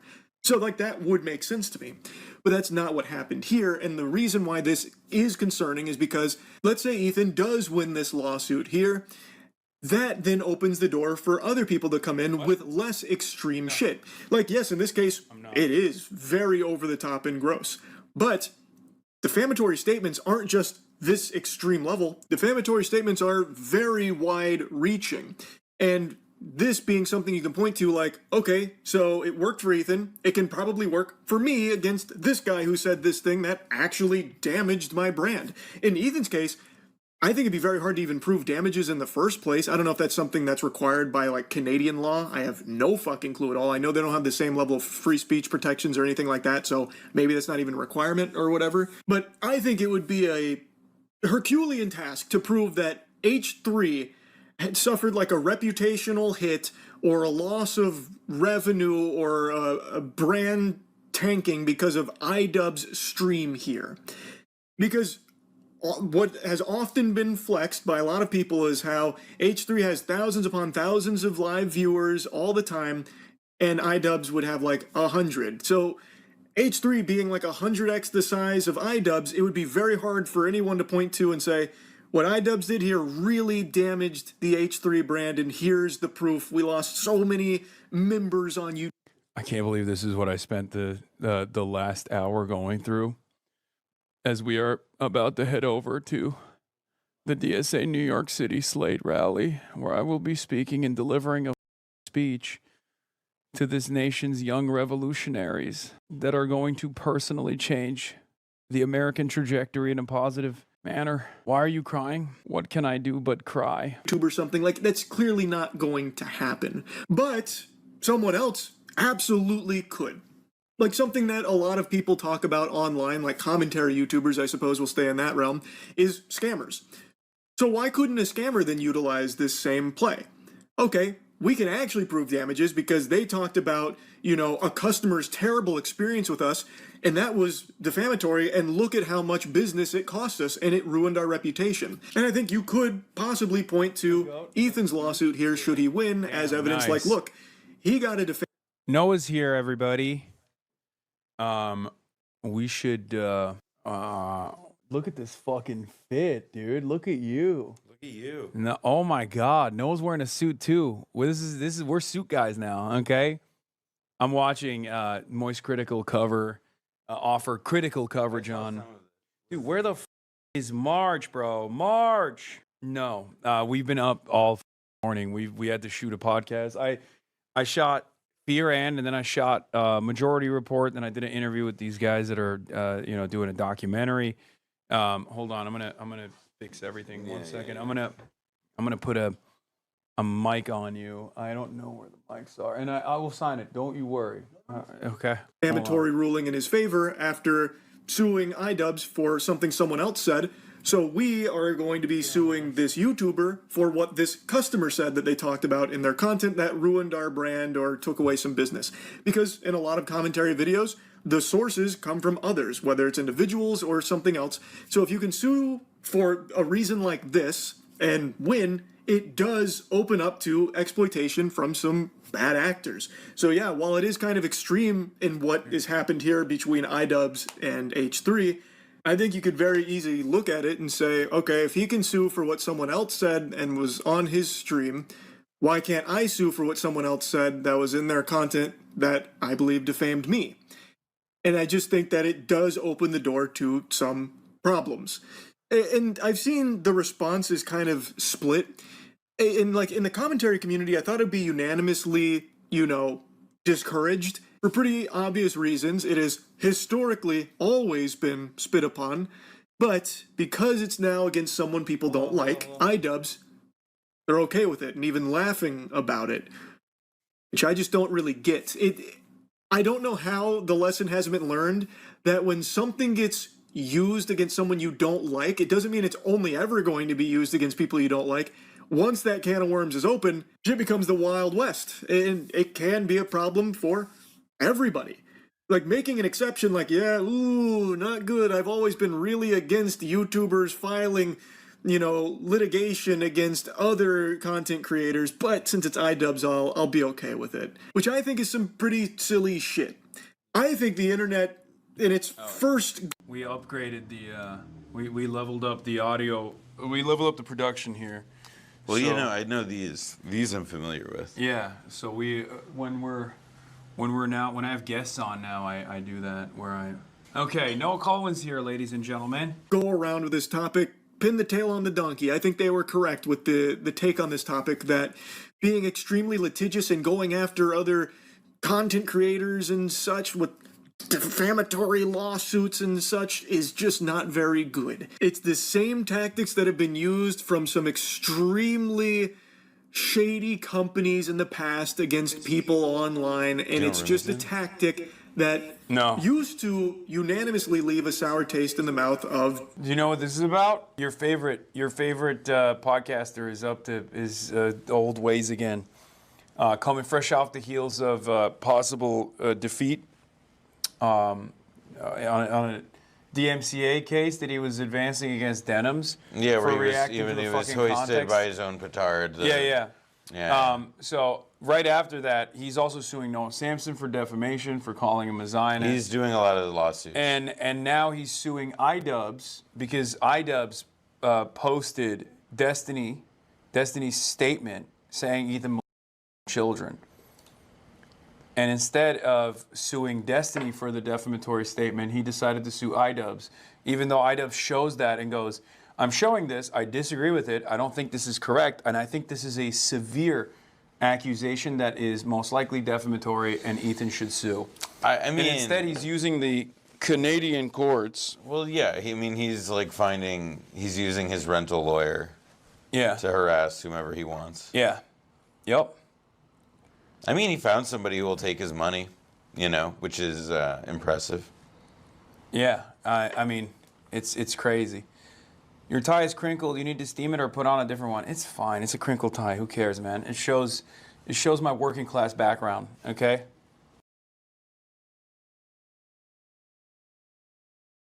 I think if at this point, after numerous frivolous lawsuits, I don't even know what kind of audience he has left. I suspect that it's just a random reactionary toadies all over the internet that congregate and basically use Ethan like a lol cow. Ethan is suing iDubbbz. He can't seem to learn. Wait, what the Ethan Klein is suing iDubbbz. What the hell? He's a Ian Jomha, aka iDubbbz, announced he's being sued by Ethan Klein for defamation. Ethan is a monster, and anyone that doesn't see how he's destroying speech online will look back at this with disgust. What is this? I am being sued by Ethan Klein in the courts of Calgary, Alberta, for defamation. I do plan on fighting against this. Bro's opening new fronts like he's Israel? No, literally. What? I mean, is Ethan Klein the most spiritually Israeli podcaster out there? Like, actually? He's doing NSEG. He's just opening up new fronts for no reason. Why Alberta? Probably stronger likelihood of winning a defamation suit as opposed to America, where there's a lot more, there's a lot stronger rules around it. Ian lives in Edmonton. But for now, it is in the hands of the courts and our attorneys. I will say that it worries me what it means for the commentary community and especially the Canadian commentary community. But this is about all I can say, at least for now. I'm sorry that the stream is so short. I wish I could give you a lot more grease, but I will resume the regularly scheduled content. I think it's pretty crazy that if you're like legitimately a mentally disturbed person and you just like lucked in to unfathomable amounts of money, you can just consistently be a demon and just sue people and try to bury them in costly litigation over and over again. And especially if you like, especially if you're capable of reaching an audience that's like constantly demanding and rewarding you for bullying other people through this sort of frivolous litigation. then you can kind of keep it going. I mean, maybe your audience shrinks over time, but you can just like keep it going for as long as you have money. I find it very strange that there is no repercussions against this sort of thing. What is this? Ethan Klein is such a rat coward. Now he's suing iDubbbz and his wife. He's made an entire career out of talking shit about people, and now he can't stop suing everyone who talks back. I'm sure the course will love seeing clips of Ethan saying he will never stop harassing them. The sad part is, Destiny, omni-liberal sex pest, is the only one who said H3 is likely a pedophile who has molested his own children, so Ethan decides to sue iDubbbz instead. He loves to go after people who he assumes don't have money to fight back. Yeah, that one is actually really weird. Like this one is like such a strange case because like what's the defamation? iDubbbz didn't do the defamation. A whole ass third party, a separate person did, but you can't go after them because you're afraid. So you're just choosing to go after the person who put the statement on screen. Is that what it is? He's suing Ian for showing this message on stream. Yeah, I don't think that is going to hold in a court of law. Like, I don't think you can do that. I don't think that's even, I don't think there's even is there even a precedent for it? Like what could you possibly do in that situation? I mean, if someone else is defaming you and if someone else has defamed me and another person is like using that for commentary purposes, is that defamation? Maybe in Canada? I mean, I don't know how it works in Canada. I mean, but the point here is not to win this case anyway. The point here is to make them suffer. Yeah. The point here is to make them spend a shit ton of money in defense. But yeah, I don't know. I feel like this seems like it's an exceptionally silly defamation suit. Like it's not even like I don't know how any judge looks at this and goes, wow, this seems pretty egregious, and you know, we're gonna take this to court. Like, imagine going through law school, passing the bar, like maybe becoming a prosecutor, spending your whole career reading, teaching law, maybe becoming a judge, and then you're facing this particular defamation suit. You're like, I've been a judge for 30 years, and now I have to sit here and look at this dumb bullshit. They got to do like a Interpol style full court ban for Ethan Klein. They got to make it so that it's illegal for him to ever sue anybody. They're going to have his face up in courts all around the world. Like they're going to be like, do not take any lawsuits from this man. And when people say, oh, his lawyer is like taking him for a ride, like I think he's on the journey together. Like I don't think his West Bank lawyer is the one that's like taking him on a ride. I think his West Bank lawyer is just like silly enough to take whatever case that Ethan wants to pursue. And sure, I'm sure he's being rewarded handsomely for it. But like I'm fairly certain that Ethan is aware of what he's doing. There's a term for it. It's called vexatious litigator. I know, but it's somewhat difficult to become a vexatious litigator, no? A vexatious litigant is an individual who abuses the judicial system. Like, what are the criteria? The 5 and 7 rule. In many states like California, a person is deemed vexatious if they file at least 5 meritless, self-represented lawsuits in a 7-year period. Oh my God. How many has he done? Well, this is in Alberta, so it doesn't even count. How many has he done so far? So we just gotta keep punishing him in the court of law. So in a matter of 7 years. So then after that, it's over. Wait, you have to be self-represented? Like, oh, yeah, this system is so cooked. Relitigating lost claims, attempting to sue the same person over the facts and issues have already been definitively ruled on by a court, repeatedly filing unnecessary motions, dragging out discovery, or using legal processes solely to cause delays or rack up legal fees for the opposition party. I mean, he has done that, hasn't he? Ethan literally said a while back that he'd be looking at suing Ian in Canada instead of California because he said he was almost positive it wouldn't hold up in California courts due to our slap laws, so he already gave the game away. You would know better than anyone. Does he really have that much money to keep doing this shit? I have no idea, bro. How am I supposed to know that? I guess the only retaliation in this circumstance could be potentially against his lawyer if he's like participating in these frivolous lawsuits over and over again. I guess you could complain to the bar or something. But that's it. Not really anything you can do. It's America. If you have money and you're crazy enough, you can literally consistently people. On Thursday, again, I'm sorry it's so short, but we will be back. And I appreciate you being here for this important announcement.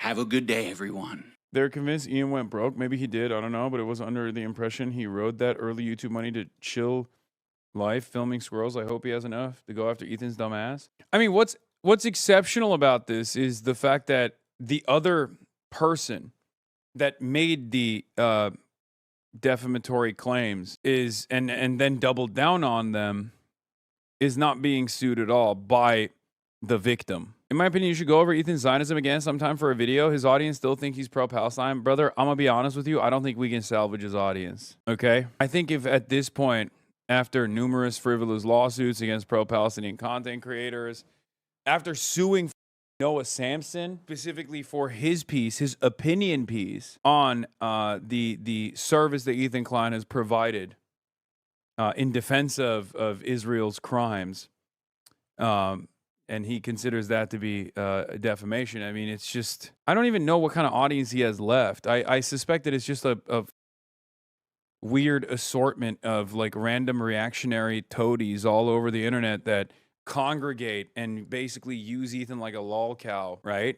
At this point, it's got to be that, right? I mean, maybe that and like some old head Teddy Fresh lovers, like 37-year-old HR ladies that still think, you know, oh, he's messy, that's why I like him. That's what I envision his audience to look like. That's the demographic makeup. It's just like weird 4chan groypers and Kiwi farm enjoyers that are like, yes, pursue our base desires against these people that have wronged me personally by being a hijabi woman online or you know, pissing me off because they were a woman. Many of them just because they're women, but then also iDubbbz because he actually changed his mind on saying the N-word, and I can't stand that. He grew up, and it reminds me constantly that I never did, and I hate that. How dare he lord over me like this? Destroy their lives. You know, that kind of people. What's shocking to me, Kiwi farmers hate him because he's Jewish? Nah, but the thing is, you forget, it's like the Nick Fuentes equation, right? Nick Fuentes hates Jews, but he hates me more than he hates Jews. You know? And his fan base is the same. I think Nick Fuentes hates Jews more than he hates Israel. And I certainly think he hates, you know, people like myself more than he hates Jews. Straight up.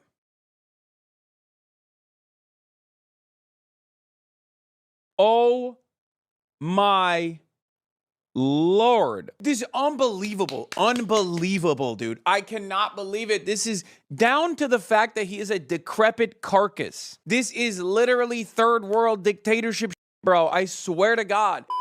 But let's get started last night at the events that unfolded at Madison Square Garden against the president, the best president of the United States of America, Donald J. Trump. New Yorkers obviously were very frustrated with the reality that Donald Trump was there. There were tremendous logistical hurdles that even the players had to overcome to get to the goddamn stadium, to get to the goddamn facility. I talked to some people who were inside that were frustrated about the whole process. Donald Trump shamelessly wanted to partake. Okay, he wanted to be a part of the glory. He wanted to be there. He was invited by Dolan, the owner of the New York Knicks. Yo, I blame Donald Trump. He should have never came in the first place. I don't know what's wrong with him. I suggest you stay inside. Every ref after the game, he's finding him. Trump. Next game in the biddy, no Trump. It's Trump's fault. Trump, you're a bad luck charm. I hate you. Donald Trump, why the hell did you come to this game, bro? The Knicks were going to win this game until you came. We're going to come back. We're going to win that shit in Trae Young. It's Knicks versus Spurs in the rest.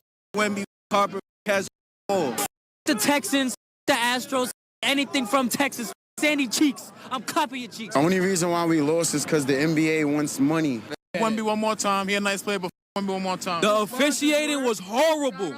Trae Young, Donald T. I'm not jacking you right now. I'm not jacking you, all right? I'm on the phone with my ex. The Spurs. 13 games straight. The day you come, boy. The day you come. Stay your ass in D.C. I feel like the game was rigged. The New York Knicks had it. Wembenyama.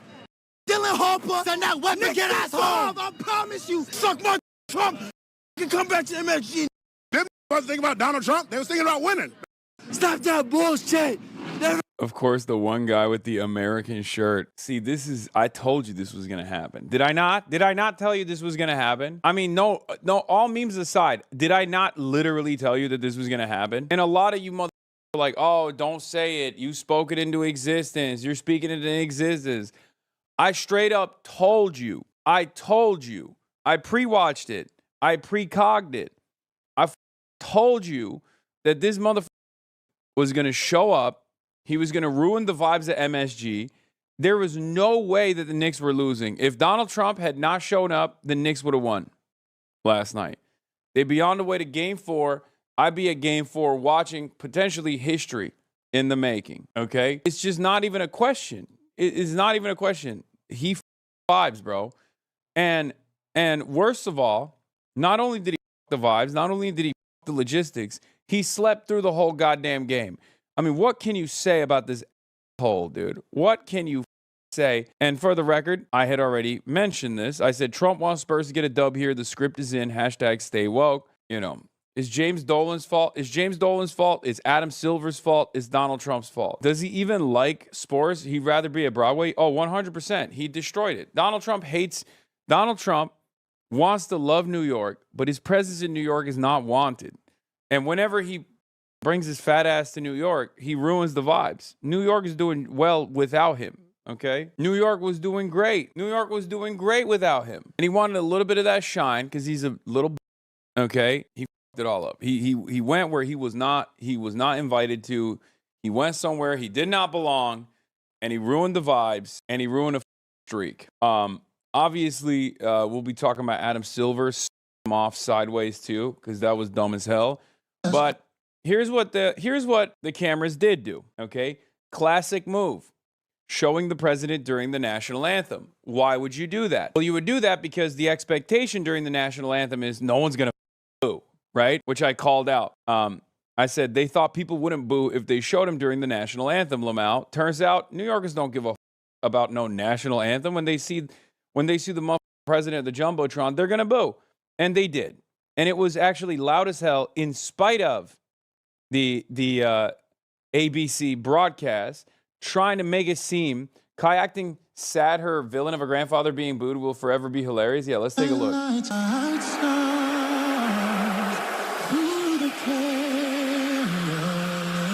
One of the funniest copes from the Republicans was like, no, they're not booing. They're chanting USA. You guys are lame. You're lying. You're lying about my decrepit old psychopathic president who everybody actually loves, even though he's got like 20% approval. Yeah, and it wasn't just inside the Madison Square Garden where the boos were thunderous and could be heard, and he certainly heard it while he was trying to hold that smile up. That little. But the boos could be heard outside of Madison Square Garden.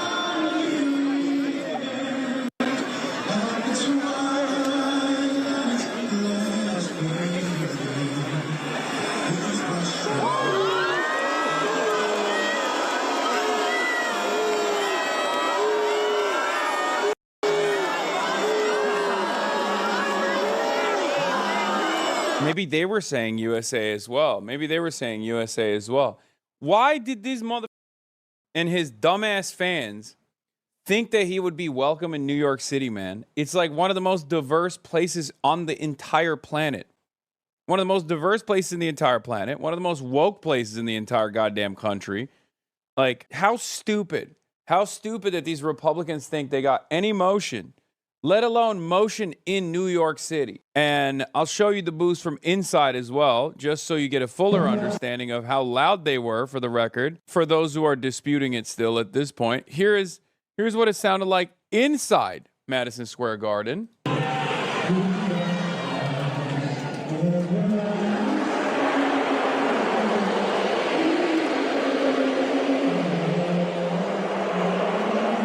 Very quickly, they take him off the Jumbotron, too.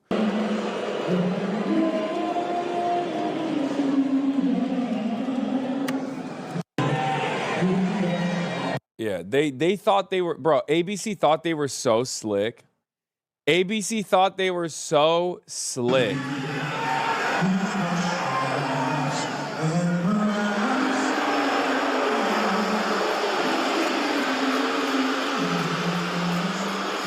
Yeah. ABC was like, no, you don't get it. You don't get it. If we just like show him, if we just show him during the national anthem, nobody in New York City is gonna boo the national anthem.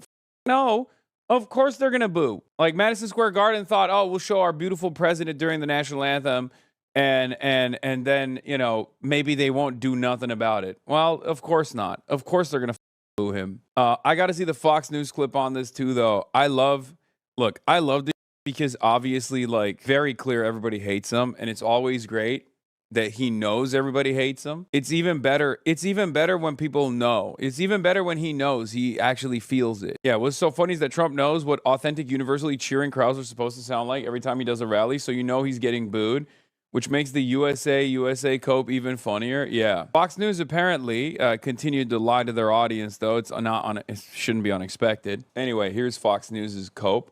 What did you think of Someone showed me the Fox News cope where they were like, they're chanting USA, USA. Are they saying boo or boo-room? True. Well, let's hear what Donald Trump had to say because they asked him about it. He's in Teterboro, I assume. Let's see what he had to say. What did you think of the reception you got from the Knicks fans tonight? I thought great. I mean, I thought it was amazing, actually. You mean when they had the camera on me? I thought it was very good, yeah. It was certainly amazing. It was. I think mostly cheers. It was. Cope. He knows it's not. He knows. Oh my God. He knows, dude. He knows. Being at the game with Cop like 24 hours after another escalation in the war with gas at like $5 is also wild. Yeah. He's ass, bro. He's ass. It's so funny. Like, look. Americans don't understand this, but this is literally what like third world countries deal with, okay? Deeply unpopular leadership that's increasingly more authoritarian, constantly things up. You seemingly have no way of dealing with it. Inflation is always an ever-present danger. And the leadership tries to make these sorts of like weird inroads with audiences that despise them. This is literally third world shit, okay? Straight up. America is a third world country with a Gucci belt. And America, unlike the actual developing nations, has no excuse for this kind of like leadership, this kind of rulership, because at least those developing nations, we up. Half the time, we installed a puppet leadership there. Or half the time, the people that actually come into power, that are deeply unpopular but very authoritarian, are coming into power because they successfully overthrew the American puppet leadership. So we have no excuse. We're just kind of doing it to ourselves, I guess. Meanwhile, this motherfucker brought the Epstein Avengers, dude. We got war criminals and all up in that. We were doomed before tip-off. Howard Butlick was there. Dude, they had, I could not believe it. I mean, sitting next to Larry David, my goat, was, Robert Kraft, I think, was there, right? I mean, they had literally everybody. They had all the OG. They had all the OG Epstein affiliates. It was the Avengers. It was the Epstein Avengers 100%. Woke King Rahm Emanuel was there too. Devastated. What the hell is this? The Trump aligned Citizens for Sanity. Okay, all right. We'll look at Tallarico in a second. Swaggerico.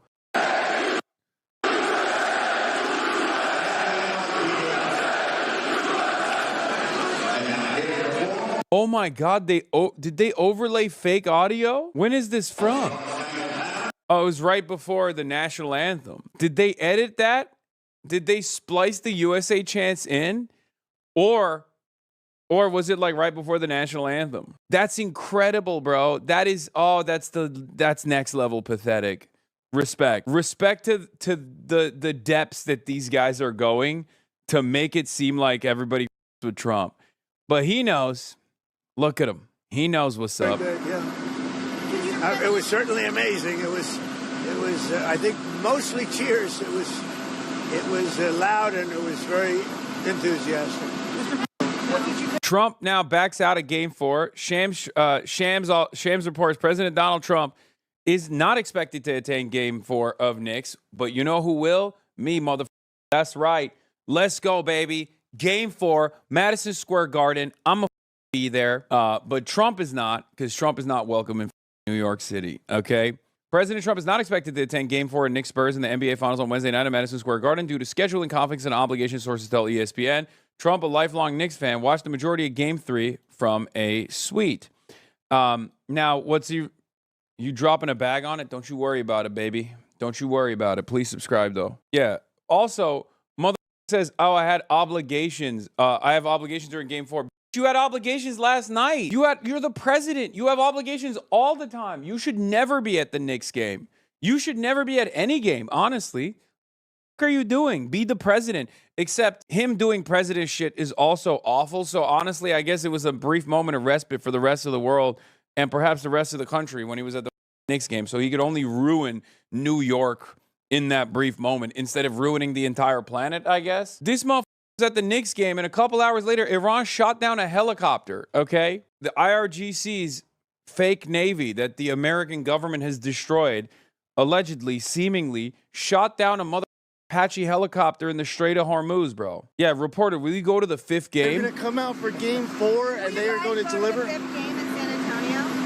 Oh, I don't know. We're busy with a lot of important stuff right now at EPA. Like a war? There's a lot of important stuff going on. He knew every play. They're going to come out for Game 4, and they are going to deliver? Dude, it's actually crazy. It's actually crazy that the dumbass president was literally at a New York. Wait, what? Not a couple hours, 7 p.m. Eastern last night. Man was there when it went down and he stayed at the game. Wait, what? Wait, it was during the game? Oh my Lord. This motherfucker was sleeping. He was taking a nappy poo. He was taking a nappy poo while the American Apache helicopters were getting shot down by the IRGC Navy, which is supposed to be destroyed, by the way. Destroyed. The Navy, it's gone. They got nothing. We've shot 1,100 jet skis. Believe it. They're done. They're done. They're so scared. They're so scared. Meanwhile, they're lasering Apache helicopters. What is this doing? Hawk shoot me.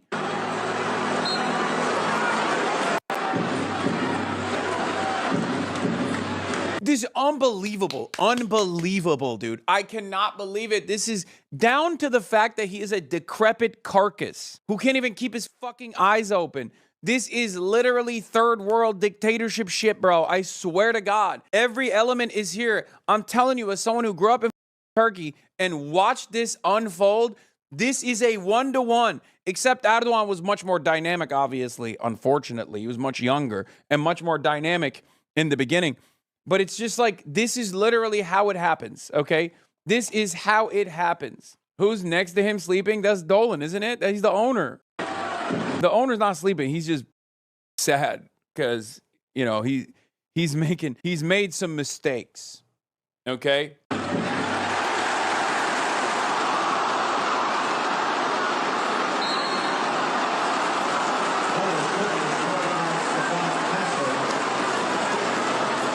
Bro, it's so funny. He doesn't even blink. Like, he wakes up for a brief moment when the cheers happen, and he goes right back to sleep.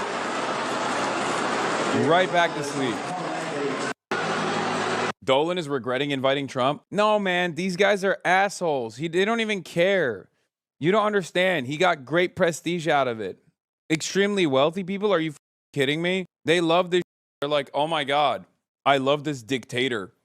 I love the dictator. File president. He's going to give me great contracts later down the line. That's all they give a about. The cost benefit analysis in that situation is, who gives a if my lifelong paying fans of this team, that is the lifeblood of this team, as the backbone of this goddamn team, have to sit outside Madison Square Garden for like 4.5 hours, can't bring anything into the garden.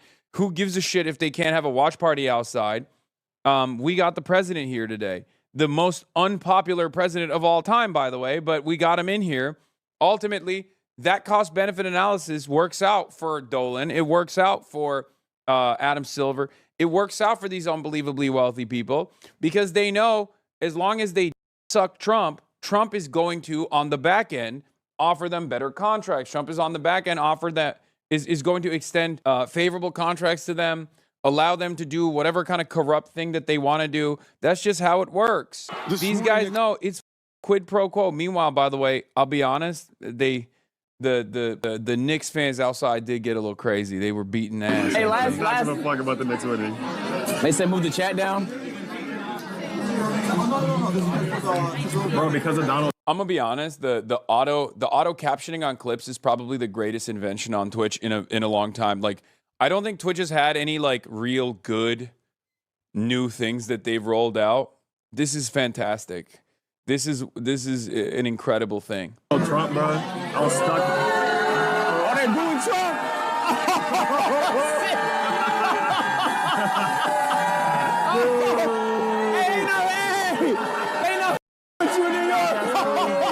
Yeah, but Adam Silver also did this like long, convoluted posture being like, sports brings everybody together. Shut the f, Adam. Shut your ass up. We know you wrote the script, mother.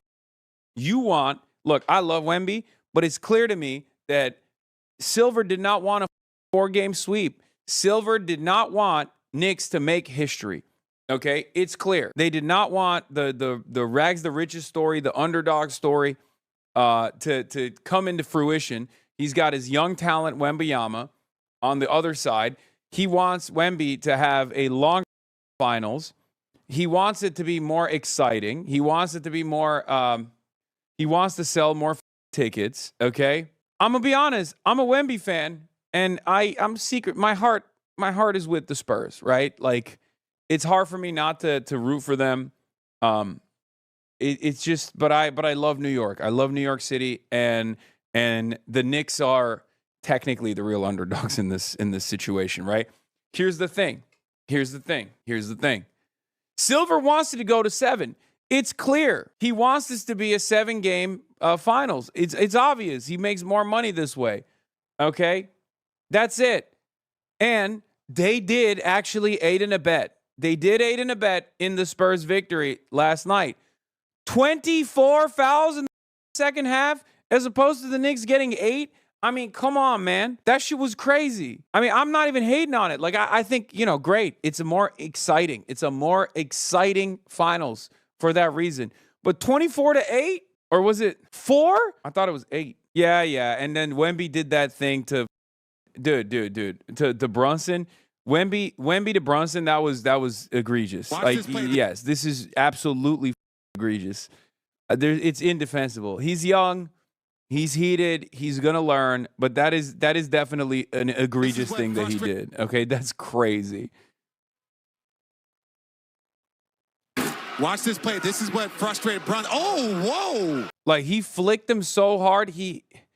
Bro, look at this. There's additional impact here. Okay, people saying he flopped. Come on, man. He pushed him off his neck. That's crazy. Anyway, listen to Adam Silver had to say about this, where he's like, "Oh, it's great, sports unified." Because Jim Dolan invited him to the game, and he said yes, and he's welcome to be here.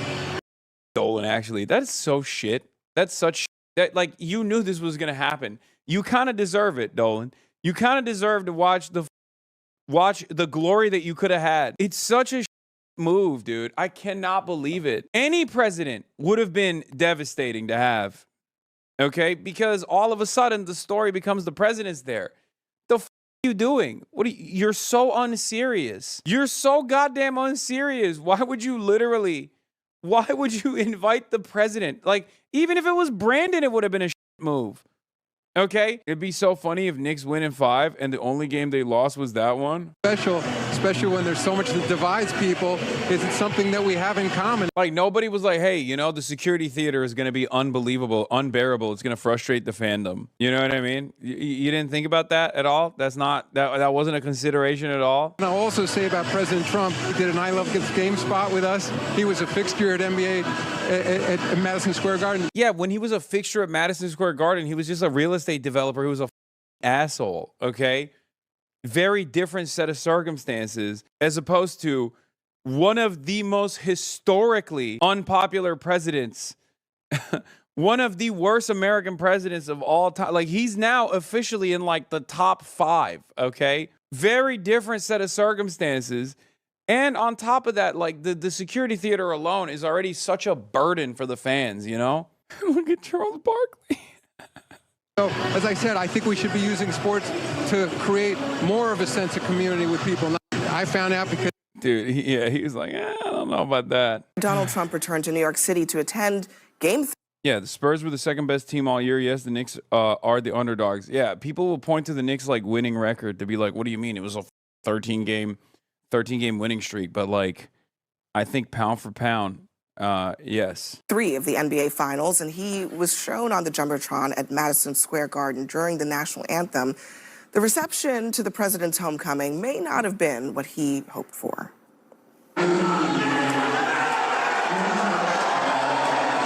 Yes! Yes! Fuck you! Fucking suck my dick, dude. Fuck you. Amazing. It was. That makes me so happy. I can't even. Oh my God. I mean, I expected that to happen.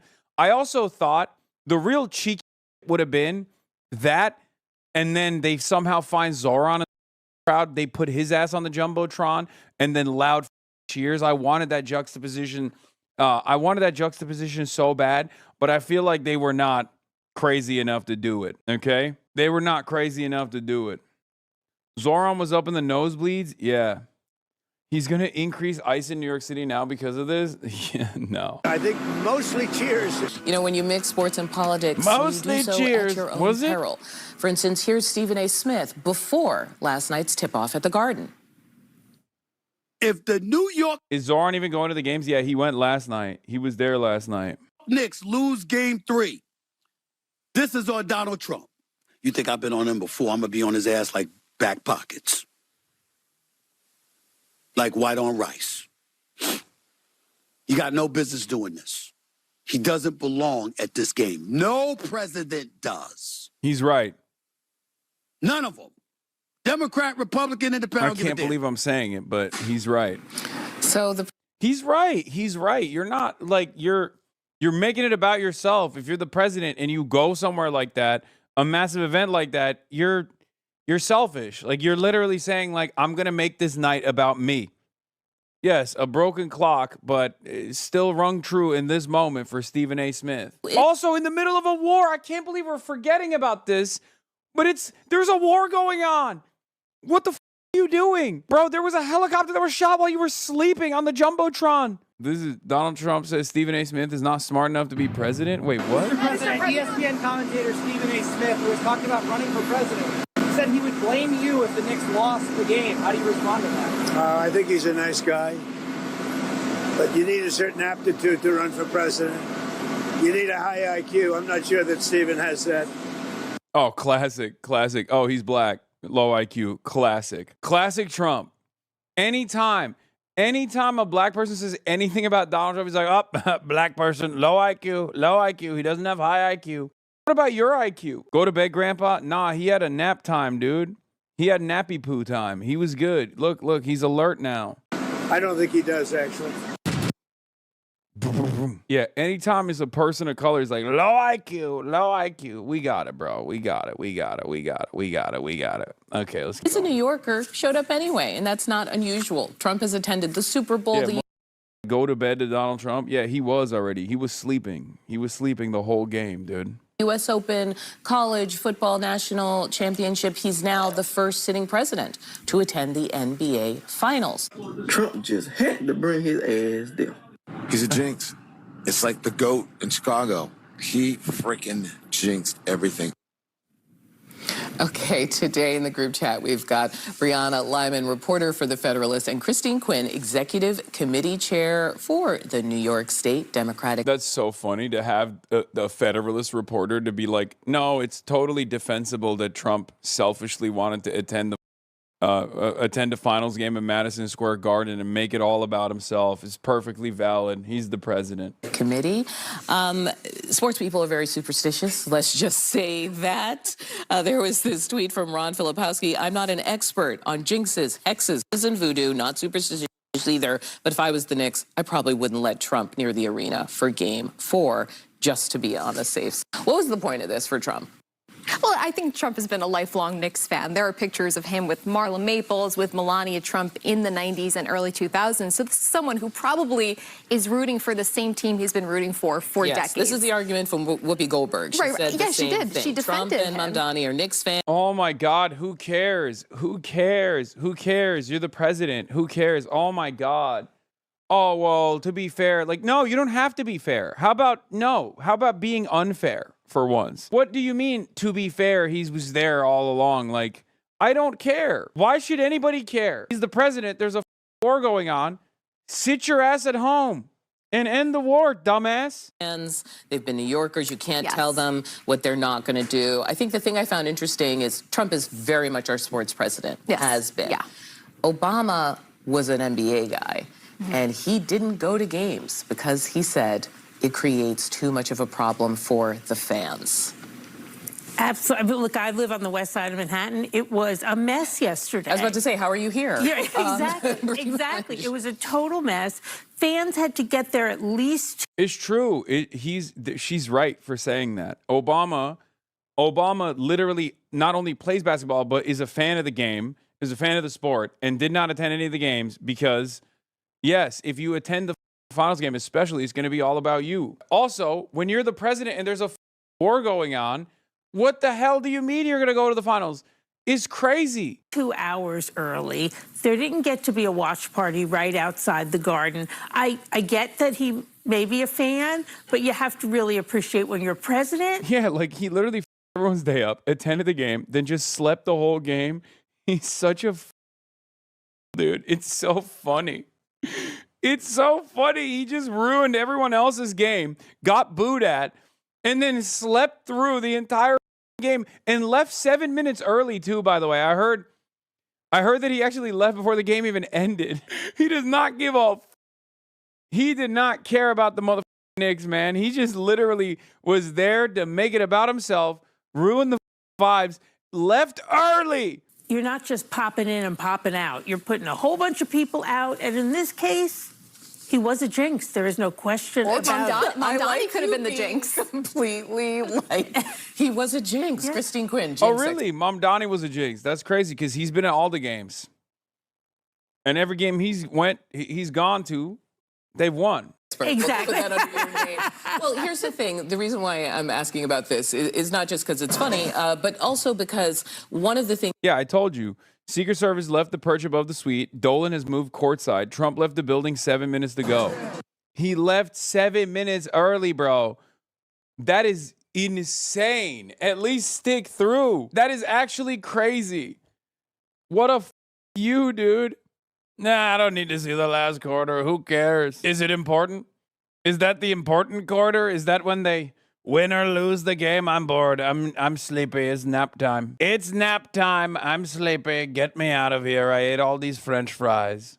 People are accusing the administration of being in this moment when there's economic difficulty for people is tone deaf. The idea that, look, we're here, the regular schmoes who want to be involved in this thing, and he comes and just says, kind of let them eat cake, right? You can watch it on TV. And what was the sort of, I understand he's a fan, but does that contribute to the tone-deaf narrative? Oh, I don't think this was tone deaf at all. I think, first of all, a lot of those tickets, I mean, some of them are going for thousands of dollars. I think I saw. Yeah, of course you don't think it's tone deaf. Because you're a writer for The Federalist. One ticket price at $7,000. And the people who were buying them and who were courtside were a lot of people very popular among the left and celebrities, right? And I don't Did they have motorcades and massive security? Or? No, but those are the same people who for 4 years lectured us that things were fine under Joe Biden. So they also could be considered tone deaf. But I think the president, politics is obviously very hostile. But yeah, Ben Stiller, the real mover and shaker in American politics, dude. What the are you talking about?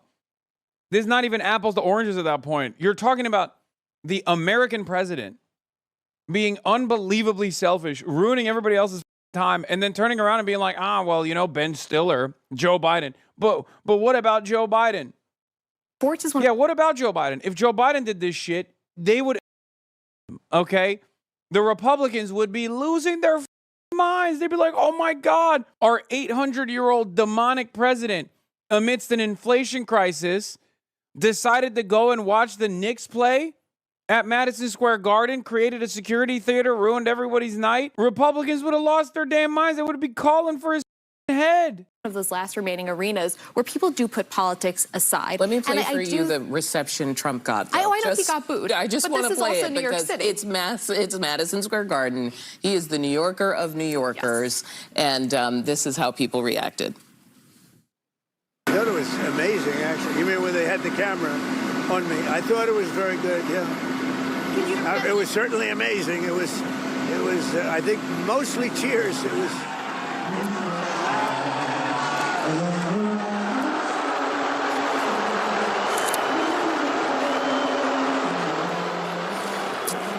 Carrie Champion here, CNN contributor and host of the Flagrant and Funny podcast. We had to bring in a little bit of an expert because we're political people. We don't know. We know about jinxes. Yeah. We know about hoaxes. We don't know when politics and sports clash. Yeah. What is the outcome? It's just New York. New York wasn't voting for Trump en masse anyway. But is this a problem? Well, first of all, you said, people in sports normally, I hear you say that, normally they don't really care so much about politics. They absolutely cared about politics. This is such a rare moment for New Yorkers. People have waited their entire lives. The last time they won a chip was 1973. Yeah. But isn't that why the President of the United States, who is a New Yorker, would want to be there? No, in fact, you should not want to be there because you want to keep that same momentum going. New York is such a rare place. I've never seen fans like this before in my entire life, and they deserve to have this moment, and it was supposed to be uninterrupted, meaning we were supposed to have our watch parties around MSG. We were supposed to be in that moment, and I do believe, and the great Stephen A. Smith said just the other day, you played him, so he fully blames him, but so that's what was the vibe. Yeah, People were like, no. You can't be the cooler Rihanna. You can't be on a streak and then have someone come in and cool the streak. That's not political. Cooler. He was absolutely I'm saying cooler. Let me play one more thing. Tommy Viator, He was the Pod Save cooler. America It's true. host. Obviously, these are Obama guys, but they're talking about the power of sports and why politicians would want to be involved. Here's that. He knows the power of live professional sports, and that's the only kind of monocultural events we really have left. That's why he goes to a lot of games. Usually it's the NFL. He went to the Super Bowl. Usually he's more welcome in those, sort of southern NFL spaces. I don't think he will be here. I mean, he's also buddies with James Dolan, I think, the owner of the Knicks. Always pals with the owners. Yeah. Not a real player guy. Yeah, no, but look, he loves the limelight. He loves every spotlight, and he will attempt to co-opt this one too. Just that word, corrupt, co-op. We know that he loves sports. Yeah. UFC, claw, rising like a phoenix on the lawn. I don't know if he. Do you really think? I don't think he loves sports. He's been going to ringside games and matches. No sitting president has ever attended a finals, right? Look, Barack loved NBA, as you pointed out, and he went to a few games, but he would never do that. One, it's on our dime. Two, it disrupts everything that goes on while you're there. And yes, UFC is a different thing for him in terms of for Donald Trump. That's more of his fan base. That's where he lives. That's where people love to see him. He has obviously the relationship with Dana.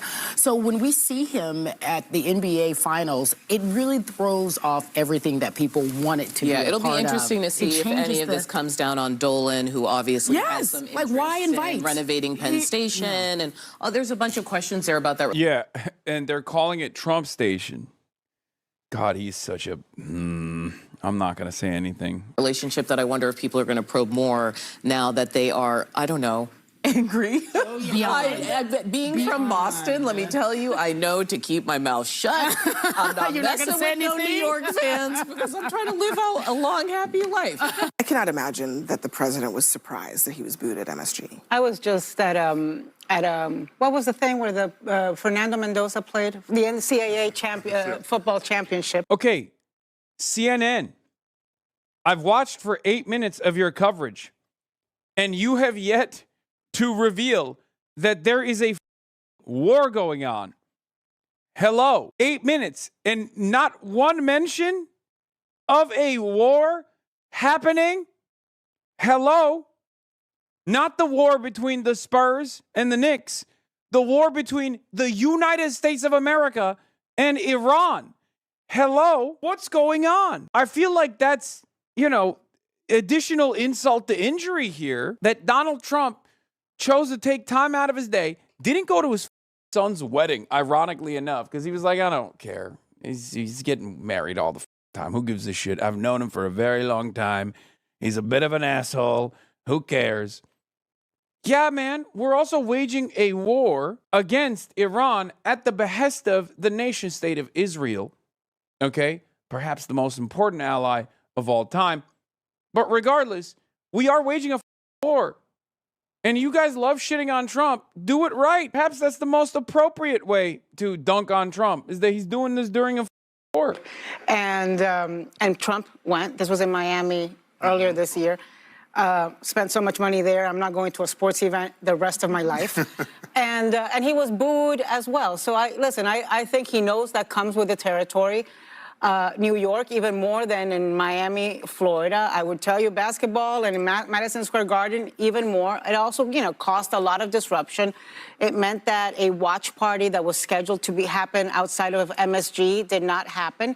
But, he takes the punches. He knows that the boos are coming. Maybe a glutton for punishment, because the way that the city was bracing for chaos today was unbelievable. Well, I think the boos weren't as much political. Well, I won't say that. They were definitely political.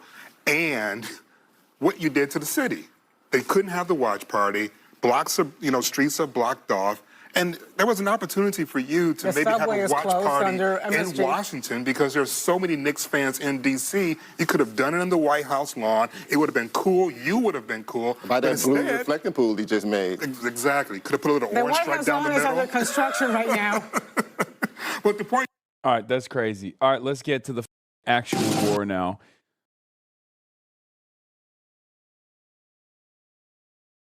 I don't actually like being in this situation. I know it's tough for people to believe this. I don't like it at all. I hate it, actually. If he wants to be the recipient of smoke, he has to come on the broadcast.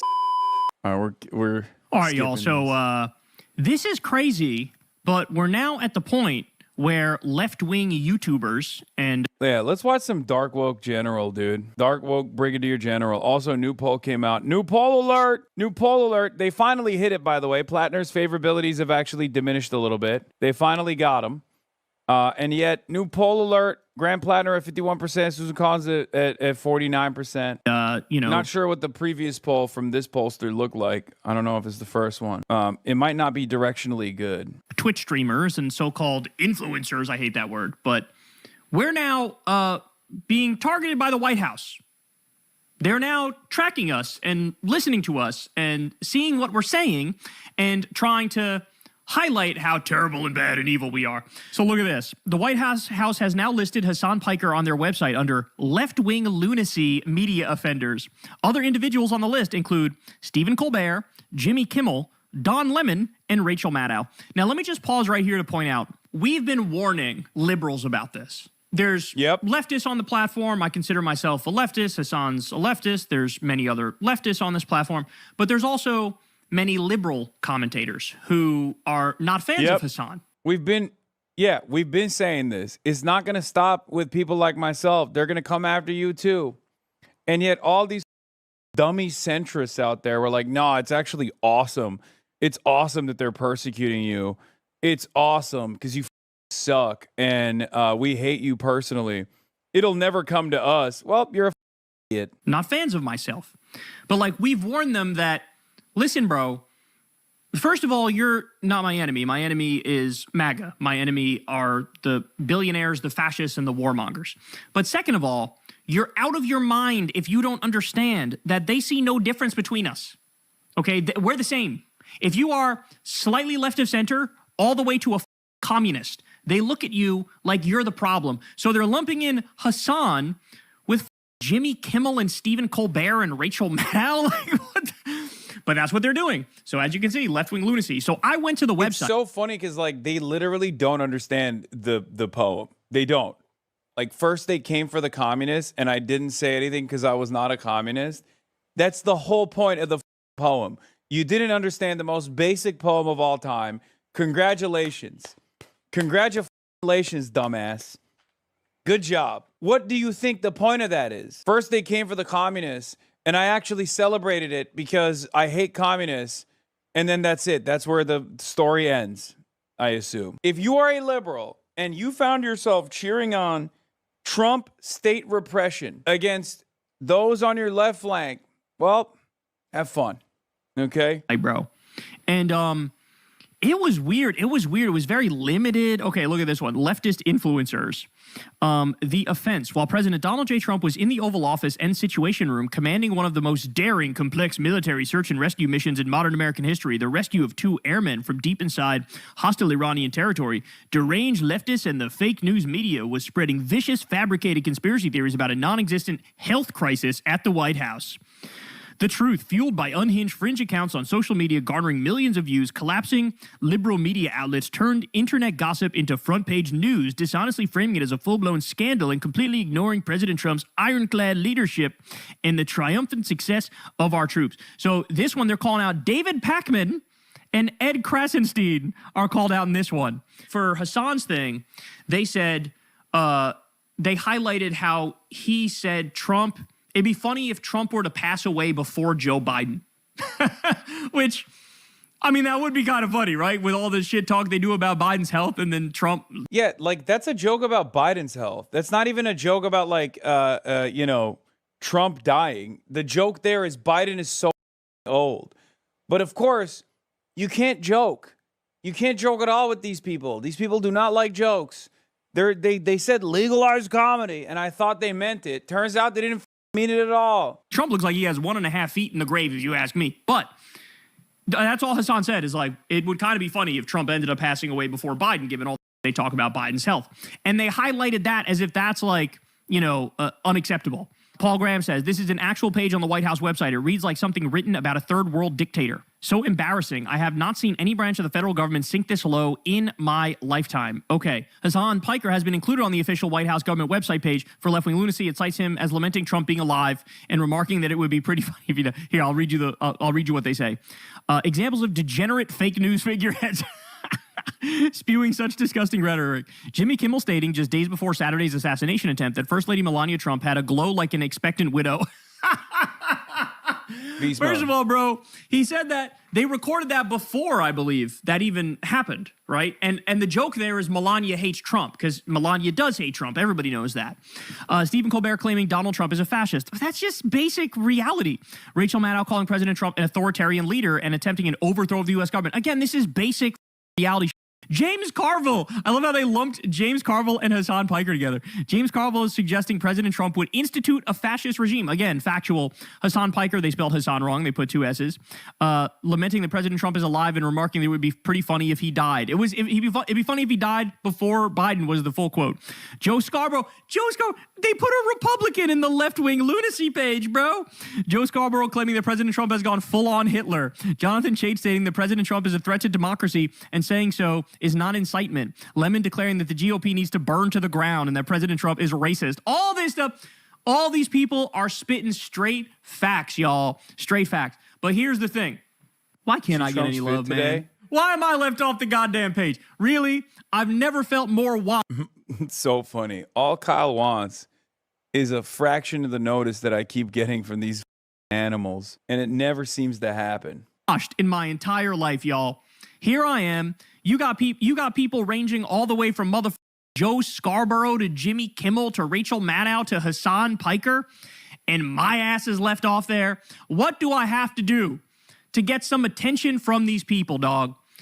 You guys saw Fox News came after me the other day, but they just played a little clip and they didn't even say my name. Well, now my rule is say my name.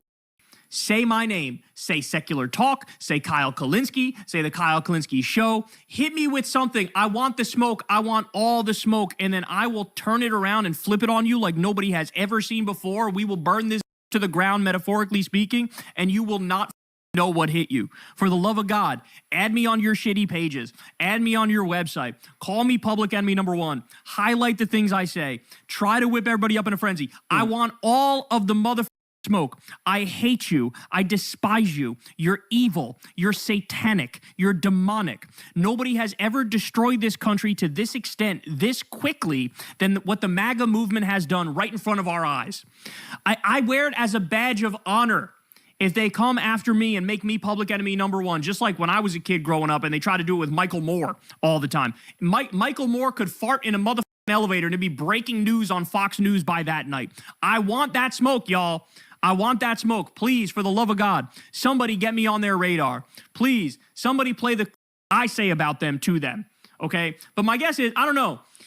They either don't know who the I am, which is very possible because all these people are totally out of touch, or they know they don't want to write down on a page on the website that, you know, this guy calls Trump a war criminal, con man, right? Like, even though they're denying it, just having that written there is like it's got a little sting to it, doesn't it? So I don't know, man, but it sort of infuriates me. Not gonna lie, it sort of infuriates me. What more do I have to do? Like I said, they put me on Fox News, but they didn't say my name. So the next goal is get Fox News to say my name. I want them to hate me the way they hate on Jennifer Welch. Jennifer Welch, the queen. They've gone after Jennifer Welch. They've gone after Crystal. They've gone after Jennifer Welch. They really make a point of going after Jennifer. I can't do smoke transfer. I wish I could. I would love for them. I would love for the heat to be off my ass for like half a second. Okay? You don't understand. I don't actually like being in this situation. I know it's tough for people to believe this. I know you're like, well, you certainly do get it all the time, so you might as well enjoy it a little bit. I don't like it at all. I hate it, actually. I think what Kyle needs to do is clear. If he wants to be the recipient of smoke, he has to come on the broadcast. You know, Dark Woke General has got to come on the broadcast and say some shit about Trump, and then Fox News will write about him too. Welch all the time. Really, their two public enemy number ones are Hassan Piker and Jennifer Welch are the ones that they really like. They say anything, and it's like, blah, blast it out everywhere. How dare they say that? And then, of course, Hassan and Jen will double down and be based as shit. But, like, please add me on that shit. What do I have to do? What do I have to say? What do I have to do? Who do I need to shit on? You know, whose attention do I have to get? Because I will do whatever I got to do. I will do it. I want all the mother smoke. Give me all that mother smoke and then some, y'all. I don't know how else to get this across to you. You guys should be reaching out to whatever 4chan Nazi Groiper is running this webpage. Y'all should be reaching out to them saying, can you please put Kyle on this? Here's some quotes of Kyle's. Add this to your list, please. I want to see this on the website. Reach out to Stephen Miller or whoever is behind this. But on a serious note, though, like, it is true how far we've fallen. This is insane. This is insane. Could you imagine Barack Obama having a list of like Andrew Breitbart and Rush Limbaugh and Sean Hannity and like Barack Obama was literally doing interviews with Bill O'Reilly. Remember that? He did a Super Bowl interview with Bill O'Reilly, and when Bill O'Reilly was like, I got to ask you some tough questions, Barack Obama was like, you're supposed to do that. Could you imagine? Instead of Trump sitting down across from Hassan Piker or, you know, or Rachel Maddow or anybody like that. Oh my God. Sitting across. If I had the opportunity to sit across Donald Trump, I'd nut because he's that hot. Because he's that sexy, dude. And I'm unafraid to say it. I'm unafraid to say it. You guys hate me for saying the truth, man. You hate me for saying the truth. He's sexy as dude. Are you kidding me? He barely tolerates even like the enlightened centrist journalists. He barely tolerates them. So it is profoundly weak. This shit is profoundly weak. And this is all they can do is sort of like whine and cry and moan about us because they know that if we're face to face and we're talking about what they do objectively, they will come across losing every single time, 10 out of 10 times. You can bet on that. Hey, y'all, do me a favor and like and subscribe. It helps out big time in the algorithm. Click the bell as well for... I have your poster on my wall above my PBD shrine next to my life-size Giannis plush. Oh, nice, lad. The poo-poo pee. Bro, I know my ass is not all right. Enough is enough. And I'm not saying we're complaining. No, we're trying to point out the obvious. They're cheating. You are cheating. Oh my God, these guys are so stupid, dude. They're just sitting around making each other scared and mad. Now let's get back to conspiracy theories. Fox News. Spencer Pratt, breaking news. Spencer Pratt falls to third after latest ballot count. And of course, right-wingers predictably are saying this is a theft that has taken place. And if you're still breathing, they're still counting votes out in California. Take you over the board, show you what we got over the weekend. There were a couple vote dumps. Not a ton, but let's start in California here in the governor's race.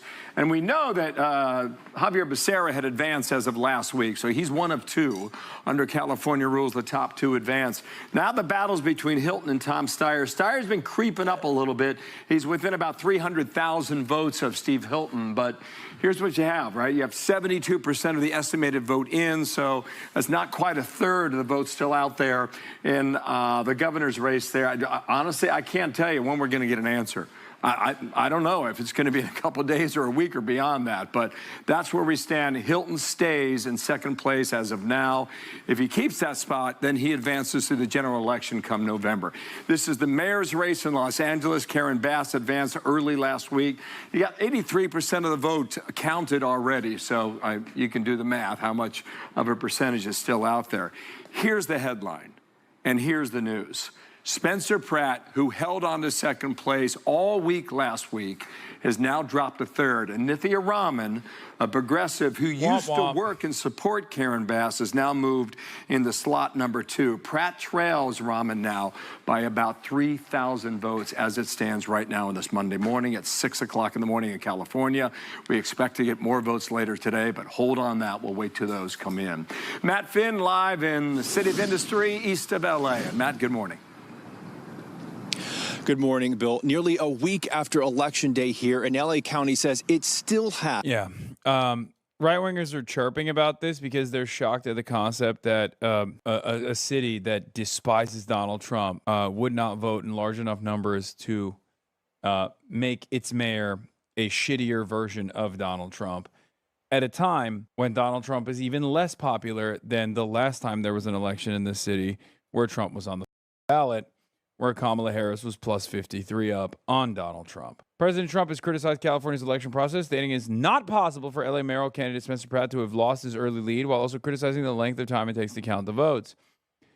Trump says not possible for Spencer Pratt to have lost the LA runoffs after the big lead he had, third world nation, rigged elections. Now they'll be working on great guy Steve Hilton. Won't have results for possibly 2 weeks, according to officials President DJT. Yeah, it doesn't seem likely that Tom Steyer is going to make it into the runoff, if we're being real, unfortunately, because it would have been nice to block out that British head too from the top of the ticket. However, yes, while this is the least surprising turn of events, some additional insight into extra unsurprising moments have been, the Republicans claiming that there is some sort of election theft taking place, as they always say. Now, of course, this obviously doesn't make any sense because Karen Bass doesn't want to match up against Nithya Raman. Karen Bass wants to match up against Spencer Pratt. So if we are to assume that the California establishment machine, the Democratic Party machine, was actually cooking the books, they would not cook it in favor of Nithya Raman, a much better, someone with a much better shot at unseating the incumbent Karen Bass. Here is one example of this for Tom Steyer versus Javier Becerra. Former endorser of Eric Swalwell, Ted Lieu. Ted Lieu openly says, I endorse Javier Baccaria. Xavier Baccaria. That's why I hope Republican Steve Hilton remains in the top 2. The latest vote updates show Hilton will likely beat Steyer. Once again, ridiculous thing to admit, you idiot. Do you not understand that there are down ballot consequences in your state for your party if more Republicans come out and vote in the general? He does understand it, but that's how desperate he is for an easy establishment win. What's shocking to me is that he's saying the quiet part out loud. But once again, this is exactly what I was referencing when I said these guys don't want a real race. They don't want any real contest. They just want the establishment pro-Israel stooge, pro-corporate stooge to win. And now Javier Baccaria is probably going to skirt onto an easy victory over Steve Hilton in a state that is overwhelmingly blue. I know, right? I just call it math, he says. No sense. This is the Let's take a look at Javier. Harry Emden and his take on the dumb election conspiracies being advanced by the Republican side. Dumbest conspiracy theory I have ever heard, because the Democratic establishment and Karen Bass wanted Spencer Pratt and the Dog, you know what this would be like if we were complaining that Amy McGrath lost in Kentucky to Mitch McConnell? How could this have happened? They packed the mules. You cosplaying as Mamdani or what? Yes, yes, Zoran Kwame Mamdani, the only man who's ever worn a suit in his entire in the history of American politics. Yes, I'm cosplaying Zoran Mamdani. I'm cosplaying Nick Fuentes, the only 2 guys who've ever worn suits ever. They don't want any part to do with Nithya Raman. Why is that? Because just take a look here. Okay, Mayor runoff polls, Bass versus opponent versus Pratt. Bass would have crushed Pratt by 18 points. That's what the polling showed. Look at how she does against Nithya Raman, on the other hand. Raman is ahead by 4 points. Bass has a real race on her hand if, in fact, Raman is the one who advances. And, of course, the Democratic establishment is backing Karen Bass. But versus Spencer Pratt, she was crushing him. She wanted to face Pratt. She wanted nothing. By the way, this is consistent with the polls, especially because Nithya Raman was gaining. So the idea that it's like totally unexpected is absolutely silly. Anyway, let's continue. To do with Raman. That's why these conspiracy theories, simply put, make no sense, people. When we talk about favorability, you have more evidence here. Yeah, this is more evidence. You know, why is it that Nithya Raman's doing so much better than Spencer Pratt would against Karen Bass?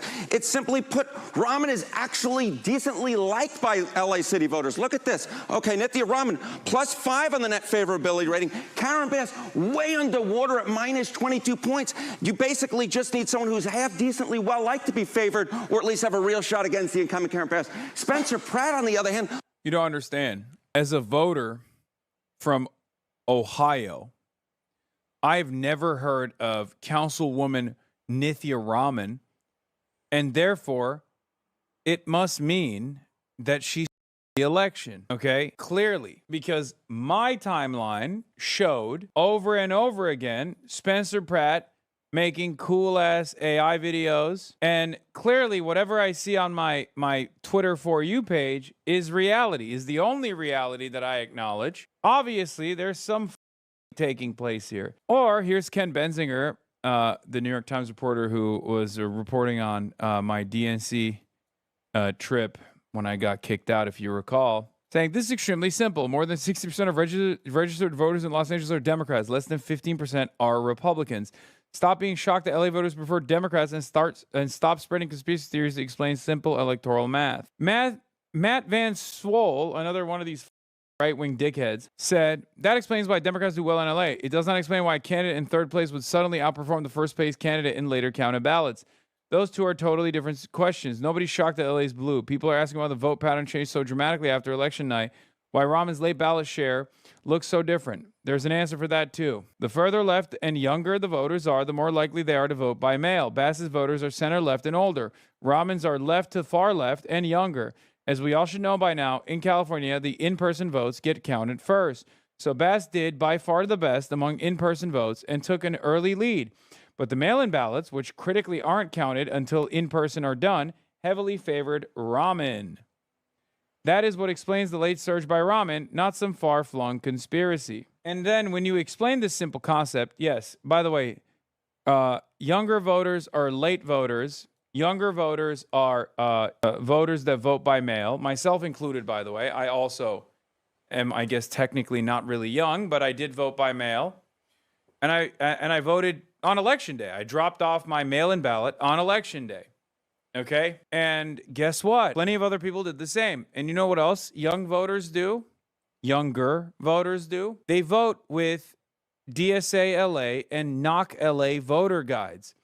And the DSA LA voter guide, which is widely dispersed, widely distributed, widely shared, widely utilized, all had Nithya Raman as the suggestion. So it makes total sense that whoever is even, whoever cared enough to go out and vote, especially younger voters, would go out and vote for Nithya Raman. That's why she's gaining. You're reading a post written by ChatGPT. What? I'm just saying to you what I think from my mind. Look at that. He's even less like than Karen Bass. He's 32 points underwater. Karen Bass doesn't want to face Nithya Raman. She would love to face Spencer Pratt because, simply put, she's managed to find someone who's more unpopular than she is, and she's quite unpopular. This is really interesting. You look at these numbers, one of these things is not like the other. No. Here. She is definitely more like than the other two. Now, the president here, obviously the president is looking at this race. He's all kinds of upset about it. He presumably wanted Pratt here. Yes, Republican wants a Republican. News at 11. Angelinos, what do they think about the president? Yeah, okay, this is the other thing. The president of the United States is such a drain on Spencer Pratt. I mean, Hello, okay, Los Angeles City voters. Trump's net approval rating in the city of Los Angeles is about 55 points underwater. I mean, the idea that a Republican could be the mayor of New York when the president of the United States has a net approval rating 50, it's so difficult. 55 points underwater, and then registered as Republican, just 15% of the voters in the city of Los Angeles are registered as Republican. 55% are Democrats. Spencer Pratt was facing a mountain in order to win, and so Karen Bass and the Democratic establishment knew that there's basically no chance a Republican could be the next mayor of New York. The only way she could lose is if she goes up against another Democrat. And you see it right here, very simply put, up by 4, no wonder. And that is where the results right now are moving. A Rahman versus Bass general election, which I said at the top, an absolute nightmare for the Democratic establishment and Karen Bass. They would have much preferred Spencer Pratt. A lot of discomfort, no doubt, this morning Yes. in and around the establishment in Los Angeles. Harry, and thank you for explaining that so well. Thank you, my friend. You're an outstanding. Let's hear from the most brilliant and most astute observer of elections, Asmongold. Blown the out. Blown out. See ya. Thank God. Yes, remember he had that on his stream? Yeah, that's what you get. Maybe you shouldn't have been trying to... You know, Hassan really should be blaming himself for this. You had this woman on to be part of the LA mayor. That's what you get. It's his fault. He did this. That's why he's trying to stay off the screen, because he knows that he doesn't want to take credit. He's embarrassed. And so she's been going up. Look at how many votes she's been getting here with all mail-in ballots. They're rigging it. They're rigging it. And also, like, we're at the point now where I don't think that anybody should be afraid to say that. And I think that really we need to have more oversight, because these are the same people that said that the Minnesota daycares were legitimate. Blown the... It's even crazier when he's wearing like a noticeably colorful t-shirt that he just simply does not change his shirt at all. That he's been wearing the same exact ugly ass color t-shirt for the past 4 days. But yeah, he went from Asmongold now claims the LA mayoral election was rigged after prematurely celebrating and blaming Hassan Piker for Nithya Raman's loss before the votes were all counted. They're rigging it. We're all at that point. We should be saying it. Said more brilliant analysis from this moron. Yeah, Editor Mentum, HVAC business owner is such a pull lol. He appreciated my common HVAC business owner meta. How is it that these basic brain cell tests keep popping up more than ever? Like, I genuinely did not think people would be stupid. This stupid and still breathe and sleep? Yes. The centrists were blaming you as well? Yeah, exactly. While the votes were still being counted last week, centrist influencers and right-wing outlets all prematurely celebrated and blame Hassan Piker for Nithya Raman's loss. By their logic, they should all give 100% credit to her win now. All of Hassan's candidates lost. My face when all my candidates lost. Hassan Piker's reaction when Nithya Raman was projected. These guys are supposed to be centrist. They're supposed to be vote blue no matter who guys. And they're celebrating Spencer Pratt. What they prematurely were celebrating was Spencer Pratt, Timu Trump, potentially making it to the runoffs. Twitch streamer Hassan Piker loses big in primaries. Asmongold blames Hassan for Nithya Raman losing the LA mayoral race. These people get every single political issue wrong every single time, and their audience never learns from it. Yes. Oh yeah, I know. He's likely the reason this happened. LMFAO. I love how the ideology of centrism has evolved from I'm an idiot to I'm a idiot who hates Hassan. I mean, you just said I'm a idiot twice. As 355,000 mail-in ballots to process. They will be counted in this massive facility behind me. Now, yesterday's ballot dump pushed Councilwoman Nithya Raman past Spencer Pratt by about 3,000 votes into that critical second place spot. If Raman holds on to her lead, she'll advance to the runoff election against Mayor Karen Bass in the fall. Now, before the ballot dump yesterday, Spencer Pratt posted in part, writing, "We've got all the way till July 6th to keep counting. They're not the only ones who know where to find votes." Now, moments after the new numbers came in, Mayor Karen Bass's campaign released a statement attacking Raman and labeling Raman her general election opponent, seemingly ruling out a Pratt comeback.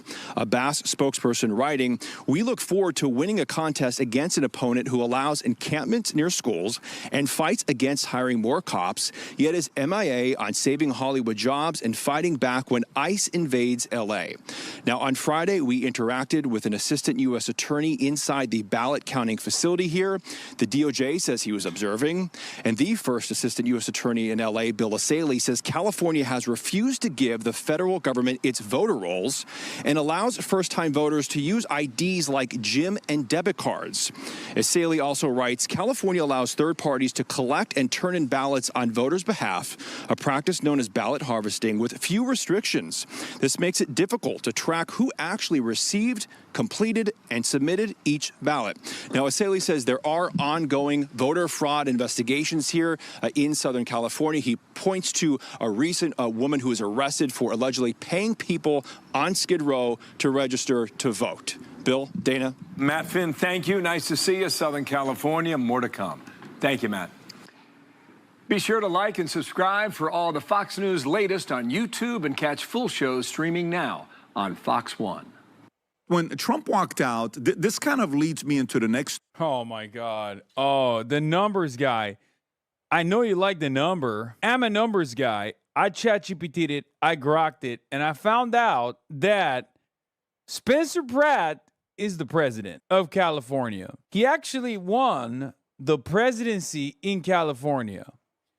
But obviously, as a numbers guy, we went to ChatGPT, and ChatGPT told me Spencer Pratt had the election stolen from him. Story with Spencer Pratt. So you guys know we talked about it like a week ago, and everybody was expecting him to advance with Karen Bass, and he was going out there celebrating the picture with him and his wife. He had an 8-point lead, and everyone's looking at this chart. If you look at this, Rob, if you want to zoom. Everybody I know, and we all live in Florida, and we are all Trump supporters and Trump voters. We all know Spencer Pratt was winning. Zoom in a little bit. So the blue is Karen Bass, the orange is Spencer Pratt, and the green is Ramin. Now watch what's going on here. June 2nd is election. Look at the difference in lead on where Spencer Pratt is. Look at the third and fourth. And then look at the spike. Look at the spike. So you mean to tell me out of all those thousands of votes, now all of a sudden they only want to do Ramin? That's insane. That's what they want to do? That's what you mean to, you want me to believe that? And it goes from 71,000 to 153,000. Look how Bass only goes up 30,000, but she goes up 83,000 votes, 82,500 votes. And during that time, only Pratt goes up 44,000 votes. And then they're catching up. And Rob, if you go to the new chart that shows Ramin ahead, you will see this. So this is what it's looking like now. Mail-ins arriving before election, Bass 38, Pratt 28, Ramin 20. Pratt's got a 28-point lead. Mail-ins arriving after election, Ramin 37%, plus 17. Bass goes down 3, Pratt goes down 9. You want people to believe this. Then there's another one, the vote 83% counter translates. Not this one, Rob. The other one where the judge is talking about how they allow people to vote in L.A., and I even send it to you guys. I think you have it, Rob. If you go through the notes, you definitely have, this is the one. Watch this. So first go to the bottom for him to show the picture, because I think this is reacting to a picture. If you want to make this a little bit bigger. So he sends this in, talking about what's really going on, sends it to Honorable Shirley Ann Weber, Legal Office of Secretary of State of California, and he goes back and go to the tweet, Rob. Let's go back to the tweet if you can, please. Okay, go all the way to the top. California is blocking. I spoke to Spencer Pratt last night. I said, why are they not investigating this? Well, California is blocking a federal audit of its voter polls. California allows first-time voters. Folks, you ready for this? This is not a joke. To register using forms of ID that most Americans would find surprising, including gym membership card. I joked about this on Friday, and I said, I'm just joking. Well, guess what? I was fact-checked, and I wasn't joking. Apparently, that was true. In California, you can actually vote with your Bally Total Fitness card. Can you imagine? You can go with your LA Fitness card and vote. Employer ID, credit card or debit card, prescription drug. If Patrick Bet-David ever invited me on his broadcast, I wear my best possible suit, like no memes. I pull out a suit that nobody's ever seen before. I know you like the number. He would say, I'm a numbers guy. I ran the number, and you got the best suit on today. I'm going to give you the keys to the castle. You can have my Turkish slave. He's my Muslim employee. I got a couple gay ones, too. I'm going to give you all of them because you wear the suit the best. I also have a bunch of moccasins here as well and we made them in Tuscany. And as you can see in the sole, it says the future looks bright. And here's a couple hats. We grokked it, and Grok told me, I know you really like the number. I know future looks bright. Put it mirrored in under the brim. So every time you look up when you're wearing the hat and it's sunny out, you can see future looks bright, and you remember am also a numbers guy. Label insurance card. And if you think this is BS, Rob, go on the link, because I thought he's just BSing. Go on the link. So this is what website, Rob? Can we verify what website? Do people not know that you can bring those things to the fucking DMV and get a driver's license called proof of address? You dumbass. I feel like half this shit relies on people too dumb to remember anything about their lives. Yes. The funniest is there are numerous states where you can do all of this to vote. And even though they live in states where you can do all of this to go out and vote, they still complain when it's happening in California. That's my favorite. Whenever the best example of this is Donald Trump, who is a notorious mail-in ballot voter from the state of Florida, where you can do that, and will complain about others doing it all the time. Donald Trump has always voted by mail in the state of Florida. You guys understand that, right? He's registered to vote in the state of Florida, and he always votes by mail in the state of Florida. And then he always complains about voting by mail in other states. The state of Florida also happens to be the same state that Patrick Bet-David is in, just so you understand. This is sos.california.gov, okay? So go on that first point that says current and valid photo ID, third party. Look at right there, go a little bit low, Rob. Look at A, driver's license, B, passport, identification card, credit card, military identification card, health club identification card, H. Stop it. This is on their website, by the way. And I'm sitting there yesterday, I'm like, there's no way this has to be real. So if you go, Rob, right now and ask chat or ask ChatGPT, I know you like number. I know you like the number. Ask ChatGPT. Oh my God, my goat. He did it again. He did it again, bro. He's so goated. He's so sick. Top 5 slowest states when it comes down to elections, and go to the top 5 fastest states when it comes down to counting ballots. Basic question, okay? And I'm asked this question on Grok, on chat, on pretty much everything I can, because I want to know, chat can lean a little bit on the other side. Of course. So watch this, okay? Fastest states, Florida. How the hell does Florida do it fast? The gold standard, okay? Texas. By the way, watch this. This is the other question I ask. Florida, red state. Texas, red. Georgia, red. Virginia, consistently reports a large percentage of votes on election day. Carolina, red. Now go to the slowest states. Look at the slowest. Why do you think it's slow? California, known as the slowest, frequently the slowest major state, accepts ballots arriving after election day if postmarked on time, extensive signature verification and provisional ballot review. Arizona, Nevada, Alaska, Pennsylvania. Yeah, I think 4 out of 5 of these states are all left, on the left. Why do you want it to be slower? So when you see the president getting upset with Walker, you're sitting there saying, maybe the guy's got an argument. Matter of fact, let me ask you guys a question. If let's just say, Vinny. Yeah. Left states, communist, like Arizona and Alaska and Nevada. These are all known socialist states. I ChatGPT'd it, and Chat told me these are all states where they believe in Maoism. Marxist, Leninist, Maoism. Tom, Adam, if let's just say a party, forget whatever party it is, Tom, take the Libertarian Party, take the Green Party, Vinny, take the Democratic Party, take the Republican Party, Adam. You go hire the mob, the Italian mafia, and I'm talking old school. You hire them as consultants. None of these new guys. None of these new guys, because everybody knows, just like the NBA is soft and the Italian mafia is soft now.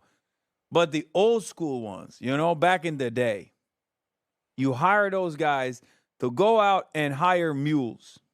And you tell them, hey, what can we do to increase the chances of winning every election we want and not... I love this guy because, first of all, I loved that the peanut gallery just has to sit there and be like, brilliant and brave take, sir, once again. But I love him because he lives life like that art, like that depiction of art that he has, that work of art that he has inside of the vault, where it's like him and like MLK Jr. and Einstein and all these other people like Tupac and the Shah. Like, that's him. That is a piece of art that depicts his personality so perfectly. Where in his mind, he's like, yeah, what do? You hire Scarface. You hire the Scarface to come in and steal the votes in exchange for cocaine. You go to Godfather. I just watched it last night again. One of the best movies. Okay? Obviously, it got worse when the daughter started doing her directorial debut. You can't let the womans know about the Godfather. It's not the Godmother. It's the Godfather. I know you like the number. I ran the numbers. I'm a numbers guy. And Godfather did worse when the women got involved and they turned it into Godmother. Nobody liked to watch the sequel for this reason. Allow the other side to win. What would you advise us to do? What do you think they would say? Okay, imagine you went to the mob, the mafia. Okay, you're asking criminals who do this for a living, what can we do to never lose elections again? Yeah, criminals who engage in ballot harvesting for a living. That's what they do. The mob. Oh, man, this guy's so awesome. I just know that there are so many people who watch it and never derive the same joy that I get out of watching my GOAT, my king, Patrick Bet David. And they sincerely listen to him. And they're like, yeah, this guy knows what's up. He knows what's up. He's speaking truth to power right now, you son of a... This is so awesome. In our state, what do you think advice they would give you? The mob? What would they say is the first thing you got to change? You know what's the first thing I would say? Do whatever you can to not require photo IDs. Check. We did it in California. Number two, make it as slow as possible so we can count ballots afterwards. Wait, what does that have to do with anything? What does that have to do with the theft? Isn't it worse? Because it draws suspicion? Isn't that a less efficient way of stealing the election? You dingus. Counting the ballots slow on purpose is done to make us feel good, but then to also steal it later so we know they stole it. It's kind of like Tony Montana, who's my idol and my icon, one of the best guys. Real guy in Cuba, from Cuba, okay? Lives in Miami now. Tony Montana, he always used to say, make your enemies know that you are there. Make your enemies know that you are cheating on them. Because it's a power move. Show them that you don't have the numbers because your enemies are numbers guys. I'm a numbers guy. Show the enemy that you don't have the numbers at first, make them feel comfortable, and then bring in the numbers. Check. Allow mail-in ballots, and as long as possible, check. As long as you do this, don't worry about it. You'll have it under control. You're serious? Oh, yeah, you can have it under control. And convince Americans that getting photo IDs is racist. Racist, brilliant. That's the Convince them it's racist. Got it. Yeah. And convince them it takes very slow. Yeah. Dude, yeah, the mob did this. The Italian mafia, and not the new one. The new Italian mafia is not as hard body as the old Italian mafia. They did this. They convinced the American people it is racist to have identification. It's just hard. Yeah. Why you're racist against blacks? You're racist against, and blacks are like, no, what are you talking about? I can get an ID. No, but it's racist because these people don't like you. Yeah. I'm telling you, they don't like you. Yeah. That's why they're trying to do this. So then you look at charts. 69% of Democrats, you know what they want? 69% of Democrats want photo IDs for election. You know what the numbers for Republicans? 95, 96%. 83% of Americans want a flippin' ID to vote. And then you want the American people to sit there and believe that if you accept a gym membership, no one's cheating. No wonder the president got upset at Welker. Now, should he have called her stupid or whatever? That's Trump style. He's always been like that. That's a conversation that you can have. But no wonder he can sit there and watch in a state. By the way, as much as I take shots at people in California, you know I do, my Armenian, Assyrian, and Persian friends. They message me, hey, you're not being fair, you're not doing this. You know what, if you haven't worked with me long-term, face-to-face, like in a company, you don't know my style. You only know me from the podcast and the relationships that we have. You don't know how I challenge. You don't know how I drive. You haven't been with me behind closed doors. Some people have witnessed how I do and what I do there. You don't think I want to see California flip?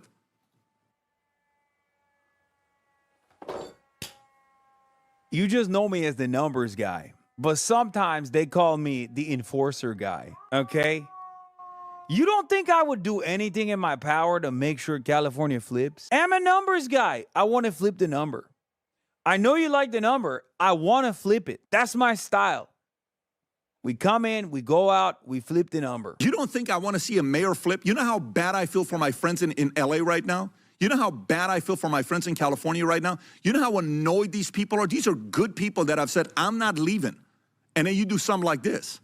And you want something to change with this? By the way, do you remember that one interview where Newsom's like, oh, we're not worried about the elections? And he had that smile? This was like 3 weeks ago. I've still got the clip. You want to? Yeah, because it's California. Because it's California. It's one of the bluest states in the country. That's why. Oh my God, these guys are so stupid, dude. They're just sitting around making each other scared and mad. This has always been the reactionary method. Look at how pissed Vinny is, by the way. Vinny, I haven't seen Vinny this mad since he had to appear alongside myself, the guy responsible for 9/11. It's so funny that it's one of the most basic concepts. It's literally like saying, it's the equivalent of if I got together with my, homies and we're sitting around and we're like, Alabama, socialist safe haven. Everybody knows this. I got friends in Alabama. Well, I don't. But I got friends in California that's always talking about how Alabama is communist. But once again, the goddamn Republicans have stolen the Alabama election away from the communists. That's literally what they're doing right now, okay? What they're doing is the equivalent of me talking about how I talked to all of my socialist friends in Los Angeles, and we all decided collectively that Alabama is a communist state, and yet the Republicans keep stealing the elections from the commies and giving it to the Republicans. See how, and Mike, that's why he's been so quiet. No? Breaking the glass. Oh, this is Pat. Yeah, look, exactly. this is the attitude of exactly. Go ahead. We all have agencies. We can shape the future. There's still a lot. Look, I've said this before, so I'll repeat it. I don't anticipate this need to be the case, but there is a break the glass scenario, and there's many people that have a deep understanding of what it would look like if Democrats were locked out, and we're going to do everything to make sure that doesn't happen. They're just saying the quiet part out loud. And Adam, we're going to do everything possible. and nobody could do make sure agencies can shape. Do something about it. Agencies could shape the future. Yeah, and I'm tired of hearing, Pat, democracy. We're not a democracy, but we have lost the republic. If this is how it happens in front of our face, we can't do nothing about it. The government can't do nothing about it. And that's the front runner. That's the front runner of the Democratic Party. And if they win... Yeah, he's talking about redistricting, dude. That's what he's talking about. He's talking about redistricting. And as far as the race goes, he's saying he's not worried about the race regardless. And they come back in power. I'm not stupid. I know the pendulum swings. You let them in power. The SAVE Act didn't go through because they have 4 rhino... I'm not going to say the word Republicans that don't... You need an iced coffee, sleepy? Dog, I've slept for 4 hours on a plane, okay? Drinking coffee is not going to salvage the situation. They want to have power. And again, if I keep hearing this word democracy, it's our republic. And at what point are Americans, the citizens, the 99.999% are going to finally say, Pat, enough is enough? And I'm not saying we're complaining. No, we're trying to point out the obvious. They're cheating. You are cheating. In India, they have how many? 1 point some billion people. They know in one day. What the hell? We're America, and it takes weeks, and we're cool with it. And nobody on the other side is saying that because their side's gonna win. They're quiet. They're quiet, and that's why Gavin Newsom's quiet because they know that they're freaking cheaters. Tom, all you have to do is go. Absolutely, and there's 2 lines of thinking that are. Dude, that is so. Line to get into MSG perimeter with tickets at 33rd and 6th already stretches to 30th Street. The rumor is they aren't letting in anyone until 6:30. You need to understand something. These are people who drop like 10 bands. These are people who drop like 8 bands, 10 bands to sit at nosebleed seats. This is something my dad brought up too They assume Newsom is scheming when he's literally just talking about organic Democratic vote consolidation tactics to combat unified Republican voters. Look at the full context. Newsom says Dems have break the glass contingency plan. They already broke the glass, by the way. When Eric Swalwell was forced to drop out, they already broke the glass. And they all united the California machine behind Xavier Baccaria. Being driven on here. Voter eligibility and voter confirmation, racism. Right? Yeah, you're racist. And then what you have is controls, to have adequate controls over the election and investigations and just confirmations. That's federal interference. You see, racism and federal interference are destroying democracy. Maxine Waters said it, just like that. So guess what? This is what it is. You have to remember something here, guys. Dude, it's so funny. Trump is literally positioning this for maximum enmity towards him, by the way. Like his intent, what a spectacular this was. Anyone could have called this ahead of time, that New York already doesn't with Trump. But now they especially don't with Trump. You could have had Trump supporters on that line. By the end of this process, they are going to be Trump haters forever. Okay? It's low tech. When you increase technology, you increase the confirmations and you can increase the confidence. Now, technology isn't a voter tabulation machine that can be hacked and flip votes. We've seen examples of the voting machines. You've seen this, Vinny, over the years where they've said, this is an example how this particular machine was flipped. No, the deeper you go in technology. Congress heard a presentation. This is a select committee, heard a presentation on the blockchain, Pat. Hey, did you know you could just take every person who's a valid citizen, put them on the blockchain, you'd know instantly did they vote or not. Not who they voted for, but did they vote or not. What is this man saying, bro? Oh my God. I do trust this guy in technology. He was there when they invented electricity. Oh my God. Everybody flipped out at that. Why? Because that's high technology, high confidence, high control.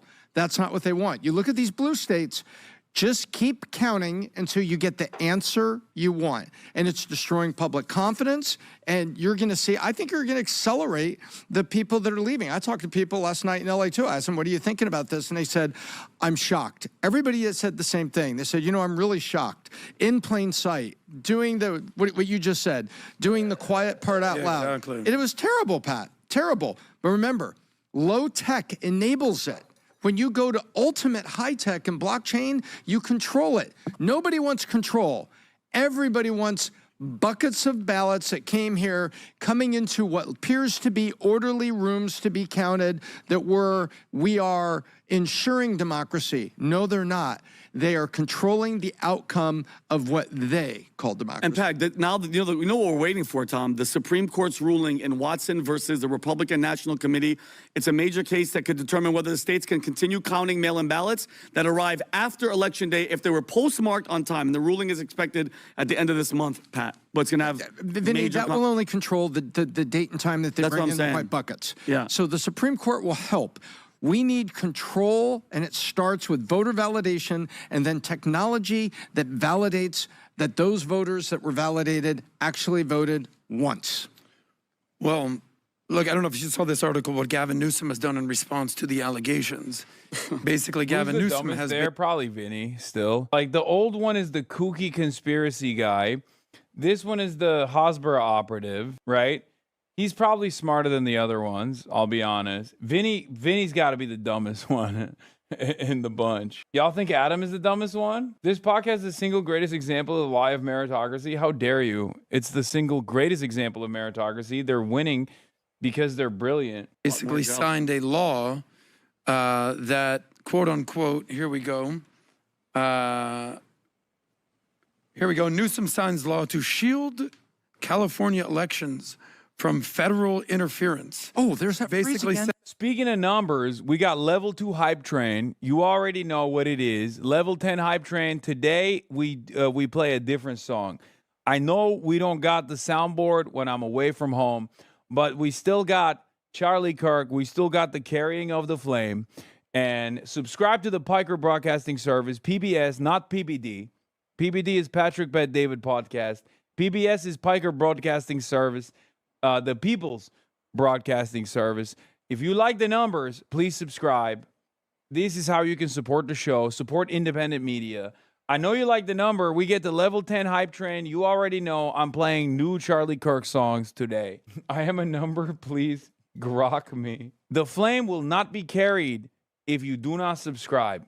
And we got to carry the flame every day. We prohibit any person, including federal agents, from accessing voter rolls or election technology without a court order. But then in response, here's this article.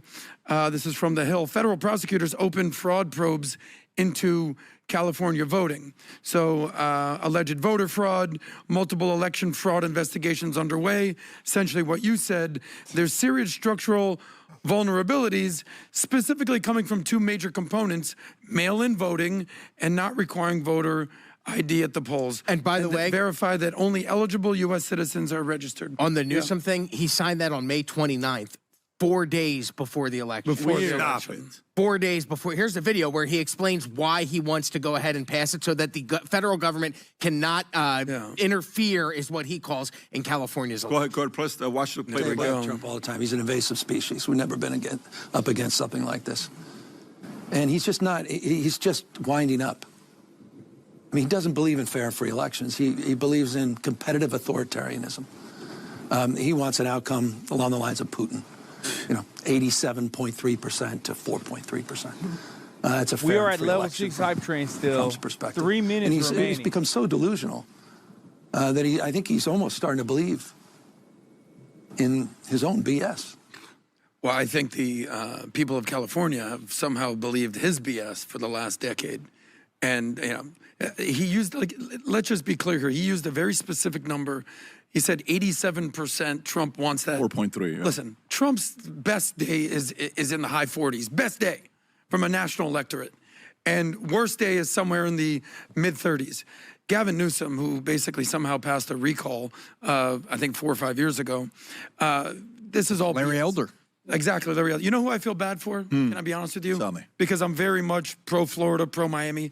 I genuinely feel bad for the average Californian, and I'll tell you why. Because the top of the food chain, they can move someplace. If they're evading the wealth tax, they'll go find another place to live. But the bottom of the food chain, the 50% of Californians who are living on the social welfare state, don't have a choice here, are going to vote for the socialist communists, they're going to be fine because they're basically living high off the hog. It's the average Californian who's like, I can't move because I'm damned if I do, if I damned if I don't. And they basically are, at some point, they're going to have to say, all right, we've hit rock bottom. We're going to have to pivot. Until then, get used to democratic monopolies in your state. I know you want to move on. They almost had a candidate to be on the ballot. And the candidate, I believe, my opinion, we are watching it get taken away from them. There was, don't you see, I think there was a lot of Angelinos that were out there that got behind this campaign, that got behind these things. And by the way, for Rahman, Pat, I got a question for you. What did Rahman do in the last week of the election? She backed off. She did a concession speech. She was crying on stage. Can you play that? But she Tom's asking a backed off. very good question here. How does she surge when she's backing off? Watch the video. Rob, play the video. Go ahead, Rob. Look at this motivational speech. This is like, she lost. Okay? Los Angeles is the most magical city in the entire world. This was like a concession speech? No, it wasn't a concession speech. And she was crying when talking about her twins, apparently. No, she did not concede. I bet you if you told these guys there was a ballot issue where Spencer Pratt didn't appear on Beverly Hills ballots, they get all fired up about it. Dude, don't even give them the, oh my God, oh my God. Oh, no. You just spoke that into existence, MAGAphonics. You talk to your MAGA parents too much, okay? You're inventing new ways. You're inventing new ways of how MAGA will assume this election was. Oh, no. They already do this. I'm just a MAGA whisperer. Buddy, talking to your Israel-loving family members does not make you the MAGA whisperer, okay? Relaying information from his dad, okay? He's like, yeah, no, I'm the MAGA whisperer. Meanwhile, what is he doing? He's just whispering to his dad. Hogaphonics. Yes. He went from MAGAphonics to Hogaphonics. Yes, this is the night she lost. So Rob, can you verify if this is the night she lost? And I'm Hi.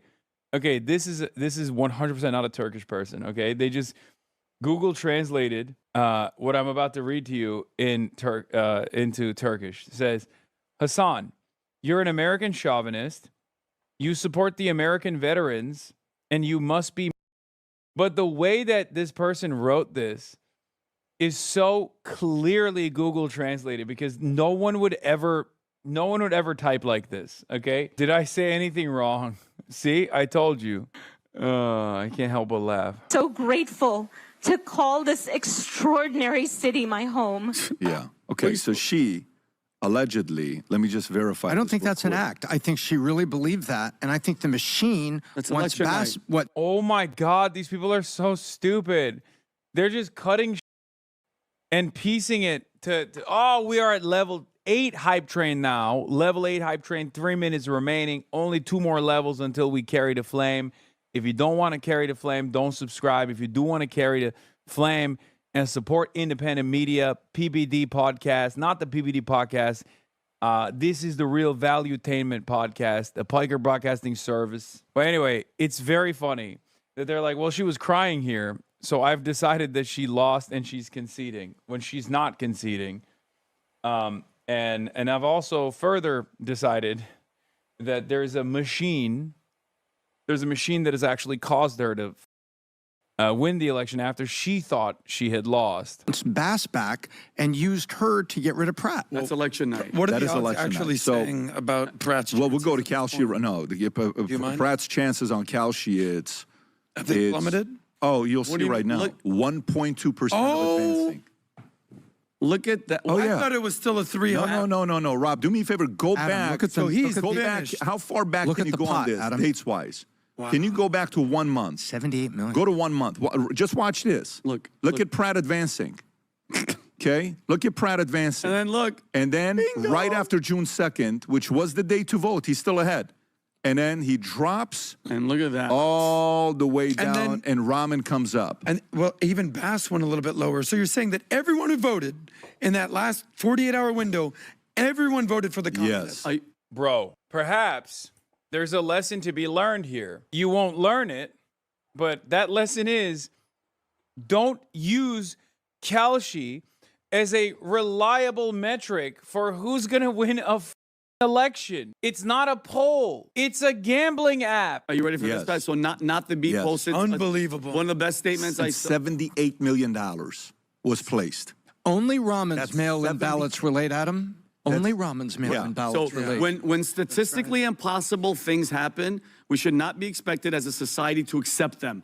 Evidence All right, of we're fraud over isn't limited to now, video and surveillance. level 9 hype train, we're over 52%. Statistical impossibilities are hard evidence of fraud. That was not the B posted it, and Elon posted it, Pat. And this is, when we talk about the left, right, or whatever, they're willing to lie and cheat to come into power. That's why I'm saying, Pat, this is a spiritual thing. We're at spiritual warfare. Oh, we're at because once they come in, 90%. Pat, what do? They open the border, they bring in illegals, our women and children get freaking taken advantage, murdered, or raped, and then they make policies for trans this and that. It's freaking evil. And what's a fine time? You're talking about these Angelinos. What could they do? What? Your impression of Patrick Bet-David is a good teaching moment about the values of persistence. From one of your worst impressions to one of your most entertaining ones, you proved to us that we should never give up on the things we love. Success inevitably follows hard work. Meritocracy is real, and you know what else is real? I was singing this on the plane. March can attest to this. I was literally carrying the flame on the plane, dude. We are Charlie Kirk.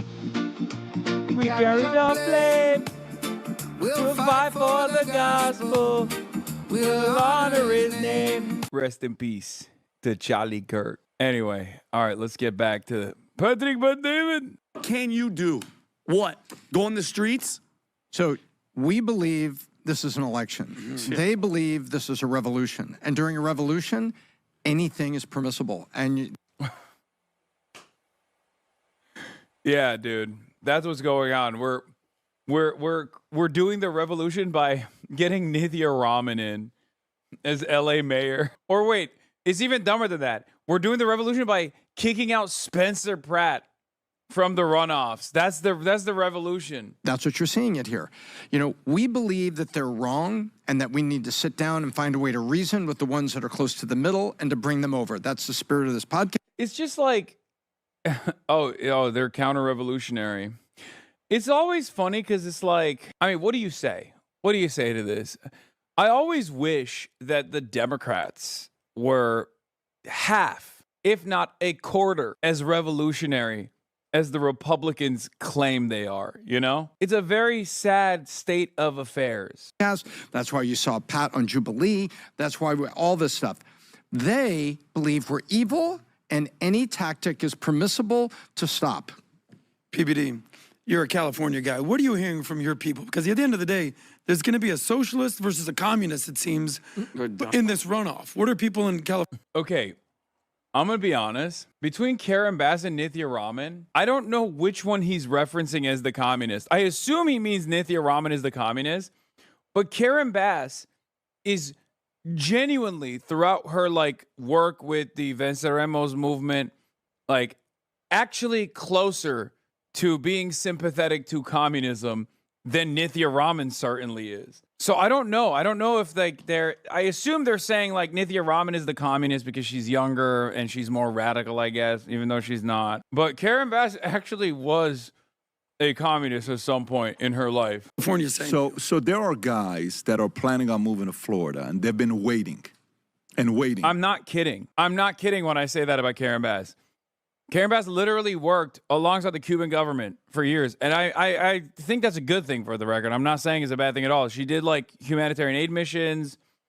Like it's true. Now, that doesn't reflect on who she is now, unfortunately, but she used to be a comrade. And waiting. Like, for instance, I'll give you an idea. My own family. Yeah. A lot of Iranians, Armenians, Assyrians left Iran a long time ago. When did your parents leave Iran? Oh, my God. What year? Because you were born in New York. I was born in New York. So how much previous to that? When did your parents leave? In the 70s. Can you text your, well, it's too early. No, she'll be up. What year you think I think your parents left probably in the 70s. Pre-revolution. Early 70s. Okay. So you have to realize there's different tiers of people that left Iran. Yeah. Okay. Sure. There are those like his parents who left early. Okay. Then there are those that left in 77. 78. The moment revolution started happening, they're like, we're out of here. Okay. That was your dad. No, not at all. No, they didn't. My mom was like, it's going to get better. So my mom encouraged them to stay. My dad is saying, let's get the hell out of here. My mom said, no, let's stay. It's going to get better. Anyways, they stay. And then by 89, when Khomeini died and things got chaotic, we left. By the way, we are known as leaving the latest. We left late. Because they thought something good was going to happen, right? And then we left. And they were wrong. My parents, not a numbers guy. Am a numbers guy. My mother and my father, not a numbers guy. I crunched the numbers. I know you really like number. If it was up to me, I would have left way before the revolution. And we went to Germany, and then we ended up coming here. Okay, you've heard the story a million times, so I'm not... Wait, we don't care about this, PVD. Please, please, please. You're fucking wrong. I can listen to him explain this story, which I've heard him explain 1,000 times. I can hear this story from Patrick Bet David 1,000 additional times and still not get bored. Repeating that story. What does that have to do with California? There are people in California that don't want to leave. I had a call the other day, one of our clients. He sold one of his companies a few years ago for $300 million, and he's about to sell a second company in Australia for $250 to $500 million. He's about to go public, money guy, good guy, sharp guy, family guy. And Australia just announced the capital gains tax, which I don't know if you're familiar with it. Our capital gains here is what, 23.9, something like that? 3%, I believe. But it's including the Obamacare, I think it's like 23.9 is what you're looking at. That's correct. And in Canada, they announced something that your capital gains could go all the way up to 47%. Rob, can you type in 47%? Higher than ordinary income? 47%, I want to say. There was something that came out that was 40. Australia, if you look up what their capital gains is, a potential rate of 47%. Okay. So, anyways, he's bringing this up to me that this is taking place. I said, "What do you want to do? Do you want to fix it, or do you want to go to Singapore? Do you want to go to Dubai where you don't have to pay taxes? He says, no, I want to fix it. I said, so you don't want to leave Australia? No. So you want to contribute? Yes. So what's the plan?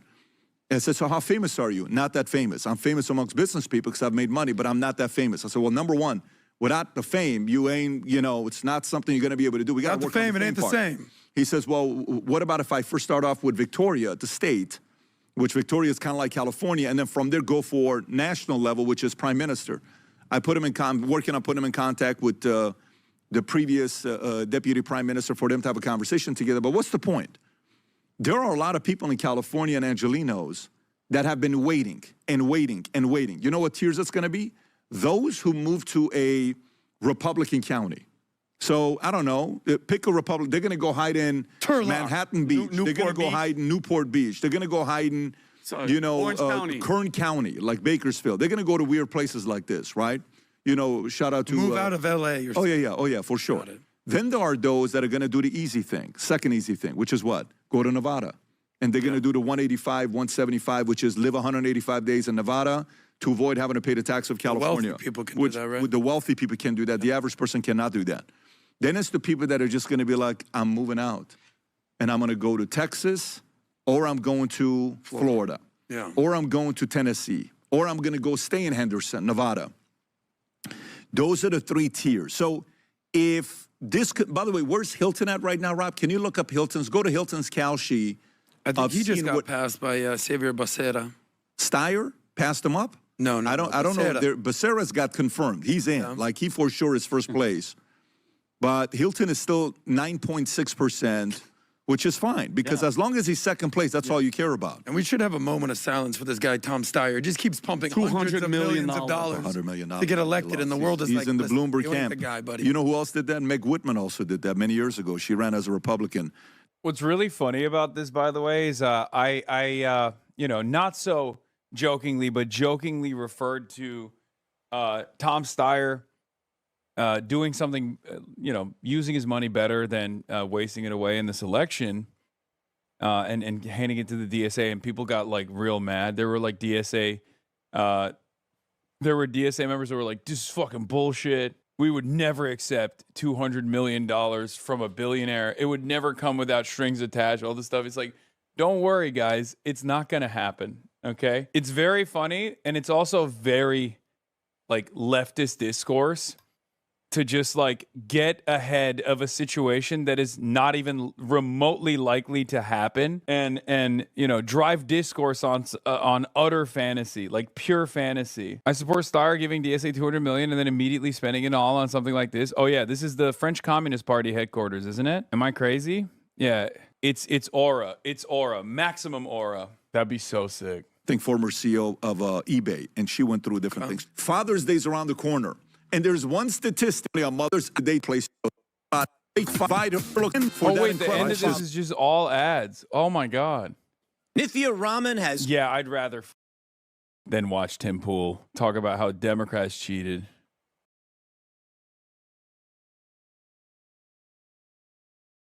Listen, we traveled all the way to Wisconsin for this. Oh my God, he broke it. He stepped on it.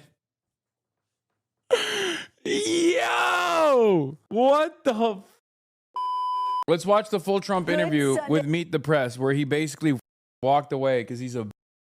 Morning. Today marks 100 days since the United States launched the first strikes against Iran. Midterm pressures are growing, with no clear end to the war in sight. On Friday, President Trump took his case to rural Can't believe you're getting mogged. Yeah, I am. Wisconsin. At the invitation of the White House, we joined him at Custer Farms and had a wide-ranging interview that was unfortunately interrupted multiple times by the stormy weather overhead. President Trump, welcome back to Meet the Press. Thank you. Thank you so much for being here. We are going to talk about your visit while you're here in Wisconsin, but I'd like to start off by talking about the major issue that you are focused on every day, which is Iran. Sunday will mark 100 days since the first strikes. Your Secretary of State, Marco Rubio, said that the war had concluded. And yet just this week, Iran attacked U.S. allies in the region, calling it retaliation for a set of U.S. airstrikes. Is the United States at war with Iran? Well, they've been largely decapitated, and I call it a military exercise because people would rather have it called that. It's not a big war for us. It's not. He looks like absolute dog shit. How does he seemingly get worse every time we see him? We have the most powerful military in the world. I built it, frankly. I built it in my first 4 years, and I'm using it a little bit in my second 4 years. Their Navy is gone. Their Air Force is gone. Their anti-aircraft is gone. They might have built it up a little bit over the last 4 weeks during this little ceasefire that we did at the request of some very good people, very, very fine people from, actually from numerous places, as you know. You know, there are a lot of people involved, but from Pakistan in particular, the Field Marshal and the Prime Minister. And we're very close to having a deal, and if we don't have a deal, we'll do it one way or the other. Either way, we win. I do want to talk about the terms of any potential deal in just a moment, but let me just follow up with you. You did post on social media just this week, my final negotiations to end the war with the Islamic Republic of Iran.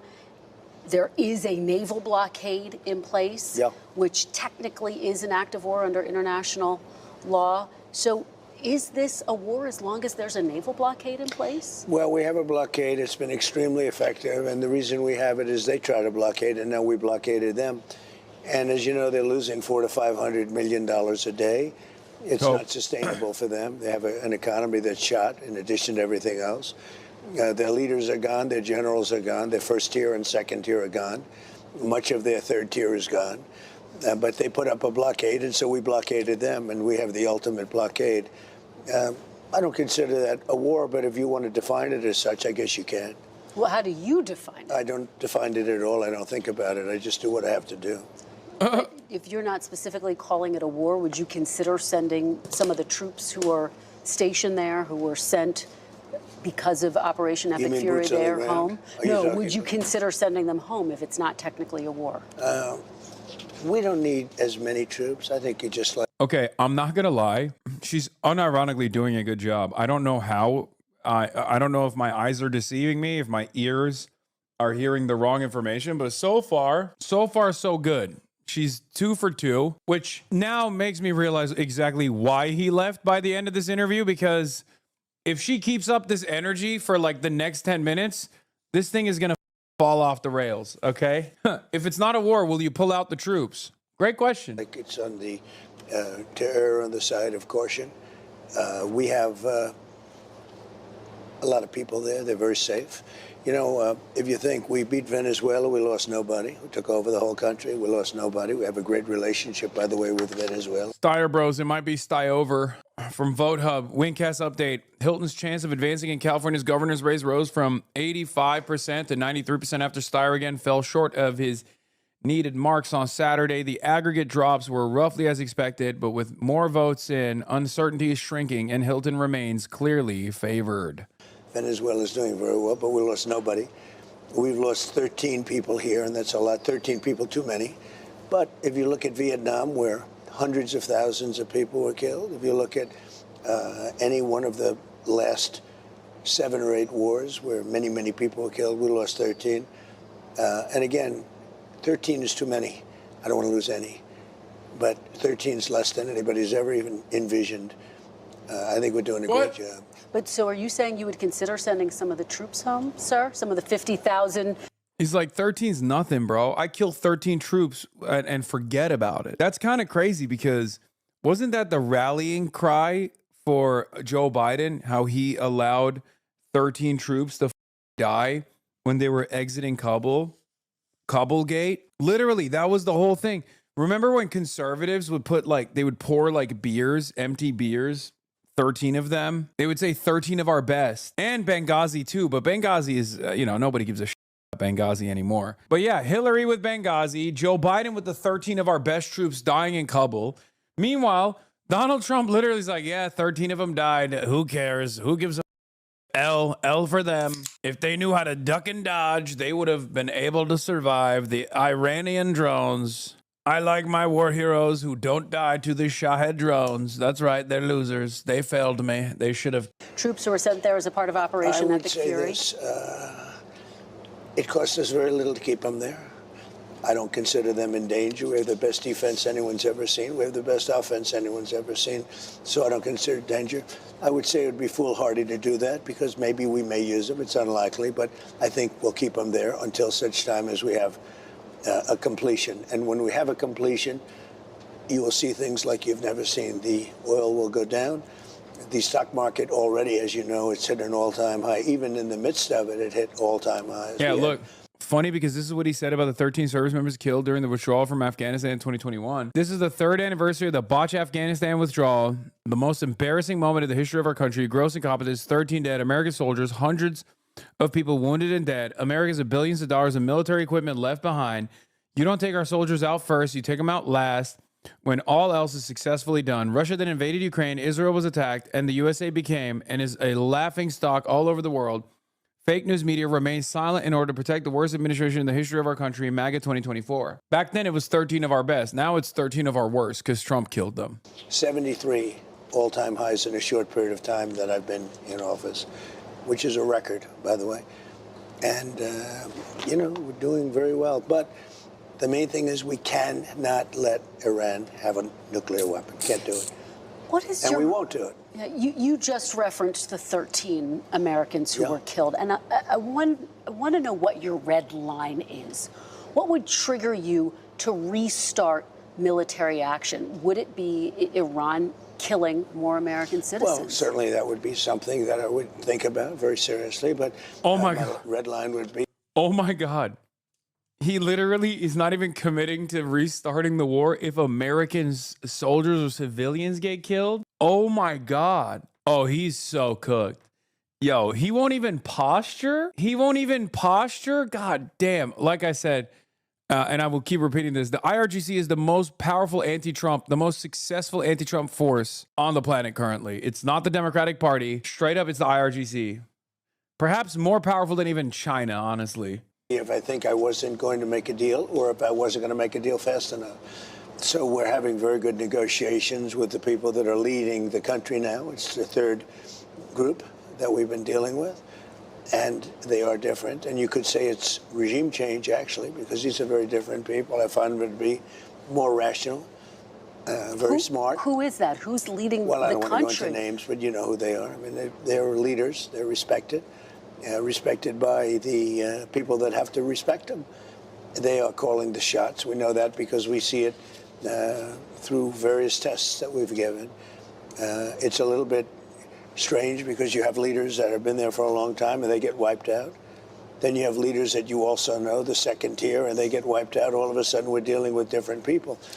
But no, I think that we'll either have something done fairly quickly or we'll finish it out militarily. Are you talking about the son of the supreme leader? Well, he's a part of it, yes. He has not been seen in public. What is his status? Have you talked to him directly? I do believe they have great respect for him. I see it. I mean, they want to get his concurrence. They've said to me, they've said to others that they're looking for approval, and he is part of the approval process, absolutely. Have you spoken to him directly? You said you want to meet with him. No, I have not. I would if he'd like to, but I have not spoken to him directly. Do you know where he is? I will tell you, they do. How he is? Yeah. They do pay homage to him. I would tell you if they didn't. They seem to, based on what I see, they seem to respect him a great deal. Do you know where he is? Do you know how he is doing physically? I don't want to say whether or not I know where he is, but there's a good probability that I do. Is he inside Iran? I'd rather not say that. Okay, he is the son of the last supreme leader, who was obviously a hardliner. Is this younger Khomeini any better for the United States than his father was? Younger, I think more rational, injured. It's pretty gay. Happy Pride Month. I have it on good authority that he's gay. Not me, though. I'm not. I just like Andrew Lloyd Webber. That's not gay. Broadway musicals are beautiful. They used to be until woke killed it. Badly injured. So there's a certain bravery there. A lot of people, if they were injured that badly, they wouldn't be talking about, how we doing with the United States. They'd have other things on their mind. So there's a certain bravery there. But he is very seriously injured, yeah.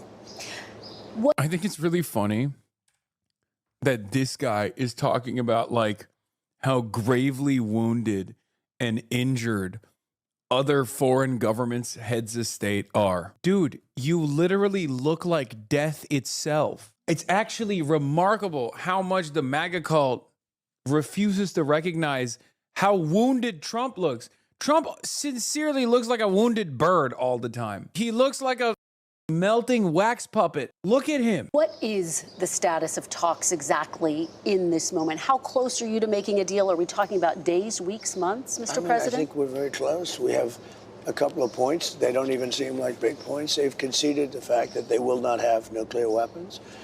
We had a clause in there that we will not develop nuclear weapons, and everybody was very happy with it except me. And I said, well, what happens if they not develop, but they go out and purchase, they acquire? I want to put the word, if they buy or purchase or acquire, you've got to have that in there too, because that's not developing. So they don't have the right to develop or purchase, acquire, or buy. Have they pushed back against that? Is that one of the sticking points? A little bit, and then they didn't. Okay. You have been saying for months, Mr. President, that Iran is begging to make a deal. True. If they are so desperate to make a deal, why haven't they made a deal with you yet? Because it's a very hard thing for them. They've had great independence. They've dealt with very weak and ineffective leadership on behalf of the United States and other countries, frankly, that allowed them to get away with murder. And I think they can't believe they're in the situation where they've been virtually decapitated. But if they're so desperate, Mr. President, why haven't they said yes to the terms you're proposing? It's just wait, so they're strong, but they're weak. They're strong, but they're weak. Let's see where he goes with this. They're proud.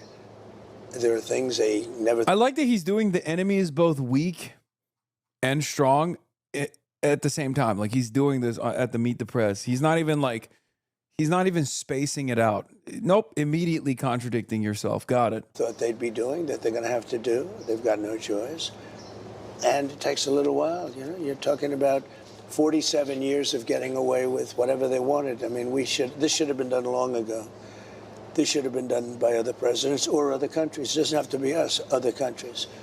But they were very close to having a nuclear weapon twice. That was when I terminated the Iran nuclear deal, which was a path. That deal, the JCPOA, that deal was tantamount to giving them a nuclear weapon. It was a horrible deal given by Barack Obama and really penned by him. It was a horrible deal. It was, it expired long ago. I terminated it. But had I not terminated it, it expired long ago. It was a short-term deal.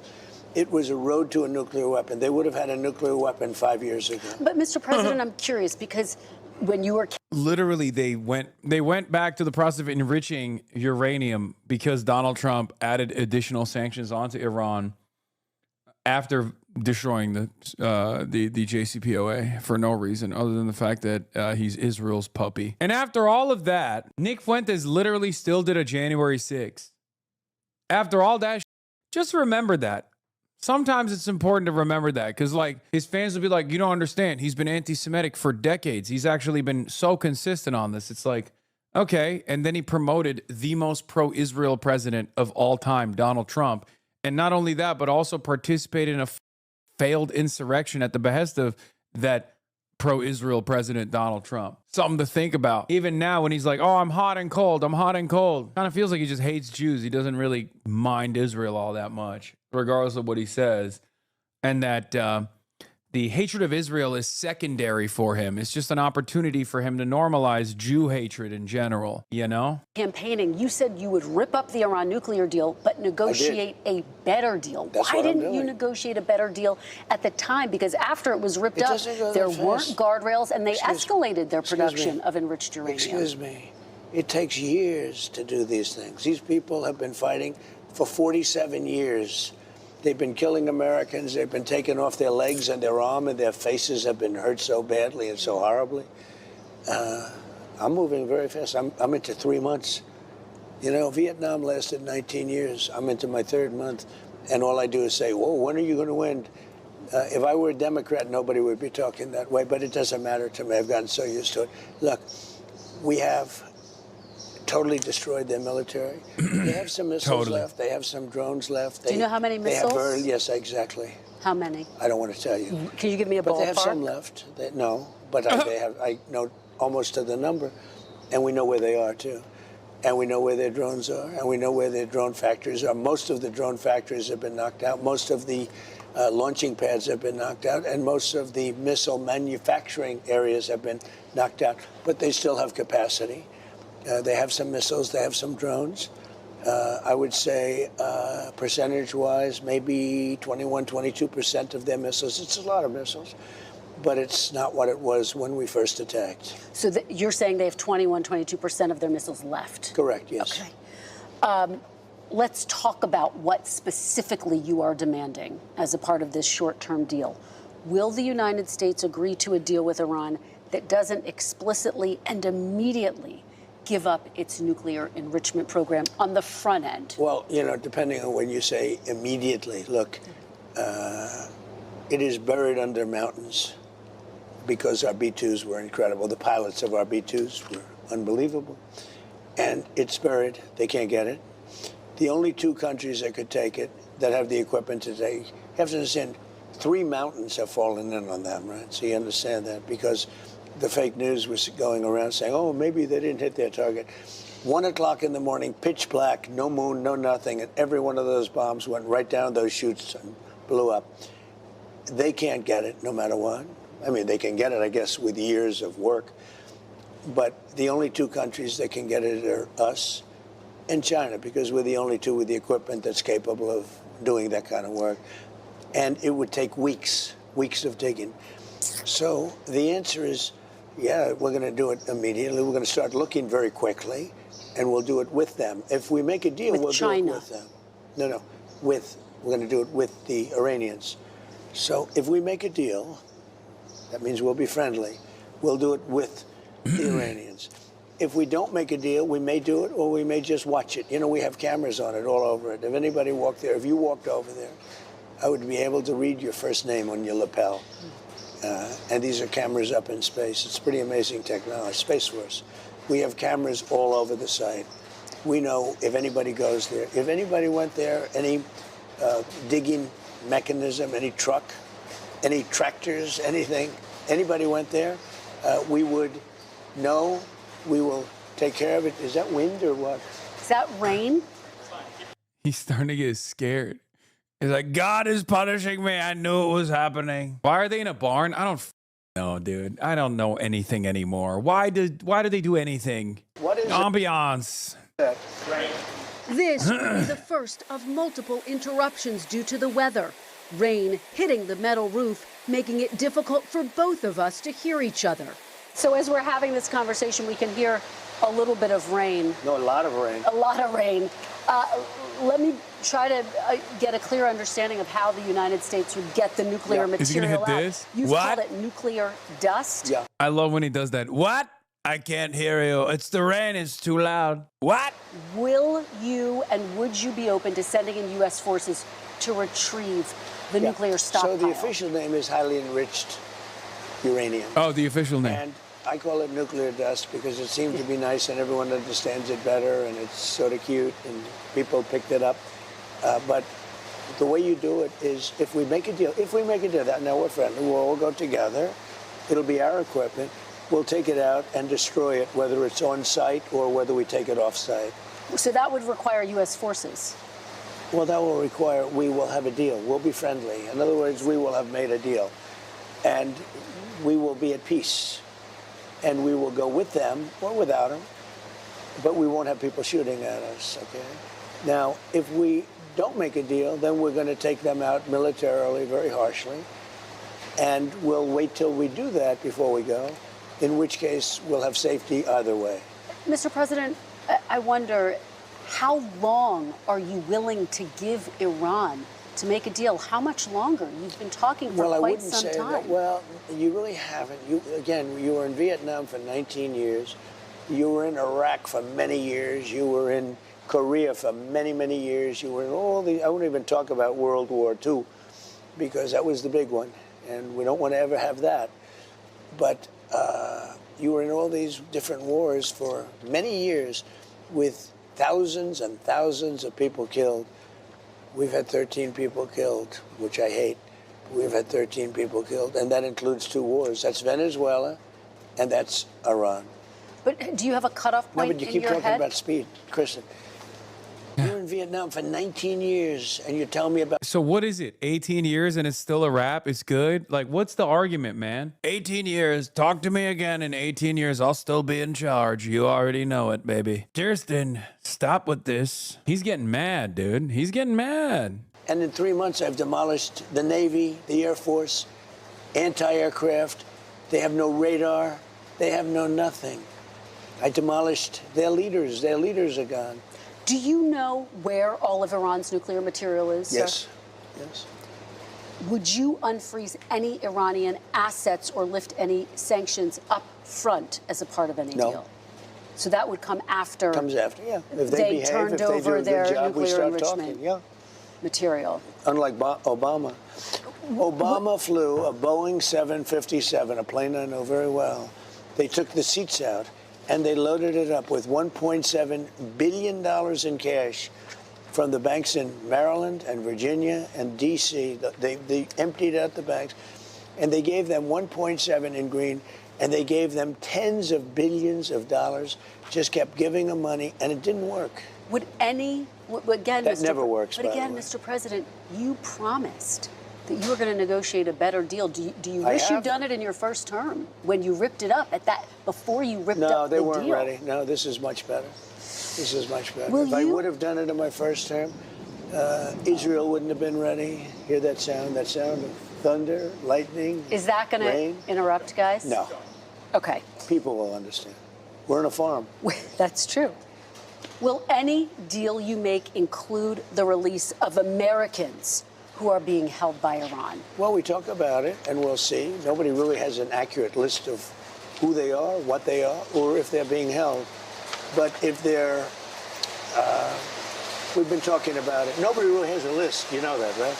You know, you're asking me about, nobody has a list. But are you demanding a list? Are you demanding to know and saying they've got to come You're home? supposed to give me the list. I mean, do you know people that we're talking about? If you give me the names, I'll do my best to get them Well, out. I don't think that's been reported. Huh? I don't think it's all of the people who've been held. All I'm saying is this. known. If you have a list of names, give them to me, and I will get them But is out. it something you talk to them about? We talk about people if they have them, but nobody... Noise gate? Anybody? That's got to be crazy amounts of rain, by the way, because the mics are picking up everything, and I'm sure they have a noise gate. That's crazy. Trump is an anti-POW MIA truther. I mean, it's true. It's fake. It's fake bullshit. The POW MIA movement was created for nonsensical purposes to not offer Vietnam reparations. They lied. It's a total lie. It's a total fabrication. So respect to Trump for being a POW MIA truther. He knows who they are, just like you don't know who they are. You have openly said you've been frustrated by Israel's continued bombing of Lebanon. Are you and Prime Minister Netanyahu on the same page? Yeah, we are. We get along very well. We've been great comrades. We did a very, very big number on a certain country that was nothing but trouble for 47 years. I disagree with him on a couple of things. On Lebanon? I'd like to see Lebanon have a better life. I'd like to see a more surgical attack on Hezbollah. I think it should be more surgical. And we can help them with that, or we can recommend Syria. Syria is doing a very good job of cleaning up their act. They have a very good leader. They have a leader that's really done a good job in a short period of time, and he would love to help. Are you demanding that Lebanon be a part of the short-term deal that I'm you're not at all. negotiating? I'm not demanding. Okay. I think they'd like to see it, but I'm not demanding. Okay. I wonder if we should, let me just get a gut check here. Should we pause for 5 minutes and let this pass? I just want to be able to hear everything he says. The rain did not stop, but neither did our interview. When we come back, President Trump on his consistent big picture now, Mr. President. One of your consistent It's campaign awesome. promises was no. This is you doing interviews in bowling alleys, by the way. Calm down, okay? The one time, I did it one time. Chill out. Completely optional, by the way. I know, they did not have to do this inside of a tin roof farm. I'd be so pissed. I would be so unbelievably pissed if we set up something like this and then weather conditions, just crooked rain, just ruined it. There is something very cozy about the rain, though. I don't know why. I feel like cozy. I feel like I want to like bundle up under some blankies. Imagine with Trump just cuddling with Trump under some blankies, snuggle butt. Just me and the goat. Kind of romantic. LA man reminisces. You ruined it? What do you mean? He's like, yes, caress me more. I feel so safe. I feel so safe in your strong arms. He's gonna fart under the blanket and then touch you with his cold ass feet. Oh God. Wait, why is there liberal rain? Oh, how do you do that? How are you raining on Trump? How are you making it rain on Trump? Oh my God, it's raining on me now. New wars going all the way back to 2015. Did you break This that guy promise fucked it to up. the American people? I had to stop a country. Is Trump Big Spoon? No, Trump is Little Spoon. Steve Chung is Big Spoon. I'm in between. I'm sandwich in between. I'd never be cold again with those big hot bodies cuddling in between, sandwiched like an Oreo. Two big bodies. Steve Chung on one side with his big belly on the small of my back, and me offering full spectrum coverage to Trump. I have most special coverage from the big presidential bed. Bro, I just tuned in. What is this? I'm fantasizing about cuddling with Steve Chung and President Donald Trump. It's Pride Month. We're getting gay with it a little bit. Very powerful, very dangerous country from having a nuclear weapon because they'd use it. They'd blow up the world. They'd blow up the Middle East. They'd blow up Israel. They'd come here. They'd blow up Europe. They're nuts, okay? They're crazy people. I deal with them. And very high-strung people. Really crazy. And get along with them. I like them, but you don't want to let them have a nuclear weapon. And I'm doing the world a service, but I'm doing our country a service. You know, it's America first. I'm doing our country a service. Nice rain. It is raining The more he lies, the more it rains, dude. God is like, nope. hard. Okay. Nope. But the answer is good. Let's just keep going. Let's keep going. Let's power through it, right? Here, we paused nearly 5 minutes for the rain to pass and then picked up our conversation. So you're saying you didn't break your promise, and yet, Mr. President, in your first term, you held to that promise, and it was so fundamental to who you were as a candidate to a first-term president. What changed? Because you insisted no new wars. First of all, I didn't guarantee no war. Why would I have built the strongest military in the world? I built our military. I inherited a terrible military. We had no equipment. We had nothing. I built a tremendous military. Biden gave a lot of it away, but it's still a relatively small portion compared to what I built. But you said it over and over again, Mr. Why would I build President? a military? Now, I didn't want to use this, but I'm doing you and everybody else a big favor. What Kami says, thank you for the 20 gifted subs, and you too can gift subs if you want to support the broadcast. Piker Broadcasting Service, the People's Broadcasting Service, 7 to 6 to 8 hours a day, 7 days a week. Even on a Sunday, we're still doing news coverage of the Pikers Broadcasting Service, the People's Broadcasting Service. Please subscribe, which you can do for $6 or for free with a Twitch Prime by connecting your Amazon Prime account to your Twitch account. You get one free Prime subscription a month. Neoberg, BB, do not pick up the phone. Pretend to have a sore throat. Wow, these guys are desperate, dude. Why isn't it 8 hours anymore? It is 8 hours sometimes. Sometimes it's 8 hours. In the midst of the greatest stock market in history, in the midst... Yeah, I did 11 hours on Tuesday. God damn, dude. Y'all don't deserve me, actually. Y'all don't deserve me. Y'all motherfuckers don't deserve me. Yeah, if we get the hype train to level 10, I'll play Charlie Kirk. Reggae remix. Reggae Charlie Kirk. We're at hype train level 5. Planty Andy, thank you for the 50 bones. No Pride? No, because Iran canceled Pride. Iran canceled Pride Parade on the broadcast. Of the most successful country, because as you know, in the last term, we were a dead country, Kristen. I know you're a big liberal or a big progressive. No, but I'm just a journalist. We were a dead country. A year ago, a couple of years ago, we were a dead country. Now we have the hottest country anywhere in the world. And at the all-time hottest point, which is probably now. This is a different LGBT event. Stock market records today. But at the hottest point in the history of our country, I took Scott, Howard, I took Pete, I took everybody into a room. I said, I have to do this country, this world, the Middle East, Israel, everybody a favor. You have Iran. They're going to have a nuclear weapon. Hype train, Barack level Hussein 6, Obama about to be signed 7, the level JCPOA. 6, 7. It was a horrible deal. Horrible deal. Listen to me. It was a horrible deal. It was a... Wait, Professor Chung mentioned me again? To focus on 3 different things at once. I can't do that. My mind will go berserk if I did that.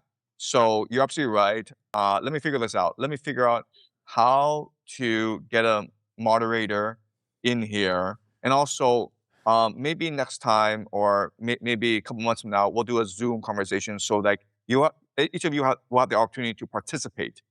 And then I can just rest, right? Because right now I'm just talking.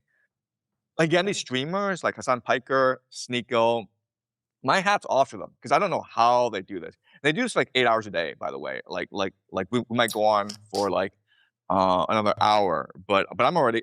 It's been half an hour, and I'm already exhausted. Damn, Professor Chung, not my Professor Chung. Level 7 hype train. We get the level 10, and I'll play Charlie Kirk reggae music. Yeah, unlike you, a true auteur like Professor Chung, aka predicting history, respects the work that I put into this broadcast, okay? That's right.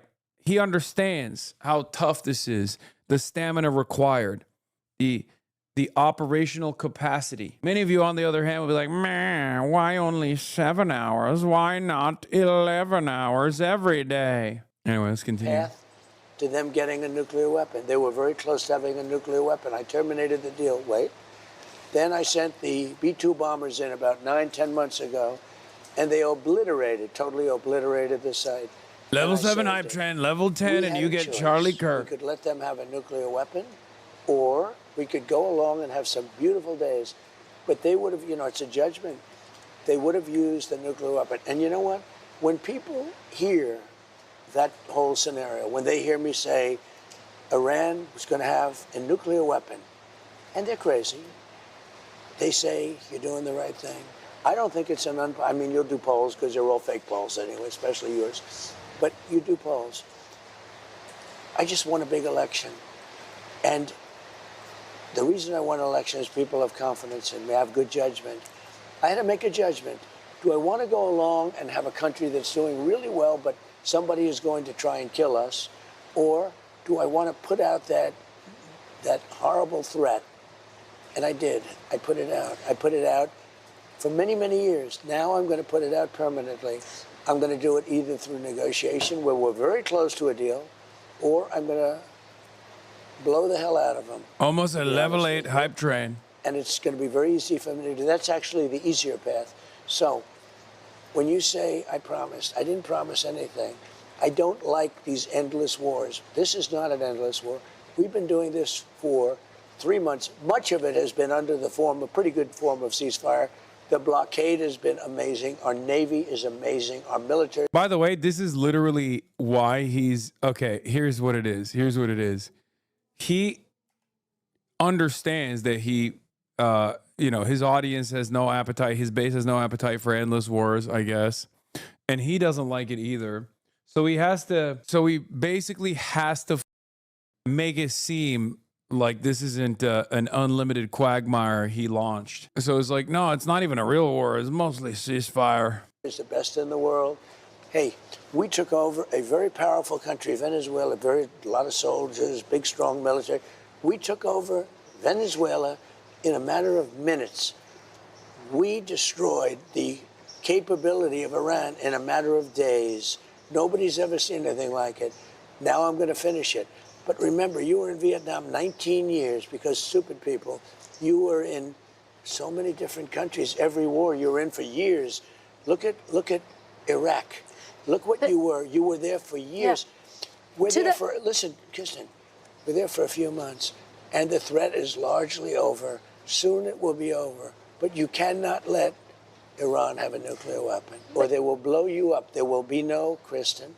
There will be no NBC.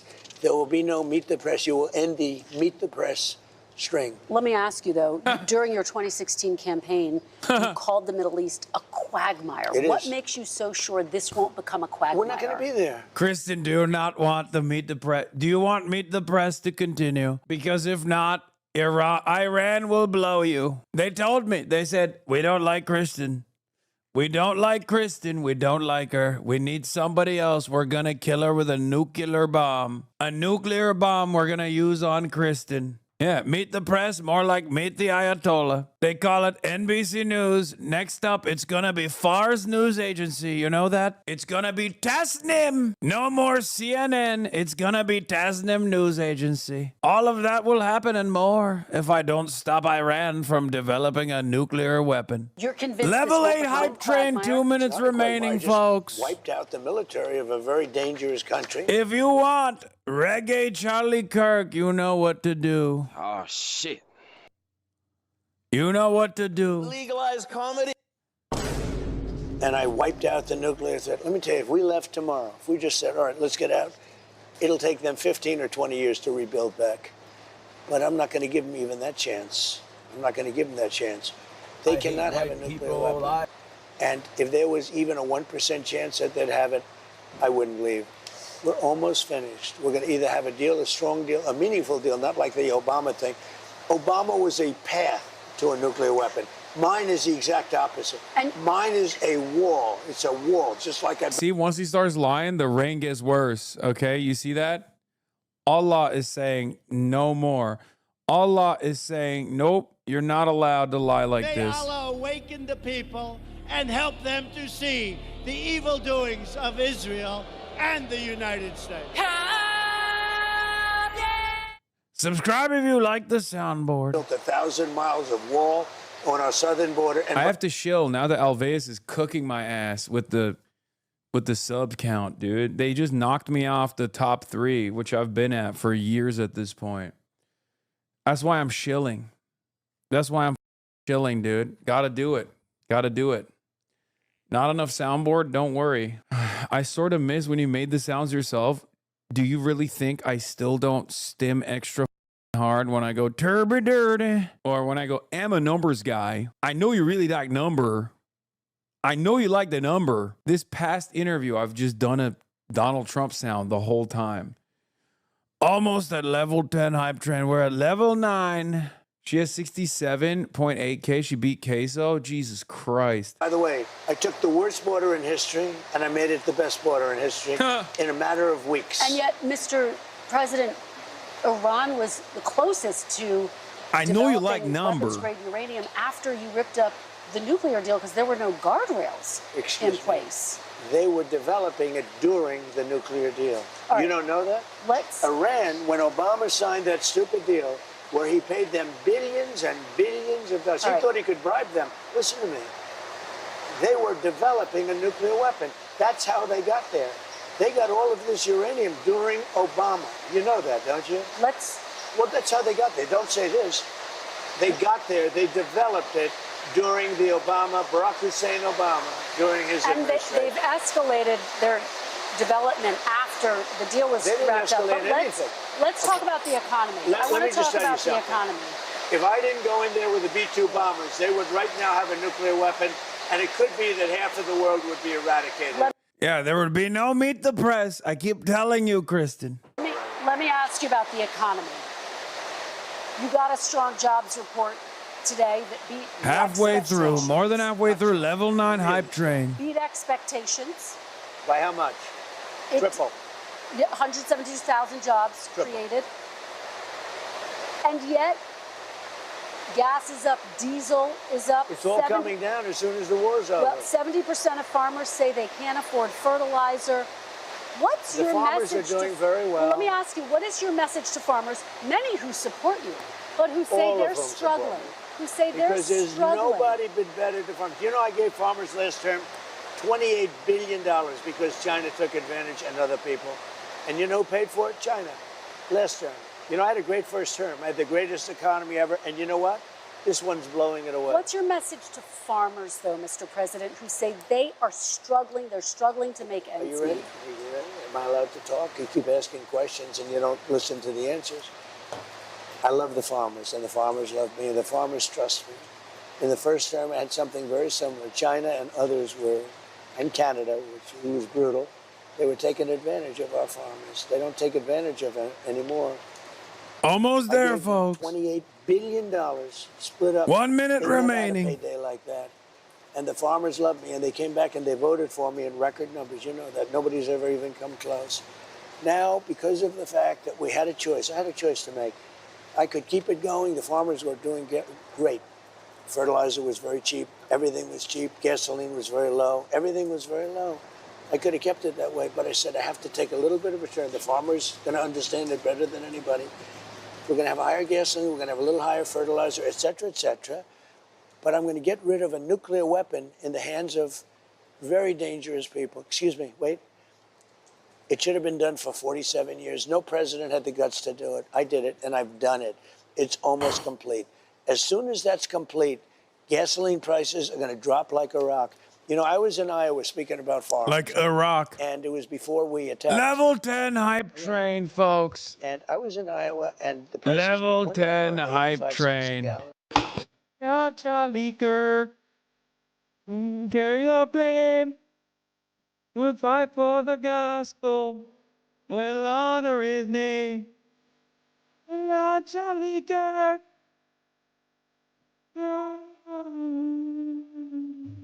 Broken. The heaven.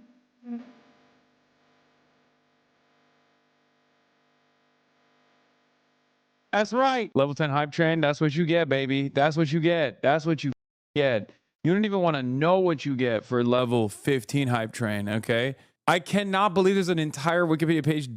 Oh my God, there's a Wikipedia page dedicated to We Are Charlie Kirk. That's incredible. I like to think that we played hot Christian songs. This was actually on a Billboard list. It charted. I'm filing a complaint for not respecting my religion as a Catholic. This is hateful, man. What is this? Why? The f does that have to do with anything? We carry the flame.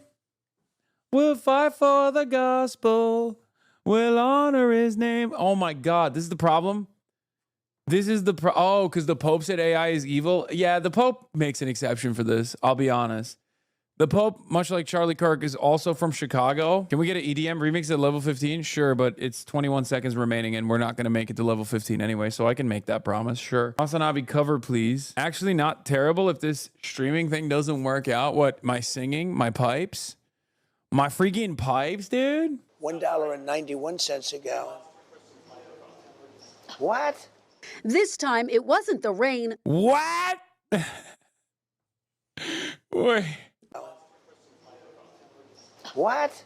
This time, it wasn't the rain. I love when he does that. What? I'm glad he did it. Because remember I told you he was going to hit one of the what? He did it, but he didn't do the ear thing. But an audio issue that forced us to pause the interview again. Are gas prices going higher or have they peaked? They're going to come low, very low. They're going to go lower than they were before. Have they peaked? As soon, well, it depends. I mean, it depends where the war goes. It could be I'll have to give them a shot. And it could be we'll sign an agreement. Give them if we a sign shot. an agreement, it'll go down now. Otherwise, it'll go down after we're finished. You have a new Fed chair, Kevin Warsh. Yeah. His first meeting in the role. Yeah, also he accidentally said it's a war. It is kind of funny that he will just be like radically transparent and honest at times amidst a sea of lies. And I like to think in my headcanon that that moment of brief honesty is just on accident. Like he thinks he's still lying, but he ends up saying the truth because he just doesn't know what he's saying at all. Is later this month. After this month's jobs report, economists now say it's possible the Fed may have to raise rates. Do you think that's possible? And what would your reaction be, sir? So I'm of a different feeling. I think Kevin's fantastic, and I want him to do whatever he wants. I don't want to have a big influence on him. But we had a great report. We're doing great. And it's unfair that whenever you do great, they want to raise interest rates. It should be the opposite way. You know, if you go back 15 or 20 years, when you had good reports, the market went up. Nowadays, when you have good reports, the market goes down because they think they're going to raise interest rates. There's no reason to raise interest rates. The country becomes great. We built the country by doing great and having rates low. What they do is when they raise interest rates, they try and kill success. I don't want to kill success. We should actually lower interest rates. Now, if inflation comes, and you know, people live with inflation, but if inflation comes, what happens is you stamp it out. But success can kill inflation, just like higher interest rates.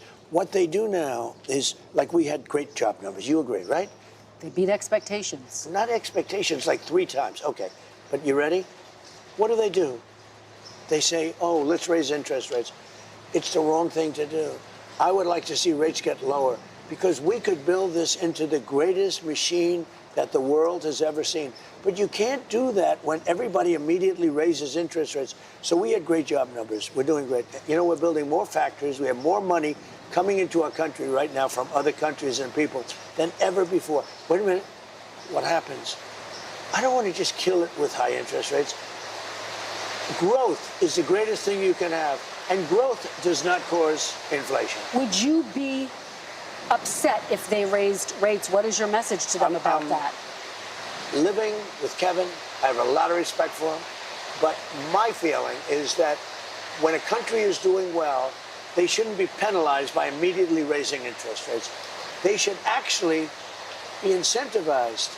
You know, we have debt, we have other things, we have things we want to take care of. I want to go bigger on the military, I really do. If we do what I'm saying, this will be a beautiful, well-oiled machine like you've never seen before. And when we come back, President Trump defends his controversial plan that could give payouts to January 6th rioters. My former friend who's MAGA argued that it's not a war, even though Trump has called it a war before, because the president cannot declare a war. It's incredible cope. He also said it doesn't matter that Trump is implying a third term because he will not be able to do it because of the Constitution. I found that to be utterly ridiculous. Yeah, I mean, I like that you said your former friend because just so you understand, when it does happen, I'm not even saying if. When it does happen, he will defend it. But I think you know that already. At this point, arguing with MAGA on facts is very stupid. They do not live in a facts-based universe. They live in an alternative universe where the facts are made up. And one day Trump says the sky is blue. They say the sky is blue. The next day Trump says the sky is red, and they say the sky is red. Sometimes Trump says the sky is both blue and red at the same time. And as soon as Trump says it, they believe it. It's a cult. That's precisely the reason why when Donald Trump said he was going to fix the inflation crisis and never did, all these guys shut the up about it, or they get mad about it, but they don't know like what the real reason is. That's why when Trump said no new wars and then started a bunch of other wars, they're like, oh, well, you know, he's not militarily starting wars, he's militarily ending wars. I mean, the best example of this was during Liberation Day. Breaking, Prime Minister Benjamin Netanyahu accepts request from U.S. President Donald Trump not to oh shit. I still think it's theater. We'll see. We'll see what happens. This is a huge, if he follows through on this, it's boss call. It's boss call. Unbelievable levels of deterrence achieved by Iran. Means Donald Trump is actually that desperate for a ceasefire that he's willing to slap Israel in the mouth. We'll see if Israel keeps bombing Beirut. But you do understand. Remember when people were mocking your one phone call is what it takes? I mean, that always exists. But I'm disputing whether or not this is real. But yes, of course it's real. It is one phone call. See, listen. This is a huge development. Okay? Because Iran bitch slapped Israel today. Straight up. Israel thought that they could get away with bombing Beirut, and then Iran would not actually bomb Israel. Iran straight up opened fire on Israel. Obviously, Israeli society now wants to retaliate very, very aggressively. Okay? If Trump actually restrains Israel right now, at this moment, that means he is that desperate for a deal. Or, the stupidest option of all time, Trump simply wants to attend the game at Madison Square Garden tomorrow night, and that's the reason why he's telling Israel to hold off until he watches the Knicks game, game 3, and then he'll be like, you can go ahead. You can shoot Beirut now. This means that Iran can literally get away with hitting Israel if Israel chooses to hit Beirut again. And America won't do anything about it. And as a matter of fact, America will tell Israel to stand down. That's a big deal. Once again, total and utter vindication in terms of my analysis on the matter.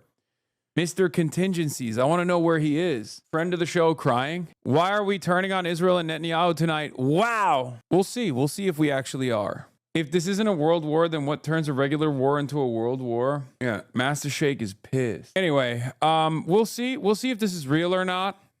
Only time will tell. But if real, this is a huge step. Say people who say the federal government weaponized the legal system against them.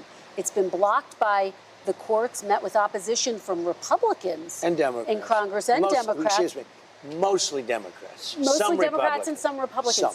Very few Republicans. Just to be very clear, are you backing off the fund completely, as your acting Attorney General Todd Blanche has said, or are you looking for another avenue to revive so the let me fund? explain what the fund is. People have been hurt so badly by radical left lunatics that worked for the Biden administration and Sleepy Joe. They're vicious, they're violent, what they did to people. And of course, they went after me more than anybody else. They raided Mar-a-Lago and all the... They've lost everything over a fake weaponization of government. Now, So let are me you just tell looking for a way to revive it? Well, look, if it was up to me, I'd pay them the kind of money that they deserve. People have been destroyed. Lives have been destroyed. Many suicides. Think of it. People have committed suicide because a bunch of thugs went after them. You don't... So, me, personally, I think the weaponization fund...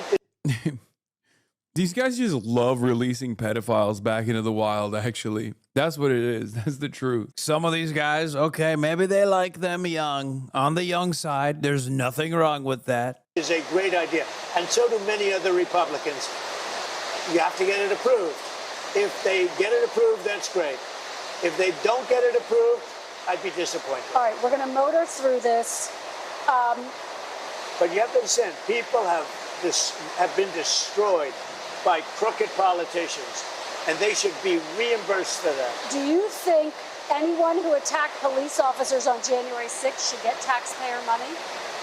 I wouldn't be inclined to say so, but I have... It's over. Vote Hub projects Nithya Raman will defeat Spencer Pratt for the second place in the LA mayoral race. Raman erased Pratt's election night lead as post-election ballots broke strongly in her direction, reflecting later ballot returns from Democratic voters across California. Spencer Pratt has been defeated. The evil has been defeated. Thank God. As I said time and time again since election night, the very fact that he was even in contention, red mirage or not, implied that there were hundreds of thousands of my fucking neighbors, most likely my immediate neighbors, that looked at Timu Trump after, 2 years of Donald Trump's madness and thought, we can go dumber than this. Okay? We should have a local version of this here in Los Angeles, California. That is blackpilling. Okay? That's genuinely blackpilling. There's been a lot of talk about how, this is a steal, stop the steal. Nobody knows who Nithya Raman is. Literally, that's so stupid. AJ Glickson, constitutional conservative, says, I'm very skeptical of fraud claims, but as someone who knows LA very well, and I'm not in the conservative bubble at all, interesting, constitutional conservative, fiscal conservative, socially conservative, always opinionated, not in a conservative bubble, I really don't see how Raman could have legitimately came in second over Pratt. Maybe because Twitter broke your brain, dumbass. I said this city hates Trump. The fact that Pratt got as many votes as he did is blackpilling enough. It's very funny that people think Bass and the establishment prefers a matchup with Nithya Raman over Timu Trump. Unlike Pratt, she actually has a higher chance of unseating Bass, which is true. This was Spencer Pratt's post earlier today where he said, remember everyone, we're still in the lead and we've got all the way till July 6th to keep counting. They're not the only ones who know where to find votes. Winky face. What does that even mean? I know you said not to take pics, but because Fox News is watching, but I'm doing my part. Oh, the mules. Oh my God. Why are you showing our mules, dude? The 3,000 mules, baby. Oh. To see it. I can tell you this, 97% of those people, you look at them, the FBI or whoever it was, because you had a lot of crooked cops, you had dirty cops. Comey was a dirty cop. Well, a guy like Bolton was a dirty but cop. there's no evidence. Wait a minute, wait a minute. Oh, you think Comey was a straight people cop? who pleaded guilty to assaulting police Comey officers. was a dirty cop. No, but they had the people FBI, who assaulted police listen officers. to me. They had FBI agents ushering them into the building. They had FBI go into the building. Those people walking around, they're looking always in this night. They weren't in. They were being ushered into the building. There's no evidence. You had a bunch of dirty cops, and frankly, what they did was weaponization of our government. But sir, there's no evidence of that. More than 1,000 people. No, there's none. You know what you do? Try looking at the tapes one time. Would you take it off the table? Look at the tapes one time. But 172 people did plead guilty to assaulting police officers. You know why they pled guilty? Should they be exempt? Because they told they were going to jail for 15 years if they didn't. Should they? They pled guilty because they were frightened. They went down. Republicans are able to criticize cops? Yes. I mean, Republicans can do everything. If you have an R next to your name, and Trump has really abused this, but like even before Trump, if you're a Republican, you own patriotism, right? So you could basically say whatever the you wanted about cops, whatever the you wanted about the direction America's headed. Because like, remember, if someone on the left, on the political left, or like to the left of, you know, the center even, says, oh, America's headed down a bad direction, then every Republican collapses on you and says, oh, if you don't like it, leave. You yeah, you just want this to be communist China. If you're a Republican and you say America's headed down a bad direction, we're turning into communist China, we got to stop this, everybody goes, yes, that's right. It's patriotic for you to say that. You can't criticize America from the left. You can only criticize America from the right. And the same goes for pretty much everything. Okay? Because like, think about how much Republicans hate America. What is one of the most American values? One of the most American concepts? Sure, white supremacy is on the one hand a very powerful force in this country. It's baked into our fundamentals. But also on the other hand, our diversity is immense. And yet Republicans love shitting on American diversity. It's the most un-American thing. Republicans get away with it. Trump can say cops are crooked, cops are pieces of shit, and nobody bats an eye. They say, nope, Mr. President, you're right. You're totally correct. God forbid someone on the center left says cops are bad. We should fix the system. We should fix the situation. Everyone's like, oh, you want cops to be, you piece of shit. Okay? That's just how it goes. This has always been the standard. And liberals, for the most part, also deploy and weaponize this exact same standard. You can always hit left. Liberals deploy this exact same standard to their left, to people like us, right? While they're on the receiving end from the Republican Party, they turn around without batting an eye and do the exact same thing to their left flank. Yeah, the right can't comprehend turning on Israel, but it's not even a turn on Israel. I mean, I think it's over, right? It's Jover for the Steyer bros. Let's watch the other baby meltdown. They were ushered into a building. Many of them were arrested without even going into the building. You'd be okay with them receiving taxpayer dollars? The people were destroyed by dirty cops and by weaponization. Many of those people should be compensated. Now, with that being said, as I understand it, the weaponization fund was going to set up a group of people, people that could be picked by anybody, fair people, smart people, and they will go on an individual case basis. Okay. Now, I don't know what's going to happen with the weaponization fund. I love the idea because people like you, the fake, dirty press, the crooked press, people like stupid Biden, he's not smart enough to know what's going on, but people that surrounded him, surrounded his beautiful, resolute desk in the Oval Office, what they did to the lives of people, they destroyed people. They sent people to jail who did nothing wrong. All right, just to be very clear, there's no evidence of what you're saying, but let me There's a ask lot you of about evidence. Todd Blanche. Let me ask you about Todd Blanche. Listen to me. Let's talk There's about Todd tremendous Blanche. evidence. There's nothing but not been evidence. The presented election in a was court of rigged. law. It was a dirty election. Mr. And it's President, happening again right now in You've never California. presented evidence It's happening that the right now 2020 in election was California. rigged. Right now, it's look at what's Where's happening the in evidence California. to that? It's The 4 Republicans days. are doing well in California. It's Yeah, but not in Los Angeles. They're lying. They're lying. They're taking the votes away from Spencer Pratt. no, they're not. They're dropping fast because it's a rigged election. Let me tell you, it's 4 days, and they aren't even close to coming up with it. That's how they count You know the why votes they're in doing that? Because California. they're cheating on the election. Do you have evidence to support All I have to do is look. All I have to do is look. That's not And I evidence. listen.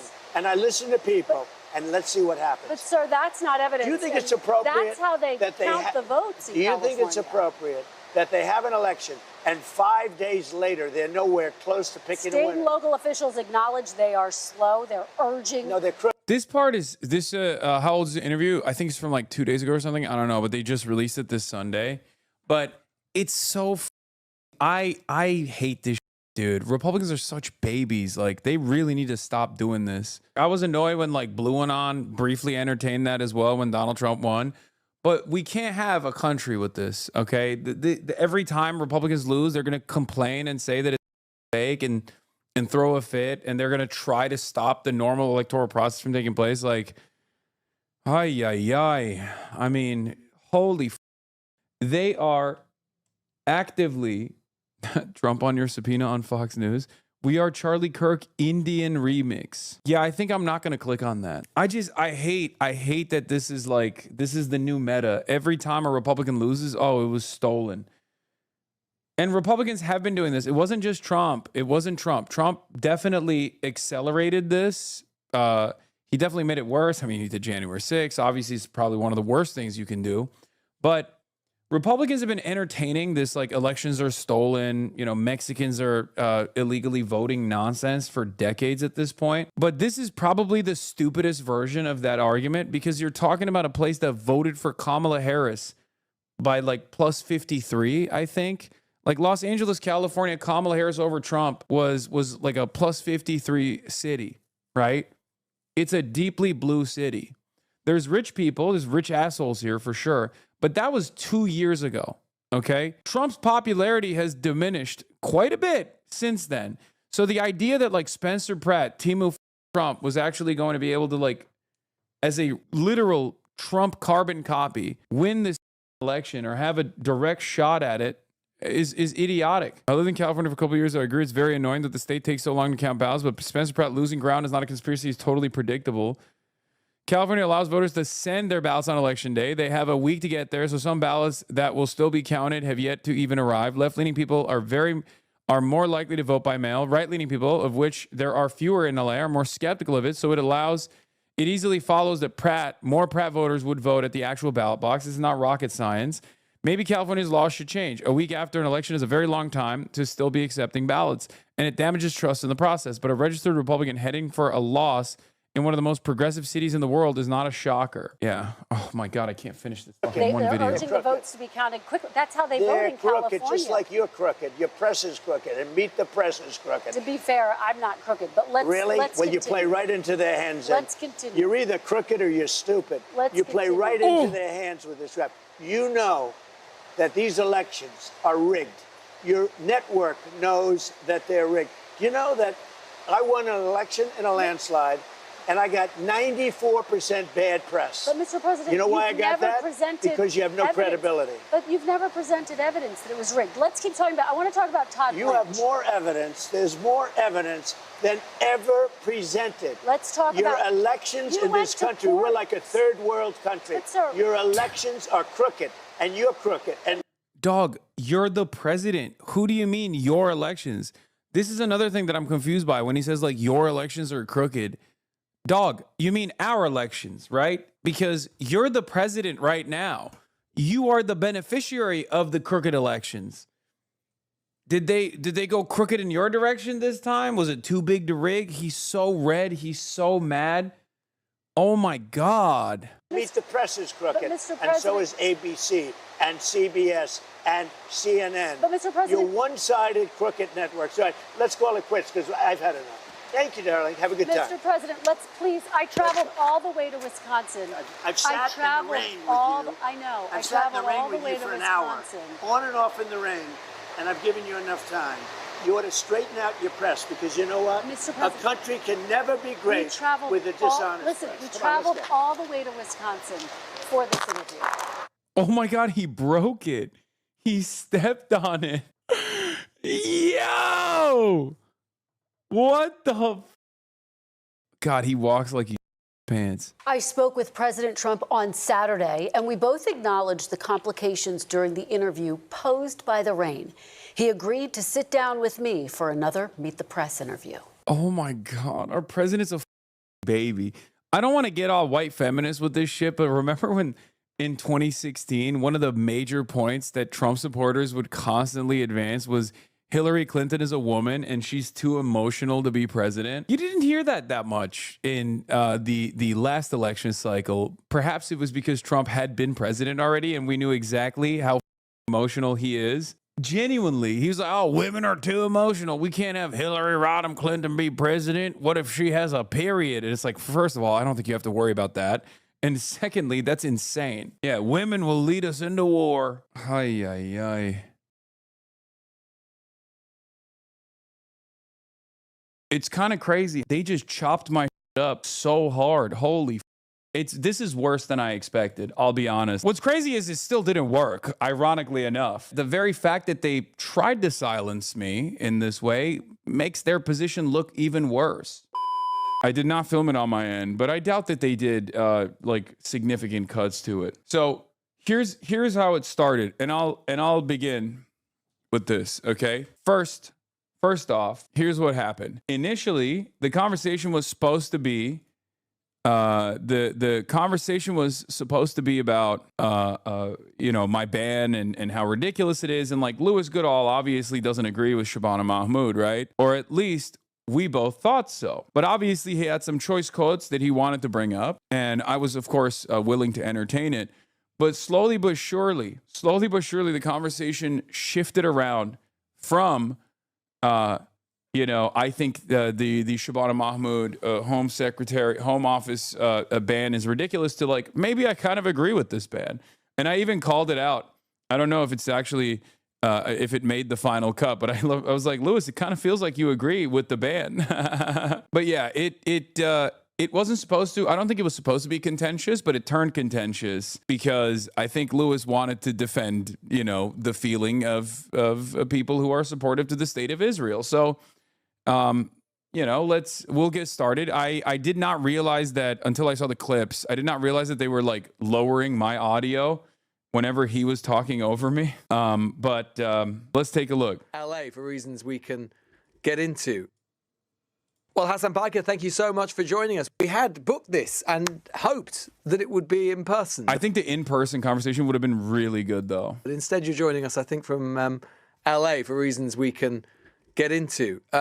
We will get into it in full, but it must have been a little bit of a curious week for you in terms of your relationship with the UK. Yeah, I mean, I still got much love for the UK, and I feel bad for all of my friends out there fighting the good fight. But yeah, I was definitely not expecting the Labour government to be the government that bars my entry into the country, especially considering that I've been to the UK on numerous occasions, both under Keir Starmer's rule, but certainly under Tory leadership for the past decade or so, unimpeded. And I've delivered numerous speeches inside of the United Kingdom until this very last incursion, I guess. But it's the case, isn't it, that you're still planning to, or the Oxford Union, which is one of the events that you were coming to address or coming to undertake, that's still going to go ahead? Oxford Union actually defended both myself and Cenk Uygur, my uncle, and wanted to continue putting on the event as an act of defiance, I guess, in violation of the spirit of this travel ban. So your understanding is that you are basically prohibited from coming to the UK for the foreseeable future? Have you actually had any communication from the Home Office? No, the only communication I've gotten from the Home Office is the revocation of my ETA. And they told me that it's not something that I can oppose, and that if I would like to travel to the UK, I have to get a different visa, that I have to apply for like an actual visa. given how close this was to the actual travel date, the suggestion was pretty clear. They just did not want me to attend the events that I was supposed to attend inside of the United Kingdom, especially considering, from what I understand, that the visa process for all these other visas, which is totally unique for an American citizen, by the way, because our countries are supposed to have a special relationship, which implies that as an American citizen, visa-free travel was the norm into the UK for the longest time, and the visa on arrival is the way that things go nowadays. I had taken the precaution to get the ETA ahead of time just to make sure that there were no issues. And the fact that they revoked it so close to travel implies that they just wanted to not allow me in. And also, they told me I can still apply for a different type of visa, but no guarantees there. We'll return to that because I want to talk a bit more broadly about politics, but about American politics and UK politics as well, because you've got a lot of insight and a lot of interesting things to say. I mean, I suppose just on it, though, actually, funnily enough, even though your prohibition into the UK has received a lot of attention here, in terms of kind of the question of border. If you're going to say you choose Hamas over Israel, you got to own that, man, and not back down over precise the hell out of it. Yeah, nephew, I don't know about this one, but it's not a good look. Do you have are your mental faculties in order? Or do you have did you stroke out like halfway through the conversation? You do realize this is a 50-minute back and forth where I'm doing exactly that. That's literally what I'm doing. And no, this is not conservative. He's a liberal. And of people getting into one country or another. In the UK at the moment, a lot of the discourse, I think in a lot of European politics as well, is the idea of actually with the World Cup coming up, that lots and lots of Brits or Europeans, particularly those who might have said critical things about the Trump administration, might not be allowed into the US. Now, as a journalist who regularly goes into the US and has had a few things to say in my time about the Trump administration, I have to say I've never encountered this myself. But this is a sort of peculiar time, isn't it, when we've got European countries and American countries, two very close sets of allies sort of across two continents, talking about whether or not we're going to let our citizens mutually in to each other's territories. Yeah, it's absolute bedlam. There is no more coalition, or rather, the coalition of forces that are taking shape right now are some of the most dangerous and most odious types of politics that I've ever experienced in my lifetime. You have the MAGA movement, which by my estimation is almost turning into this behemoth of an international fascist movement, really, that has close associations with both reform in your country and also Restore Britain as well. And there's this weird allegiance where we're becoming more toxic against one another, and the age of international rule-based order is seemingly being cast aside. I find it to be very dangerous. I find it to be very worrisome. I don't think it's just about being able to enter the United States to go watch your favorite football team, defeat the Americans or whatever. There are far greater consequences, I think, later down the line. But it has been interesting to see the universal condemnation of this act from places that I never thought would actually defend me. Pro-Israel outlets such as the Free Press or even The Economist and the Washington Post editorial board have all collectively panned the British government's decisions. But then there's also a lot of right-wingers who actually celebrated it, and I find that very odd as well, because they're probably coming to the United States of America to watch their national teams play, and what if their travel is impeded in the same process? It's interesting, just to take you back to that phrase you just used. You think that there is an international fascistic organization that's forming, and you would. He said, "I looked awkward during this, but then also, dude, your autism is not my fault, okay? You feel uncomfortable watching it, and you're like, oh, dude, it's just not good. It's not a good look. Meanwhile, listen to the words that are coming out of my goddamn mouth and the points that I'm making, the points that I'm addressing in a contentious environment. I think, all things considered, it was a very good conversation.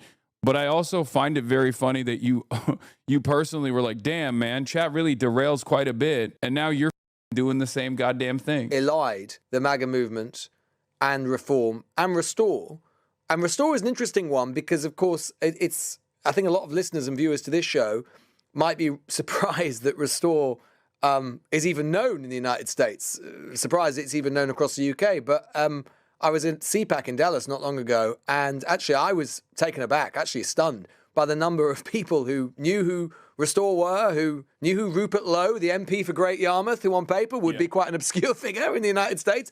But actually, no, he's very well known. Yeah, and a part of the reason is because I think we live in the age of the internet, and like I said, there is an international component amongst far-right elements in European society, certainly, or even South Korean society, as a matter of fact. I mean, Charlie Kirk, before he was assassinated, had traveled to Japan and South Korea and through these massive events with the South Korean far-right, and they were all wearing MAGA hats. I find that both fascinating and also terrifying at the same time, that there is this amalgamation of right-wing forces that are not necessarily adjusted to their own local considerations and their own local problems, but instead they get their notes from MAGA and they wear MAGA merch, which I find very strange. I feel like it's not even a principled version of nationalism that you would expect from these old school fascists.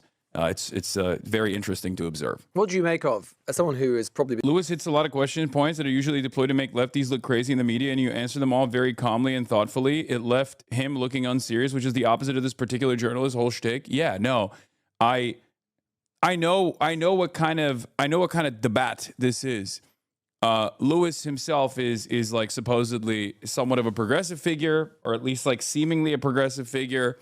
And the conversation wasn't even supposed to, I don't think, be a debate initially, but then it turns into one. It turns into a contentious one because he's like peppering in some choice quotes to be like, well, you shouldn't be saying that, right? You shouldn't be saying that, right? And obviously, I'm not going to back down from that. Obviously, I'm not going to back down from some of the principled stances that I've taken because, I'm not going to sit there and create some kind of moral parity between Israel and Palestinians, including the Palestinian resistance, because there is none. Let's be real. And he doesn't believe there is one either, ironically enough. He believes that like Israel's reaction to October 7 is far more valid than the 75 years of apartheid occupation and denial of sovereignty of the Palestinians creates any environment where something like October 7 could happen. And that's, again, the main point of contention here. It's like you can't have one and not the other. If we're going to be consistent about like targeting civilians, then we should be consistent about targeting civilians. I don't believe in targeting civilians. Having said that, if we're going to talk about who is targeting more civilians, I mean, there's no conversation there. That's where the Hamas is 1,000 times better than Israel point comes from. I saw certain people celebrating how this exposed Assange's anti-Semitism. Yeah, you just don't. The reality of the matter is you don't see Palestinians as human beings. You see Jewish people as human beings. You see Israelis as human beings, but not Palestinians in general. Been thinking about British politics a little bit more than you might have otherwise been. When you see where we are in British politics, you see Nigel Farage, you talk about Rupert Lowe and Restore. What do you make of where British politics is at the moment, and particularly in relation to US politics? Do you see US politics Utter devastation. Devastation. Why do you think devastation? Utter devastation. One of the early warnings that, it's not a secret that I was a big fan and big supporter of Jeremy Corbyn. Indeed. And still am now a friend to Jeremy Corbyn as well. Honored to know him. And he's offended you this week. Yeah, he has, and so has Zach Polanski. I've collaborated with Zach as well at times. So what I will say is, since the Corbyn ouster, it was very clear that Labour was headed down a very dangerous path, going back to Blairite versions of the party, if not far worse, right-wing element in the party, overtaking the entirety of Labour. And one of the warnings that I delivered on the night of the election, after Keir Starmer won, with less votes than Jeremy Corbyn had, ironically enough, was that if the Labour government continues down the line of austerity and refuses to address some of the economic hardships that people are experiencing, that has caused a lot of the former Labour strongholds to turn into areas captive by reform, and first the Tories and now even reform, I was worried that far-right elements were going to overtake British politics, and they certainly did. As a matter of fact, the Green Party's surge has only been the last saving grace of British politics to a certain degree, considering that I think in the absence of this Green Party resurgence, Labor would be eviscerated, and then you would have an eclectic group of, I guess, independent MPs and maybe your party as well, to a certain degree. I chat with him every now and then. He's, particularly in the last couple of weeks, I mean, he's receiving, as you might imagine, ferocious media attention. And a lot of the newspapers are coming for him in a very big way, and they found some things that are embarrassing to him and so on, some of which he's acknowledged. What would you say to him as someone who has been very, very successful in corralling the power of digital media on the left? What would you say to him about how to deal with the traditional media? Be bold, be brave. Don't be afraid to be contentious at times. Stay on message always. I think one of the things that Zoran Mamdani, the mayor of New York City, did so expertly in spite of the barrage of attacks and heinous smears that he was receiving, not dissimilar to what Zach Polanski is currently going through, was he would always play this intellectual judo where he would consistently reframe the conversation back to, and dare I say expertly, back to a key policy of his platform. I think this was a major issue with Jeremy Corbyn. The anti-Semitism smears were unfounded and totally ridiculous.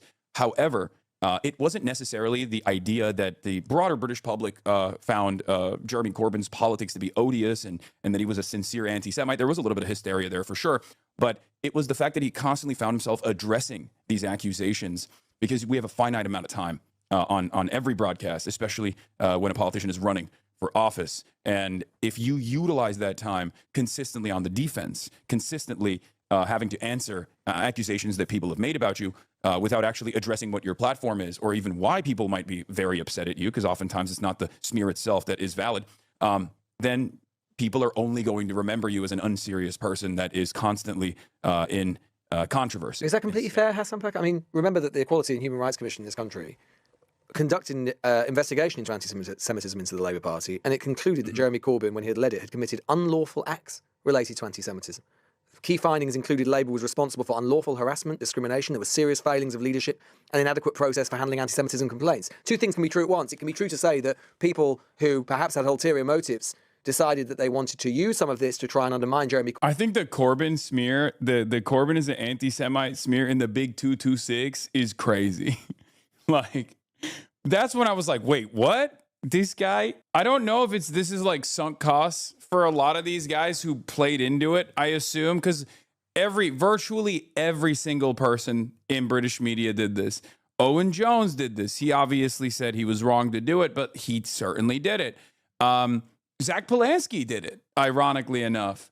And, you know, people that are now aligned with Corbyn on this issue did play a role in this. And some people obviously apologized for it and said that they were swept away with the barrage of misinformation and whatnot. And as long as they apologize for it, and take accountability over it, I'm more open-minded to their perspective.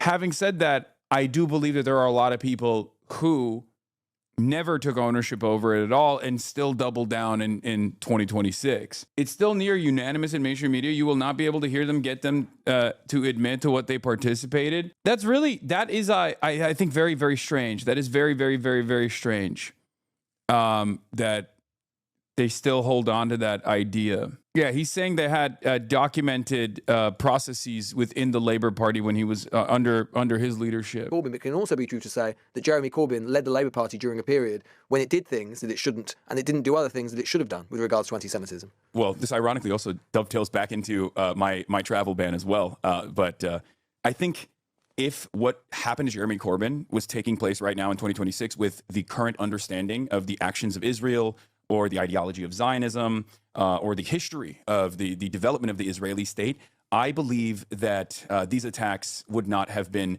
anywhere near as successful. Because what we consider to be anti-Semitism, which I find to be morally repugnant, let's just make that clear, and completely unacceptable, as does Jeremy Corbyn, in the conversations that I've had with him at least, was oftentimes matched up with criticisms of Israel, or even a defense, or even analysis conducted on why certain militancies exist in opposition to Israel. Prescribed terrorist organizations such as Hezbollah, or prescribed terrorist organizations such as Hamas.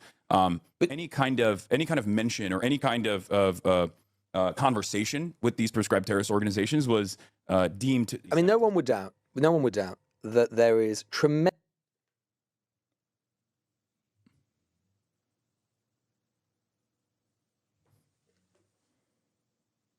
What? Oh, do they do this a lot? Disappointed in you? You should have defended Corbyn as much as that weirdo defended Israel. Wait, what? I don't remember what else I said, but oh no. I mean, I don't know why they just like cut that. Yes, they do that a lot, by the way. This is one of the few instances where I didn't record on my end because I didn't think it was going to be, I didn't think it was going to be bad. Damn. I mean, I'm sure they cut it for, look, I don't even remember what I said here, so I'm sure they just cut it for time, I suspect. Tremendous anger, and many people would say absolutely rightful and righteous anger towards the actions of the government of Israel under Benjamin Netanyahu. Would you also accept, though, that sometimes, and perhaps this happens under Jeremy Corbyn, and perhaps you yourself at times have been guilty of this, that sometimes that fury, which again many people might think is rightful or righteous against Zionism, and in particular the type of Zionism that is prosecuted by the Netanyahu government, has spilt over into anti-Semitism, and that it is best to and it is right to sometimes acknowledge that fact and be honest about that fact? Oh, absolutely. And I do acknowledge that. And I suspect Jeremy Corbyn at times has also acknowledged instances where it does go too far. Well, he's never ever said, I know to my knowledge, he's never ever said that anything he has done or said has been anti-Semitic. I don't think Jeremy Corbyn has been personally anti-Semitic. We can go through the report if you would like, and I can maybe make a better assessment of some of his actions. Do you think that you've ever said anything or done anything which could, in the cold light of day, be reasonably interpreted as anti-Semitism? Absolutely, for sure. I mean, I'll give you an example personally. One of the things that I routinely deploy, one of the pejoratives that I routinely deploy is inbred. And I use that against vulgar ethno-nationalism, vulgar fascism of all different sorts, because nationalism and fascism in general revolves around ethnic purity or religious purity or some kind of racial purity, right? Mm-hmm. I think we agree. White nationalists, Christian fascists, phalangists, numerous different sorts, right? And one of the things that they always bring up that I also personally identify as like something that could be misconstrued as me being anti-Semitic is when I called settlers in the West Bank inbred. I said these inbred settlers, and that was. I think you compared them to the KKK as well. Is that right? Oh no, but I don't think that's anti-Semitic. No, I'm not saying that's anti-Semitic, but I think I'm just giving the full context. I did. Yeah, I did. I've compared them to neo-Nazis. I mean, Itzma Yehudit is Itamar Ben-Gvir's party. It's literally called the Jewish Power Party. It's not like they're hiding that they have fascistic. But do you think it might ever be better sometimes just to never compare any Jews to Nazis? It might just be wise to do that. No, I don't. I'm not so precious about that comparison. And I've actually had. So this is where it, starts really turning, right? He actually agrees with you. That's the crazy part. He just can't admit he does. Yeah. So then the conversation basically flips from this point on to optics. What about the feelings of people who love Israel? What about the feelings of people I suspect would find your statements to be offensive? And obviously, yeah, by the way, the only concession that I make there for chatters who don't understand how language works is, could it be interpreted as, could anything you've said be interpreted as anti-Semitic? And yes, of course there can be. And I take ownership over that. I understand that, right? And I use the example that is most commonly deployed to claim anti-Semitism that actually could be perceived to the uninitiated as anti-Semitism. Because that one is about Jewish people in particular, as opposed to, like, I don't know, a defense of the resistance movements broadly.